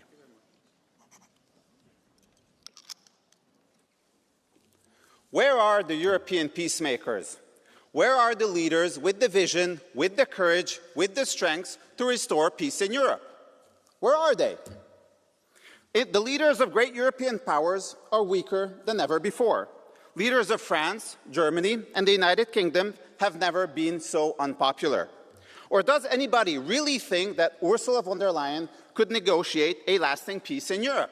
I don't think so. It was more than 3.5 years ago that Ursula von der Leyen and Joe Biden promised Ukraine victory. And they also promised that sanctions wouldn't impact our economies. How embarrassing. Or perhaps Kaja Kallas. Does anyone think she would negotiate a lasting peace? We have recently learned she doesn't even know who won World War II. Thank God we don't really have a European foreign minister. We have now adopted almost 20 sanctions packages, and the war is still raging. Since 2023, hundreds of thousands have died without a major military breakthrough. And yet, all we hear is more weapons, more money, and more sanctions. Elites in Brussels mock and sabotage peace efforts. However, our most important ally, the United States, is finally pursuing peace negotiations. So is Prime Minister Orban. But the majority of the European Parliament refuses diplomacy. You have failed Europeans miserably, and eventually others will decide about the future of our continent. Europeans, Ukrainians, and Russians are all losers of this war. The sooner we end it, the better. We need to make Europe great again. That starts by restoring peace in Europe. Please try to stick to the time. A teraz poprosím pani kolegyňu Jar. Nech sa páči. Ďakujem. Vladimir Putin has no right to be in Ukraine, and he has certainly no business to be in Budapest. He is a war criminal, period. He belongs before an international tribunal, colleagues. Those that are already trembling with excitement to roll the red carpet for him, right? Many of you, Mr. Orban, Mr. Fico, they are not defending peace because, let me speak also for millions from Central Europe, Fico's and Orban's courting to Putin do not represent us. And to those that are calling us warmongers, are you serious? Putin refuses to stop bombing civilians. Last night, kindergarten. He demands that territory be handed over on his terms, and that then he puts words into your mouth and of his apologists, daring to say that Zelensky, that EU, that us, that we are against the peace. Are you kidding me? Wake up. The only place Vladimir Putin belongs is to The Hague. Ďakujem a teraz poprosím pani kolegyňu Jukňavičene. This war is not only about Ukraine, but also about us. It is an existential war for all of Europe. Ruski Mir, Russian world ideology, is a form of fascism, the same evil this continent has seen before. Wars are won fast in people's minds, and we must win this war. We must stop trembling at every word coming from Washington, D.C. One day, Americans will realize that Putin is simply mocking their president. Europe is on the right path, but we need speed. Putin fears that his friend Orban will lose, so he has turned to meet Trump in Budapest. This is an attempt to kill several birds with one stone, to humiliate Ukraine, to help Orban, and to further undermine EU unity. We must not give in. We must defend a free Europe. Ďakujem a teraz poprosím kolegu Glucksmana. Merci. Chers collègues, ce que M. Trump, M. Orban et les relais de leur gouvernement dans ces bancs appellent la paix, ce n'est que la capitulation. Et quand vous cédez aux tyrans qui déclenchent les guerres, vous n'apportez pas la paix, vous ne faites qu'attiser son appétit. Et vous ne faites que hâter la prochaine agression. Mais il n'y a rien à attendre de vous. Par contre, il y a à attendre beaucoup plus des dirigeants européens. Parce que oui, ils ont raison de s'inquiéter de Donald Trump, de Viktor Orban. Mais que font-ils, eux? Les 210 milliards d'avoirs publics russes présents en Europe sont-ils saisis au moment où je vous parle? Les missiles Taurus sont-ils livrés? Total a-t-il cessé d'être le premier importateur mondial de gaz naturel liquéfié venant de Russie? Non. Alors, si nous voulons réellement la paix en Europe, il faut être cohérent et soutenir bien plus encore que ce que nous le faisons, la résistance ukrainienne, car son combat, c'est aussi le nôtre. Thank you. A teraz poprosím kolegu Knoteka. Nech sa páči. Thank you, Mr. Chairman. Many of you colleagues accent the need for united support of Ukraine, and I generally agree. But I believe it's much more important to provide smart support of Ukraine. Last week's case, the ITRE committee voted the ban of Russian oil, oil products and natural gas from Russia starting January 2026. But products derived from natural gas are allowed, for example, the fertilizers. So buying Russian fertilizers, it's okay for European Parliament. At the same time, the ban on Russian oil, without exception for Slovakia and Hungary, also means that Ukraine will not be able to sell own harvested oil to refineries in the country I know most, in the Czech Republic. This example shows that maybe less activism and more realism would be much more beneficial, not only to the peace in Ukraine. And allow me one sentence. Some of you are so much desperate about the fact that Trump has decided for Budapest that it really shows that you have not the situation under control. Thank you. And just for an explanation, colleagues, we're running out of time. We're quite late in terms of the schedule, so that's why I will have to keep on being strict. And now let me give the floor to Madame Kalniete. Kolēģi, situācijā, kad ASV atbalsts Ukrainai mainās pēc katras telefona sarunas ar Putinu, Eiropai ir jāuzņemās pilnīga atbildība par Ukrainas politisko, militāro un finansiālo atbalstu. Neviens nevēlās mieru vairāk kā varonīgā Ukraiņu tauta, taču mieram ir jābūt taisnīgam. Agresori nedrīkst tikt atalgoti par agresiju. Valsts robežas nav maināmas ar spēku. Tāpēc Krievijas prasība Ukrainai atteikties no Donbasa ir pilnīgi nepieņemama. Teritoriālās vienotības de jure saglabāšana ir absolūts princips. Mana valsts Latvija bija okupēta vairāk nekā 50 gadus, taču aneksija de jure neatzina vairāk nekā 50 valstis. Neatzīšana bija pamats, uz kur mēs atjaunojām Latvijas neatkarību. Ukrainas vieta ir Eiropā. Mēs nedrīkstam vilcināties ar Eiropas Savienības pievienošanās sarunu atvēršanu. To atvēršana būs spēcīgs politisks signāls Krievijai, ka Ukraina neatgriezeniski aiziet no Krievu pasaules. Paldies! Ďakujem a teraz poprosím pani kolegyňu Schöring-Wilgus. Nech sa páči. Panie Przewodniczący, Pani Komisarz, ustępstwa wobec tyrana nigdy nie doprowadzą do pokoju. I ta prosta teza powinna być zrozumiana przez każdego Europejczyka. Ale oczywiście nie rozumie tego Orbán, bo tak jak Trump chce rozwinąć czerwony dywan przed Putinem, ale nie w imię pokoju, tylko w imię swoich partykularnych politycznych interesów, bo mu akurat teraz poparcie polityczne na Węgrzech spada. Śmierć niewinnych ludzi w Ukrainie przelicza pan, panie Orbán, na słupki poparcia? Wstyd, panie Orbán, wstyd! Niestety ta cała pokraczna dyplomacja, zarówno Trumpa, jak i Orbána, ona wyłącznie wzmacnia Putina i Rosję. Gdy oni zastanawiają się, gdzie położyć ten dywan, mamy znowu atak na Kijów, na przedszkole i 2 niewinne ofiary. Putin jest tyranem i dyktatorem i jest odpowiedzialny za zbrodnie w Ukrainie. A jeśli kiedykolwiek by się znalazł na Węgrzech, to powinien zostać aresztowany i postawiony przed sądem i rozliczony za zbrodnie, których dokonał.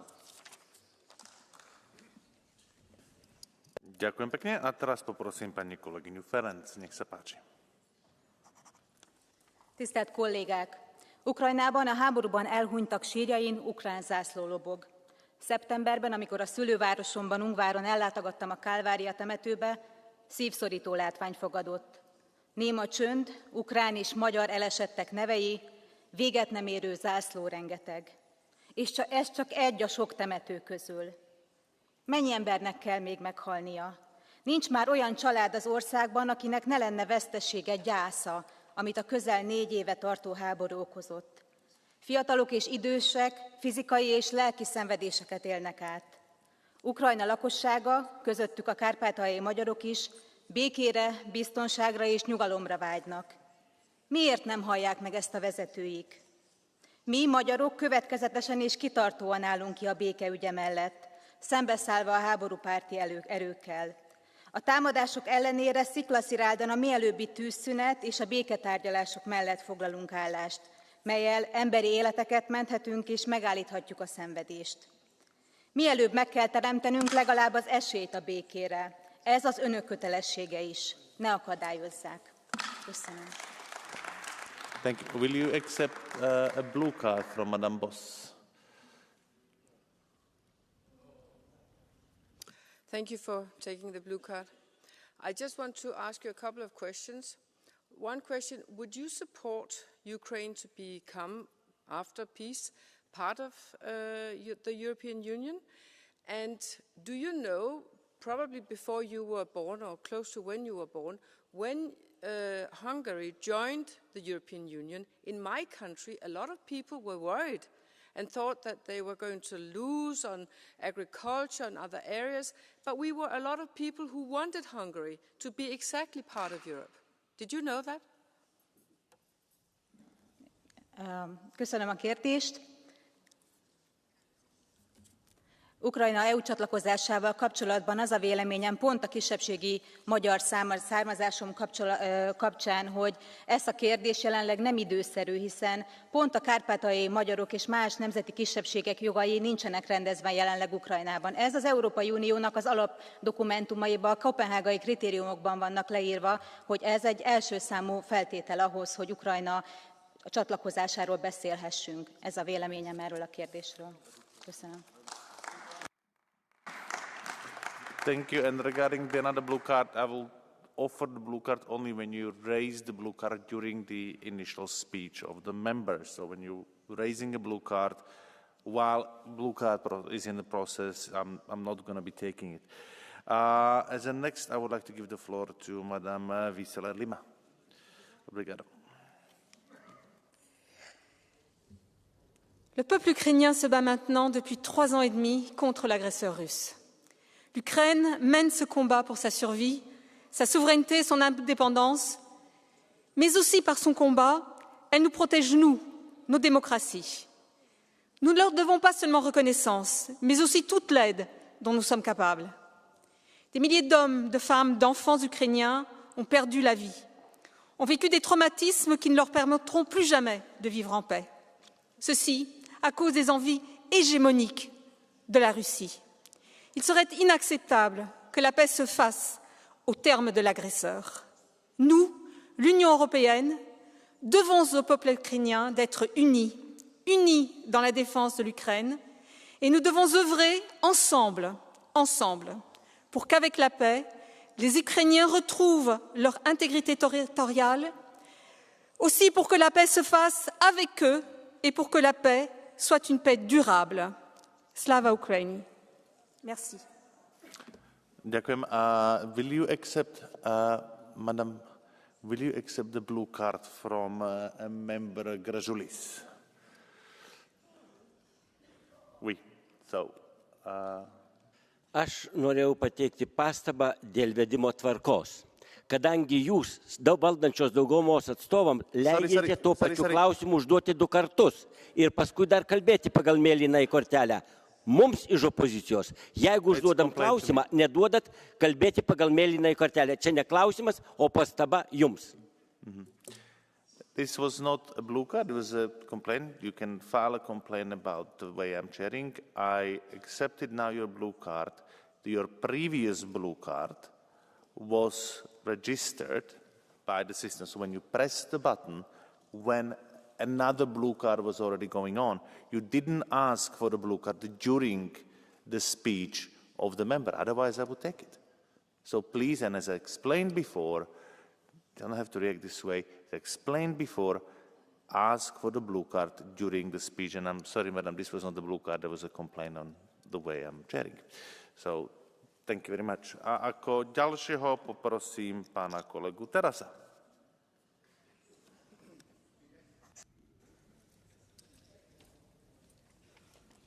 Thank you, Mr. Vice President. Dear colleagues, today we have no idea if and when the meeting between President Trump and the leader of the Russian regime will take place. But there is no doubt that neither Europe nor Ukraine needs such a meeting. The possibility to hold this meeting on the territory of European Union member state is yet another example how Mr. Orban continues to ignore the sanctions imposed on the aggressor. And yesterday, we again discussed the frozen Russian assets. We need to stop discussing. It is vital to get the reparation loan mechanism up and running as soon as possible to demonstrate Europe's continued support for Ukraine. We must make clear that Russia has to pay the bill of the war. It started. Slava Ukraini. Ďakujem a teraz poprosím kolegu Demeo, nech sa páči. Grazie Presidente. Ogni volta che sosteniamo Kiev riaffermiamo un principio fondamentale, ossia nessuna potenza può riscrivere i confini con la forza o minare l'ordine internazionale fondato sul diritto. L'attacco della Russia non è una crisi regionale, ma un'aggressione all'intera architettura di sicurezza europea e globale. Per questo non possiamo più permetterci ambiguità e rinvii. Sostenere l'Ucraina significa difendere l'Europa, la libertà e la democrazia. La pace non può essere imposta dal più forte, ma costruita attraverso un accordo equo e sostenibile che rispetti la sovranità dell'Ucraina e garantisca stabilità nell'intera regione. In questo quadro accogliamo con favore gli sforzi diplomatici del Presidente Trump per favorire una stabilità duratura in Medio Oriente, ma auspichiamo lo stesso impegno per una soluzione giusta e duratura in Ucraina con il coinvolgimento dell'Europa, perché difendere l'Ucraina significa difendere la nostra democrazia, la nostra sicurezza e il futuro stesso dell'Europa. Ďakujem a teraz poprosím kolegu Aaltolu. Arvoisa puheenjohtaja, hyvät kollegat. Venäjä toistaa vanhaa näytelmäänsä. Vaatimuksia juurisyystä, etupiiristä, yrityksiä jakaa Ukraina. Venäjän kuihtuva imperiumi, joka takertuu epätoivoisesti laajennushakuiseen menneisyyteensä. Putinin armeija vuotaa verta, se uhraa kyynisesti vähemmistöalueiden nuoria pelkkinä kertakäyttöisinä sotilaina, jotka yskivä sotakone pysyisi pystyssä. Rintama ei liiku ja on syvällä Venäjällä. Siellä räjähtelee. Venäjän tämän päivän ydinaseuhkailu on epätoivoisen vallan viimeisiä temppuja. Todellinen rauha ei synny alistumisesta imperialismille, vaan lujasta tuesta Ukrainalle. Venäjän ydin on jo murtumassa, kun Putin joutuu heiluttamaan ydinasekorttiaan. Valta on murenemassa Putinin jalkojen alta, siksi meidän on huolehdittava, että sen epätoivoiset viimeiset teot eivät roisku rajojemme ylitse. Ďakujem pekne. And now we will move to Catch the Eye. In order to keep proportionality, I will have one speaker from each of the groups that asked for speaking. And let me start with colleague Tinkinen.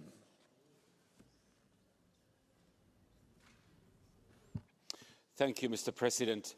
This conversation has been crazy. Mr. Brown, or should we call you Mr. Bean, you're kind of becoming like a joke in this house. Let me explain. Te sanoitte, että on Ukrainan vika, ettei vieläkään ole rauhaa. Te sanoitte Venäjän hyökättyä Ukrainaa, kun sieltä oli ottanut alueita, että olisi ollut valmis rauhansopimus pöydässä, kunhan he olisivat vain allekirjoittaneet. Hyväksyisittekö te, Mr. Brown, että jos Puolaan vieras valta tulisi ottamaan alueita haltuun, teille annettaisiin paperi käteen, te vaan kirjoittaisitte sen? Tämän kannan edustajille meillä Suomessa on ihan oma nimi, kun oman maansa menee pettämään. Ostimme juuri puolisoni kanssa oman talon, jossa on tontti, jossa on rajat. Jos naapurini tulee sisälle ja sanoo, että nyt vedetään uudet rajat, tässä paperi allekirjoita, minä soitan poliisit. Ďakujem a teraz poprosím kolegu McNamaru. Nech sa páči. Thank you very much, President, Commissioner, Minister. On Friday it will be 3 years and 8 months since Putin's illegal and immoral invasion of Ukraine. It is an act that is to be entirely condemned without any reservation. But equally, it is now 3 years since I was told by an Irish Army officer in the Irish Parliament that the defeat of the conventional forces, Russian forces, was nigh. That hasn't happened. I wish it maybe did, but I have to live in the real world. It's not happening. Yet we are told that we're not, contrary to what some believe in the House, we're not seizing Russian assets. Instead, we are making a loan of 120 billion, or 140 billion rather, of European taxpayers' money to be securitised with that money, which will be confiscated when Russia loses. But they're not losing. There is the problem. So it's time for Plan B. It is time for negotiation. I'm glad, Commissioner, that you have said that you support President Trump's efforts, because it's not at all clear that your colleagues in the Commission do. Thank you. Ďakujem a teraz poprosím kolegu Gražulisa. Nech sa páči. Ačiū. Jūs kritikuojate Trumpą, kad jis vyksta į Alaską ir susitinka su Putinu Rusijos diktatoriumi. Jūs dar labiau kritikuojate Trumpą, kad jis vyksta į Vengriją ir vėl nori susitikti su Rusijos diktatoriumi. Bet aš noriu Jums pasakyti, jei Europa būtų vieninga, stipri ir principinga, ji būtų be Trumpo apgynusi Ukrainą. Putinas žino, kad čia tik plepalai, kad čia tik kalbos, o ryžtingų veiksmų nėra iš Europos pusės. Galbūt Putinas net ir nesutiktų susitikti nei su vienu lyderiu Europos Sąjungos, nes Europos Sąjunga nėra vieninga. Pažiūrėkite, Mersas sakė, aš neduosiu tau rusų, o Mersas sakė, kad duos tau rusus, bet tapo kancleriu ir jų neduoda. Ko jūs priimate vien tik rezoliucijas? Kodėl nesuteikėt rimtos paramos Ukrainai? Atsakykit, kodėl jūs neapginat Ukrainos? Ďakujem pekne a teraz poprosím kolegyňu Konečnou. Děkuji, pane předsedající. Musím říct, že já jsem na rozdíl od kolegů velice ráda, že plánovaný summit mezi prezidenty USA a Ruska má proběhnout právě v Budapešti na půdě členského státu Evropské unie. Za celou dobu brutální války na Ukrajině je to první skutečně velký signál přicházející ze strany členského státu Evropské unie, že také stojíme o zastavení krveprolití a klid zbraní. Doteď se EU totiž chovala, jako by jí válka vyhovovala. Chápu, proč vyhovuje zbrojařům, ti z umírání lidí mají peníze. Od politiků, ať již národních nebo evropských, bych však čekala, že budou stát na straně svých občanů, než se snažit maximalizovat zisky zbrojařům i přes riziko eskalace konfliktu. Děkuji Maďarsku, že se alespoň v tomto konfliktu snaží o mír a zásadně odsuzují pokusy některých ostatních politiků summit a jednání o klidu zbraní na Ukrajině sabotovat. Za zájmy zbrojařských firem už padlo snad dost lidí, teď je čas to ukončit. Doufám, že americký i ruský prezident půjdou jednat s upřímným zájmem ukončit konflikt bez postranních zájmů a doufám, že i navzdory masivní zbrojařské lobby bude summit úspěšný. A tým uzatváram Catch the Eye a poprosím teraz za komisiu pani komisárku Rosval. Nech sa páči.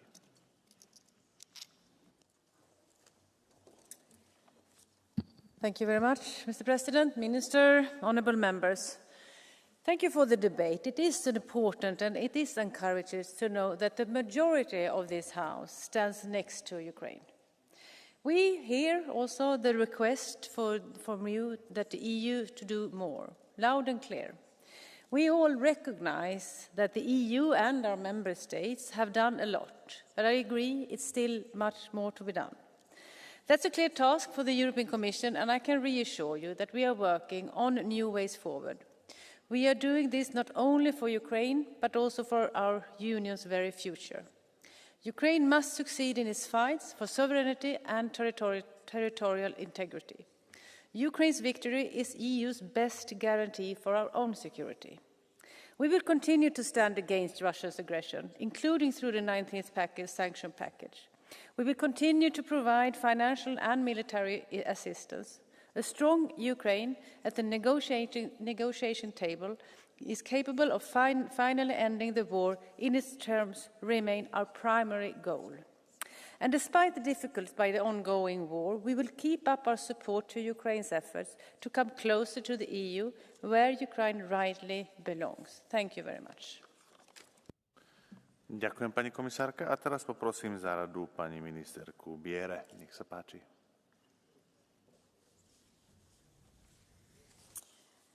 President, honourable members, Commissioner, thank you for, I have to say, a quite interesting debate. I took note of a wide range of opinions, from the extreme point that we, or Ukraine, should be responsible for the war, or even continuing the war, or that our support could have been better used on our schools and hospitals. There would be no schools or hospitals to invest in if we're not capable of protecting our territory, our continent. These points are absurd, and there is, and good for that, only a very few of you, By far, the most of you know that Putin is the aggressor, that a peace agreement must be made with Ukraine, and that the only way to peace is a military strong Europe and a military strong Ukraine. I want to sincerely thank the European Parliament for the very, very broad support and solidarity with the Ukrainian people. Together, we can show unity and commitment. This is important for Ukraine, and it is important for Europe. And we will continue our efforts together. Ukraine needs our strongest support to reach a just and lasting peace. A peace based on Ukraine's terms. Thank you. Ďakujem, pani ministerka, a týmto sa rozprava k tomuto bodu skončila. Nasleduje vyhlásenia Rady a komisie. Prvé výročie povodní Dana v Španielsku, zlepšenie pripravenosti Európskej únie. A na úvod poprosím znova za Radu najprv pani ministerku Bier. I'll wait, don't worry.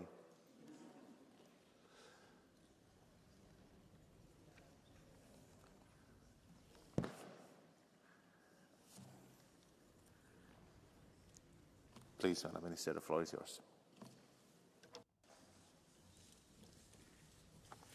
President, honourable members, Commissioner, 1 year ago, devastating floods hit Andalusia, Valencia, and other regions in Spain.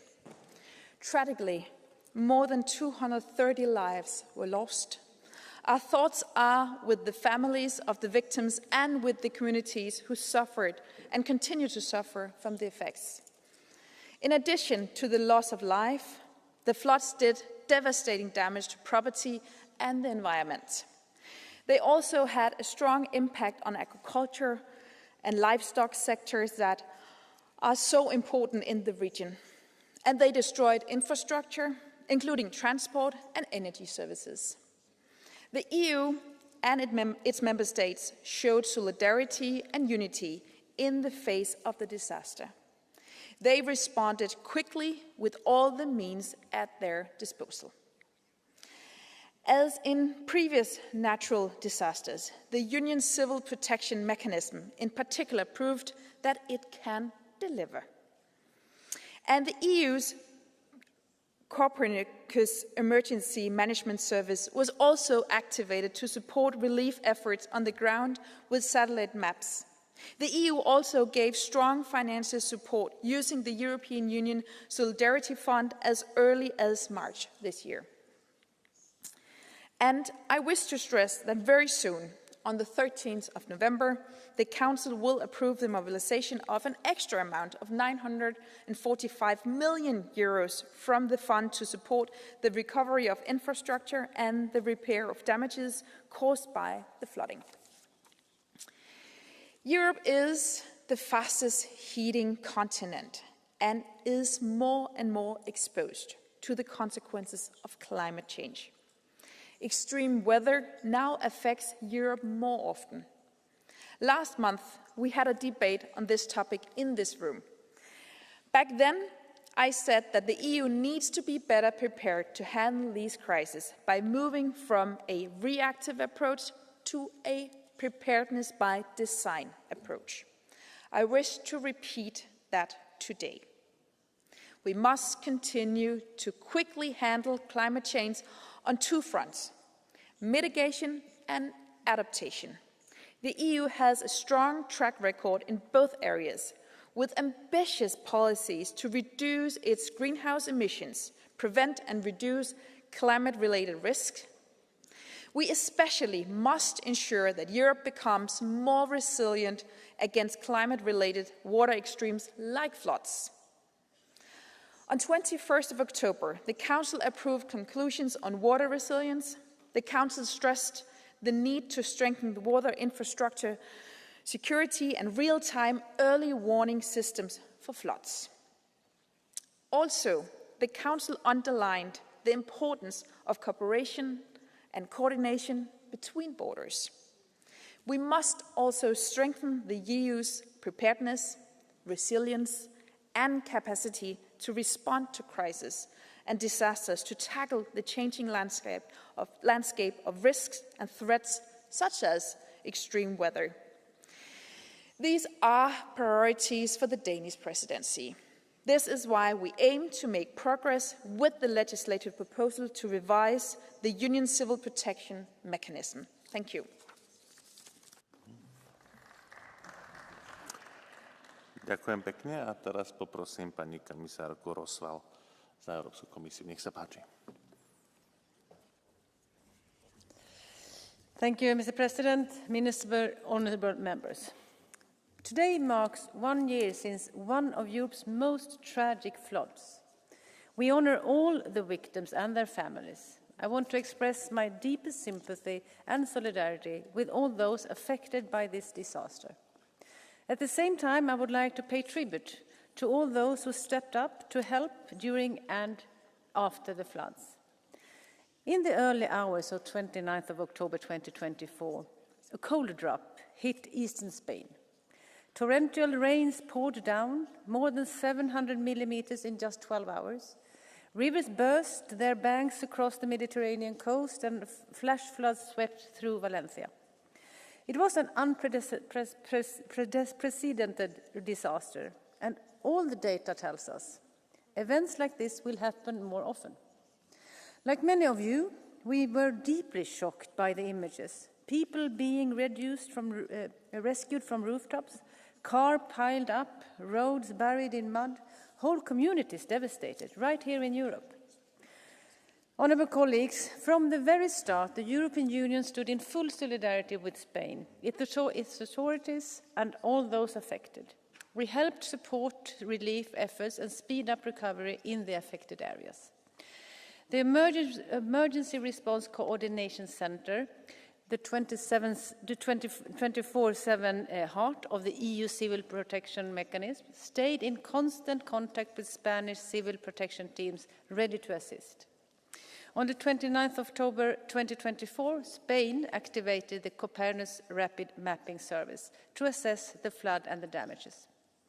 A few days later, on the 8th of November, Spain requested help through the EU Civil Protection Mechanism. Several member states offered assistance. Machinery and vehicles were quickly sent to the scene, and 2 EU liaison officers were deployed to help coordinate operations on the ground. This was European solidarity in action.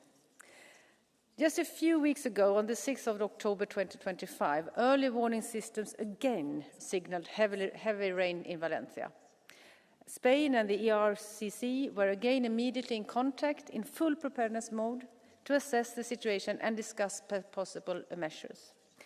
That's what seamless coordination between our civil protection authorities looks like. It also shows why civil protection is a cornerstone of Europe's security and essential to protecting our people and our communities. But with this sad anniversary is also a reminder. We must be better prepared. We must anticipate these events, prepare together and support each other when disaster strikes. And that is why the Commission has adopted the Preparedness Union strategy, and we are already putting the actions into practice. This is the EU's first comprehensive preparedness strategy across all policies, all levels of government and all parts of society. It's about changing the way we work and adopting a true mindset of preparedness. The strategy takes an all-hazard approach, covering every kind of natural or man-made risk, from floods to cascading effects. It brings together all relevant policies and actors under one common goal, a whole of government and a whole of society effort. Floods are a clear example. EU civil protection support is becoming an even more important. But response alone is no longer enough. And that is why many of the key actions in this strategy focus directly on flood preparedness and on tackling environmental risk before they escalate. Here are 5 key areas. First, preparedness by design. From now on, preparedness will be built in all EU laws, policy and program, not added as an afterthought. This must go hand in hand with flexible financial framework as proposed under the new multi-annual financial framework. For floods, this means investing in better preparedness through planning, environmental protection, smarter agriculture, cohesion funding, and public awareness. Only by connecting these areas can we build a truly integrated approach to flood preparedness. Second, stronger foresight and preparedness. By combining solid national systems with closer European cooperation, we can better protect our people and our ecosystem from ever more frequent and intense disasters. Third, strengthening our early warning systems, we will strengthen the use of Copernicus to track natural hazards, including floods. And together with member states, we will develop guidelines to help communicate with the public before and during crisis. Fourth, raising public awareness.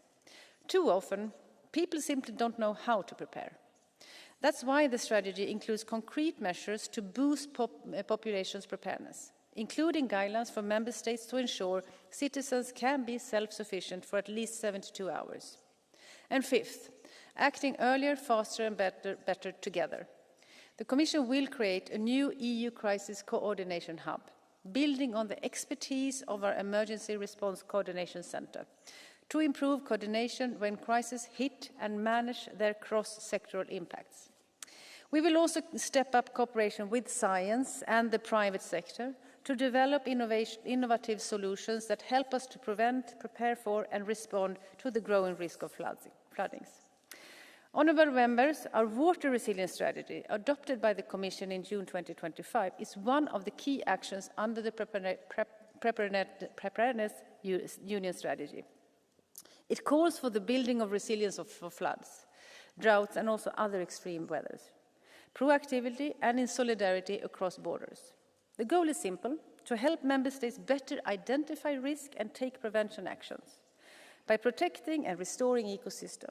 It will use nature-based solutions to slow water flows and store it in our soil and our forests. The strategy also ensures proper funding for both green and grey infrastructure, for smarter water management and stronger flood protection. The Commission is also supporting flood risk prevention and preparedness through Cohesion Policy Fund.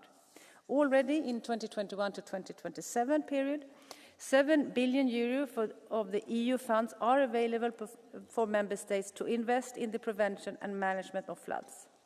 Moreover, cohesion policy funds can now quickly and flexibly be mobilized to address post-disaster recovery and enhance disaster resilience through the Restore initiative, which is already supporting the reconstruction after the Dana floods in Valencia. Additionally, in the ongoing midterm review of the cohesion policy, member states are encouraged to increase the allocation in flood risk management and climate adaptation. Redirecting resources to these actions provides greater flexibility and incentives to the authorities to accelerate implementation of preventions and preparedness projects on the ground. And we will reinforce the European solidarity to help member states recover from water-related disasters. At the start of this month, on the 3rd of October, the Commission proposed to mobilise €946 million from the European Solidarity Fund to help Spain recover from the devastating Dana floods. This comes after the €100 million already paid in advance to help kick-start recovery efforts. This helps restoring infrastructure, providing temporary accommodation, funding rescue services and cleaning up, and secure preventing infrastructure and protecting cultural heritage. And yesterday, the Commission mobilised €166 million from the European Social Fund Plus to support self-employed workers who lost their businesses, provide training for unemployed and young people, and strengthening counselling support for students in the affected areas. Beyond these strategies, the Commission has also presented a proposal to upgrade the Union's civil protection mechanism. This mechanism delivered during Dana, just as it did during the summer wildfires, during COVID, and it continues to do so in supporting those affected by Russia's war against Ukraine. The proposed revision builds on the lessons learned from Dana. It is ambitious but realistic, designed to strengthen Europe's response capacity, improve anticipation, and promote a more integrated cross-sectoral approach. It will help member states to respond faster in crisis and involve all actors who can add value, including, when needed, the military. The rapporteurs were appointed this month, and I count on the European Parliament to move swiftly on this important file. So, honourable member, the losses caused by Dana remind us that we must go further and ensure that next time disaster strikes, Europe is better prepared. We owe it to the victims, to their families, and to all of those that risk their lives in every disaster to build Europe that is ready, resilient and united. Thank you. Ďakujem, pani komisárka. A teraz poprosím za poslanecký klub Európskej ľudovej strany pána viceprezidenta Gonzálesa Ponsa. Por favor. Señor presidente, ayer, un año después, todavía se rescató del barro un posible cadáver de una víctima. La inundación que sufrimos fue una desgracia tan fieramente inhumana que no admite comparación histórica. Expreso mi profundo respeto y solidaridad a los familiares de víctimas mortales. Como ya dije en la Comisión de Peticiones, la condición digna de las víctimas sobrepasa cualquier consideración política y convierte en un imperativo moral compartir su exigencia de memoria y de reparación. El Estado español, tomado en su acepción extensa, falló en la provincia de Valencia. De otra forma, no puede explicarse que no se hubieran hecho las obras de encauzamiento del barranco, que no se acertase con la predicción de la lluvia o que la comunicación entre instituciones fuese un teléfono roto. El lema «Solo el pueblo salva al pueblo», con el que miles de voluntarios acudieron en masa a atender a las personas atrapadas por la devastación, es suficientemente expresivo de este fracaso generalizado de las instituciones que, según el contrato social, existen para proteger a los ciudadanos. Por eso, politizar el sufrimiento, querer sacar ventaja política de la desdicha o convertir los debates en un echarnos la culpa los unos a los otros, no nos devuelve ningún liderazgo ejemplar, sino al contrario, ahonda en el naufragio institucional y en la desafección ciudadana. Las culpabilidades, si las hubiera, se depurarán en el procedimiento penal en curso. Y además la Generalitat Valenciana ha presentado un plan de recuperación y su obligación es llevarlo a cabo. Con humildad aprendamos la lección y hagamos lo posible para que un desastre así no vuelva a repetirse. Porque si hoy lloviera otra vez como hace un año, nos encontraríamos en las mismas. Ninguna infraestructura, ninguna alarma, ningún mecanismo de predicción ha sido mejorado desde aquella maldita noche. Los países suelen salir más unidos de las catástrofes. No seamos los españoles los únicos que otra vez las aprovechamos para separarnos más. Muchas gracias. Gracias. A teraz poprosím kolegu Pachína za skupinu Progresívnej aliancie socialistov a demokratov. Pardon, kolegyňu, por favor. Gracias, presidente. Señora comisaria. Queremos que nuestras primeras palabras como grupo sean para las víctimas. 235 personas, 229 en nuestra región, en Valencia, que hace un año vieron morir a sus seres queridos, vieron arrasadas sus casas, sus vidas, sus recuerdos para siempre. Ellas están siempre en el centro, por encima de todo. Es ante ellas, ante las que tenemos que comprometernos una vez más. Comprometernos, señorías, a conocer con precisión y con rigor lo que pasó, qué falló y quién falló aquella tarde, a depurar responsabilidades y, sobre todo, a comprometernos a que esto no vuelva a pasar. Quienes no estuvieron donde deben pedir perdón y deben comprometerse a reparar ese dolor. Porque la emergencia climática seguirá provocando catástrofes cada vez más. Volveremos a tener danas e incendios virulentos y devastadores como los que hemos vivido en León, en Galicia y en tantos otros países de la Unión Europea. Volveremos a vivir pandemias y crisis cada vez más complejas. Por eso debemos trabajar sin descanso aquí para prepararnos mejor, para tener sistemas que permitan alertas claras y rápidas, para garantizar que nuestra población sabe lo que debe hacer y cuándo debe hacerlo. Reconocer a nuestros profesionales que estos días vuelven a movilizarse con los recursos suficientes y, sobre todo, no ceder ante quienes exigen el desmantelamiento de unidades de emergencia, como pasó en Valencia y nos costó dolorosamente muy caro. La mejora del mecanismo de protección civil nos va a permitir en esta casa reforzar la solidaridad de la Unión Europea y es una buena oportunidad para mejorar todo esto. Allí volveremos a escuchar a las víctimas, porque son a ellas a quienes debemos escuchar. y no permitir que dirijan la política quienes niegan el cambio climático, quienes exigen el desmantelamiento de lo público, porque que no lo hagan será el mejor homenaje que hoy podamos hacerle a las víctimas. Gracias. A teraz poprosím za skupinu Patrioti pre Európu kolegu Buše de Vilalba. Gracias, presidente. Lucía vive en Paiporta. Lucía tiene un bebé de 2 meses. Lucía vive en un 4º piso sin ascensor. Pasó su embarazo subiendo y bajando escaleras porque el fango destrozó el ascensor y un año después sigue igual. Su marido ha vuelto a trabajar y la mayor parte del tiempo Lucía lo tiene que pasar en casa porque bajar con el bebé, en brazos, el carrito, resulta bastante complicado. Está atrapada en su propia casa porque Sánchez, ese sujeto sin escrúpulos, no ha desbloqueado las ayudas. Y Lucía no es una excepción, hay miles de valencianos desamparados. Hoy mismo ha aparecido el cuerpo sin vida de Javier en el fango. Un año más tarde no tenemos dudas. Las inundaciones del 29 de octubre en Valencia lo que demuestran es el perfil clínico de Sánchez, un sociópata armado y peligroso. Todos sabemos que la limpieza de cauces y la ejecución en tiempo de las obras en la Rambla del Pollo y su conexión con el viejo cauce, el nuevo cauce del Turia, hubieran reducido las consecuencias devastadoras. Todos sabemos que el Gobierno debió declarar la emergencia de interés nacional y no lo hizo pensando que con ello tumbaba un gobierno regional. No activó a tiempo el ejército ni la ayuda internacional y dejó que decenas de valencianos murieran en coches y pisos. Falló el Estado, pero se alzó la nación en un movimiento de solidaridad nacional inigualable. Más de 36.000 familias siguen esperando las ayudas del Gobierno de Sánchez. Valencia, a duras penas, ha vuelto a la normalidad.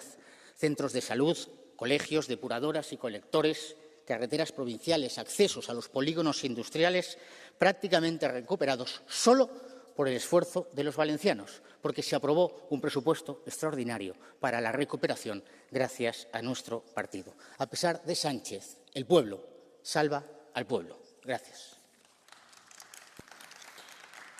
A teraz poprosím za európskych konzervatívcov a reformistov kolegu Soliera. Yo soy valenciano y estuve allí y estoy todas las semanas en mi tierra. Y lo que más nos duele no solo fue lo que pasó el 29 de octubre, sino todo lo que no ha ocurrido desde entonces. Estamos cansados de instituciones públicas incapaces de coordinarse, cansados de promesas que no se cumplen y de ayudas que no llegan, y sobre todo de una falta de transparencia absoluta. Nadie ha explicado con claridad qué pasó ese día. ¿Llegaron las alertas de los caudales? ¿Por qué no existe un listado público de fallecidos? ¿Por qué la empresa Traxa no dejó limpiar bien el alcantarillado de las empresas especializadas que estaban allí? ¿Por qué, una vez más, nadie asume una responsabilidad? Mientras tanto, las administraciones siguen cobrando impuestos a familias que ni siquiera han podido volver a sus hogares. Hay edificios sin ascensor, hay garajes y trasteros inservibles, negocios que no han vuelto a abrir. Y cada vez que hay una alerta por lluvia, la gente vuelve a revivir el miedo, la región entra en parálisis y es un trauma real que sigue existiendo. Y no nos hablen de ayudas cuando la sociedad civil ha sido la que ha sostenido a los afectados. Y por eso, desde este Parlamento pedimos 3 cosas. Verdad, para saber qué falló. Justicia, para que las ayudas lleguen ya. Y responsabilidad, para que esto no vuelva a ocurrir. Y hago un llamamiento a la sociedad. No normalicemos que una tragedia pase y nadie pague el precio político. Y es hora de exigir una cultura institucional nueva, transparente, eficaz y humana. Porque cuando las instituciones fallan, la gente sufre las consecuencias. Gracias. Ďakujem a teraz poprosím kolegu Alioneho ze skupinu Renew Europe. Monsieur le Président, chers collègues, il y a quelques mois, nous parlions d'une Europe qui se déshydratait. Dorénavant, nous parlons d'une Europe qui, finalement, est sous les eaux. Et en ce moment même, en France, c'est une tempête qui va frapper mon pays avec de nombreuses vigilances. C'est cela le dérèglement climatique. Une Europe qui brûle et enfin une Europe qui se fait submerger quelques semaines après. L'Espagne en a payé le prix fort et oui, il faut penser aux victimes et à toutes celles et ceux qui sont intervenus. Au-delà des polémiques, un constat s'impose, nous n'étions pas prêts, nous ne sommes pas prêts et en tant que sapeur-pompier, je ne peux m'y résoudre. L'absence de système d'alerte précoce, le manque de coordination ou encore les réflexes instinctifs de nos concitoyens, finalement, aggravent le bilan chaque jour. Aujourd'hui, il ne s'agit pas de chercher des coupables, mais d'assumer notre responsabilité commune. Car c'est notre devoir de préparer notre population, c'est notre devoir d'instaurer une véritable culture du risque. Il nous faut une union préparée, une union de la résilience partagée et durable. Faisons de la préparation un réflexe collectif et européen. Et surtout, n'opposons pas souveraineté et solidarité. Les crises, elles, n'ont pas de frontières ni de partis politiques. Je vous remercie. Ďakujem a teraz poprosím kolegyňu Marsa Ibáñez za skupinu Zelených Európska slobodná aliancia. Nech sa páči. Gracias, presidente. A diferencia del Gobierno valenciano, que sigue más centrado en huir de la justicia que de reparar el dolor de las víctimas, o de parlamentos como el del Congreso del Estado español, que están sumidos permanentemente en la bronca partidista, este Parlamento, también la Comisión Europea, ha estado relativamente a la altura. Aquí ha sido el primer sitio donde las víctimas han podido comparecer y ser escuchadas en sede parlamentaria. Y aquí nos hemos puesto de acuerdo entre representantes de fuerzas democráticas de diferentes partidos y diferentes nacionalidades para que los fondos lleguen a las zonas afectadas y para cambiar normativas que tenían que cambiarse de forma urgente. Por lo tanto, gracias en nombre de los valencianos y las valencianas, aunque no sea suficiente. Y no es suficiente porque tenemos que aprender y mucho. Los fondos no pueden no ser condicionados. Miren, ahora mismo el Gobierno valenciano ha cambiado la ley para que se vuelva a poder construir en zonas inundables y se hará, puede ser, con dinero europeo. Esto es insostenible, no lo podemos permitir. Y segundo, los fondos deben ser suficientes. Miren, el Fondo de Solidaridad se ha mostrado totalmente insuficiente. Solo para las zonas afectadas de la Comunitat Valenciana, del País Valencià, son el 81% de los fondos del Fondo de Solidaridad, y para el resto ya no quedan más fondos. También tenemos que hablar de cómo se han desviado fondos estructurales para situaciones de emergencia. Lo hemos conseguido gracias al Restore y llegan fondos, pero no puede ser que los fondos estructurales se destinen a emergencias y no a aquello que fueron determinados, a las cuestiones de infraestructuras esenciales. Y mire, aquí quiero llamar la atención a los grupos democráticos de derecha, si es que todavía quedan, y es que las consecuencias no solo son personales, que ya debería ser suficiente argumento, no solo son ambientales, que ya debería ser suficiente argumento, también lo son económicas. Solo en el País Valencià las pérdidas son de 18.000 millones. Ustedes se rasgaban las vestiduras este verano con los grandes incendios. Ayer votaban en contra de proteger los bosques en una normativa que teníamos aquí. Deben dejar de seguir la corriente de la ultraderecha de negar el cambio climático, porque la economía europea no se lo puede permitir. El cambio climático se combate o nos arrasa. Si no lo hacen, si no les parece suficiente hacerlo por las personas, si no les parece suficiente hacerlo por el planeta, hagan al menos por la economía. Thank you. I'm more tolerant of the first round of political group speakers, but please don't push it. Thank you. A ako ďalšiu poprosím pani kolegyňu Monter za skupinu Lavice v Európskom parlamente. Nech sa páči. Gracias, presidente. Señoría, ¿cómo pueden ser ustedes tan crueles de permitir que Carlos Mazón acuda al funeral de Estado de las víctimas de la Dana? ¿Se imaginan el dolor de esas familias que perdieron a un ser querido, que lo han perdido todo? Ni siquiera les van a dejar ustedes honrar la memoria de los suyos sin tener delante al responsable de esa gestión homicida. ¿No les han hecho ya sufrir lo suficiente? Ustedes no están buscando unidad, señorías del PP, están buscando impunidad. Y todos los esfuerzos deberían dedicarse a reparar a las víctimas y a acabar con las políticas homicidas del Partido Popular para que nadie más tenga nunca que pasar esa angustia. A día de hoy sigue habiendo indemnizaciones sin llegar, edificios con riesgo de derrumbe, niños y niñas estudiando en barracones, pequeñas empresas que no han podido reabrir, servicios de emergencia desmantelados. Siguen sin aprobarse medidas para evitar nuevas inundaciones y para poner freno a la especulación inmobiliaria en zonas inundables. Ningún empresario, como el presidente de Mercadona, ha pagado por haber mandado a sus trabajadores y trabajadoras a trabajar en plena emergencia. No olvidamos, señorías, y no descansaremos hasta que se haga justicia. Cuidemos los servicios públicos, Mazón dimisión y, sobre todo, Mazón a prisión. Ďakujem a teraz poprosím kolegyňu Arndt za skupinu Európa suverených národov. Nech sa páči. Vor einem Jahr ereignete sich ein unfassbarer Starkregen in Valencia in Spanien. In 24 Stunden fielen unglaubliche 300 Liter pro Quadratmeter. 230 Menschen starben. Dieser Starkregen wird als Wetterphänomen abgetan und dem Klimawandel durch CO2-Emissionen wird die Schuld gegeben.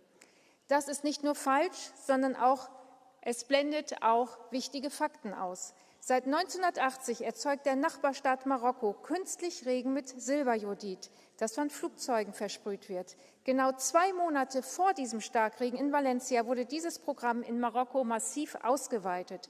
Spanische Meteorologen, Politiker und Umweltschützer warnten im gleichen Monat vor Starkregen und Überschwemmungen auf spanischem Gebiet. Auch in China, Indien, Saudi-Arabien, Europa, den USA und Afrika, überall gibt es Geoengineering-Projekte. Das wird komplett ausgeblendet, um das Märchen vom Klimawandel durch CO2-Emissionen aufrechtzuerhalten. Damit lassen sich ja hinter den Kulissen gigantische Geldgeschäfte machen. Über den Einfluss von Geoengineering muss endlich ehrlich diskutiert werden, um Menschenleben in Zukunft zu retten. Deutschland braucht die AfD und Europa braucht die ESN. A teraz poprosím pani kolegyňu Pedro. Nech sa páči. Senhores deputados, poderia iniciar esta intervenção de muitas formas, mas escolho fazê-lo da única maneira digna deste Parlamento, com respeito profundo pelas vítimas. Morreram 230 pessoas num país europeu, moderno, com tecnologia, com recursos, com promessas de segurança e discursos de progresso. Morreram em garagens, morreram em carros arrastados pela corrente, morreram em circunstâncias que nenhum aviso deveria permitir, mas que todos os sinais anunciavam. A Dana não foi apenas uma tempestade meteorológica, foi um colapso humano.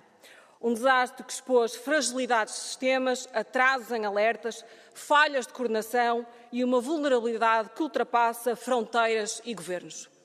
Hoje é tempo de solidariedade com as famílias que choram, com as comunidades que perderam tudo, com os bombeiros, técnicos e voluntários que resistiram até ao limite. Mas é também tempo de aprender. Não temos ainda uma verdadeira cultura de prontidão, não possuímos uma estrutura sólida e integrada para responder a crises desta dimensão e quando a sorte substitui a preparação, o risco deixa de ser acaso, torna-se destino. E é por isso, senhores deputados, que esta tragédia não deve ser lembrada apenas com lágrimas, mas com vergonha. Vergonha cívica, vergonha moral, vergonha de termos criado um tempo em que as catástrofes se repetem e as responsabilidades se diluem. Talvez este seja o verdadeiro texto do nosso tempo. Se conseguirmos transformar a dor em dever, a memória em ação e o poder, finalmente, em serviço. Ďakujem a teraz poprosím kolegu Bajada. Nech sa páči. The deadly floods that we had in Spain a year ago reminded us how fragile life can be. Let's be honest, dear colleagues, Europe could be drowning and burning at the same time. Europe is not prepared. Europe is not adapting to the changing climate. And as rapporteur of the European Water Resilience, I speak on behalf of all Europeans, especially those most vulnerable, those who adapt every single day to survive and to live with dignity. At the front line of climate disaster, we must be prepared when the next disaster strikes. And that means investing in water systems that store, reuse, and protect. That means making health preparedness a cornerstone of our climate response. That means mapping risks across borders and funding prevention. Climate resilience must now become Europe's new growth model, anchored in prevention, powered by innovation, and guided by solidarity. Because climate resilience is not about resisting climate and climate change. It's about shaping it together before it reshapes how we are today. Thank you. As I said, I have to be stricter because we are over time. Now, I would like to give the floor to colleague Sanchez. Nous sommes ici pour évoquer les suites des inondations terribles intervenues dans la région de Valencia, en Espagne, il y a un an. Je voudrais d'abord réaffirmer notre pleine solidarité au peuple espagnol. Cette catastrophe a été d'une ampleur dramatique, avec notamment des milliers d'habitations détruites et plus de 200 victimes. Toute l'Espagne a été traumatisée et on le comprend. Mes collègues de Vox évoqueront les responsabilités et les défaillances qui pourraient bien sûr se reproduire. Je voudrais, en ce qui me concerne, me focaliser sur les aspects budgétaires du dossier. L'aide européenne au titre du Fonds de solidarité de l'Union ne représente que 5,23% des dommages directs. On nous parle de solidarité européenne sans arrêt, mais je voudrais dire ici qu'à mon sens, cette aide européenne n'est pas du tout à la hauteur des enjeux de cette catastrophe majeure. Elle est même dérisoire au regard des besoins réels. Nous y sommes hélas habitués puisque les catastrophes de l'île de la Réunion et de Mayotte n'ont reçu aussi que 2,5% des dommages directs et sur place à Mayotte, c'est encore la désolation. Pour ces 3 catastrophes, c'est seulement 1 milliard d'aides pour 22 milliards de dommages. Cette disproportion est inacceptable, d'autant que l'Union trouve sans difficulté des milliards d'euros pour financer des programmes spéciaux taillés sur mesure pour des pays non membres de l'Union européenne. Il ne faudrait pas que nos citoyens aient le sentiment ubuesque que l'Europe préfère aider les autres avant les nôtres. Alors retrouvons un peu de décence et de bon sens, recentrons les priorités budgétaires. Merci. Thank you very much. Now, excuse me, there are 2 blue cards for you. Not one, but 2. I would like to start with Madame Bosse, if you accept it. Thank you very much for taking the blue card. I have a couple of questions. I spent 30 years in the insurance industry and I saw these events piling up. And I acknowledge the fact that you want to help, but your help will not bring lives back. Your help will not bring houses back for the people who are homeless. So what are you actually going to do about the fact that climate is changing? And do you acknowledge that the change is made by our CO2 emissions and that we can actually do something about it? Like thousands of actuarians within the insurance industry and also meteorologists, they acknowledge this completely and they show us the way forward. Je crois, Madame, chers collègues, j'ai été maire d'une commune en France pendant 10 ans qui était le long du Rhône, un fleuve européen. Et je crois surtout que ce qui ne ramènera pas les morts, comme vous le dites, ce sont les défaillances des gouvernants et des dirigeants qui ont présidé aux destinées de l'Espagne à ce moment-là. Et je crois que, de ce point de vue-là, il faudrait réellement que les gouvernants agissent et n'attendent pas les catastrophes pour réagir, ce que nous avons malheureusement trop vu en Espagne. Thank you. And the second blue card, I don't think you need interpretation. Oui, bonjour. Vous remettez la faute chaque fois sur les gouvernants. Nous sommes ici à prendre des dispositions et chaque fois vous refusez finalement toutes les dispositions que l'on prend ici même. J'en prends pour preuve tous les sujets liés au management de la forêt et de tout l'aménagement du territoire. Mais ma question, elle est assez précise. Vous demandez plus de solidarité et plus de budget finalement pour le mécanisme de protection civile et l'ensemble des fonds qui vont à nos pays membres de l'Union. Mais vous faites partie de ceux qui finalement demandent le Frexit, donc que la France sorte de l'Union européenne. Quelle est la concordance entre les deux? Comment essayez-vous d'accorder les deux principes? Non, je crois, monsieur le député, chers collègues, que vous êtes mal renseignés. Nous ne demandons pas le Frexit, nous demandons à changer l'Union européenne de l'intérieur et nous déplorons notamment que celui que vous soutenez, c'est-à-dire Emmanuel Macron, ne défende pas ici les intérêts de la France et que tous les postes soient trustés généralement par des Allemands parce que la France ne sait pas défendre ses intérêts. Je le regrette, je le déplore. Et donc moi, j'essaie de défendre les intérêts français et je dis qu'effectivement, ça me paraît peu d'aider l'Espagne à 5% et d'aider la France aussi à 2,5% quand il y a des catastrophes de ce style-là et par contre de distribuer des milliards à la Moldavie, à l'Ukraine et autres. Merci. A teraz poprosím kolegyňu Junco Garcia.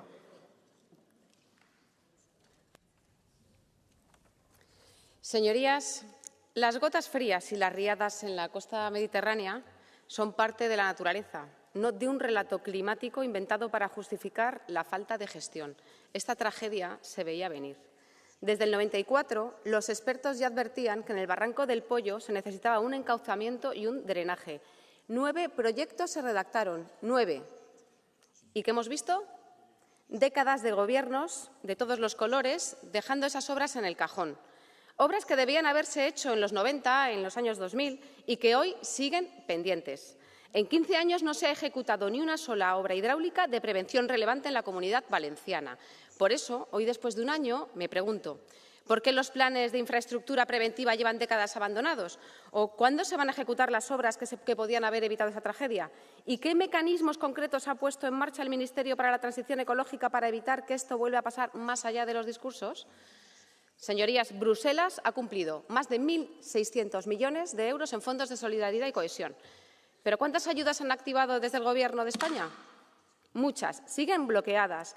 Lo que ha fallado es la responsabilidad política en España, la inacción del Ministerio de Transición Ecológica y las promesas incumplidas. I have to stop you there because your time is really out. But there is a blue. Oh, it was taken out. Sorry. No, there's no blue card. Sorry. Prosím kolegu Muloliho. Nech sa páči. Mr. President, there can be no doubt about the scale of the tragedy that hit the people of Valencia this time last year. Our thoughts are with those who lost loved ones in the floods. But one has to ask critical questions about the response of the Spanish authorities and indeed the reaction of the so-called European crisis machine. Where was it? The failure of the early warning system is responsible for the damage done in severe weather events like this. Prevention measures are essential.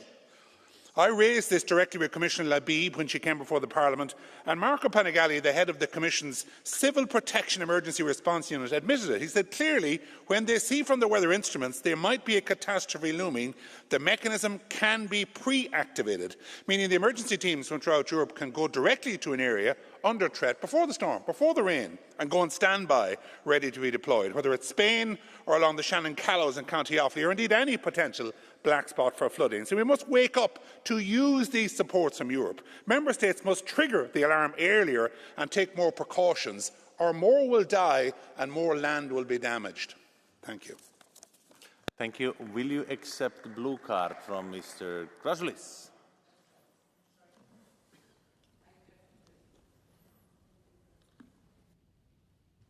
Gal užsidėkite ausinę. Daugiau negu prieš 80 metų. Just a second. You have the language on the top. Yeah. Yes, please. Daugiau kaip prieš 80 metų dalis mokslininkų skelbė, kad Žemė šąla. Jungtinėse tautose prieš 50 metų buvo paskelbta, kad Žemė kaista, klimato atšilimas. Ir kad 25 metais Europa dėl to, kad tirpsta ledynai, bus po vandeniu. Bet prieš 10 metų pamatė, kad nepaskendo Europą, tai paskelbė, kad vyksta klimato kaita. Aš noriu paklausti, ar jūs prieš tai, kad nebūtų vasaros ir žiemos, nakties ir dienos, už ką jūs, kad būtų visada vasara ar žiema?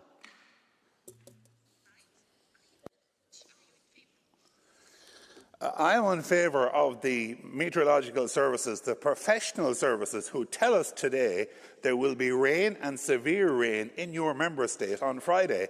I am critical of people who do not respond to this. I do not care whether or not it is a modern activity, whether it is a once-off flood or a major event. The critical thing is lives are being lost. We saw it in my own constituency, and Commissioner, I've made this point to you as well about the role of the Habitats Act. Sometimes we do not deal with the flooding because it is protected. The land is protected. People must come first. I agree with my colleagues from Spain from today. People must come first. Thank you very much. A teraz poprosím pani kolegyňu Galán. Nech sa páči. Gracias, presidente. Han pasado 12 meses desde la dana que se llevó por delante a más de 235 personas. 12 meses en los que hemos visto en las calles la dignidad del pueblo valenciano frente a la indignidad de un gobierno valenciano que sigue mintiendo sin asumir responsabilidades. Esta tragedia demostró que negar la emergencia climática mata.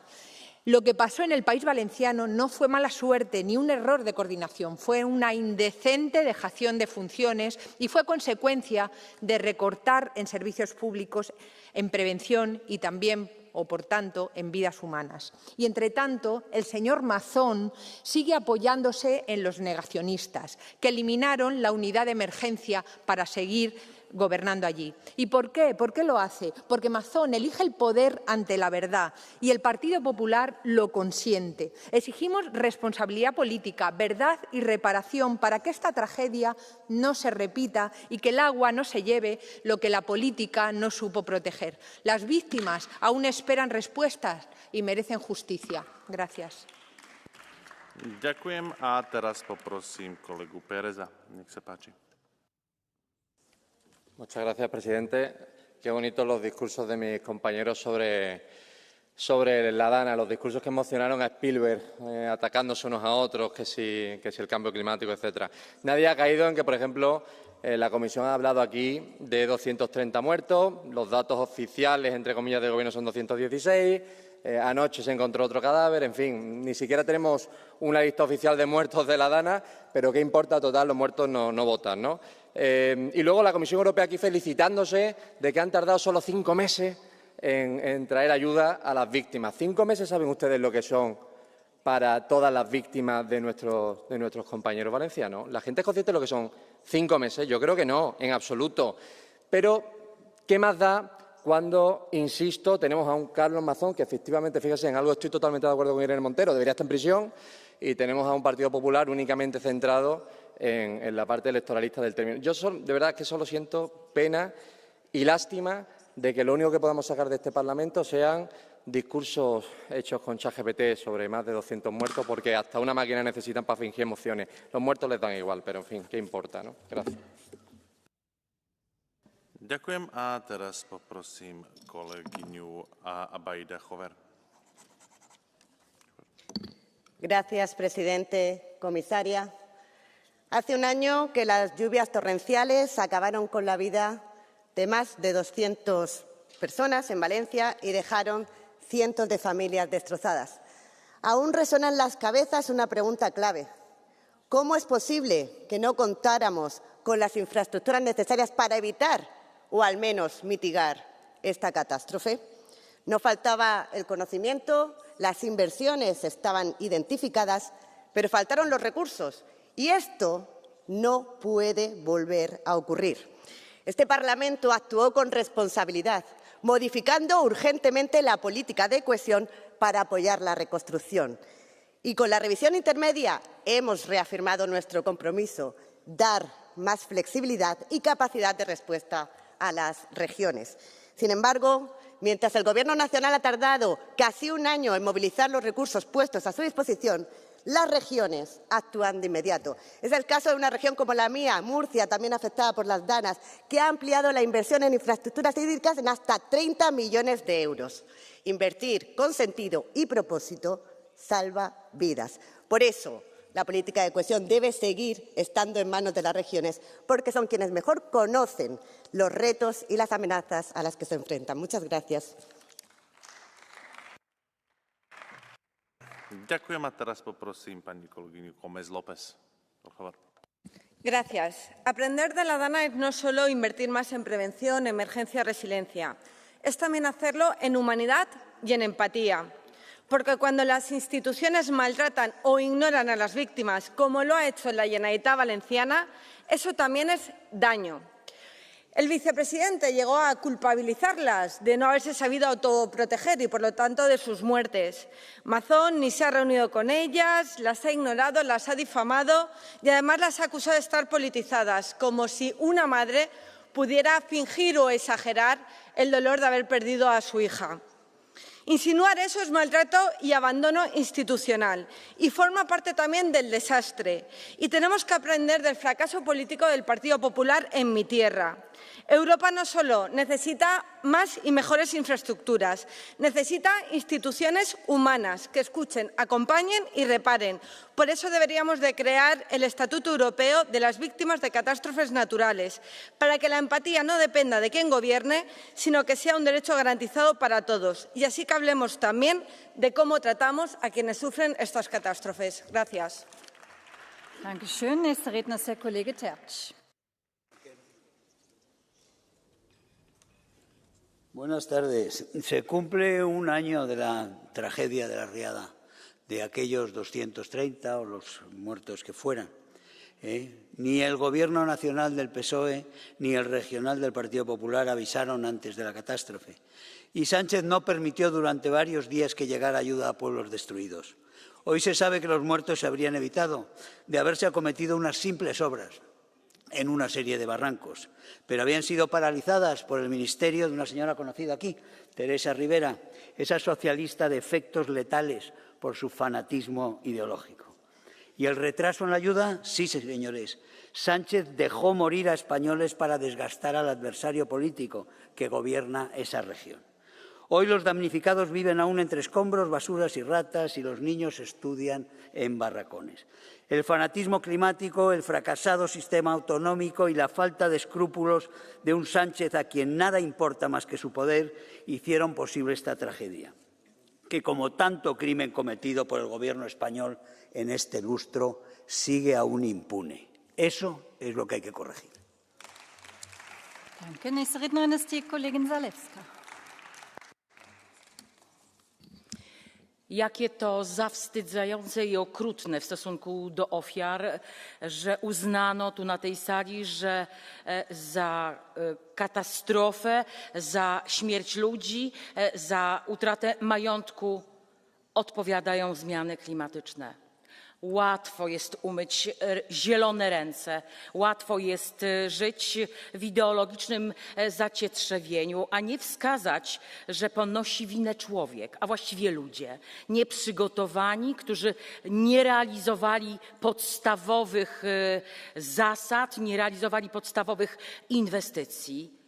Pani komisarz, pani koleżanka, która była wtedy wicepremierem, zdaje się ministrem, z obrzydzeniem wręcz mówiła o zaporach, o zbiornikach, bo przecież restauracja natury i tę agendę trzeba realizować.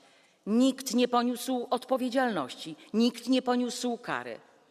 A ta, która jest wskazywana jako ta, która miała zorganizować między innymi cały system ostrzegawczy, została nagrodzona i jest teraz komisarzem Komisji Europejskiej. Dankeschön. Nächste Rednerin ist die Kollegin Crespo-Díaz. Presidenta, comisaria, la consideración de mi grupo a las víctimas y a sus familias y nuestro acompañamiento caluroso en su aniversario, sin excluir a nadie, porque en Andalucía también hubo inundaciones, pero en la Dana de Valencia todos hemos cometido errores. ¿O es que el señor Sánchez o la señora Rivera, en este caso, no le deben todavía 565 millones a las víctimas? ¿O esa frase, si quieren ayuda que la pidan? ¿Qué pasa con eso? ¿Eso es humano? Por tanto, un no rotundo a la utilización de las víctimas y un sí a la unidad y a la recuperación, porque el Gobierno autonómico y la sociedad valenciana están en marcha con un plan de recuperación y también Europa, con 1.600 millones de euros. ¿Saben cuánto ha llegado? 30,8 millones a Valencia, de eso a través del Gobierno de España. Y esperamos desde el PP que las víctimas no hayan pasado desapercibidas, porque luchar contra el cambio climático se va a hacer sin sectarismo ideológico y político. 2.490 millones en infraestructuras que no han llegado. Es urgente. Vilamarsán, el canal del Júcar y Erturia, el nuevo SAI, la obra del Pollo, Pozalet o La Saleta. El sectarismo contra los embalses de regulación o la restauración de los cauces cuesta vida. Hay mucho que hacer por las víctimas y, desde luego, dignidad, planes de recuperación, trabajar rápido por la seguridad hídrica, porque ya hemos cometido demasiados errores. Y humanidad, se lo decimos que en los últimos días, después de la Dana, estuvieron en el Pleno del Congreso, que no quisieron quitar ese pleno, controlando las instituciones como Radio Televisión Española. No podemos aceptar lecciones de nadie. Pongámonos todos juntos. Gracias. Danke. Nächster Redner ist der Kollege Arnautoglu. Αγαπητοί συνάδελφοι, σήμερα, ένα χρόνο μετά τις φωνικές πλημμύρες, όπως έχει χιλιοϊπωθεί σήμερα στην Ισπανία, θυμόμαστε τα θύματα και αναλογιζόμαστε την ευθύνη μας. Να κάνουμε επιτέλους την Ευρώπη πιο έτοιμη, πιο ανθεκτική, πιο ανθρώπινη. Η Ντάνα, λοιπόν, μας έδειξε ότι το βαρομετρικό χαμηλό ήταν αυτό, μας έδειξε ότι η καθυστέρηση στην προειδοποίηση σκοτώνει. Αν υπήρχε τότε ένα σύστημα έγκαιρης προειδοποίησης, και το λέω αυτό έτσι με χαρά, όπως το νέο κέντρο πολιτικής προστασίας της περιφέρειας της Θεσσαλίας στην Ελλάδα, που παρουσιάστηκε την περασμένη εβδομάδα στις Βρυξέλλες από τον Περιφερειάρχη Θεσσαλίας κ. Δημήτρη Κουρέτα, με ψηφιακά εργαλεία και πρόβλεψη πλημμυρών σε πραγματικό χρόνο, ίσως να μην είχαμε θρηνήσει τόσες ζωές. Η Ευρώπη πρέπει να επενδύσει στην πρόληψη, σε κοινά ευρωπαϊκά δίκτυα, έγκαιρης προειδοποίησης, σε περιφερειακά κέντρα πολιτικής προστασίας. Είμαι υπέρ να υπάρχουν και τοπικοί μετεωρολόγοι, όχι κεντρικοί μετεωρολόγοι σε πρωτεύουσες, οι οποίοι να ξέρουν ακριβώς την κάθε τοποθεσία κάθε χώρας και τις ιδιαιτερότητές της. Και σε εκπαίδευση πρέπει επίσης να επενδύσουμε και ενημέρωση των πολιτών. Η Ευρώπη χρειάζεται λιγότερα επιτέλους λόγια και περισσότερα έργα. Να περάσουμε από τη διαχείριση κρίσεων στη διαχείριση της πρόληψης. Σας ευχαριστώ πάρα πολύ. Danke. Nächster Redner ist der Kollege Stutzer. Stimați colegi, solidaritatea europeană este cea care ne unește și ne face mai puternici. Tragedia din Spania pe care o comemorăm astăzi ne amintește un lucru simplu. Uniunea Europeană trebuie să fie pregătită nu doar să reacționeze, ci să reacționeze la timp. Este un lucru bun că dispunem de mecanisme și fonduri europene dedicate gestionării situațiilor de urgență. Totuși, este regretabil faptul că sprijinul european se vede de cele mai multe ori mai întâi pe hârtie și că foarte târziu este simțit și în practică, după ce efectele calamității au fost deja de mult gestionate de către autoritățile locale.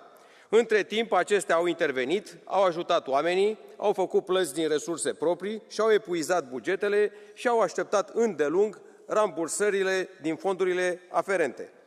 Pentru ca europenii să simtă solidaritatea noastră, trebuie să dăm dovadă de ea rapid. Un ajutor prompt din partea Uniunii Europene ar sprijini atât autoritățile cât și cetățenii. Vă mulțumesc! Dankeschön. Als nächstes spricht die Kollegin Zovko.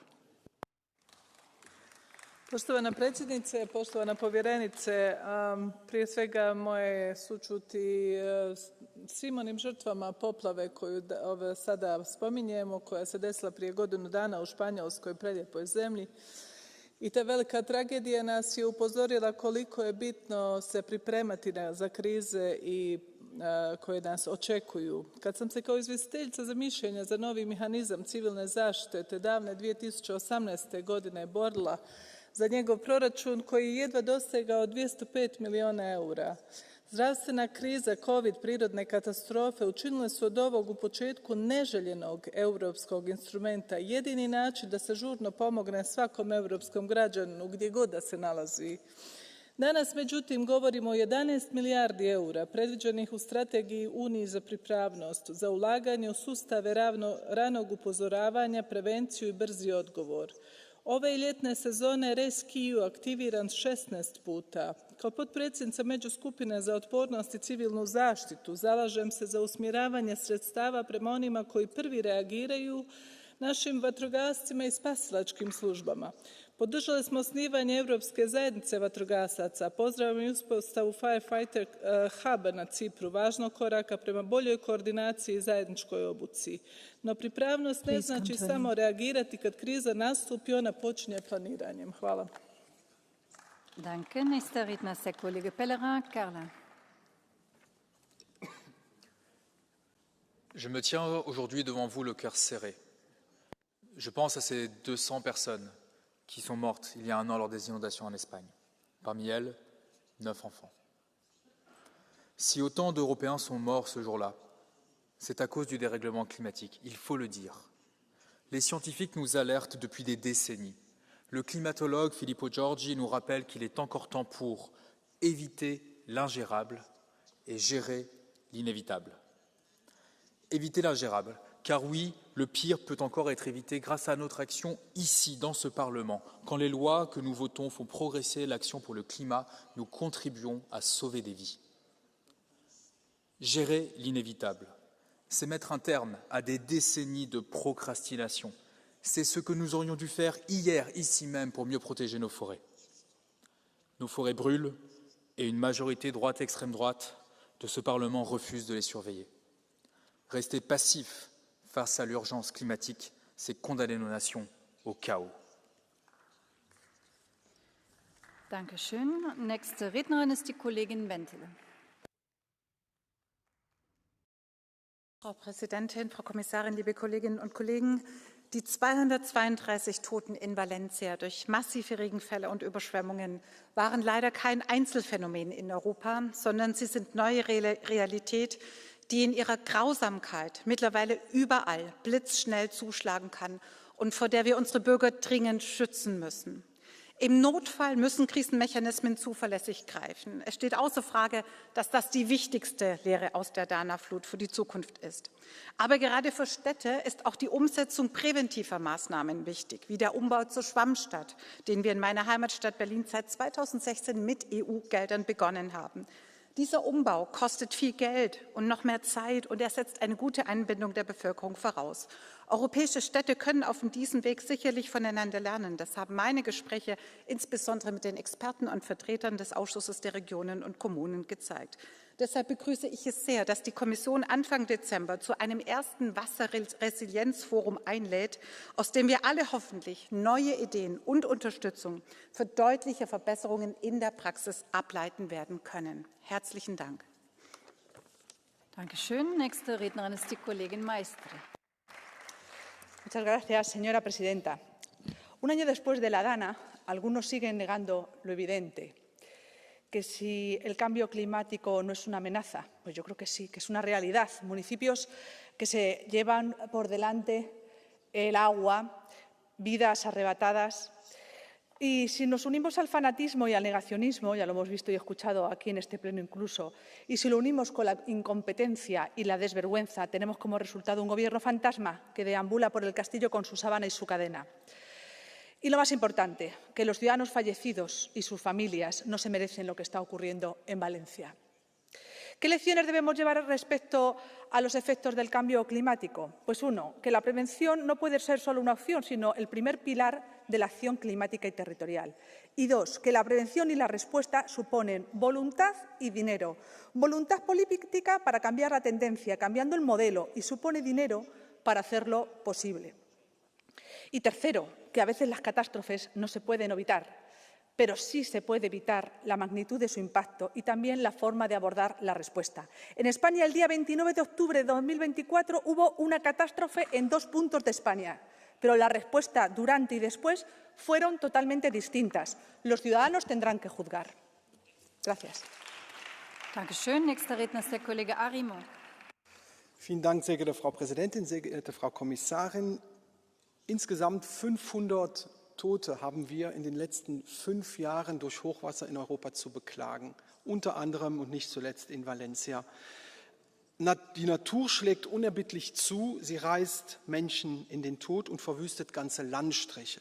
Die Flut vernichtet unzählige Lebensräume und damit zahllose Lebensträume.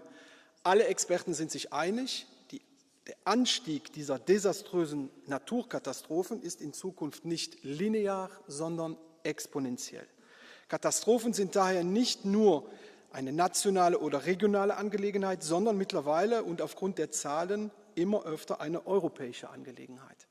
Das gilt für die Information, dass etwas geschehen kann, das gilt für die Koordination, wenn etwas geschieht, und das gilt bei der Hilfe für den resilienten Wiederaufbau. Europa muss angesichts dieser Katastrophen und der steigenden Anzahl Katastrophen mehr sein als ein Binnenmarkt für Waren. Europa muss ein Binnenmarkt für gelebte Solidarität sein. Die Opfer in Valencia verdienen das. Vielen Dank. Dankeschön. Als nächstes spricht die Kollegin Fitter. Madame la Présidente, chers collègues, inondations à Valence, incendies dans l'Aude, le dérèglement climatique frappe chaque année plus fort, plus longtemps, plus près. L'Union européenne prévoit de tripler les moyens de la protection civile et c'est indispensable. Mais ce n'est absolument pas suffisant parce que dans le même temps, la Commission propose de réduire les moyens de la PAC et c'est inacceptable. On ne peut pas prétendre protéger les citoyens tout en coupant les financements à ceux qui, sur le terrain, préviennent les catastrophes. Parce que c'est grâce notamment à la PAC que les élus des collectivités forestières d'Occitanie se battent chaque jour à entretenir les forêts, tracer les pistes et donc limiter les risques.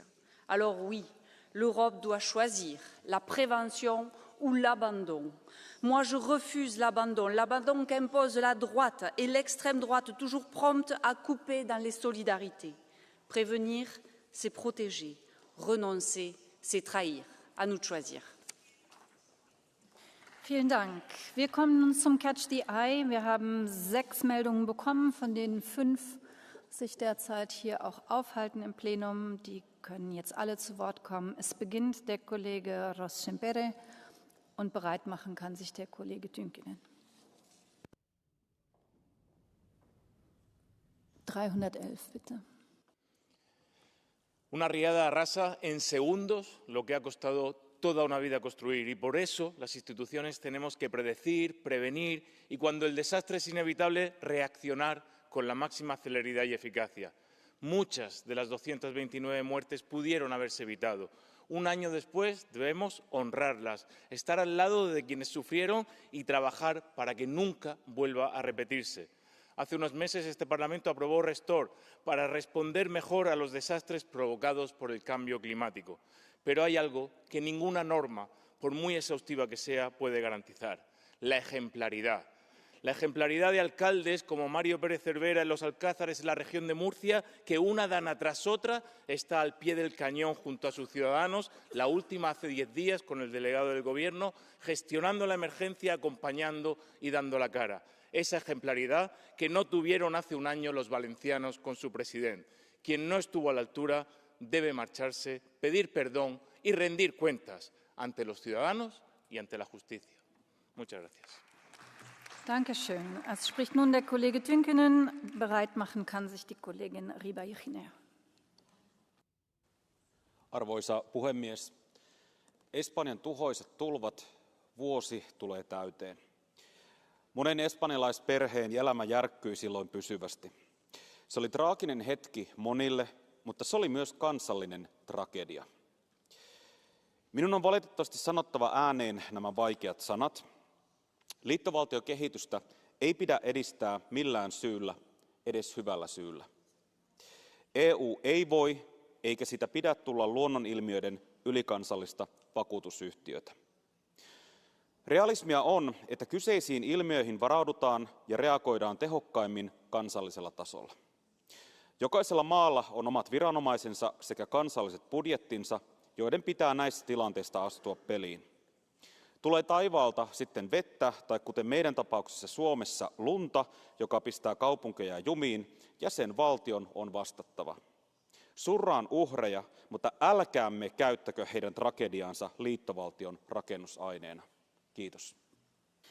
Danke. Spricht nun die Kollegin Riba-Jechiner und bereit machen kann sich der Kollege Braun. Gracias, presidenta. Hoy recordamos las víctimas de la devastadora dana que afectó al País Valencià el 29 de octubre del 2024, a sus familias y a todos los que siguen sin recibir la reparación que les corresponde. La tragedia no merece la demora ni la indolencia institucional.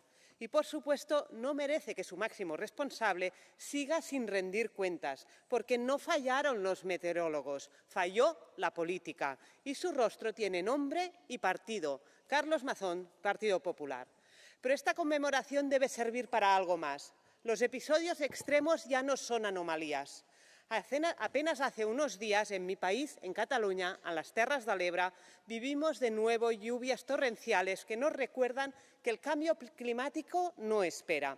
Tenemos una obligación: reaccionar no solo cuando el caos ha estallado, sino anticiparnos, invertir en resiliencia, alertas tempranas e infraestructuras que soporten esta nueva normalidad. El mañana exige que estemos preparados hoy. Muchas gracias. Dankeschön. Es spricht nun der Kollege Braun und als letztes dann der Kollege Sieber. Stop using human tragedy to justify your climatic nonsense, to justify your political pursuit of central governing that you want to impose. This is all nonsense.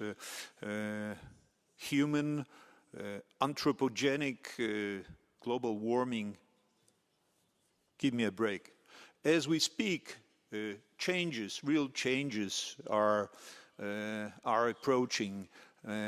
We are approaching the new world because thanks to maybe a bit of warming, ships from Far East are coming to Europe through Northern Passage. And if so, this will mean changing the polarity of world trade map.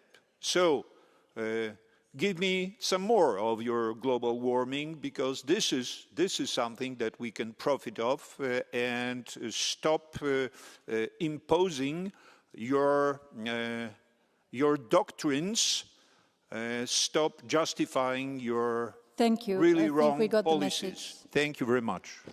Danke. Und zum Abschluss nun der Kollege Sieper. El señor Brown es creativo. Queridos ciudadanos de Europa, señora Junco García, usted dijo, no fue el cambio climático, fue un fallo administrativo. Con respeto, eso me sorprende mucho. Primero, sí fue el cambio climático, porque el cambio climático cada vez más desastres naturales como las lluvias de la Dana. Y segundo, el problema real en la administración es la falta de comprensión o a veces la negación del cambio climático. También aquí en este Parlamento escuchamos a la ciencia, a los expertos reales, no a los charlatanes que dicen mentiras. Solo juntos podremos cuidar nuestro planeta y salvar a la humanidad. Muchas gracias. Dankeschön. Damit darf ich nun für die Kommission Frau Kommissarin Rosswald das Wort erteilen.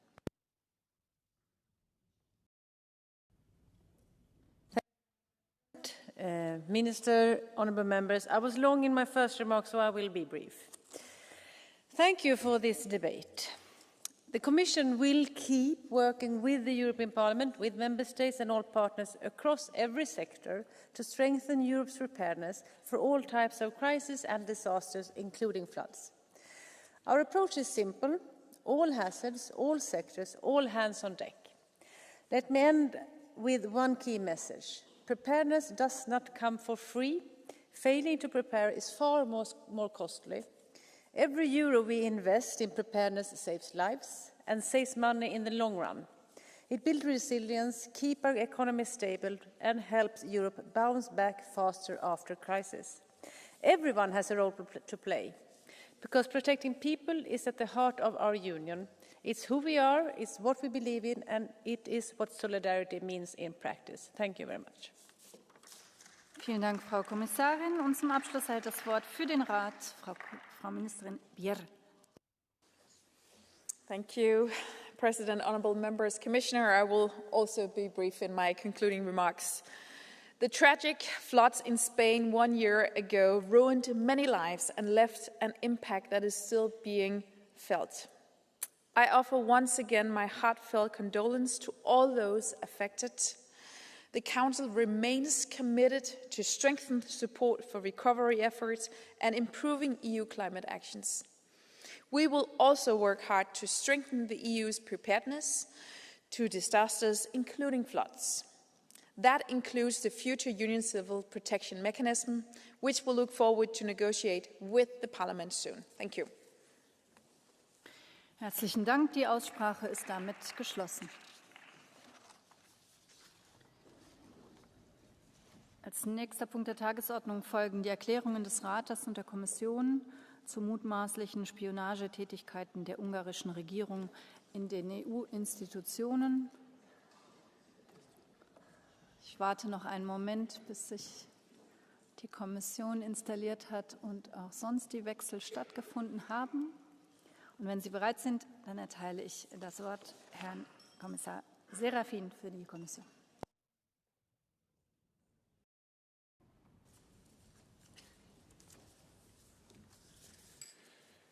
Thank you, Madam President.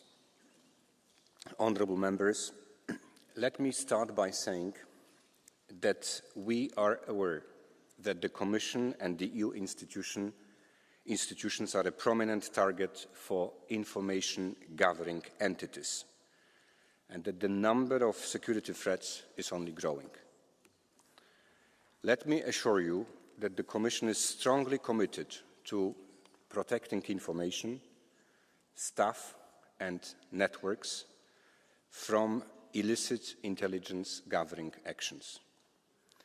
The Commission has in place a robust security framework with rules and processes aimed at identifying and mitigating risks, as well as strengthening the security resilience of our staff. A key role in this respect plays a specialized team responsible for human and digital counterintelligence analysis. On intelligence gathering, we rely on a significant level of cooperation with the services of the Member States and other EU institutions. To strengthen the resilience of our staff regarding human and digital espionage, we carry out awareness-raising campaigns. Through these, staff members are reminded regularly how to recognize and deal with intelligence gathering attempts. But we also follow closely the media reports. Allegations of espionage by the Hungarian authorities against staff of the EU institutions are taken by the Commission services very seriously. Regarding the recent allegations, I can confirm that there is an internal investigation ongoing. For operational reasons and to ensure the integrity of the investigation, we must ensure the confidentiality of the process, and hence I cannot communicate on the details. But I want to make it clear that the Commission services are closely examining the case. We also recognize the strong and legitimate interest of the Parliament and EU citizens in this matter. As I emphasized in another case related to OLAF officials operating in Hungary, ensuring the right condition for the staff to carry out their mission and looking after their safety is and will remain our important task, also for me personally. I want to assure you that the President of the Commission also takes this matter very seriously. These alleged incidents undermine the principle of loyal cooperation between Member States and EU institutions. Even though the investigations have not yet been fully completed, I can assure you that the Commission will raise its concerns with the Hungarian government at all levels.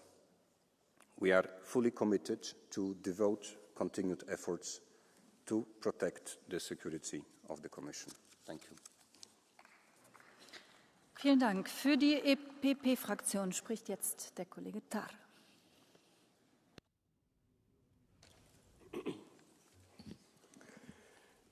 Tisztelt elnök asszony, tisztelt biztos úr! Néhány hete még úgy készültünk, hogy ma, október 23-a előestéjén itt az Európai Parlamentben a magyar forradalom és szabadságharc hőseire emlékezünk. Azokra a bátor magyarokra, akik szembeszálltak közel 70 évvel ezelőtt az orosz elnyomással, és életüket adták a szabadságért. De sajnos most nem csak emlékeznünk kell, hanem szégyenkeznünk is. Mert a leköszönő Orbán kormány újabb botránya újabb árnyékot vet hazánkra. A napvilágra került információk szerint, ahogy hallottuk is, a magyar állandó képviseletet évekkel ezelőtt egyedülálló módon titkosszolgálati érdekek szolgálatába állították akkor, amikor Várhelyi Olivér, mai uniós biztos volt Magyarország nagykövete. Ez akkor még nem volt világos, de az Orbán kormány ma már nem rejti véka alá azt, hogy Oroszország érdekeit képviseli Európában, miközben a magyar emberek mindig is a szabadság, a demokrácia és a nyugati szövetség mellett álltak.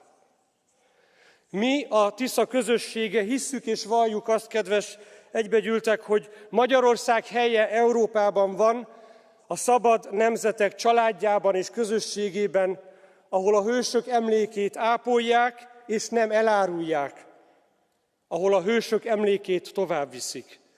Mi 1956 örökségét nem a félelemre építjük, hanem a bátorságra. 56 öröksége nem a szolgaság öröksége, hanem a szabadság öröksége. Mi ezt az örökséget védjük, és holnap is ezt fogjuk képviselni Budapesten, a nemzeti meneten. Köszönöm szépen. Dankeschön. Für die S&D-Fraktion spricht die Kollegin Sippel. Zwei Menschen treffen sich, flüstern, tauschen Dokumente aus. Was wie eine Szene aus einem Spionagefilm klingt, war laut Recherchen von Investigativjournalisten bittere Realität. Von 2013 bis 2018 sollen ungarische Geheimdienste ein Spionagenetzwerk in EU-Institutionen aufgebaut und unter diplomatischer Tarnung versucht haben, EU-Mitarbeiterinnen für die Weitergabe vertraulicher Informationen zu gewinnen. Laut Berichten geschah dies mit Wissen des damaligen Botschafters Oliver Vaheli, heute EU-Kommissar. Und bereits frühere Recherchen zeigen, dass der ungarische Geheimdienst Olaf-Ermittler überwachte, die den Missbrauch von EU-Geldern untersuchten, unter anderem im Umfeld von Orbáns Familie. Weitere Berichte belegen den Einsatz von Spähsoftware gegen Journalisten, Anwälte, Politiker.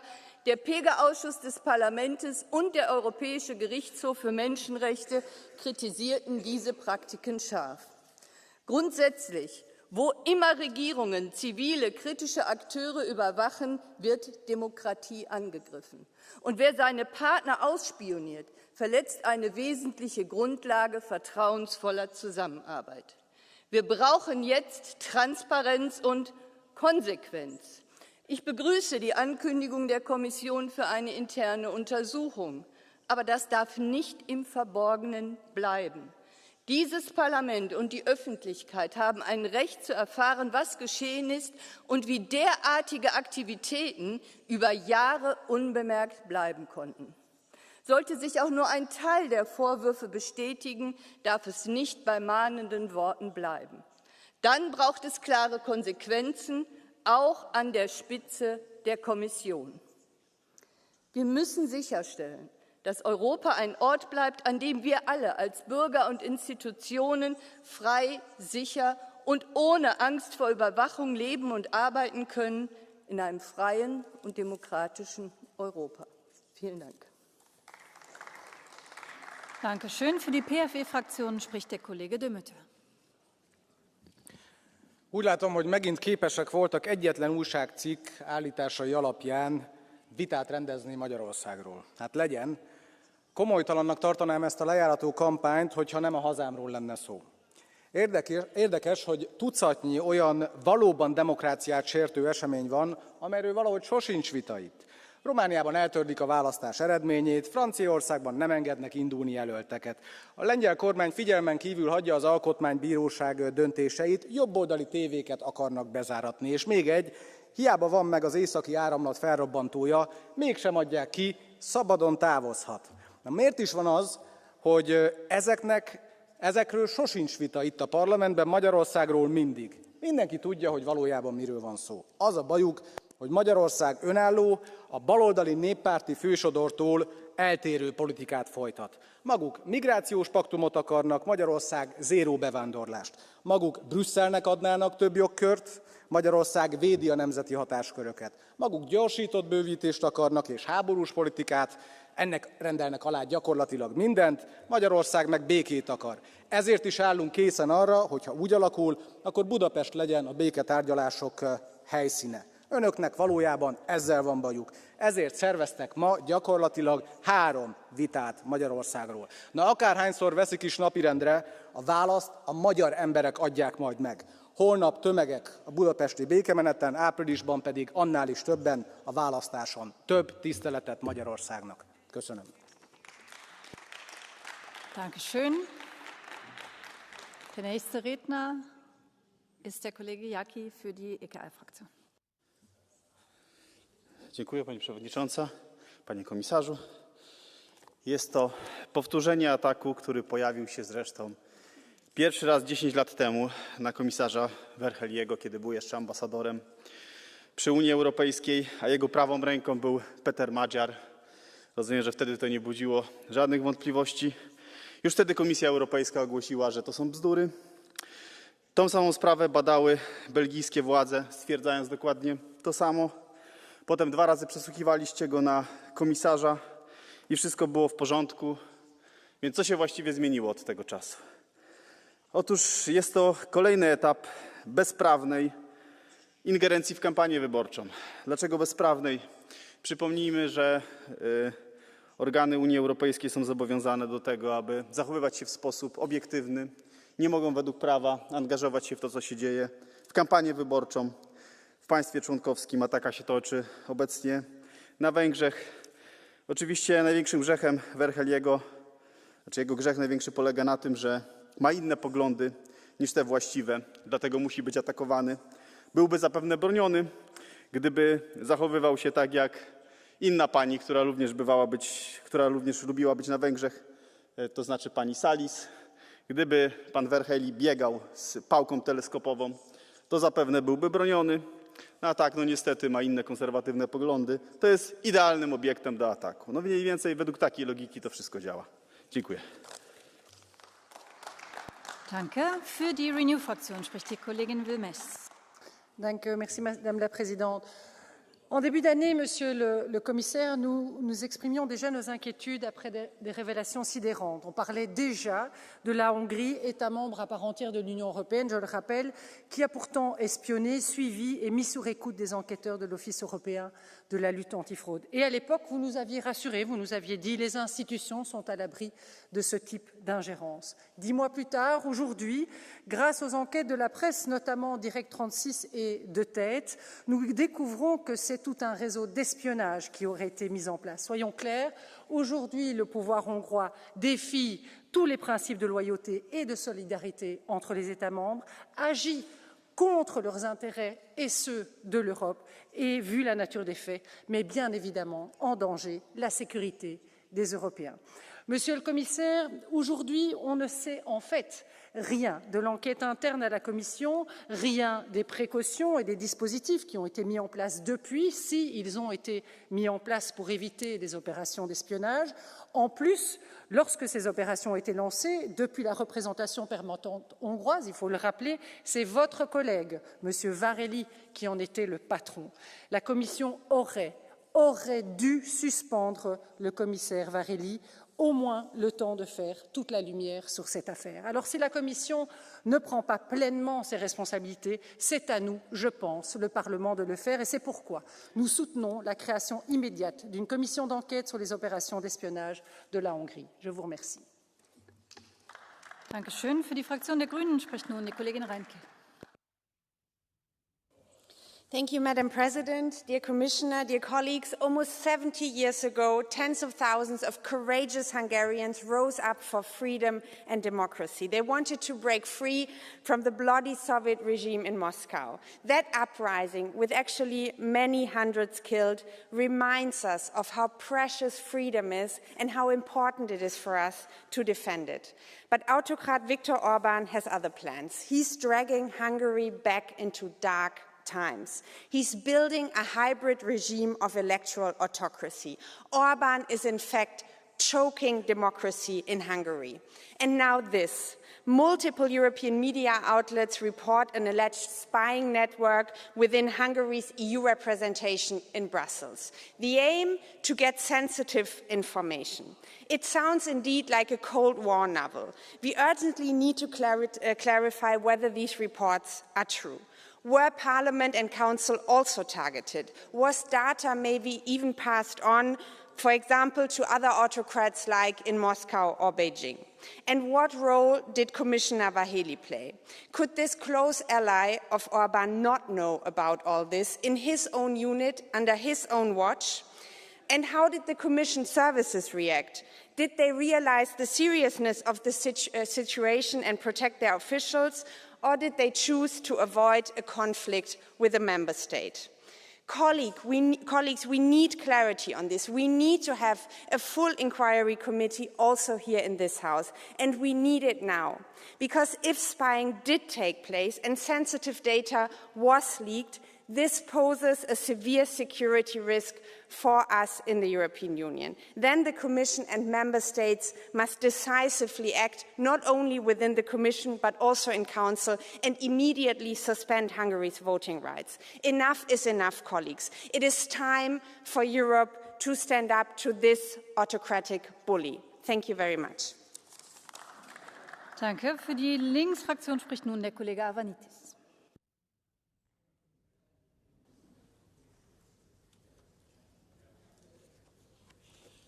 Σας ευχαριστώ πολύ, κύριε Επίτροπε, κύριε Πρόεδρε. Μετά τις πρόσφατες πολύ σοβαρές καταγγελίες, πρώτον για τη δράση πρακτόρων στη μόνιμη Ουγγρική αντιπροσωπεία όταν επικεφαλής ήταν ο νυν Ούγγρος Επίτροπος και δεύτερον για την απόπειρα παγίδευση του Γερμανού συναδέλφου των Πρασίνων, του κ. Φρόιντ. Πολύ φοβάμαι ότι θα πρέπει να διερευνήσουμε με την ευρωπαϊκή ασπίδα που συστήσαμε για τη θωράκιση των εξωτερικών σύνορων, μήπως να τη διευρύνουμε και την κάνουμε και για τα εξωτερικά μας σύνορα. Κάτι συμβαίνει εδώ, στην ενδοχώρα της Ένωσης. Βλέπω ότι ο Ούγγρος Επίτροπος στο στενό περιβάλλον του κ. Όρμπαν αρνείται ότι γνώριζε οτιδήποτε. Δεν περίμενα κάτι διαφορετικό. Ποιος περίμενε μια τέτοια αυτοενοχοποίηση. Τα είπε νομίζω πολύ σωστά και η κυρία Σίπελ και η κυρία Βισμέζ. Σε όλα τα κράτη-μέλη της Ένωσης η κατασκοπία αποτελεί βαρύτατο ποινικό αδίκημα με τρομερή ηθική απαξία ακριβώς γιατί πλήττει σε υπαρξιακό βαθμό τον ίδιο τον πυρήνα της ασφάλειας και της ανεξαρτησίας της Ένωσής μας. Καλούμε λοιπόν την Επιτροπή, κύριε Επίτροπε, να κινητοποιήσει άμεσα όλους τους διαθέσιμους μηχανισμούς, να συντονίσει διεθνή αστυνομική και δικαστική συνεργασία, να διασφαλίσει το απόρριτο της ερευνητικής διαδικασίας, να μας ενημερώσει και να ελέγξει τις εξαιρετικά ανησυχητικές αυτές καταγγελίες. Σας ευχαριστούμε πολύ. Dankeschön. Für die ESN-Fraktion spricht nun der Kollege Fröhlich.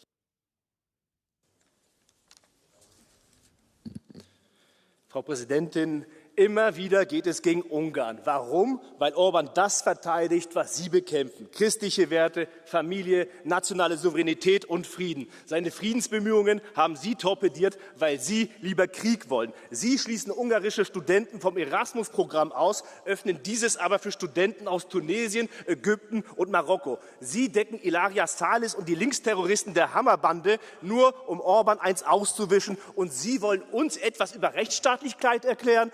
Über Moral, das ist doch lächerlich, genauso lächerlich wie diese Debatte hier heute. Ungarn hatte bis 2017 ein Spionagenetz in Brüssel. Das ist Standard, haben viele Staaten. Vertreter der EU-Spionageabwehr sagten, wir betrachten den Fall nicht als ernst, keine Sicherheitsbedrohung. Vor 8 Jahren ist dieses Spionagenetz aufgeflogen und wir reden heute darüber, nach 8 Jahren? Ja, aus einem Grund, weil in 6 Monaten in Ungarn Wahlen sind. Wahlen, in die Sie sich mal wieder einmischen, nur um Orban zu verhindern. Aber ich garantiere, das wird Ihnen nicht gelingen. Der aktuelle Regierungschef Ungarns heißt Viktor Orban und der nächste auch.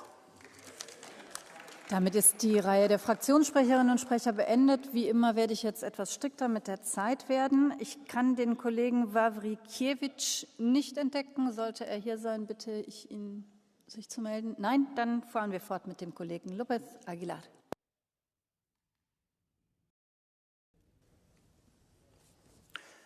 Danke, Frau Präsidentin. En mi calidad de presidente de la Comisión de Libertad, de Justicia e Interior, presidí varias fact-finding missions del Parlamento Europeo en Hungría y experimenté personalmente la hostilidad hacia una institución europea, obligándome a recordar que el Parlamento Europeo no es ninguna nave exterior, ninguna nave espacial que sobrevuele Hungría, sino que representa de manera directamente democrática a 10 millones de húngaros. Y Hungría ha estado bajo el foco de este Parlamento Europeo activando el artículo 7 a las instituciones europeas, como han revelado las fuentes periodísticas dignas de todo crédito que han suscitado este punto en el debate. Las opciones están claras. Para empezar, la presidenta von der Leyen tiene una herramienta, artículo 17 del Tratado de la Unión Europea, para forzar la dimisión de un comisario que no se muestre a la altura, porque no se examina solamente la competencia para una cartera, sino la probidad y la integridad moral para ejercerla y responder ante este Parlamento. En su caso, podría imponérsela incluso el Tribunal de Justicia, pero realmente la cuestión es la clave. ¿Puede la Unión Europea permitirse por más tiempo un gobierno en un Estado miembro que piensa que la Unión Europea es un territorio hostil al que deba infiltrarse practicando el espionaje? Y la respuesta tiene que ser rotundamente no. Por tanto, este es un caso más en el que se pone de manifiesto hasta qué punto Hungría, invitando a Putin, rebelde ante el derecho europeo y ante la sentencia del Tribunal de Justicia, se ha constituido en un problema sistémico para la Unión Europea. Gracias, señora presidenta. Dankeschön. Als nächstes spricht der Kollege Garot. Merci, Madame la Présidente. Madame von der Leyen est-elle obsédée par la Hongrie? L'acharnement politique de Bruxelles contre Budapest n'est plus une dérive, c'est une stratégie assumée. Viktor Orban dirige un gouvernement légitimement élu. C'est le peuple hongrois qui a tranché, que cela vous plaise ou non. Et ce peuple est fier de son histoire, de son identité, de ses traditions, de sa souveraineté. Bref, tout ce que Bruxelles combat. Hier, on accusait la Hongrie de bafouer votre conception fumeuse de l'état de droit. Aujourd'hui, on parle d'espionnage. Et demain, jusqu'où ira ce délire de stigmatisation? Pendant que les étudiants hongrois sont injustement privés du programme Erasmus, la Commission européenne souhaite désormais intégrer à ce programme des pays du Moyen-Orient et d'Afrique du Nord, comme l'Algérie, où la situation des droits humains est loin d'être exemplaire. L'Union européenne punit un État membre, mais récompense des régimes autoritaires étrangers. Quel scandale et quelle hypocrisie! En octobre 2025, la Hongrie subit toujours une astreinte hallucinante de 1 million d'euros par jour, imposée par la Cour de justice de l'Union européenne pour avoir refusé l'accueil obligatoire de migrants. Tout cela s'ajoutant à une amende complémentaire de 200 millions d'euros. Voilà le prix de la souveraineté. Et ce n'est pas tout. Au nom du mécanisme de conditionnalité, la Commission retient près de 19 milliards d'euros de fonds européens, pourtant dus à la Hongrie, privant délibérément un État membre et son peuple de ses droits. Un véritable chantage, un scandale politique. La Hongrie qui résiste est le bouc émissaire de la Commission. La Hongrie ne pliera pas, tous les patriotes européens non plus. Je vous remercie. Danke. Als nächstes spricht der Kollege Körner. Liebe Kolleginnen und Kollegen, wo ist eigentlich die Ratspräsidentschaft in dieser Debatte? Da gibt es Vorwürfe, dass ein Mitgliedstaat die EU-Institutionen ausspioniert, aber das ist den anderen Mitgliedstaaten egal. Das ist Business as usual. Da geht man mittlerweile schon zu über, das einfach so zu akzeptieren, als ob das völlig normal wäre. Und auch in der Kommission, muss ich ganz ehrlich sagen, der Kommissar hat uns eben dargestellt, dass es offenbar eine Untersuchung, eine Ermittlung gibt. Man konnte ja von einem Sprecher hören, Frau von der Leyen hätte sozusagen Herrn Vaheli zu sich kommen lassen und hat gesagt, hast du spioniert? Und dann hat er gesagt, nein, ich habe nicht spioniert und dann ist das gut.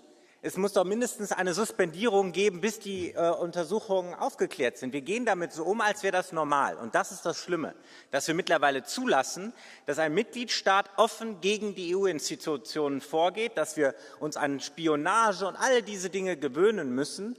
Und dass es eben nicht das Konzept der wirklich Kooperation gibt zwischen den Mitgliedstaaten, dass die Rechtsstaatlichkeit in der Europäischen Union Stück für Stück kaputt gemacht wird. Und das dürfen wir nicht zulassen, meine Damen und Herren. Dankeschön. Nächste Rednerin ist die Kollegin Strick. Chair, Commissioner, from Russia with love in our own union, who could have imagined that? For Hungary, the EU is the big enemy. 10 years ago, but it still is. Think, for example, about how Orban designates EU funding as foreign interference in his draft anti-NGO law, or his friendship and collaboration with war criminals like Putin and Netanyahu, whom he happily invites into our union's territory. And to make things worse, Hungary's espionage seems to have happened under the leadership of Commissioner Várhelyi, of now Commissioner Várhelyi. Our Parliament already called for investigations into Commissioner Várhelyi's conduct as Commissioner several times, where he prioritized Orban's interest above those of the Union. This scandal is the last straw. With the enemy within, the EU's functionality and credibility is under serious threat. So Commission, Parliament and Council conduct a thorough investigation and take the only right action if these revelations appear true. Danke. Als nächstes spricht der Kollege Jungblut. Sehr geehrte Frau Präsidentin, der Digital Freedom Fund, das ungarische angebliche Rechercheportal Direkt 36 und die deutsche NGO Gesellschaft für Freiheitsrechte haben vieles gemeinsam. Zum Beispiel werden alle drei Organisationen mitfinanziert von der Open Society Foundation von George Soros. Die GFF beispielsweise erhielt seit 2018 etwa $280.000 aus den Taschen des dubiosen US-Milliardärs. Alle drei Organisationen beteiligen sich an der sogenannten Aufklärung der vermeintlichen Spionagevorwürfe gegen die ungarische Regierung. Die Gesellschaft für Freiheitsrechte, die auch Gelder vom Digital Freedom Fund, also EU-Gelder erhält, unterstützt den EU-Abgeordneten Daniel Freund bei seiner Klage gegen Orban. Herr Freund wirft dem ach so bösen Orban vor, ihm eine Spyware installiert zu haben. Diese Anschuldigungen sind dabei selbst der Presse zu entnehmen, eine Aneinanderreihung von Konjunktiven. Es gibt wenig Belege, dafür aber ganz viel Geltungsbedürfnis von Daniel Freund. Warum befassen wir uns also mit solchen Belanglosigkeiten? Weil Soros befiehlt und die EU-Eliten ausführen. Nächster Redner ist der Kollege Kaliňák.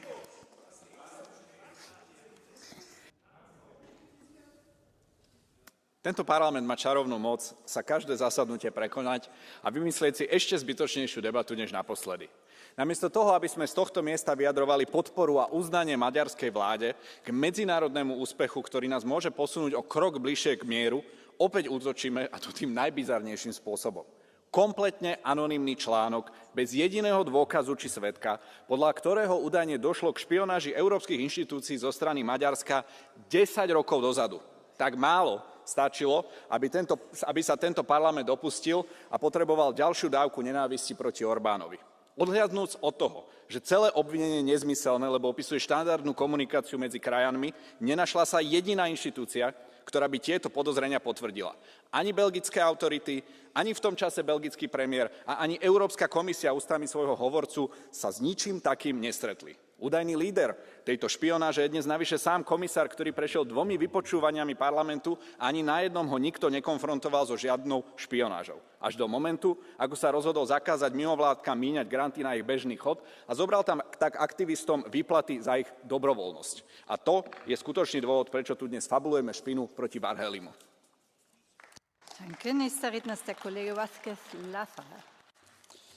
Gracias, presidenta. Durante los últimos años en este Parlamento hemos debatido mucho sobre el espionaje como una forma de injerencia extranjera que amenaza el futuro de nuestra Unión.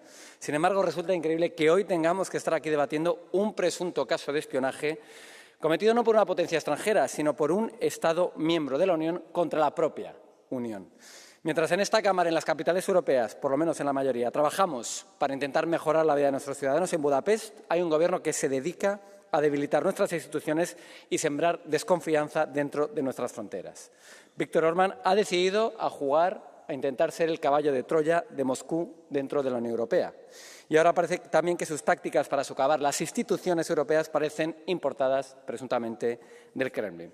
Yo sé, señor comisario, más allá de las acciones que están tomando, las legales, las de investigación en curso que hay que llevar a cabo sobre las actividades de la representación permanente, a mí lo que me sorprende es que no hayan hecho lo mínimo, que es pedir la suspensión del señor Varhelyi de toda actividad hasta que no sepamos hasta qué punto estaba involucrado en esto. Y eso es lo mínimo que tiene que hacer la Comisión en los próximos días. Para terminar, solo quería intentar sacar una parte positiva de todo esto, y es que esperemos que este sea el último escándalo de un gobierno que pronto será echado en las urnas en las próximas elecciones nacionales de Hungría. Muchas gracias. Dankeschön. Nächster Redner ist der Kollege Di Rupo. Monsieur le commissaire, même avec mes adversaires, même avec mes ennemis, il y a un principe démocratique que j'ai toujours voulu mettre au fronton de ce que je fais, c'est la présomption d'innocence. Et donc, je ne vais pas changer. Seulement, ce qui est dit et écrit dans la presse mérite un examen approfondi. Et je me réjouis de voir Madame Loiseau qui se prépare. Elle préside justement une commission de bouclier démocratique. Et je pense que ça pourrait être cette commission qui essaye de comprendre et de voir si, oui ou non, nous avons des éléments tangibles, des témoignages qui permettraient d'aller plus loin. Et si ça permet d'aller plus loin, dans ces conditions-là, et la Commission d'une part, et peut-être le Parlement avec une commission d'enquête, et ou la justice doit absolument s'en préoccuper. Si ce n'est pas vrai, c'est pas vrai. Si c'est vrai, c'est d'une gravité extrême, et alors il faut aller jusqu'à la suspension du pays. Mais je pense qu'il y a une méthodologie, il y a un respect des procédures que nous devons absolument mettre en œuvre. Dankeschön. Das spricht nun der Kollege Borkia.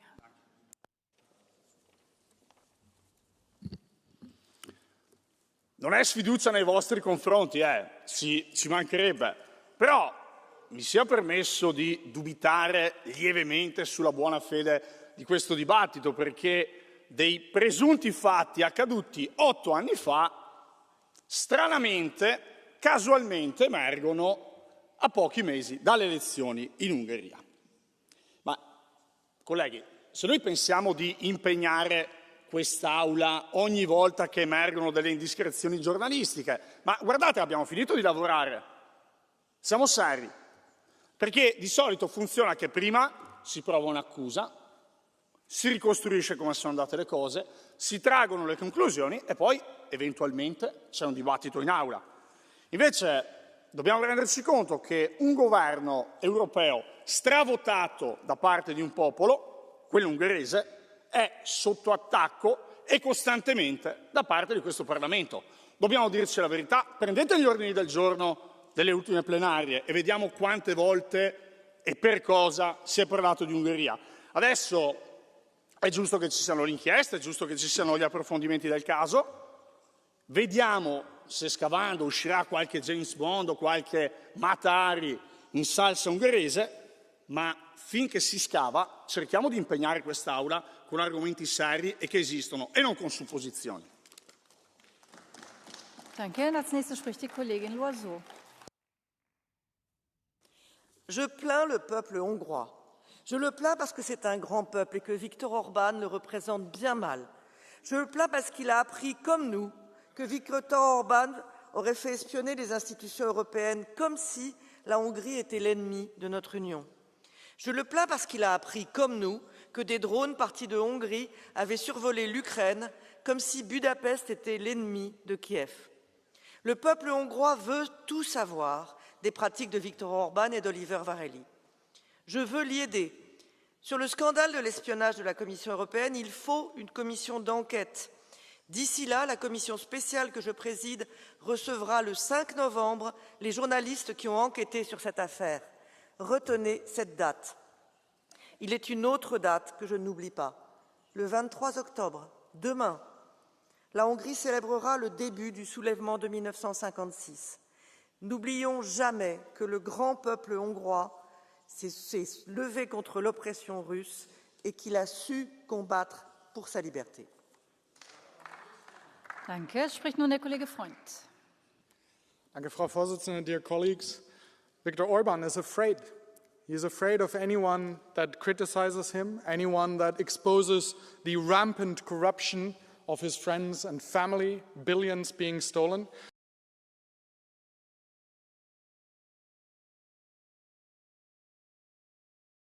So he uses all the tools that he has to fight everyone that could criticize, that could investigate his corruption. He goes after journalists, after civil society, he goes after academics, and it seems he is also afraid of the EU institutions. He's spying, apparently, on members of the European Parliament. I myself was attacked with spyware. It seems that he has been running a spy network out of the EU embassy of Hungary for years, trying to spy on other member states, on the EU institutions. This is not something you do among allies, among friends, among members of the European Union. When we found out that the Americans were spying on us, this Parliament launched an investigation. And we need to launch an investigation on this as well, because it's an EU member state spying on us. And you, Commission, you need to look into this. I think just saying that I had no idea what was happening in my embassy that I was running is not a good excuse. Either he's lying or he's incompetent. We need to find out. Thank you. Danke. Nun spricht die Kollegin Nerudova. Colleagues, we already know about Orban's proximity to bloody Russian president, but we didn't expect him to adapt the methods of Russian KGB. Sorry, forgive me, FSB as they call themselves nowadays. Mr. Orban allegedly offered Hungarian officials in the EU institutions to chance to become informants for his secret services. Dearest colleagues, that's not a Netflix plot. It isn't it how the Hungarian regime now operates. If you refuse to sign an informant contract and spy on behalf of the Hungarian government, you can be branded as a traitor of your own country. After letting Russian citizens unchecked enter the Schengen area last year, after using Pegasus spyware against the opposition, Mr. Orban now seeks to spy on the institutions of which he is a part of. What will be the next? Falling people from the windows in Brussels? We must stop him. And thank you for all your efforts you already invested in, Mr. Commissioner. Thank you. Dankeschön. Dann spricht der Kollege Rotolo. Grazie Presidente. Ricapitolando un attimo la vicenda, se ho capito bene, questo è il dibattito sull'Europa delle spie, che non è il titolo di un film di azione, ma riguarda questa Commissione da vicino, da molto vicino. Agenti dei servizi segreti ungheresi si sarebbero spacciati per funzionari della rappresentanza permanente infiltrati nelle istituzioni tra il 2015 e il 2017, proprio quando Olivier Varhelyi, oggi commissario europeo, ne era a capo. Se fosse tutto vero, ci chiediamo, ma Varhelyi sapeva ed era complice o non sapeva? Colleghe e colleghi, questa è una vicenda che riguarda uno Stato membro dell'Unione Europea e della Nato e che chiama in causa la responsabilità politica di un commissario attualmente in carica. Alla luce di questi fatti è necessario che la Commissione risponda a due domande fondamentali. Quale ruolo avrebbe avuto il commissario Varhelyi in queste vicende? Perché la Presidente von der Leyen, in attesa della conclusione delle indagini, non sospende il commissario Varhelyi? Se la sicurezza delle istituzioni europee viene violata dall'interno, questa è una minaccia diretta alla democrazia europea. E per concludere, aspettando le Mata Hari, io voglio esprimere la mia solidarietà a Daniel Freund, spiato illegalmente dal regime di Orban. Danke. Nächster Redner ist der Kollege Wilimski. Danke sehr, meine sehr geehrten Damen und Herren. Wann immer hier von den Linken eine Debatte über Ungarn und Viktor Orban vom Zaun gebrochen wird und man sich in den Vorwürfen schon ins Absurde überschlägt, stelle ich mir die Frage, ob ich nicht die medizinischen Dienste hier im Haus kontaktieren sollte. Vielleicht gibt es ja Hilfe für Sie. Vielleicht gibt es ein Pulverchen dafür, dass Sie völlig die Kontrolle über Ihre politische Argumentation verloren haben. Ich habe das Gefühl, wir haben bei manchen so etwas wie ein politisches Tourette-Syndrom, wo man völlig ohne Kontrolle hier gegen Ungarn und gegen Viktor Orban hier Politik treibt, die bar jeglicher Realität ist. Ja. Sie wissen, dass diese Spionagegeschichte, die so einen Bart hat, ein Unfug ist. Ich weiß es, wir alle wissen, dass es ein Unfug ist. Sie inszenieren das wenige Monate vor der EU-Wahl, um Viktor Orban und der Fidesz zu schaden. Das wird Ihnen aber nicht gelingen. Ich sage Ihnen eines, wenn Sie etwas machen möchten gegen Spionage, dann machen Sie das, was hier auf europäischem Boden geschieht, um die Freiheit der Menschen zu nehmen. Machen Sie etwas gegen den Digital Service Act, der die Freiheit der Menschen einschränkt. Machen Sie etwas gegen den European Media Freedom Act, und stellen Sie sich mutig entgegen den Tendenzen, die in der EU-Kommission vorhanden sind, in den Chatnachrichten sämtlicher europäischer Bürger hineinzuschnüffeln. Das ist es, wo tatsächlich Spionage stattfindet. Aber nicht bitte, wenn Sie kommen mit einer Geschichte, die so einen Bart hat und nur sowas von offensichtlich dazu dient, Ihrem Kunstkandidaten Peter Magyar, diesen Wunschkandidaten der Brüsseler Eliten, zu helfen, anstatt hier tatsächlich eine saubere, anständige und ehrliche Politik zu betreiben. Danke. Herr Kollege Wilimski, es liegen 2 Blue Cards vor für Sie, eine von Herrn Kollegen Körner und eine von Herrn Kollegen Sieper. Möchten Sie die annehmen? Nein. Dann darf ich als nächstes Herrn Kollegen Brandstätter das Wort geben. Danke, Frau Präsidentin, liebe Kolleginnen und Kollegen. Es gibt mutige und weniger mutige, das ist halt einmal so. Der Herr Orban, um zum Orban zu sein, ist natürlich einer der weniger mutigen und er ist einer, der weder Europa mag, noch mag er eine Gemeinschaft. Und deswegen ist ganz logisch, dass er natürlich gegen unsere Europäische Union auch spioniert. Und logisch ist auch, dass er Feindbilder sucht. Und natürlich ist Europa ein Feindbild. Weil wenn du so erfolglos bist, dass du das ärmste Land in der EU hast, wenn du so erfolglos bist, das Gesundheitssystem ist kaputt und dann musst du dich noch bei China verschulden, weil er kein Geld mehr hat. Das ist übrigens die nächste Idee. Was bekommt denn China dafür? Was Russland dafür bekommt, dass er hier den russischen Agenten spielt, das wissen wir. Wir wissen, dass er auch versucht hat, gegen die Ukraine zu agitieren. Und wir kennen ja auch Großungarn. Er will natürlich auch ein Stück der Ukraine haben. Der Mann ist gefährlich. Und das müssen wir endlich verstehen. Und ich verstehe natürlich auch nicht, dass die anderen Länder das nicht endlich aufgreifen. Wir müssen uns dagegen wehren. Wir müssen uns dagegen wehren, dass er uns auch gegen Putin ausliefert. Und am schlimmsten ist, wenn dann die Rechtsextremen damit kommen, Soros, ja, ein bisschen Antisemitismus auch noch herein. Das ist unwürdig für dieses Haus, das ist unwürdig und wir wehren uns dagegen, dass Orban uns an Putin ausliefert. Dankeschön. Danke. Nun spricht der Kollege Lopatka. Danke. Dear colleagues, accounts of foreign espionage are unfortunately nothing new.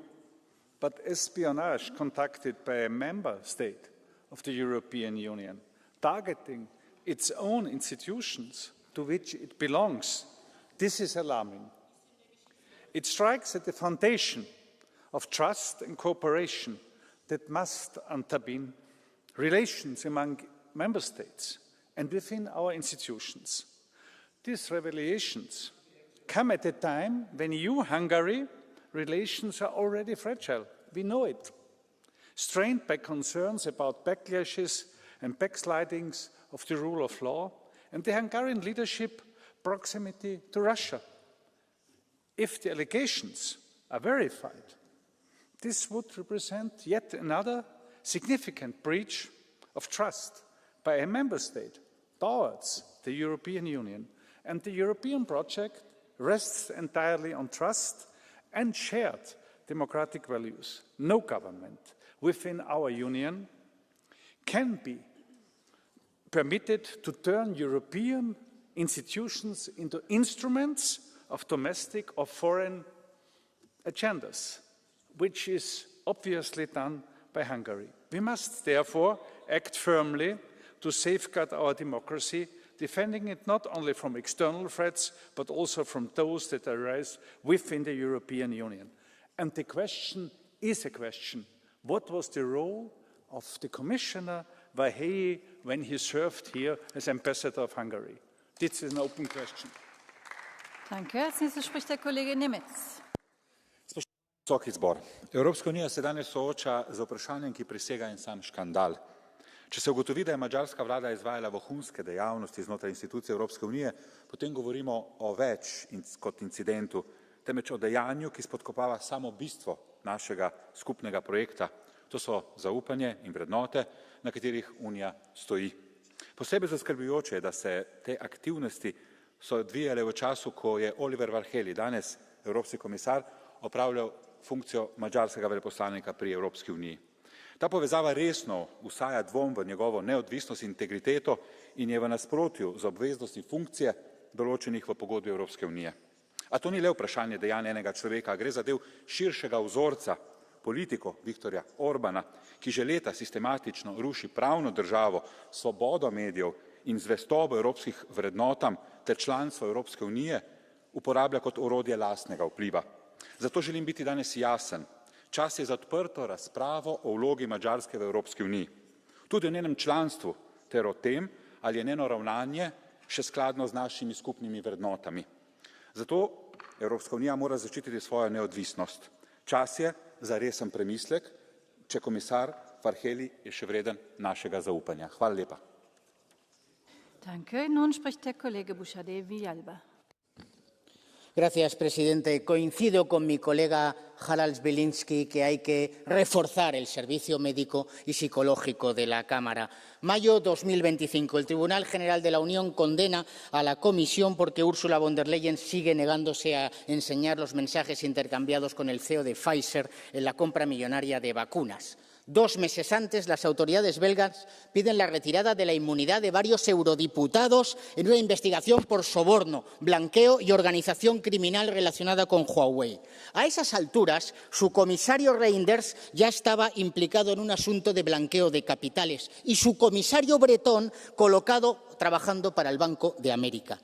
Pero un poquito antes, los escándalos de Marruecos y de Qatar. Sobornos, donaciones, regalos y viajes pagados por potencias extranjeras a diputados para cambiar su opinión y su voto. Y ahora vienen ustedes aquí a hablar de espionaje.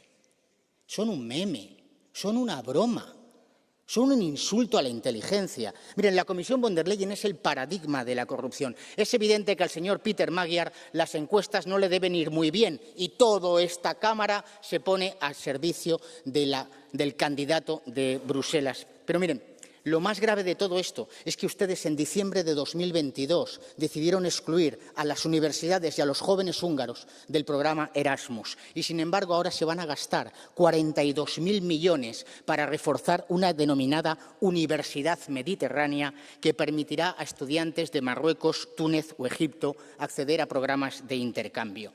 Eso es el mayor acto de traición a Europa. Querer convertir la Sorbona, Salamanca o la Universidad de Bolonia en universidades para estudiar el Corán. Son ustedes unos traidores.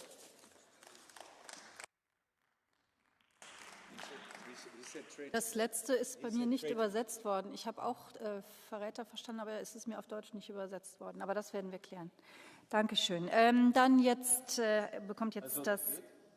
Ich habe das nicht übersetzt bekommen. Wir werden das klären. Colleague, just der Satz call ist us einfach all nicht traitors. übersetzt worden. Yes, and under certain Das laws, Wort traitors erhält are nun der dealt with in a Kollege certain Gotting. way.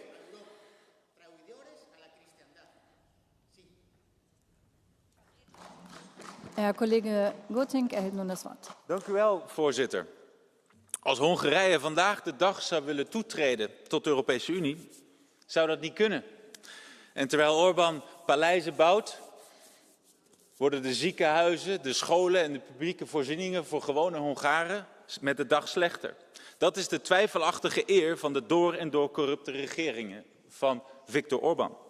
En net toen we dachten dat dat niet erger kon, blijkt dat de Hongaarse regering een netwerk van spionnen te hebben ingezet. Tegen ons. Tegen de partners die onze welvaart en onze vrijheid willen delen met alle Hongaren. Voorzitter, laten we daarom geen halve maatregelen nemen. Het parlement moet zich ook met een onderzoek bezighouden. Ik weet niet of we ons kunnen aansluiten bij het onderzoek van de Europese Commissie. Een eigen onderzoekscommissie verwacht ik niet veel van, eerlijk gezegd. Ten tweede, we moeten de toegang tot de vertegenwoordigers van de ambassade tot dit gebouw weigeren.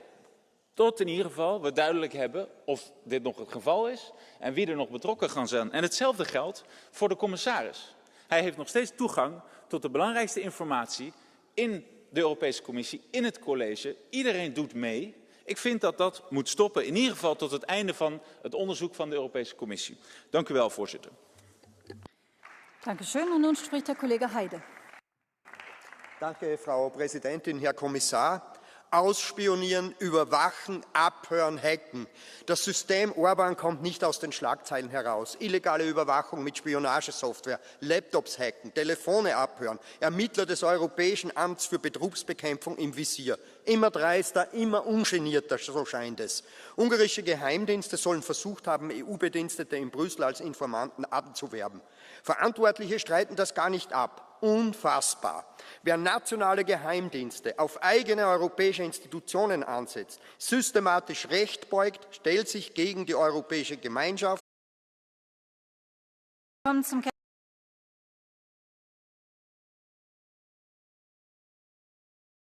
Activity, bring your cases to courts in France or in Belgium.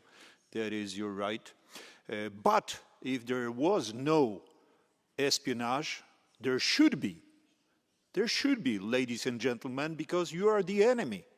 You are the enemy. You are hateful, terrorizing, warmongering organization. And if that was up to me, in my country, I would order Polish services to infiltrate and, let's say, neutralize your activities as the enemy, the chief enemy of free nations of all the countries in Europe.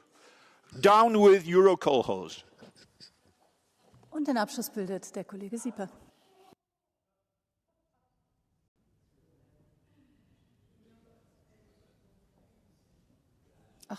Bitte. Mr. President, I don't know if that's possible, but before my catch the eye speech, I would actually like to do a point of order right now. Wenn es ein wirklicher Point of Order ist.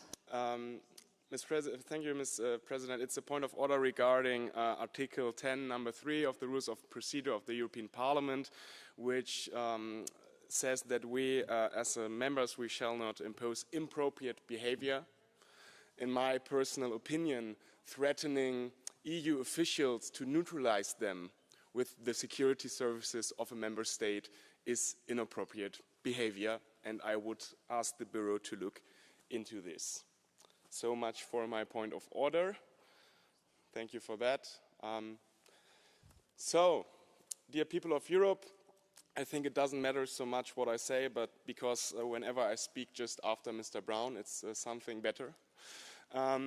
One of our colleagues told us all to go to the medical service, and I think that's a very great idea because you can go to therapy there. I do this myself because of the stress, and you can also do this when you are under the impression that everyone is planning together here something against you. And no surprise for the AfD, like Mr. Jungblut, the people behind all this are people of Jewish descent.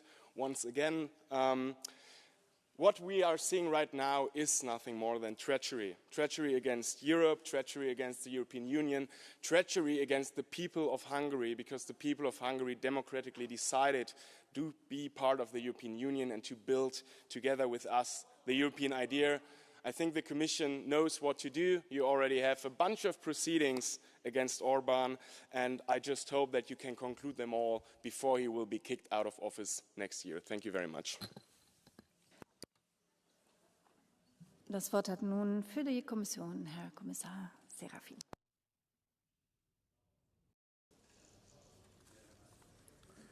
Thank you, Madam President. As always, I'm honored and privileged to be in this House and to take part in debates with you. But frankly speaking, in normal circumstances, this debate should have never taken place. The mere fact that we are now discussing allegations that one of our member states decided to spy on the institutions of our common union is simply unthinkable. But we are here, and we are discussing about it. This shows the gravity of the situation. As I said at the beginning, the internal investigation on all allegations related to this case is ongoing. Today, it is my responsibility to ensure the confidentiality of this process. Today, operational considerations should prevail. But rest assured, the Commission stands ready to inform you about the outcome of this investigation once it is completed. And already today, I would like to thank you for your support in safeguarding staff members from espionage in all its forms. And I feel encouraged by your strong call to uphold the principle of loyal cooperation between Member States and the EU institutions. You cannot reconcile spying with this principle. Thank you. Vielen Dank. Die Aussprache ist damit geschlossen. Als nächster Punkt der Tagesordnung folgt die Anfrage zur mündlichen Beantwortung an den Rat und die Kommission zur Klimakonferenz 2025 der Vereinten Nationen, COP30 in Belém in Brasilien. Wir geben der Kommission jetzt noch gerade einen Moment Zeit, sich zu sortieren.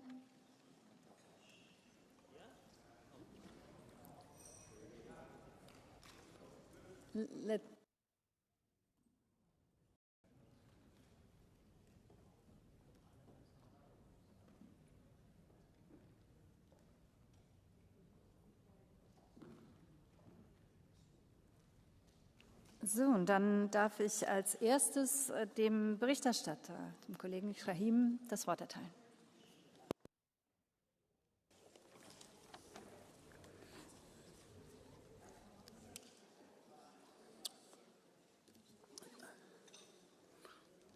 Should I start, Chair? Yes? Okay. Thank you, President. Allow me to start to introduce the oral question on behalf of the ENVI Committee. Minister Bjerre, Commissioner Hoekstra, dear colleagues. To achieve an outcome for the United Nations Climate Change Conference that meaningfully advances the agenda on mitigation, adaptation, finance and loss and damage, the EU needs to strengthen its climate diplomacy. What actions are the Commission and the Council taking individually to ensure that the climate conference in Berlin concludes with significant progress, particularly in relation to the following 3 points? Raising the collective ambition and the national determined contributions in line with the goal of the Paris Agreement. Mobilizing climate finance by the public and private sectors towards the goal agreed at COP29, including through innovative financing schemes and equitable burden sharing mechanisms. And the last point, implementing further strengthening the commitments and actions agreed to the first global stocktake, which was part of the United Arab Emirates consensus. Commissioner, Council, colleagues, the climate conference lays ahead. In less than a month from now, we hope to reach a conclusion that will deliver on climate neutrality in 2050. On climate finance, on ending fossil fuel subsidies, on climate adaptation, indigenous rights, improving biodiversity and reducing greenhouse gases massively. The Parliament's draft motion for resolution calls for the Union to lead by example and underlines the need for a science-based EU climate target for 2040. It highlights the triple planetary crisis of climate, biodiversity and pollution, because these are interlinked and we need an integrated response. Importantly, it recognizes that climate change is a threat multiplier. Climate diplomacy is building stability and building peace. I hope that when the resolution is adopted, the Commissioner and the Council feel that the Parliament stands ready to report a great outcome at the climate conference. As global warming accelerates, we have no time to hesitate because we are reaching a scale of climate consequences which almost seems unimaginable. The Commissioner himself recently warned us of the collapse of the Gulf Stream. He rightfully called it a wake-up call. It would start an era where we cannot prepare for what will come. With that news came just recently a scientific discovery on the coral reefs. They are close to almost irreversibly dying off, while more than 1 billion people depend on healthy corals. Just imagine these people seeking refuge elsewhere, as they rightfully would. And our farmers already face increasing droughts, which causes more and more crop losses, not only here across the world. Harvests of coffee and cacao, but also close to home, grapes are noticeably delivering less and less. People feel this directly. Prices are rising.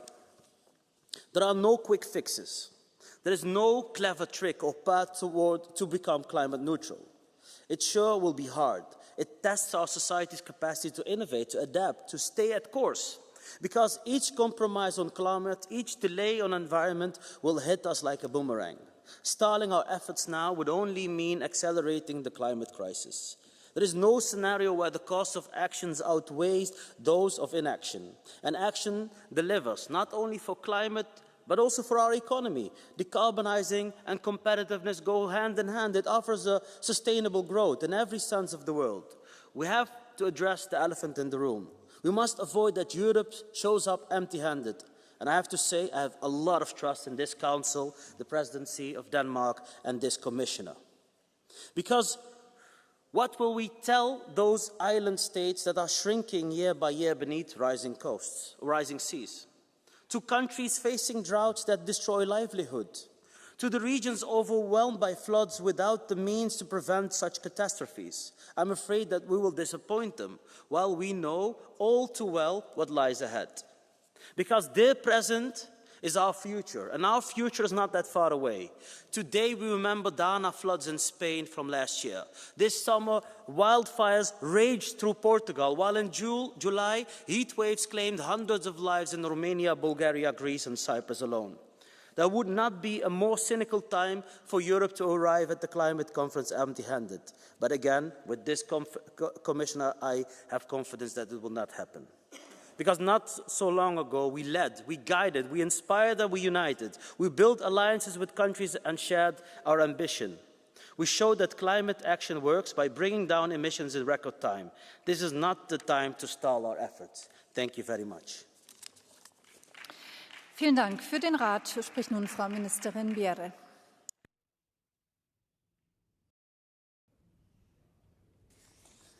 President, honourable members, Commissioner, this year's climate conference, COP30, will offer an opportunity to mark the 10th anniversary of the Paris Agreement. It will also be an opportunity to underscore the global community's commitment to the ambition of the agreement. Finally, the COP30 must address the collective level of ambition and implementation to keep 1.5 degrees within reach. The Paris Agreement has made a difference. The agreement has pushed global climate action by calling on parties to set their climate targets, advance in adaptation plans, and mobilize climate finance. The projections for global temperature rise are now lower than before the Paris Agreement. But reaching the 1.4 degree goal of the agreement will be difficult. COP30 should be a key milestone in our efforts to that end. The Council outlined its overall position for COP30 in Council conclusion, which were approved yesterday. Allow me to underline our main priorities. The EU believes that the COP should address the global level of climate ambition.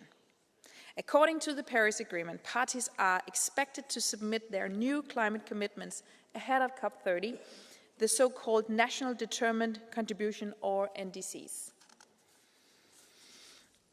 It is likely that there will be a gap in the ambitions to reach the 1.5 degree goal. It is important that the COP30 provides a clear response to the NDCs, addressing the level of ambition and implementation. The EU's position is that this would require a dedicated political space and negotiated outcome that addresses the collective level of ambition and implementation. This is our clear call to the Brazilian COP presidency, which is currently considering how to address the topic. As presidency, we are also firmly committed to working towards a submission of the next EU NDC ahead of COP30. Linked to the priority of climate ambition is the implementation of the commitments agreed within the first global stocktake at COP28. We agreed to transition away from fossil fuels, to triple renewable energy capability, and to double the annual rate of improvements in energy efficiency. It is in its outreach ahead of the COP, the EU has stressed the need to collectively implement all aspects of the first global stocktakes. Climate finance is another aspect raised in the oral question. More climate finance is needed to respond to the increasing impacts of climate change. After the agreement on the new climate finance goal of COP29, we expect the discussions this year to focus on a call for scaling the broader climate finance to $1.3 trillion annually by 2035. The EU will approach these discussions in line with its position as a leading contributor of climate finance. In 2023, the EU provided €28.6 billion in public climate finance. We also mobilized €7.2 billion from the private sector. The EU is committed to remaining a trusted partner in support of the countries most vulnerable to climate change. But the public finance from developed countries cannot and should not fill the gap alone. We need a broader range of contributors, more private finance and less barriers for finance flows.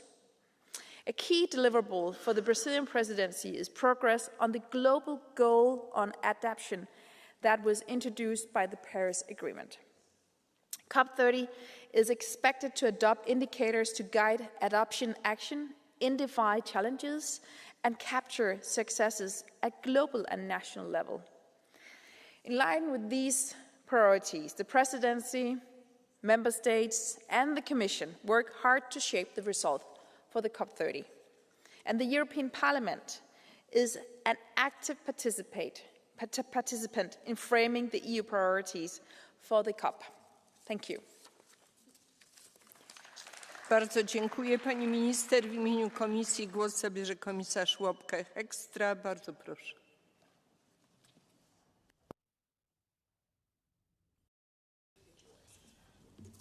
Thank you very much, Madam President, honourable members, and dear Minister, dear Marie. Thank you very much for having this debate and also for the statements made by Mr. Shaheen and by you, dear Minister. And I think it was spot on that Mr. Shaheen started with remembering the horrible events of exactly 1 year ago, which was another, and I'm going to stress that, another sobering reminder of what is going on globally. Unfortunately, Europe is very much at the receiving end of these horrible events, but with whomever you talk, from wherever across the globe, these type of events are taking place everywhere, and their frequency is going up. I was slightly disturbed by a sign that was made over there. Is going up year by year, unfortunately. The first thing Mr. Shaheen asked, and I think that is also a very important point, is, okay, so how do we navigate in this hugely complex geopolitical world, and how do we continue to engage with others? And it is true. Every single COP I have been involved with, we have stressed how dramatically difficult the geopolitics of the time were. And still, if you think back about last year or the year before, it is fair to say that things didn't get any easier. As an interlocutor I talked to recently said to me when I asked, well, how are things? He basically said, well, worse than last year, but better than next year. And that is pretty much the geopolitical situation we're in.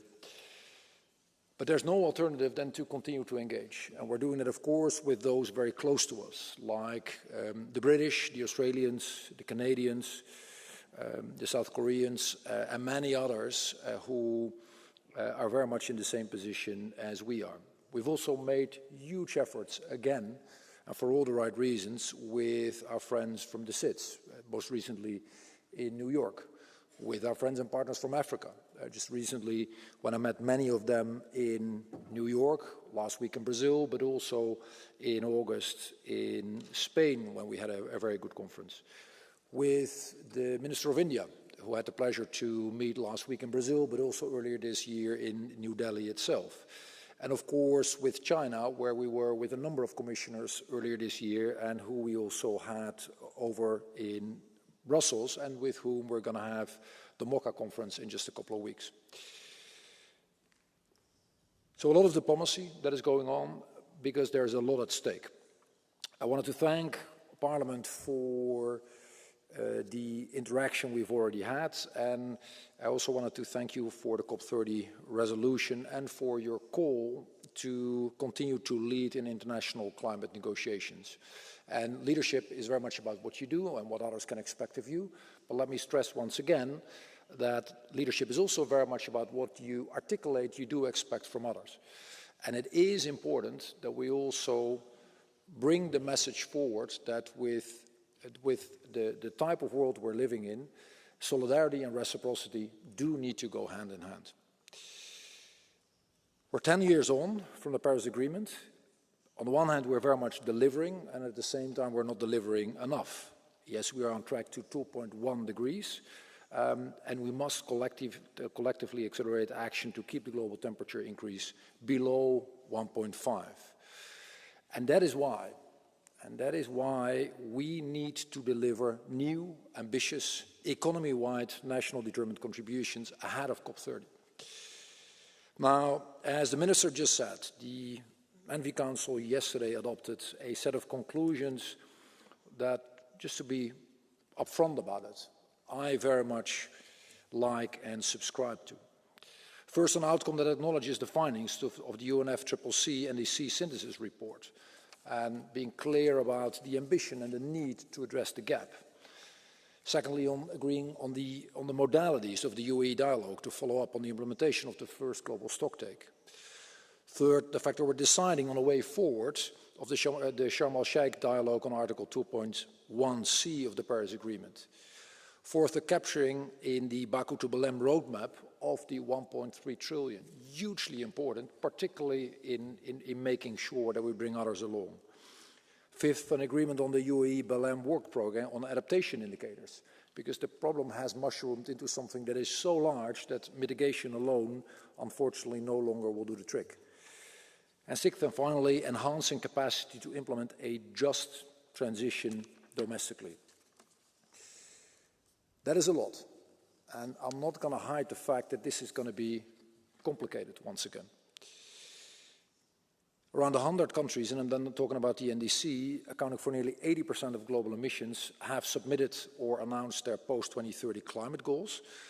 But despite that, we expect a level of collective ambition to be insufficient. Insufficient to keep 1.5 degrees within reach, and that has very, very significant ramifications for everyone across the globe. So we need a decision, and that is one of the main parameters we have to face in Belém. We need a decision on how to address ambition, implementation gaps, barriers, and also opportunities. And we do need collective agreement and collective commitment to step up efforts in the near term. Secondly, on the GST, forgive me for all the horrible abbreviations, but it is meaningful stuff that lies beneath it.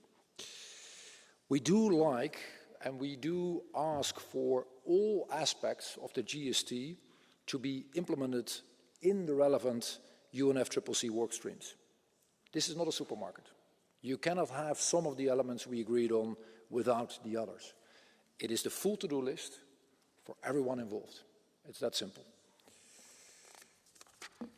Third, the NCQG, which basically means the money. Here, it is hugely important that the difficult agreement we managed to reach last year, we put into practice. And countries like the European Union basically live up to their commitment. They make it concrete, they make it actionable, they make it plannable, particularly for those in the Global South who desperately wait for the money to arrive and to be able to do the things they need to do with it. Just to give you the numbers again, because it shows how the European Union is leading this effort. In 2023, we delivered roughly 30 billion in public climate finance on top of the 7.2 billion mobilized from the private sector.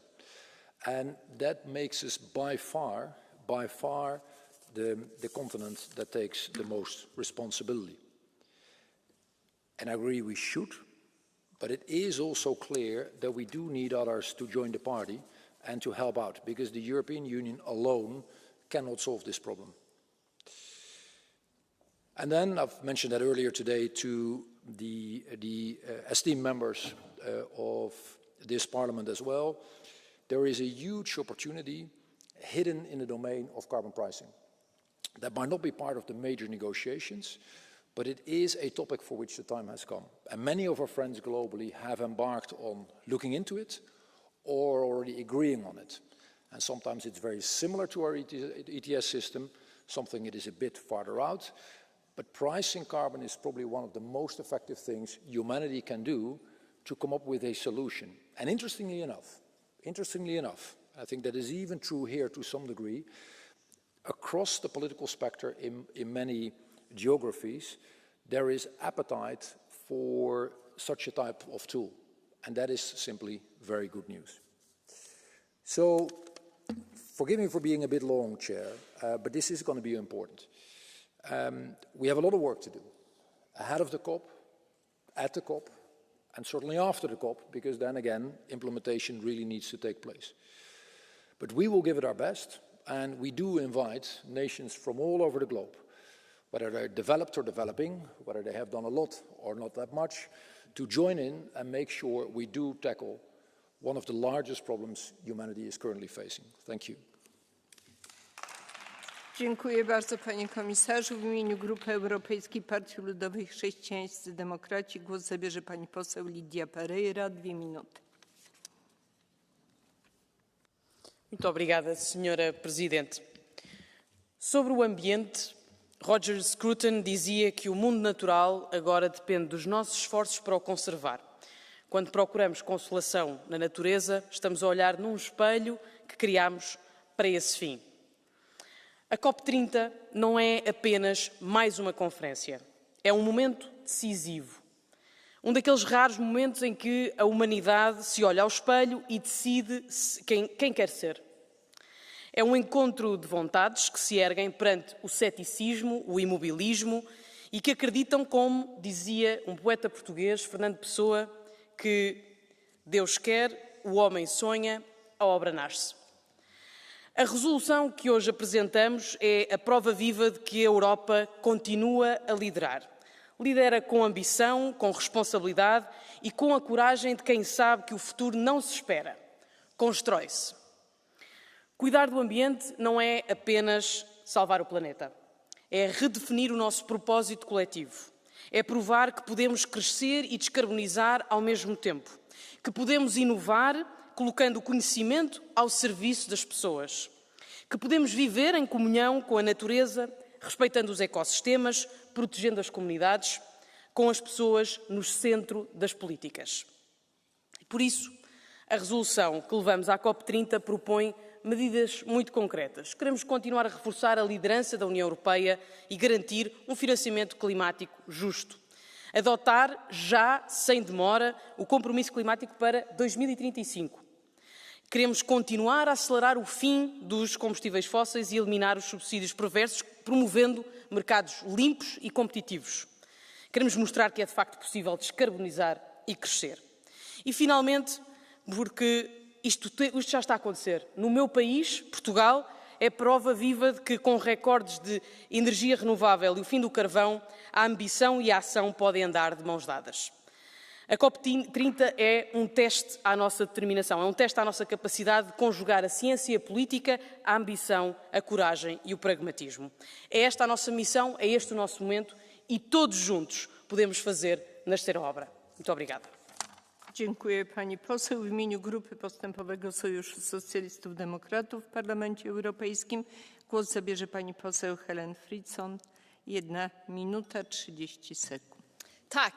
Kommissionen, rådet. Ja, den gröna omställningen är under attack. USA har lämnat Parisavtalet och länder som tidigare varit ledande, som mitt land Sverige, har nu en högerkonservativ regering som övergett klimatuppdraget.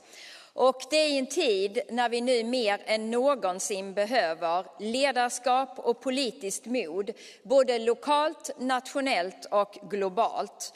Tyvärr gör EU i många stycken precis tvärtom. Vi ser hanteringen av EUs klimatmål till 2040. Europas högerregeringar bromsar, beslutet har skjutits fram och samma sak ser vi i parlamentet där förhandlingarna nu står still. Och konsekvensen är ju att EU inte heller kommer överens om klimatåtagandet inför FNs klimattoppmöte COP30 i Brasilien. Detta är pinsamt och det riskerar att undergräva vår trovärdighet. Men det är inte bara EUs klimatarbete som står på spel. Vi riskerar så mycket annat, för det är ingen annan som kommer att lösa klimatkrisen åt oss. Och kostnaden om vi ingenting gör är mångdubbelt större och vi behöver gröna investeringar nu. Klockan tickar, tiden håller på att rinna ut, vi behöver agera. Jag kommer att åka till Brasilien och klimattoppmötet och där hoppas jag att EU tar ledartröjan i den gröna omställningen. Dziękuję bardzo pani poseł. W imieniu Grupy Patrioci za Europą głos zabierze pan poseł Andrzej Knotek, 1,5 minuty. Thank you, Madam Chairman, honourable colleagues. The COP is an excellent opportunity to share good and best practices. And as EU is responsible for hardly 7% of global emissions, the Patriots for Europe agree that we shall help the largest emittents of greenhouse gases to reduce their emissions. And I was thinking that the best way maybe is perhaps to advise them what they should do if they wanted to fail in the climate transition. And I started to write following list. Make your Green Deal a religion, not a flexible economy tool. Do not respect technology neutrality because market-based solutions are for kids anyway. Make your carbon price most expensive worldwide. If possible, close as soon as possible all your stable fossil power plants, and of course, even if you have no adequate replacement available. Don't allow alternative scientific opinion and politicians opposing your religion label as extremists. Don't be at all stressed if your strategical industry leaves your country or continent. And the last and most important, use people money for PR campaigns saying that all of this is great. And at this stage of writing, I realized how happy I am that this is definitely not the way that we do in Europe. Enjoy the COP, ladies and gentlemen. W imieniu Grupy Europejscy Konserwatyści i Reformatorzy głos zabierze pan poseł Aleksander Vondra, 2,5 minuty. Tak, dobrý den, dámy a pánové. Budu dneska mluvit česky. Lídia Pereira tu uvedla svůj text citací nebo odvoláním se na Rogera Scrutona. Jako nevím, jestli, Lídio milá, jste se někdy jako viděli. Já jsem byl s Rogerem jako fakt kamarád, dokonce jsem ho v Praze hostil jako na závěrečné návštěvě pár týdnů, mu zbývalo do konce života a nerad to dělám, abych mluvil za druhé, ale mohu vás ujistit jednou věcí. Kdyby si Roger Scruton dneska v rakvi přečetl tento text, tak se bude v tom hrobě obracet. Tím si buďte jistá. Protože ten text je špatný. A já vám garantuji, že ECR, pokud teda neprojdou naše pozměňovací návrhy, ho v žádném případě nepodpoří. Proč? Za prvé, ty ambice, ty regulace, s kterými zase přicházíme, které podporujeme, tak jenom dál krmí to čínské monstrum. Konec konců i předsedkyně vaší komise v slavném dopise tento týden lídrům to přiznává, protože ta píše, doslova cituji, naše vlastní politiky přispěly k tomu, že Čína jde nahoru a mělo by to sloužit jako varování. Ale pak odpověď žádná. Čili Američani, Indové, Rusové se nám smějí. Pohádka o tom, že Brazilci a Mexičani budou spoplatňovat uhlík, bude 5krát levnější, takže jenom další hřebík do rakve naší konkurenceschopnosti. Vyzývat obranný sektor v době, kdy válka nalevo, napravo, na jihu, na východě, je úplně směšný, aby mají jako dekarbonizovat. Takhle jako, když se nám smějí všichni.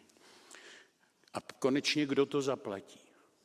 Dánsko nebo Holandsko? No příští úctě na to nemáte. Francie, která má dneska 2krát větší zadlužení, než připouští jako pravidla eurozóny. Američani nic nedají. Číňani, rozvojová země, nic nedá. Kam ty peníze půjdou?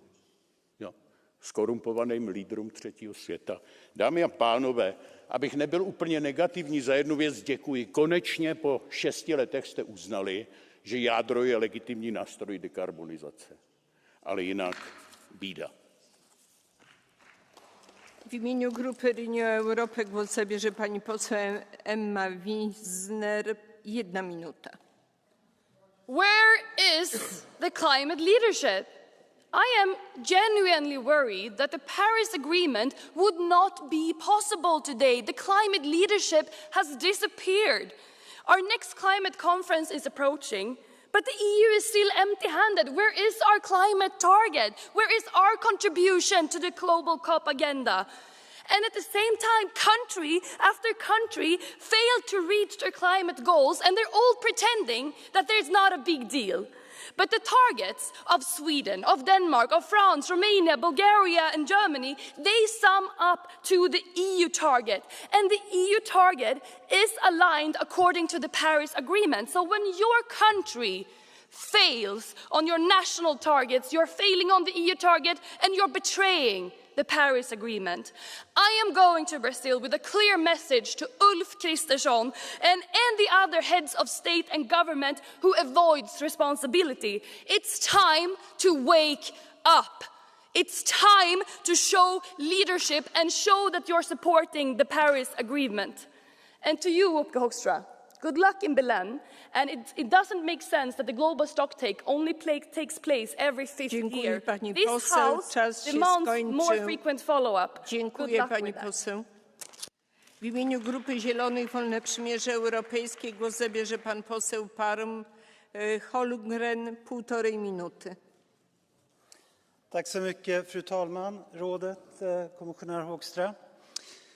COP30 närmar sig med stormsteg. Det finns fortfarande ett litet fönster kvar, men det är snabbt på väg att stängas nu för att EU ska kunna visa ett ledarskap även under det här klimattoppmötet. Precis på samma sätt som vi så ofta har gjort under tidigare klimattoppmöten. Men det är inte alls säkert att vi kommer göra det den här gången. Precis som kommissionär Hoekstra nämnde så har vi tagit fram en ambitiös text i resolutionen. Den pekar verkligen på hur viktigt det är att vi som EU visar ett klimatledarskap. Exempelvis att vi faktiskt måste ha en ambitiös klimatlag med ett ambitiöst 2040-mål. Vi måste fasa ut det fossila givetvis, men vi måste också tyvärr från och med nu lägga mer och mer resurser på klimatanpassning. Och inte minst i ett sådant sammanhang som COP30 så är det så viktigt att vi också går före och visar att vi tar ett ansvar för alla de människor som drabbas hårdare och hårdare nu runt omkring i världen. Jag tror inte jag behöver påminna er här inne om alla de nyheter som kommer ständigt. Negativa nyheter, konsekvenser av klimatförändringar, till exempel den här senaste om att korallreven nu kanske har passerat en tipping point och är bortom räddning. Men däremot så tror jag att vi alla behöver påminna oss då och då om de positiva nyheter som också kommer. Till exempel den här senaste undersökningen som visar att 89% av jordens befolkning vill se en mer ambitiös klimatpolitik. Jag hoppas verkligen att vi lyssnar på dem inför och under COP30. Tack så mycket. W imieniu Grupy Lewicy w Parlamencie Europejskim GUE-NGL głos zabierze pani poseł Katarzyna Martins, 1,5 minuty. Obrigada, Sra. Presidente. Sr. Comissário, em agosto de 2024, o mundo atingiu pela primeira vez mais 2 graus centígrados. A Europa é o continente que aquece mais depressa. No meu país, em Portugal, os fogos do verão nunca nos deixam esquecer que as alterações climáticas são o nosso presente. Há 10 anos, o Acordo de Paris selou a promessa global de todos os esforços serem feitos para não ultrapassarmos 1,5 graus. Não aconteceu. O petróleo falou sempre mais alto. Vamos para a 30ª COP e haverá muita gente que se pergunta se ainda podemos esperar alguma coisa. Perante o negacionismo de Trump, a inação da Comissão Europeia e dos governos, a resolução do Parlamento não desiste, e bem, de mudanças efetivas, de uma estratégia para o fim do fóssil. Mas há um recuo trágico, a militarização como exceção e que põe em causa todos os objetivos. Os sinais de esperança global chegam-nos hoje dos movimentos ambientais. Na COP30, no Brasil, os povos indígenas fazem-se ouvir e nos compromissos parlamentares feitos há uma secção dedicada que reconhece os seus direitos, o seu papel imprescindível. Propomos agora mais um passo. Se queremos o fim do fóssil, este é também um momento de oposição aos novos projetos de exploração de petróleo na Amazónia. Convido os deputados e deputadas a votarem este compromisso que nos chega da cúpula dos povos e pergunto ao Sr. Comissário se terá tempo para reunir com a cúpula dos povos e conhecer as suas exigências ou se todo o seu tempo será para o lobby do petróleo. Uma coisa eu sei, o movimento social foi quem fez andar até hoje a agenda ambiental e a COP30 tem de ser um momento de mais movimento social. W imieniu Grupy Europa Suwerennych Narodów głos zabierze pani poseł Ewa Zajączkowska-Hernik. 1 minuta. Skala głupoty tej rezolucji pokazuje, jak bardzo jesteście odklejeni od rzeczywistości i jak głęboko siedzicie w kieszeni zagranicznych lobbystów oraz korporacji, które chcą zarobić, a z Europy uczynić skansen. Okłamujecie ludzi, że Zielonego Ładu już nie ma. Ta rezolucja pokazuje, że jest i macie świetnie. Zmieniliście tylko nazwę, ale wszystkie zakazy, nakazy i cele klimatyczne pozostały. Przestańcie okłamywać i dręczyć ludzi. Nikt nie głosował za waszą zieloną agendą. Zabicie naszego przemysłu i rolnictwa to jedyne, co osiągniecie. Chiny, Indie, Rosja czy Stany Zjednoczone mają gdzieś wasze międzynarodowe zobowiązania klimatyczne. Wielokrotnie składałam wnioski o wycofanie najbardziej absurdalnych propozycji, takich jak ETS-2 czy dyrektywa budynkowa. Odrzucaliście je bez żadnej dyskusji, łamiąc regulamin Parlamentu Europejskiego. Marzycie o zeroemisyjnej Europie po 2050 roku. Żyjecie pseudoekologiczną ideologią. Dajcie nam święty spokój. Chcecie karać ludzi, jeżeli nie wyremontują swoich domów, albo za to, że jeżdżą starymi samochodami. Uderzacie w biednych i średnio zamożnych ludzi, żeby spełnić swoje mokre, klimatyczne sny. Wstyd! Bardzo proszę o zabranie głosu przez pana posła Petera Lizę, 1,5 minuty.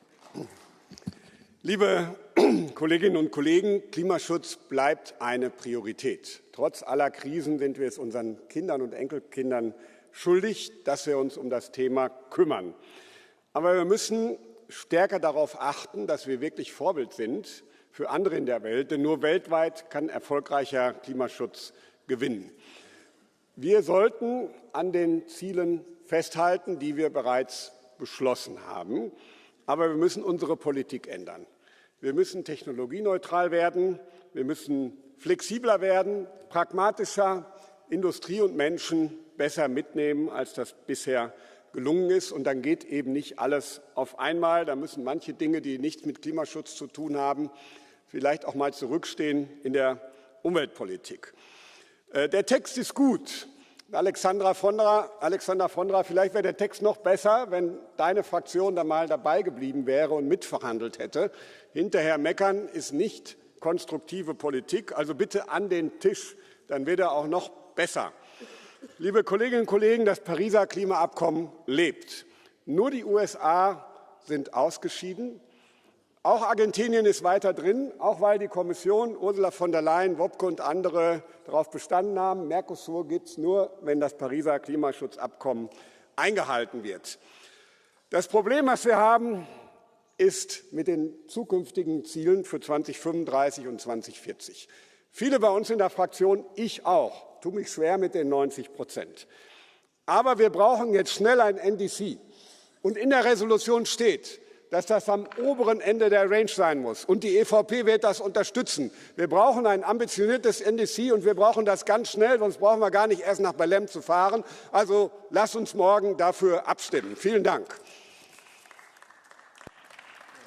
Głos zabierze wiceprzewodniczący Javi López. 1,5 minuty. Muchísimas gracias, presidenta, comisario. El mundo tiene una cita de nuevo con su futuro, esta vez en Belén, en la COP30.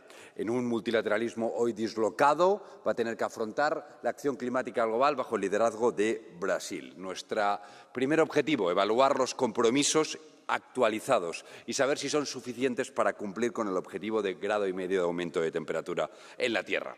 Y sabemos que lo que se ha hecho hasta ahora ha sido poco y tarde.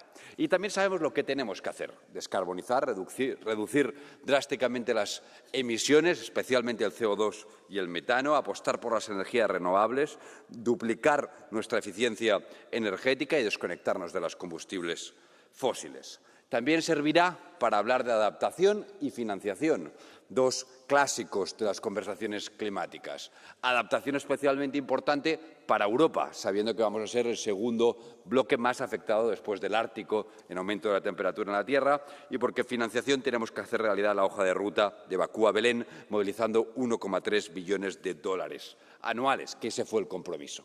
Y Europa tiene que llegar allí con los deberes hechos para tener credibilidad internacional, y es decir, tener NDCs para el 2035 ambiciosos y, sobre todo, acordar una ley del clima para el 2040 con un target que sea el 90% de reducción de las emisiones domésticas, como nos dice la ciencia.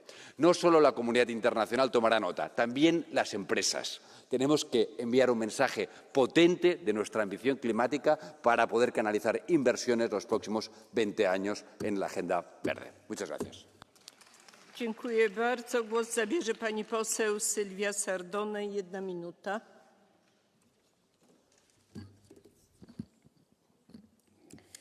Le politiche dell'Unione Europea hanno aiutato la Cina a emergere nel settore delle tecnologie verdi. Chi l'ha detto, commissario? L'ho detto io? No. L'ha detto qualcuno pericoloso ai patrioti? No. Qualche pericoloso sovranista? Nemmeno.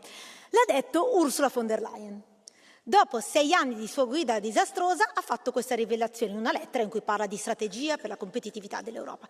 In sostanza, chi ha consegnato alla Cina il dominio sulle energie verdi pretende ancora di spiegarci come rilanciare l'industria europea. Eppure è stata proprio lei, spinta dai fanatici green, a trascinare il settore dell'auto verso il baratro. Ora, alla vigilia della COP30, ci prepariamo a imporre nuovi obiettivi irrealistici, mentre paesi come la Cina e gli Stati Uniti seguono tutt'altra strada. Lei prima, commissario, parlava di reciprocità. Ecco, non esattamente quello che sta accadendo. Dopo queste ammissioni, von der Leyen dovrebbe solo dimettersi, non continuare a guidare l'Europa verso il fallimento produttivo. Grazie. Dziękuję bardzo. Głos zabierze pani poseł Beatrice Timgren. 1 minuta. Tack, fru talman. COP30 hålls i Belém, i utkanten av Brasiliens regnskog. Ännu ett klimattoppmöte dit 50 000 deltagare flygs ner från hela världen och bor på hotell för 20 000 kronor per natt. COP30 handlar allt mindre om klimatet och mer om vem det är som ska betala. FN talar om ett finansieringsgap på 11 biljoner kronor per år som ska gå till utvecklingsländer. En summa större än EUs hela årliga budget. USA lämnar. Kina, världens största utsläppare, de vägrar betala. De rika oljeländerna i Gulfen, de betalar inte heller. Och då är det vi i Sverige och Europa som ska stå för notan. Men Sverige är inte längre ett land som betalar alla andras räkningar. Våra pengar, de behövs här hemma. Till pensionärer, till sjukvård, till våran säkerhet. Vill man rädda klimatet, då satsar man på innovation, inte korruption. Tack. Bardzo dziękuję. Głos zabierze pani poseł Bridget Vandenberg. 1 minuta. 400 miljard. 400 miljard betaalt Europa jaarlijks aan fossiele energie van buiten het continent. 400 miljard, dat zo het continent afvliegt naar oliesheiks en vaak ondemocratische leiders. En wie draait daarvoor op? De gewone Europeanen, die een torenhoge energierekening hebben, en onze industrie, die onderdoor gaat aan die gigantische energieprijzen. Terwijl we ondertussen weten, groene energie is de goedkoopste energie. En daarom is het nu tijd om te kappen met kolen en te kiezen voor een toekomst zonder fossiele brandstoffen. Er is geen weg terug, er is alleen de weg vooruit. En die weg vooruit is de weg van schone Europese energie. Dan zijn we ten eerste allemaal goedkoper af, ten tweede minder afhankelijk en ten derde bouwen we zo onze cleantech-industrie op waarin Europa een leidende rol kan spelen in de wereld. En nu is het tijd voor die klimaattop en is het tijd dat we de rest van de wereld ook weer meekrijgen in een stap vooruit. 4 jaar geleden hadden we het tijdens de klimaattop al over het uitfaseren van fossiele energie, het uitfaseren van kolen. Maar ondertussen blijft China en heel veel andere landen naast investeren in cleantech ook gewoon vrolijk kolencentrales bouwen. En daarom is mijn vraag aan de commissie, mijn vraag aan meneer Hoekstra, wat is uw strijdplan om te kappen met kolen? Dziękuję, czas się skończył. Głos zabierze pani poseł Lena Schilling. 1 minuta. Dear colleagues, once upon a time we had climate ambition, but it's not once upon a time. 10 years ago, the leaders promised with the Paris Agreement to care about the future of the next generations, of the future of the children of Europe. And today we are having this debate. We know the forests are on fire, harvests are failing, and people die of heat in our cities. And we in this House, what are we doing? Are we showing this leadership we like to talk about? I would say no. We are standing there with empty hands, with nothing more than a letter of intent for our own climate targets. We don't have a 2040 target in place, and it would be so clear. It would be so clear. The science is clear what we need to do. There is a letter from 2,000 scientists signed that we need 90% decarbonization in 2040. But it's also clear what we need to do for our climate targets. And I'm standing there as a person who marched with thousands and even millions around the world of young people demanding climate ambition. My generation doesn't need any excuses. We need courage, we need truth, we need us to fucking act. Bardzo dziękuję. Głos zabierze pani poseł Emma Furo.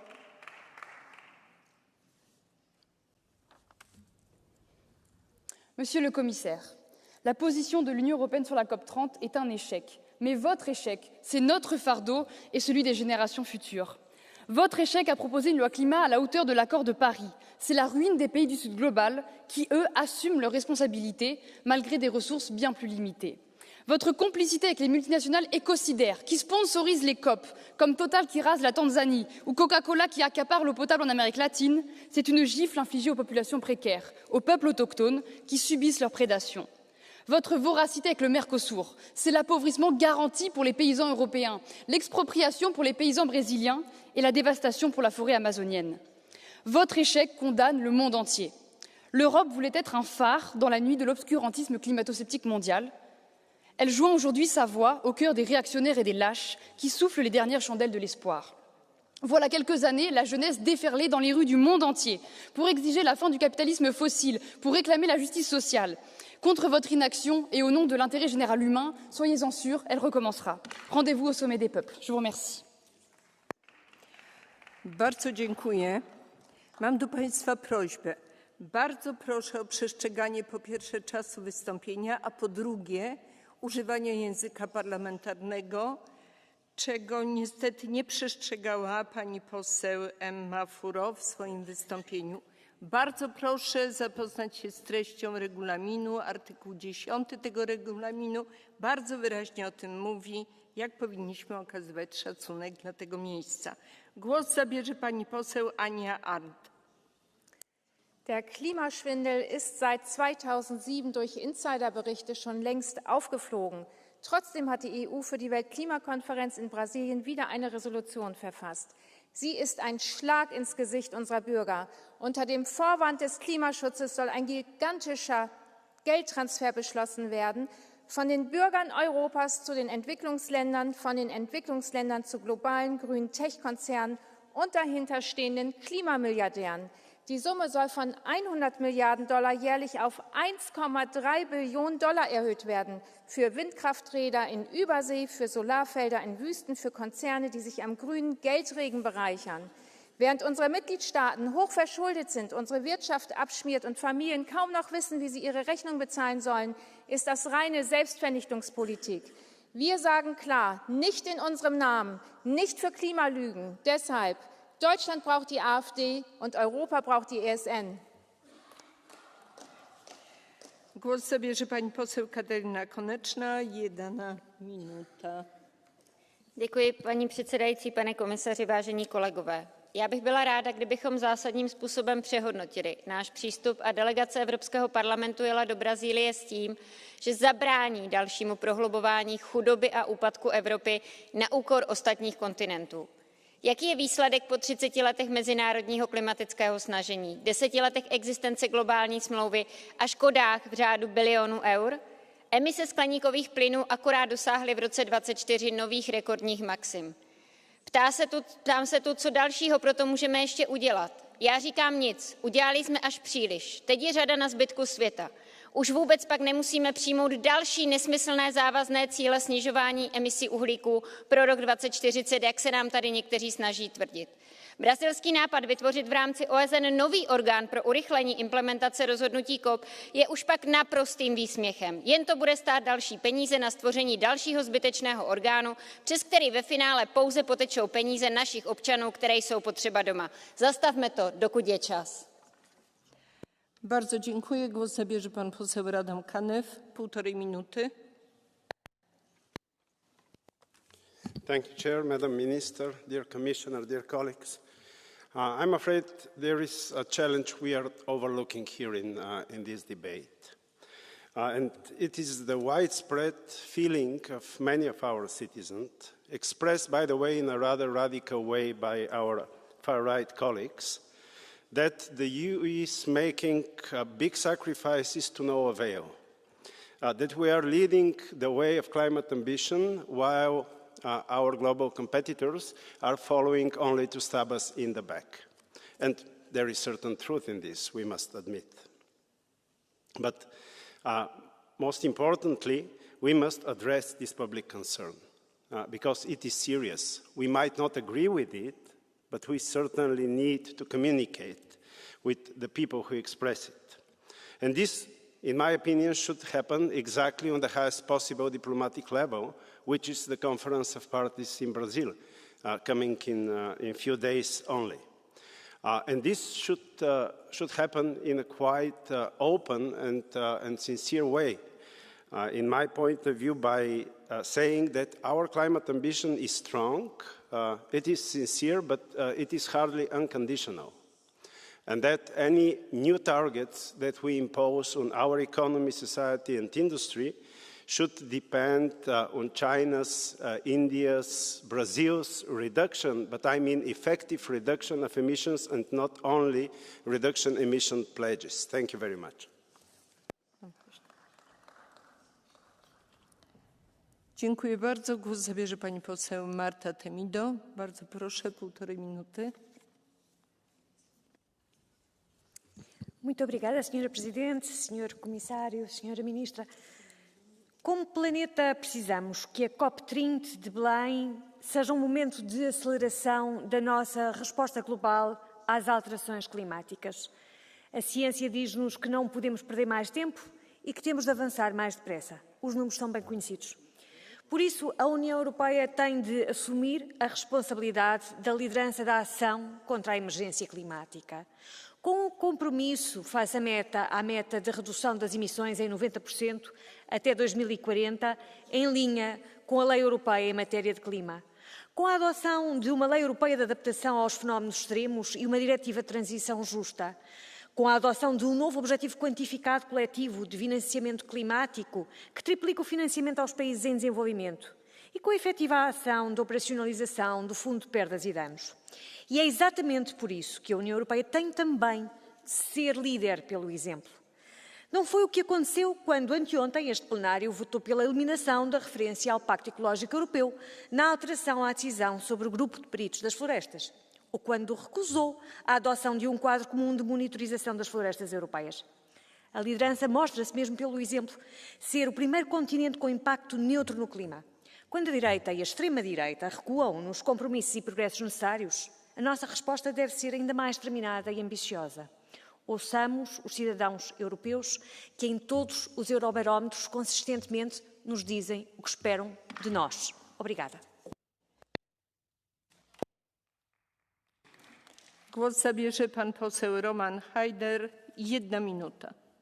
10 Jahre Pariser Klimakonferenz und die linke Hälfte des Parlaments mit den willfährigen Stimmen der Europäischen Volkspartei klatscht Beifall für ein Zerstörungswerk, das unsere Wirtschaft in den Abgrund treibt. Deutschland und Österreich stehen vor einer wirtschaftlichen Katastrophe. Frankreich ist unregierbar. Und was macht die EU? Sie schickt noch mehr Geld für sinnlose Klimamaßnahmen ins Ausland. 300 Milliarden Dollar jährlich, sagen Sie. Und morgen wird in diesem Haus gefordert, dass es eigentlich 1300 Milliarden jährlich sein sollen. Wer soll das bezahlen? Die Amerikaner? Jedenfalls nicht. Die sind draußen. Also wir, Die europäischen Steuerzahler natürlich. Die EU-Staaten sind der größte Spender weltweit. 35,8 Milliarden Euro allein 2023. Das ist 9-mal mehr, als wir für Bildung ausgeben, 7-mal mehr als für Infrastruktur und 18-mal mehr als für den Schutz unserer Grenzen. Und jetzt wollen Sie noch mehr drauflegen, während die wahren Probleme, Massenmigration, Arbeitsplatzverlust, Wohlstandsverlust mit Peanuts abgespeist werden. Das ist kein Klimaschutz, das ist Wahnsinn. Głos zabierze pan poseł Sergio Berlato, 1 minuta. Signora Presidente, signor Commissario, onorevoli colleghi, per molti anni i profeti di sventura ci hanno messi in guardia dai pericoli del riscaldamento globale causato, a loro dire, dalle attività umane. Adesso ci raccontano che sono le attività umane a causare i cambiamenti climatici, ignorando che i cambiamenti climatici sono sempre avvenuti ed avverranno sempre non certo a causa delle attività umane, ma a causa della diversa intensità dell'attività solare. La verità è che la CO2 è un elemento naturale, indispensabile per la vita sulla Terra e non una sostanza inquinante. La verità è che le attività umane producono appena il 4% di tutta la CO2 presente in atmosfera, mentre il rimanente 96% viene prodotto dai vulcani, dagli oceani, dal respiro di tutti gli esseri viventi. Per quanto tempo siamo ancora disposti a farci ingannare da coloro che, per raggiungere i loro obiettivi, usano false certezze per terrorizzare le persone e le istituzioni? Grazie per la vostra attenzione. Dziękuję. Głos zabierze pani poseł. Monsieur? For you, blue card. Do you accept? Yes? Please.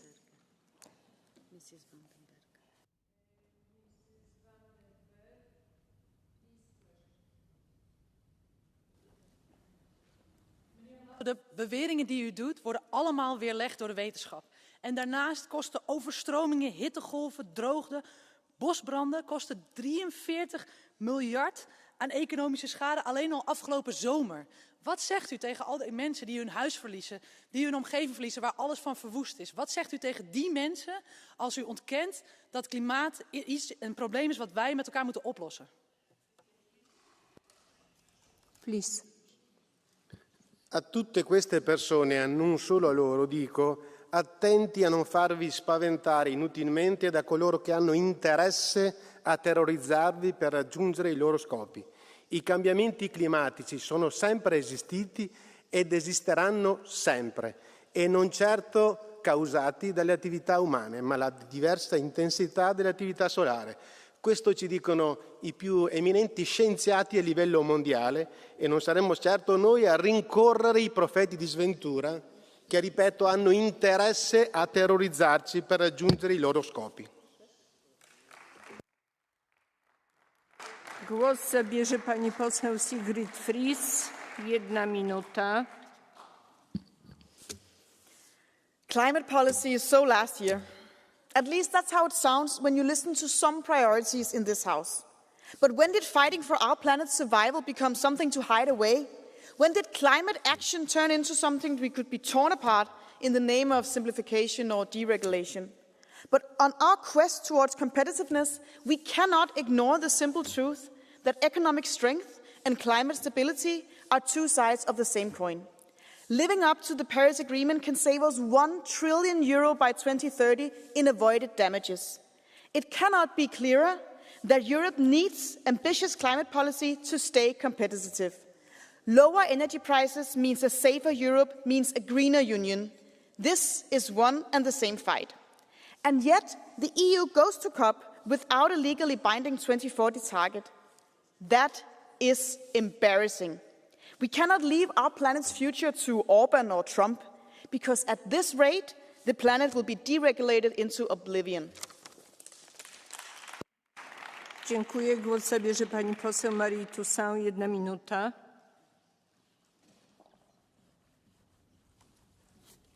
Chers collègues, Monsieur le Commissaire, il s'appelait François, il n'avait que 23 ans et il s'apprêtait à recevoir son diplôme quand, ce lundi, Cet alternant dans le bâtiment a péri, écrasé par une grue pris dans une tornade en région parisienne, une région non supposément touchée par les événements météorologiques extrêmes.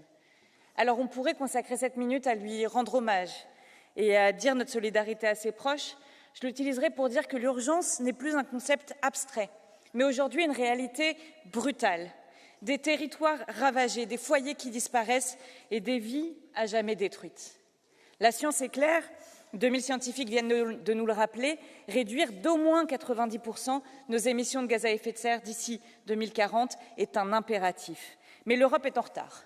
Elle n'a toujours pas fixé ses objectifs, ni pour 2040, ni pour 2035, et ce retard est criminel. Alors j'en appelle en particulier à Emmanuel Macron. Monsieur Macron, vous êtes la raison principale du blocage et du sabotage européen, alors que notre pays est la maison mère de l'accord de Paris. C'est à nous de nous montrer exemplaires. Ne tuez pas l'accord de Paris, débloquez l'Union et laissez-nous sauver le climat. Dziękuję bardzo. Głos zabierze pani poseł Lynn Boylan. 1 minuta. Gurmágat Uachtarán, tá cup trocha a gcuin ag troch cinúnach darnín agus dár planéid, agus teachtaí damhnaide ag ardú agus tubáistí airde ag dul I méid. Tá na fórsaí brabas ag iarra fuair go níomhú ar son na arda a chur dá trá. Ní mór dún labhairt faoin gceist seo a bhfuil gceist air, an tionscail arm. Agus cucht an tionscail arm san Eorp ag dul I méid. Ná déanam is dearmad go ndéanann siad brabas ar an más agus go bhfuil siad freagrach as géirgéim na arda agus as scriseo an cóhéil. Is an aisteachta miláta damhnaide agus 2.5 fan céad dastaíochta damhnaide. Gan cuinbhlacht armatha féin a cuir san Eorp. Tá tionscail arm na Eorpa agus a dacadóirí sa seomar seo ag éire foiil a dhéanamh ar arblanéid agus orthníomhaíocht ar son na Harda. Ní mór dún inis fuair gníomhaíocht a éire maidir le hastaíochta miláta agus leis an gimpláis tionsclaíoch miláta a bhaineann brabas as arblanéid a ró. Bardzo dziękuję. Głos zabierze pan poseł Mark Jongen. 1 minuta.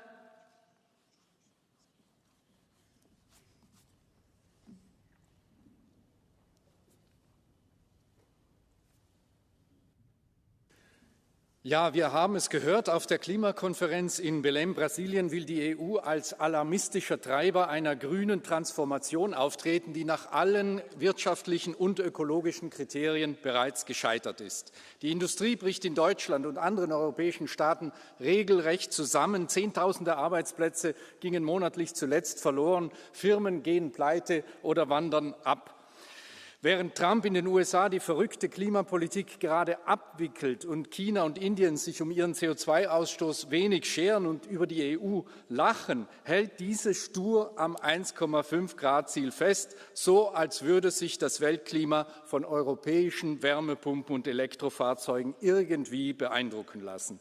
Nicht nur unser Wohlstand wird für diesen Wahnsinn geopfert, sondern auch unsere Freiheit. Denn diese Maßnahmen gegen alle Realität und Vernunft sind nur möglich in einer Ökodiktatur. Die Botschaft der EU auf der COP30 müsste lauten, keine Milliarden oder demnächst sogar Billionen mehr in den globalen Süden für die Profiteure der Klimaideologie, sondern lasst uns endlich vernünftige Wege der Anpassung an den Klimawandel finden, den wir nicht stoppen oder ändern werden. Vielen Dank. Głos zabierze pan poseł Nikolaos Anadiotis. 1 minuta. Αγαπητοί συνάδελφοι, εν ώψη της διάσκεψης COP30 στη Βραζιλία, βεβαίως να λάβουμε παγκόσμια δράση για το κλίμα. Μην ξεχνάμε όμως ότι οι κλιματικές αλλαγές πάντοτε συνέβαιναν, συμβαίνουν και θα συμβαίνουν και σε αντίθεση με το γνωστό αφήγημα δεν σχετίζονται πάντα με την ανθρώπινη δραστηριότητα. Η υπεραπλουστευμένη και επικίνδυνη δαιμονοποίηση του διοξιδίου του άνθρακα. Οι φόροι άνθρακα, τα μέτρα πράσινης δικαιοσύνης, όταν εφαρμόζονται μονομερώς, μετατρέπονται σε εργαλεία οικονομικής εξάρτησης και ανισότητας, ακόμα και κοινωνικού ελέγχου. Η Ευρώπη φορολογεί τον άνθρακα, αλλά εισάγει προϊόντα από χώρες με χαμηλότερα περιβαλλοντικά πρότυπα. Δεν προστατεύει έτσι το περιβάλλον, απλώς μεταφέρει τις εκπομπές αλλού. Ελαττώνουμε τη ζωική βιομηχανική παραγωγή μας, υποκείμενη σε αυστηρούς περιβαλλοντικούς περιορισμούς, αλλά εισάγουμε προϊόντα από χώρες που δεν κάνουν περιβαλλοντική αποτίμηση. Χρηματοδοτούμε την πολεμική βιομηχανία με τεράστια ποσά, ενθαρρύνοντας έτσι τη συνέχιση των πολέμων με ανυπολόγιστο περιβαλλοντικό κόστος. Πρέπει να λάβουμε μέτρα προς τη σωστή κατεύθυνση. Πρέπει να ανακτήσουμε την εθνική μας κυριαρχία, πρέπει να υπάρχει εθνικό σχέδιο για το κλίμα και η χρηματοδότηση για το κλίμα να είναι ορθώς κατανεμημένη. Και αντί να κυνηγάμε το φάντασμα των μηδενικών εκπομπών, ας ακολουθήσουμε μια διαφορετική διαδρομή προς την οικολογική ισορροπία με επιστροφή στις παραδοσιακές αξίες. Με επιστημονική τεκμηρίωση και όχι με επιβολή της πολιτικής ορθότητας που εξυπηρετεί συμφέροντα κάποιων ελίτ.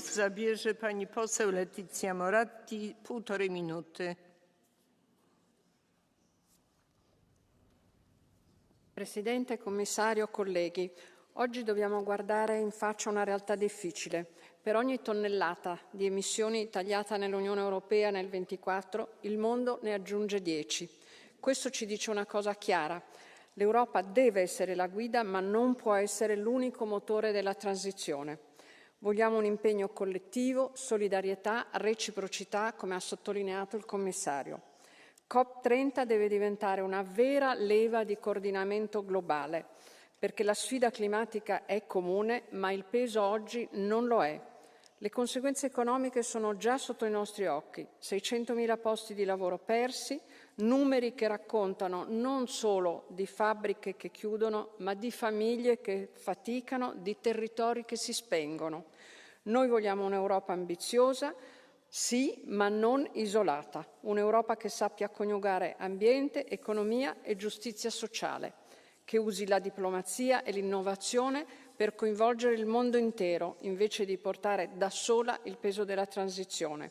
L'Europa può e deve guidare il cambiamento con realismo, con equilibrio, nell'interesse delle proprie persone, delle proprie fabbriche, dei propri agricoltori, delle proprie comunità.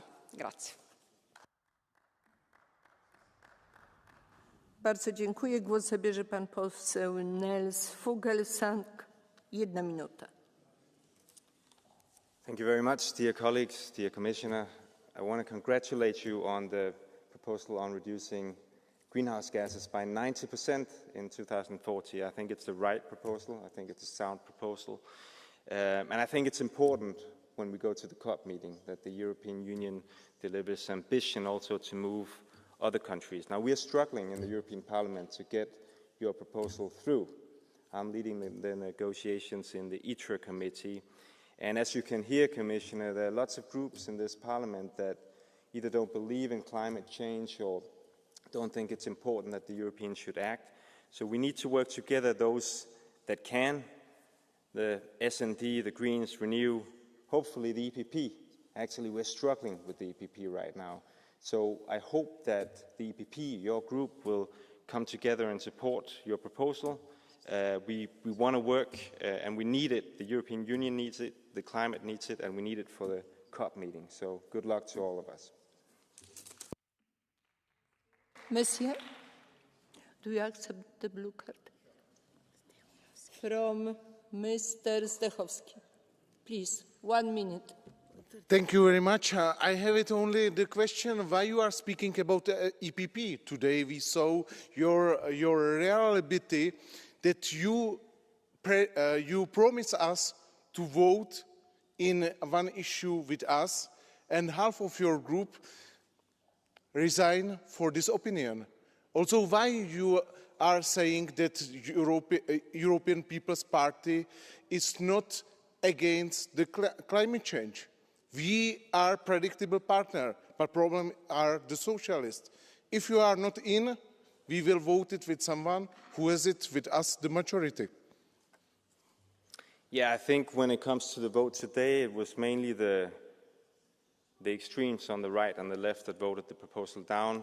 Unfortunately, it was a secret ballot, so I could, and you could not see who voted, and we didn't ask for this secret ballot. When it comes to the climate change proposal, there are lots of good people in the EPP. I work with them. I think you can be a reliable partner and ask you to be one. We support the 90% in the S&D group, and I hope you will work with us to do the same thing because we would sure like to work with you. Dziękuję, panie pośle. Głos zabierze pani poseł Mathilde Androuet. 1 minuta. La COP30 qui se tiendra à Belém, au Brésil, au plein cœur de l'Amazonie, s'annonce déjà comme une nouvelle grand-messe de l'hypocrisie climatique. Des milliers de responsables politiques, d'ONG et de lobbyistes s'y rendront en jet privé pour expliquer au peuple qu'ils doivent changer leur comportement. Pendant ce temps, les grandes puissances continueront à exploiter massivement leurs ressources fossiles, la Chine construira des centrales à charbon et l'Union européenne étouffera ses propres industries avec des taxes et des normes impossibles à respecter. Depuis des années, ces COP s'enchaînent et les mêmes discours creux se répètent. Culpabiliser les Européens, multiplier les promesses intenables, financer des bureaucraties vertes, mais ne jamais traiter les vraies causes du dérèglement environnemental. Derrière les grands mots, c'est toujours la même logique, délocaliser notre production, importer plus, dépendre davantage.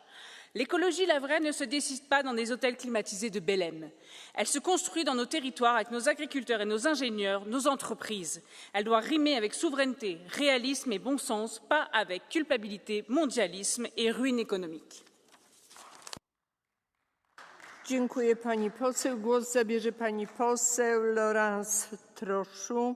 1 minuta. Madame la Présidente, Monsieur le Commissaire, sur une question aussi sérieuse que l'environnement et l'économie de nos territoires, je déplore le fait que l'idéologie s'en mêle. La résolution déposée sur la future COP 30 ne fait qu'effleurer le nucléaire sans le présenter pour ce qu'il est, la seule solution pour une énergie peu coûteuse, stable et décarbonée. Dans le même temps, l'égalité des genres occupe une place de choix, démontrant ainsi l'intention idéologique d'un texte sans crédibilité. Le funeste pacte vert, qui a brisé la compétitivité de l'Europe et lui a fait prendre un retard considérable sur la Chine et les États-Unis, imprègne les intentions de cette résolution.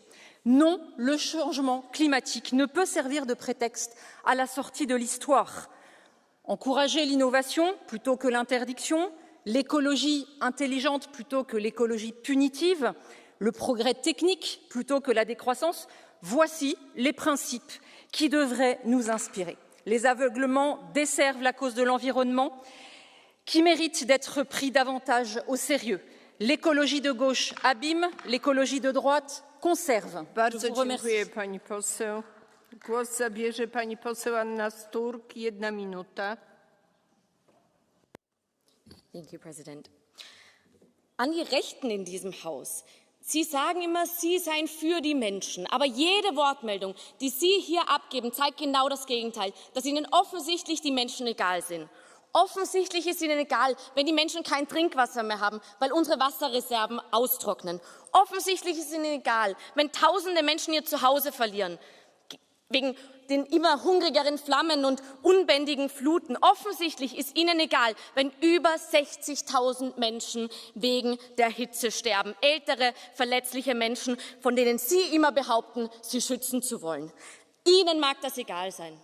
Aber mir ist nicht egal, ob meine Tochter noch eine Zukunft vorfindet, in der sie auch leben kann. Es ist zu spät, dass wir nur noch das Minimum machen. Es ist Zeit, dass wir mutig, entschlossen und ehrgeizig sind. Wir haben unsere Zukunft immer noch selbst in der Hand, aber wir müssen auch dementsprechend handeln. Vielen Dank. Dziękuję. Głos zabierze pani poseł Sarah Mathieu. 1 minuta.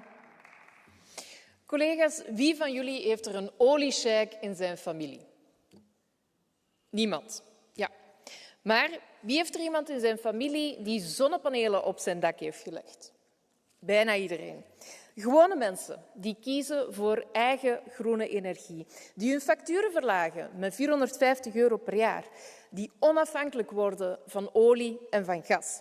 Tientallen miljoenen Europeanen die doen het al. Niet omdat politici het zeggen, maar omdat ze het zelf willen. Het succes van de klimaatop dat begint niet in vergaderzalen, maar in jouw straat, waar mensen kiezen voor groene energie. Maar de rechtse politici, die houden jullie tegen. Die blijven subsidies pompen in fossiele energie. Die luisteren slaafs naar Trump, die ons afhankelijk wil houden van zijn gas. Straks in Brazilië kunnen wereldleiders kiezen. Luisteren naar de fossiele lobby of luisteren naar die tientallen miljoenen mensen die vandaag al hun best doen voor het klimaat. Laat Europa voorop lopen met ambitieuze klimaatdoelstellingen en een verdriedubbeling van hernieuwbare energie. Niet voor de winsten van de oliesheiks, maar wel voor jou. Dank je wel. Głos zabierze Martin Ginter. 1 Minute. Vielen Dank, Frau Präsidentin, werte Damen und Herren. Wir werden die Klimakrise nicht lösen, ohne auch die Ungleichheit zu bekämpfen. Die reichsten 1% verursacht mehr Emissionen als die ärmsten 66%. Mehr Kapitalismus kann ein Problem nicht lösen, das durch Kapitalismus forciert wurde. Die Klimakrise ist auch Folge kolonialer Ungerechtigkeit. Der globale Süden leidet am stärksten, obwohl er am wenigsten zur Erderhitzung beigetragen hat. Die EU muss ihrer Verantwortung gerecht werden, wie es auch das Pariser Abkommen festlegt. Doch Deutschland, größter Emittent der EU, geht den falschen Weg. Neue Gaskraftwerke, mehr Gasförderung, weniger Klimaschutzgesetze und Tricksereien mit CO2-Zertifikaten statt echter Maßnahmen. Das ist ein moralisches Versagen und ein klarer Verstoß gegen Artikel 2 des Pariser Abkommens. Und vor allem, Menschen mit geringem und mittleren Einkommen werden am meisten unter den Folgen dieser verfehlten Politik leiden. Dziękuję bardzo, panie pośle. Głos zabierze pani poseł Ingeborg Terlak, 1,5 minuty. Dank u wel, voorzitter. De boodschap van klimaatwetenschappers is helder. Klimaatverandering gaat ons de komende decennia hard raken. Dat vraagt om ons eerlijk te zijn over wat moet, maar ook hoopvol over wat kan. Want de uitdaging van de klimaatverandering zit hem niet enkel in geld of bereidheid, maar ook in de uitvoering. De transitie naar een duurzame wereld vraagt om duidelijke politieke keuzes. Dat betekent ambitie, ambitieus Europees klimaatbeleid. Want het klimaat stopt niet bij de grens. Het betekent een keuze voor stevige, tijdige en onvoorwaardelijke aanpak van de uitstoot van CO2. Een keuze voor de transitie naar schone energie op een manier zodat iedereen mee kan doen. En het vraagt om een langetermijnvisie met voorspelbaar beleid, behapbare kosten voor inwoners en een gelijk speelveld voor ondernemers die verduurzamen.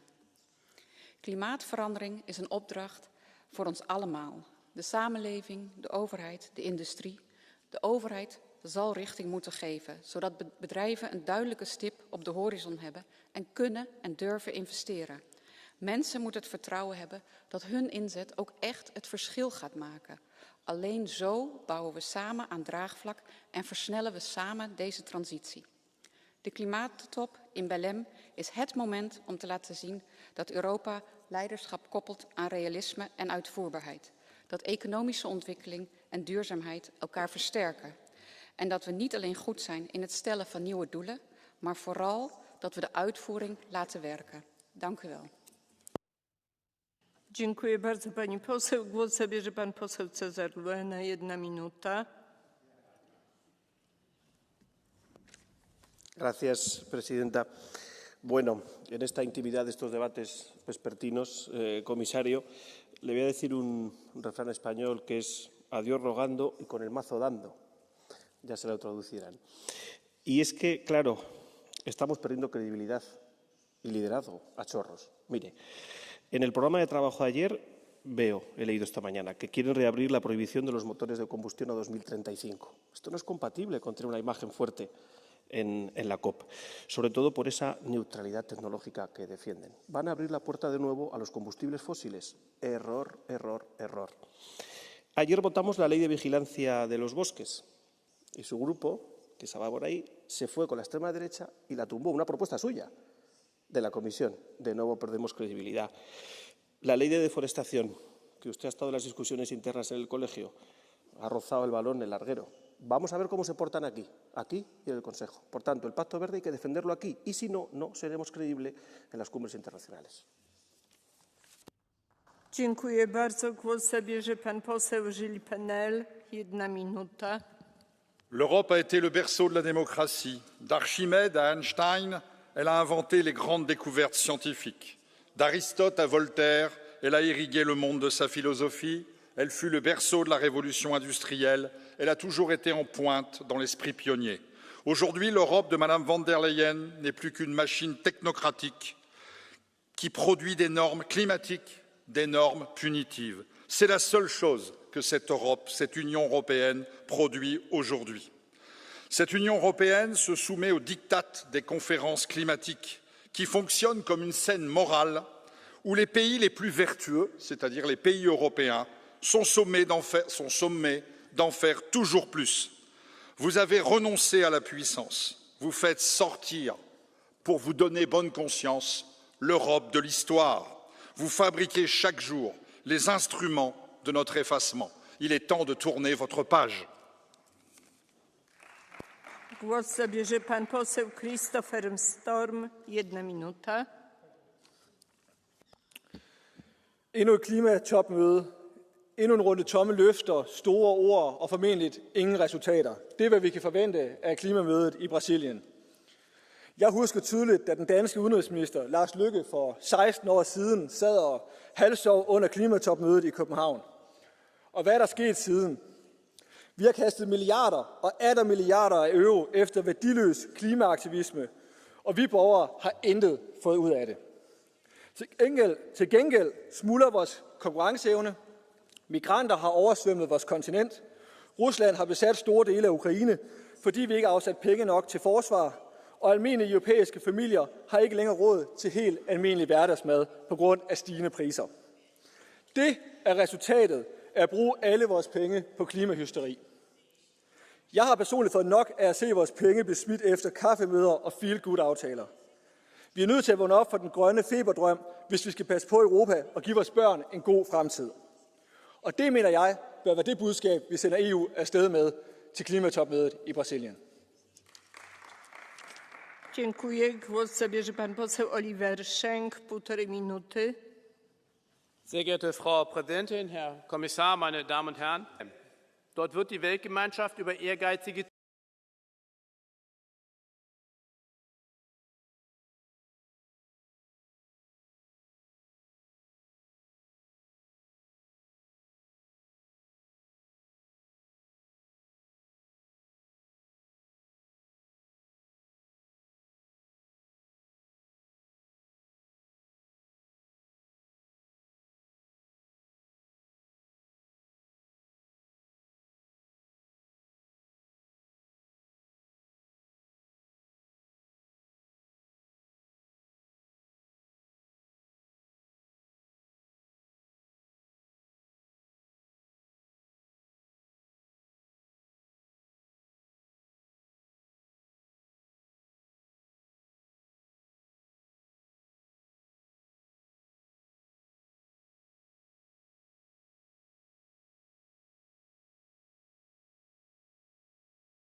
Πώς κάποιοι απέτυχαν ήδη εδώ στην Ευρώπη.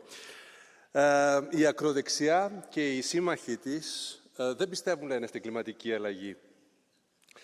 Τώρα, δεν πιστεύετε στην κλιματική αλλαγή, αλλά δεν πιστεύετε γιατί δεν πιστεύετε στην επιστήμη, δεν πιστεύετε στην πράσινη μετάβαση, πιστεύετε στο βραχυπρόθεσμο γενικά πολιτικό κέρδος. Αλλά αφόσον δεν πιστεύετε στην κλιματική αλλαγή, άντε να το δεχθώ ότι δεν υπάρχει κλιματική αλλαγή όπως μονίμως λέτε. Δεν πιστεύετε πλέον όμως στη βρώμα που αφήνουμε εμείς οι άνθρωποι πίσω μέσω των βιομηχανιών, αυτό που αναπνέουμε μέσα στα πνευμόνια μας. Και πολλοί από εσάς είμαι σίγουρος ότι τα παιδιά σας δεν τα δίνετε πλέον νερό από τη βρύση, τα δίνετε εμφιαλωμένο νερό. Άρα σημαίνει κάτι αυτό. Φοβάστε να δώσετε στα παιδιά σας νερό εκεί που μένετε κοντά σε βιομηχανικές ζώνες. Δεν χρειάζεται λοιπόν, φίλες και φίλοι, κυρίες και κύριοι, να πιστεύει κανείς ότι υπάρχει κλιματική αλλαγή. Το βλέπει τριγύρω. Αυτά που αφήνουμε, όλη τη βρώμα μαζί με τα δάση που καίγονται πολύ πιο γρήγορα από ό,τι στο παρελθόν. Πρέπει οπωσδήποτε να κάνουμε κάτι, γιατί εσείς είστε οι μόνοι που θα την πατήσετε περισσότερο στο μέλλον. Ευχαριστώ. Dziękuję. Głos zabierze pan poseł Aleksander Nikolic. 1 minuta.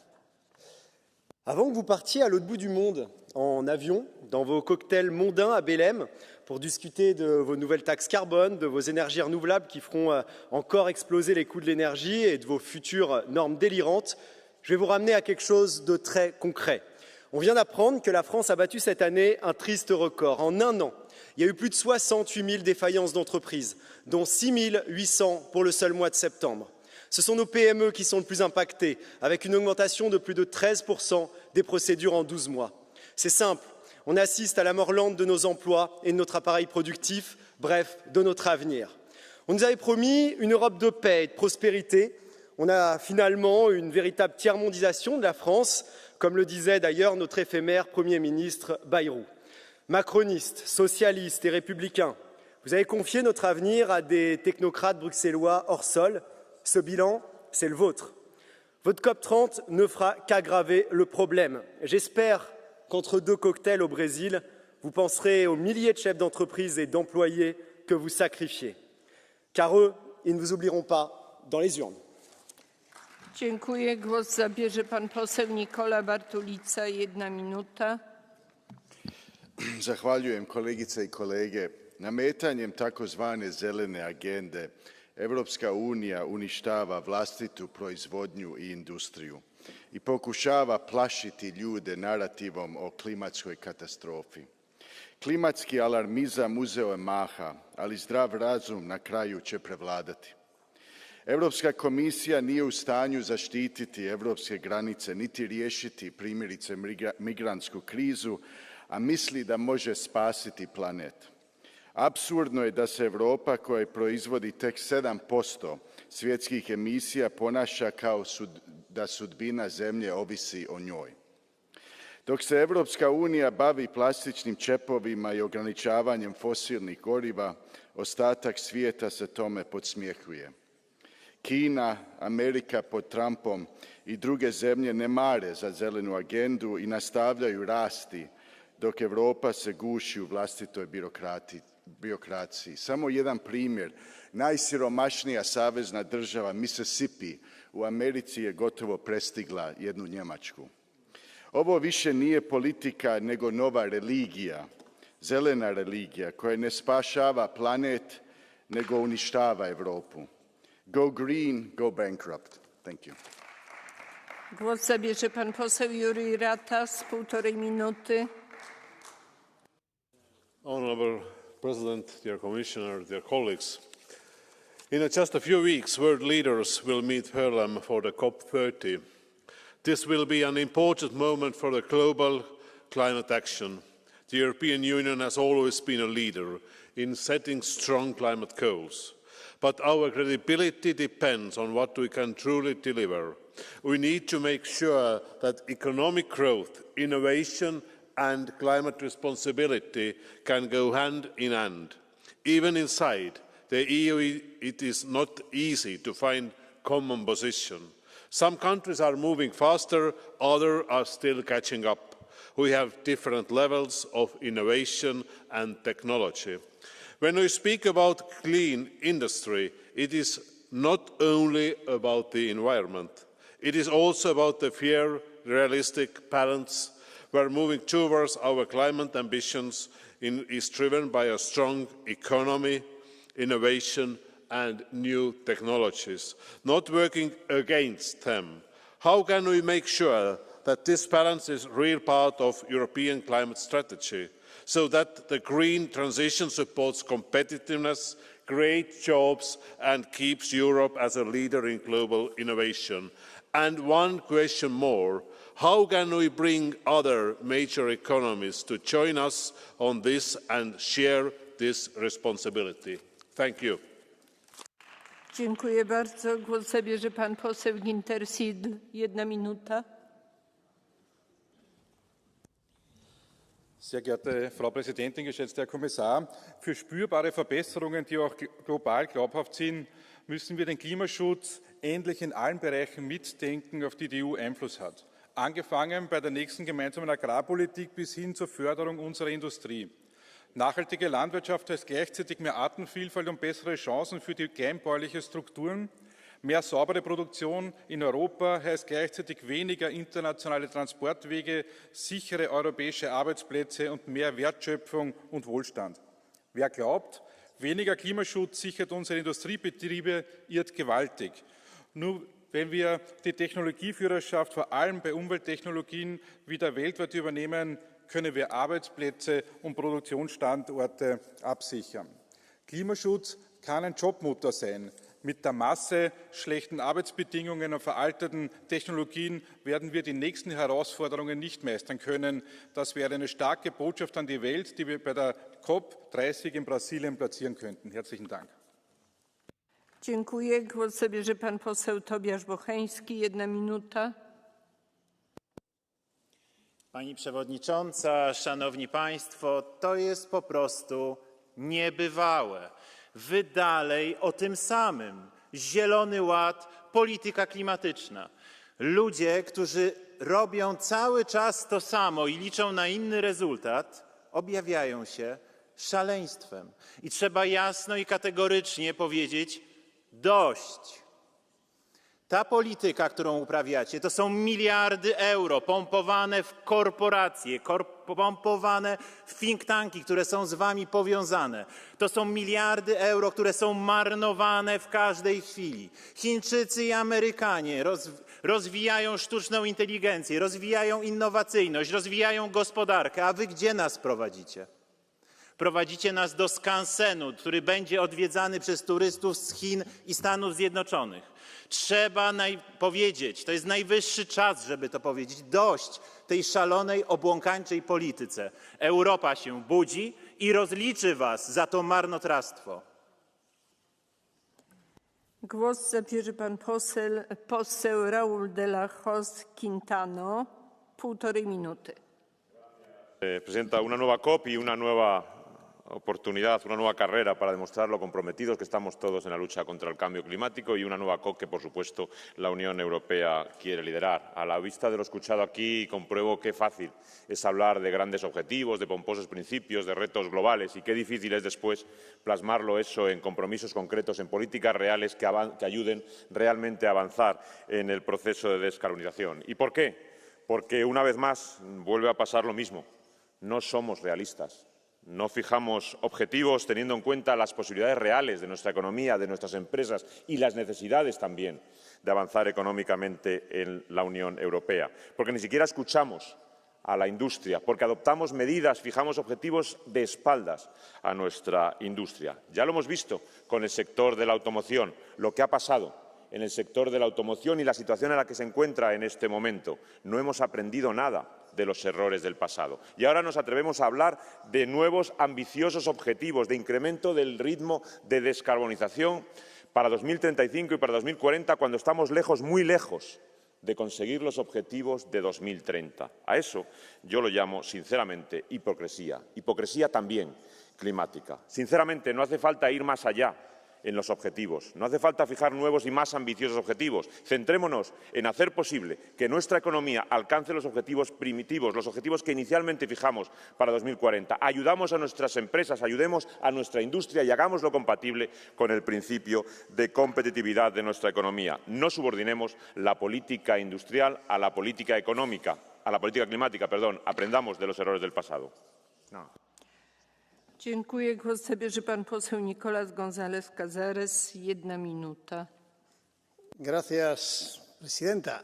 Ayer teníamos noticias de que por primera vez en Islandia se detectaban mosquitos, unos pocos lugares de la Tierra que estaban libres. Es decir, los efectos del cambio climático van a suponer más enfermedades, mayores riesgos para la salud. Tenemos más tormentas, más inundaciones. Es decir, el cambio climático acelera y ante esa aceleración lo que no podemos hacer desde Europa es pisar el freno. Por eso le digo, comisario, frente al empeño de Trump en dinamitar el multilateralismo, la Unión Europea, especialmente esta Cámara, debe ser la vanguardia de la cooperación internacional. No podemos llegar a la COP30 en Belén con las manos medio vacías, porque la alternativa al liderazgo europeo, el vacío que nosotros dejemos, lo van a ocupar otros. Y créanme, tenemos soluciones tecnológicas para luchar contra el cambio climático, para reducir emisiones, para llegar al 90% de reducción en 2040. Las hay. Y además por ellos pasa la competitividad de Europa. Economía y reducción de emisiones no están reñidas. Muchas gracias. Rozpoczynamy procedurę Catch the Eye. Mam 2 zgłoszenia. Jako pierwsza głos zabierze pani poseł Anna Miranda Paz. Nieobecna. Pan Grzegorz Braun, bardzo proszę, 1 minuta. Thank you very much for making my work much easier. This spectacle of nonsense, bringing up the global warming dogma again and again, makes it much easier to convince my compatriots, Polish voters, to vote against your stupid and evil organization, Polexit. Let's regain our independence. This will be much easier since you keep repeating your false doctrines, Green Deal, Rainbow Deal, Migration Pact, warmongering. Thank you very much.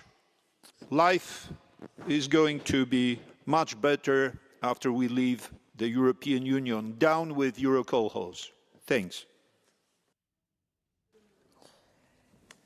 W imieniu Komisji głos zabierze pan komisarz Łopkę-Hekstra. Bardzo proszę.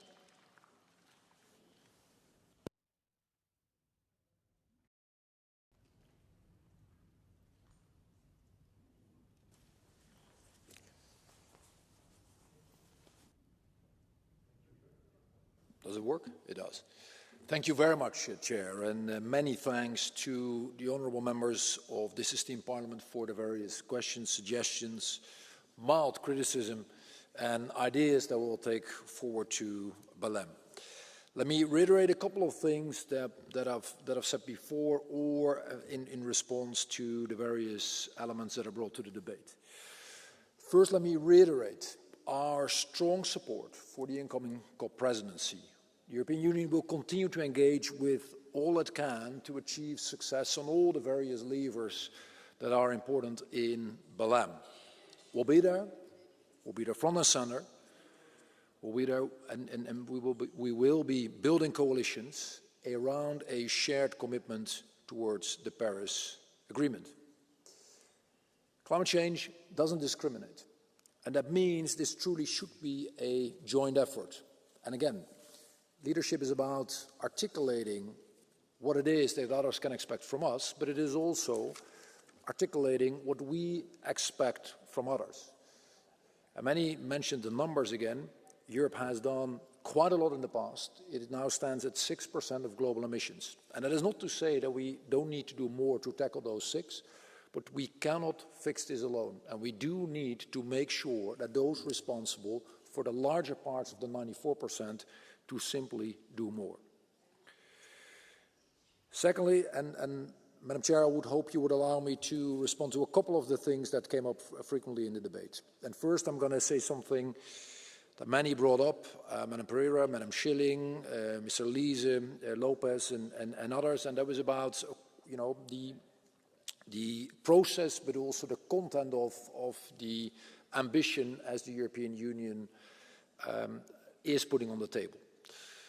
And indeed, as quite often is the case in politics, procedures and trajectories and processes are never completely straightforward. And that is what we're also currently experiencing in the debate about 2035 and 2040.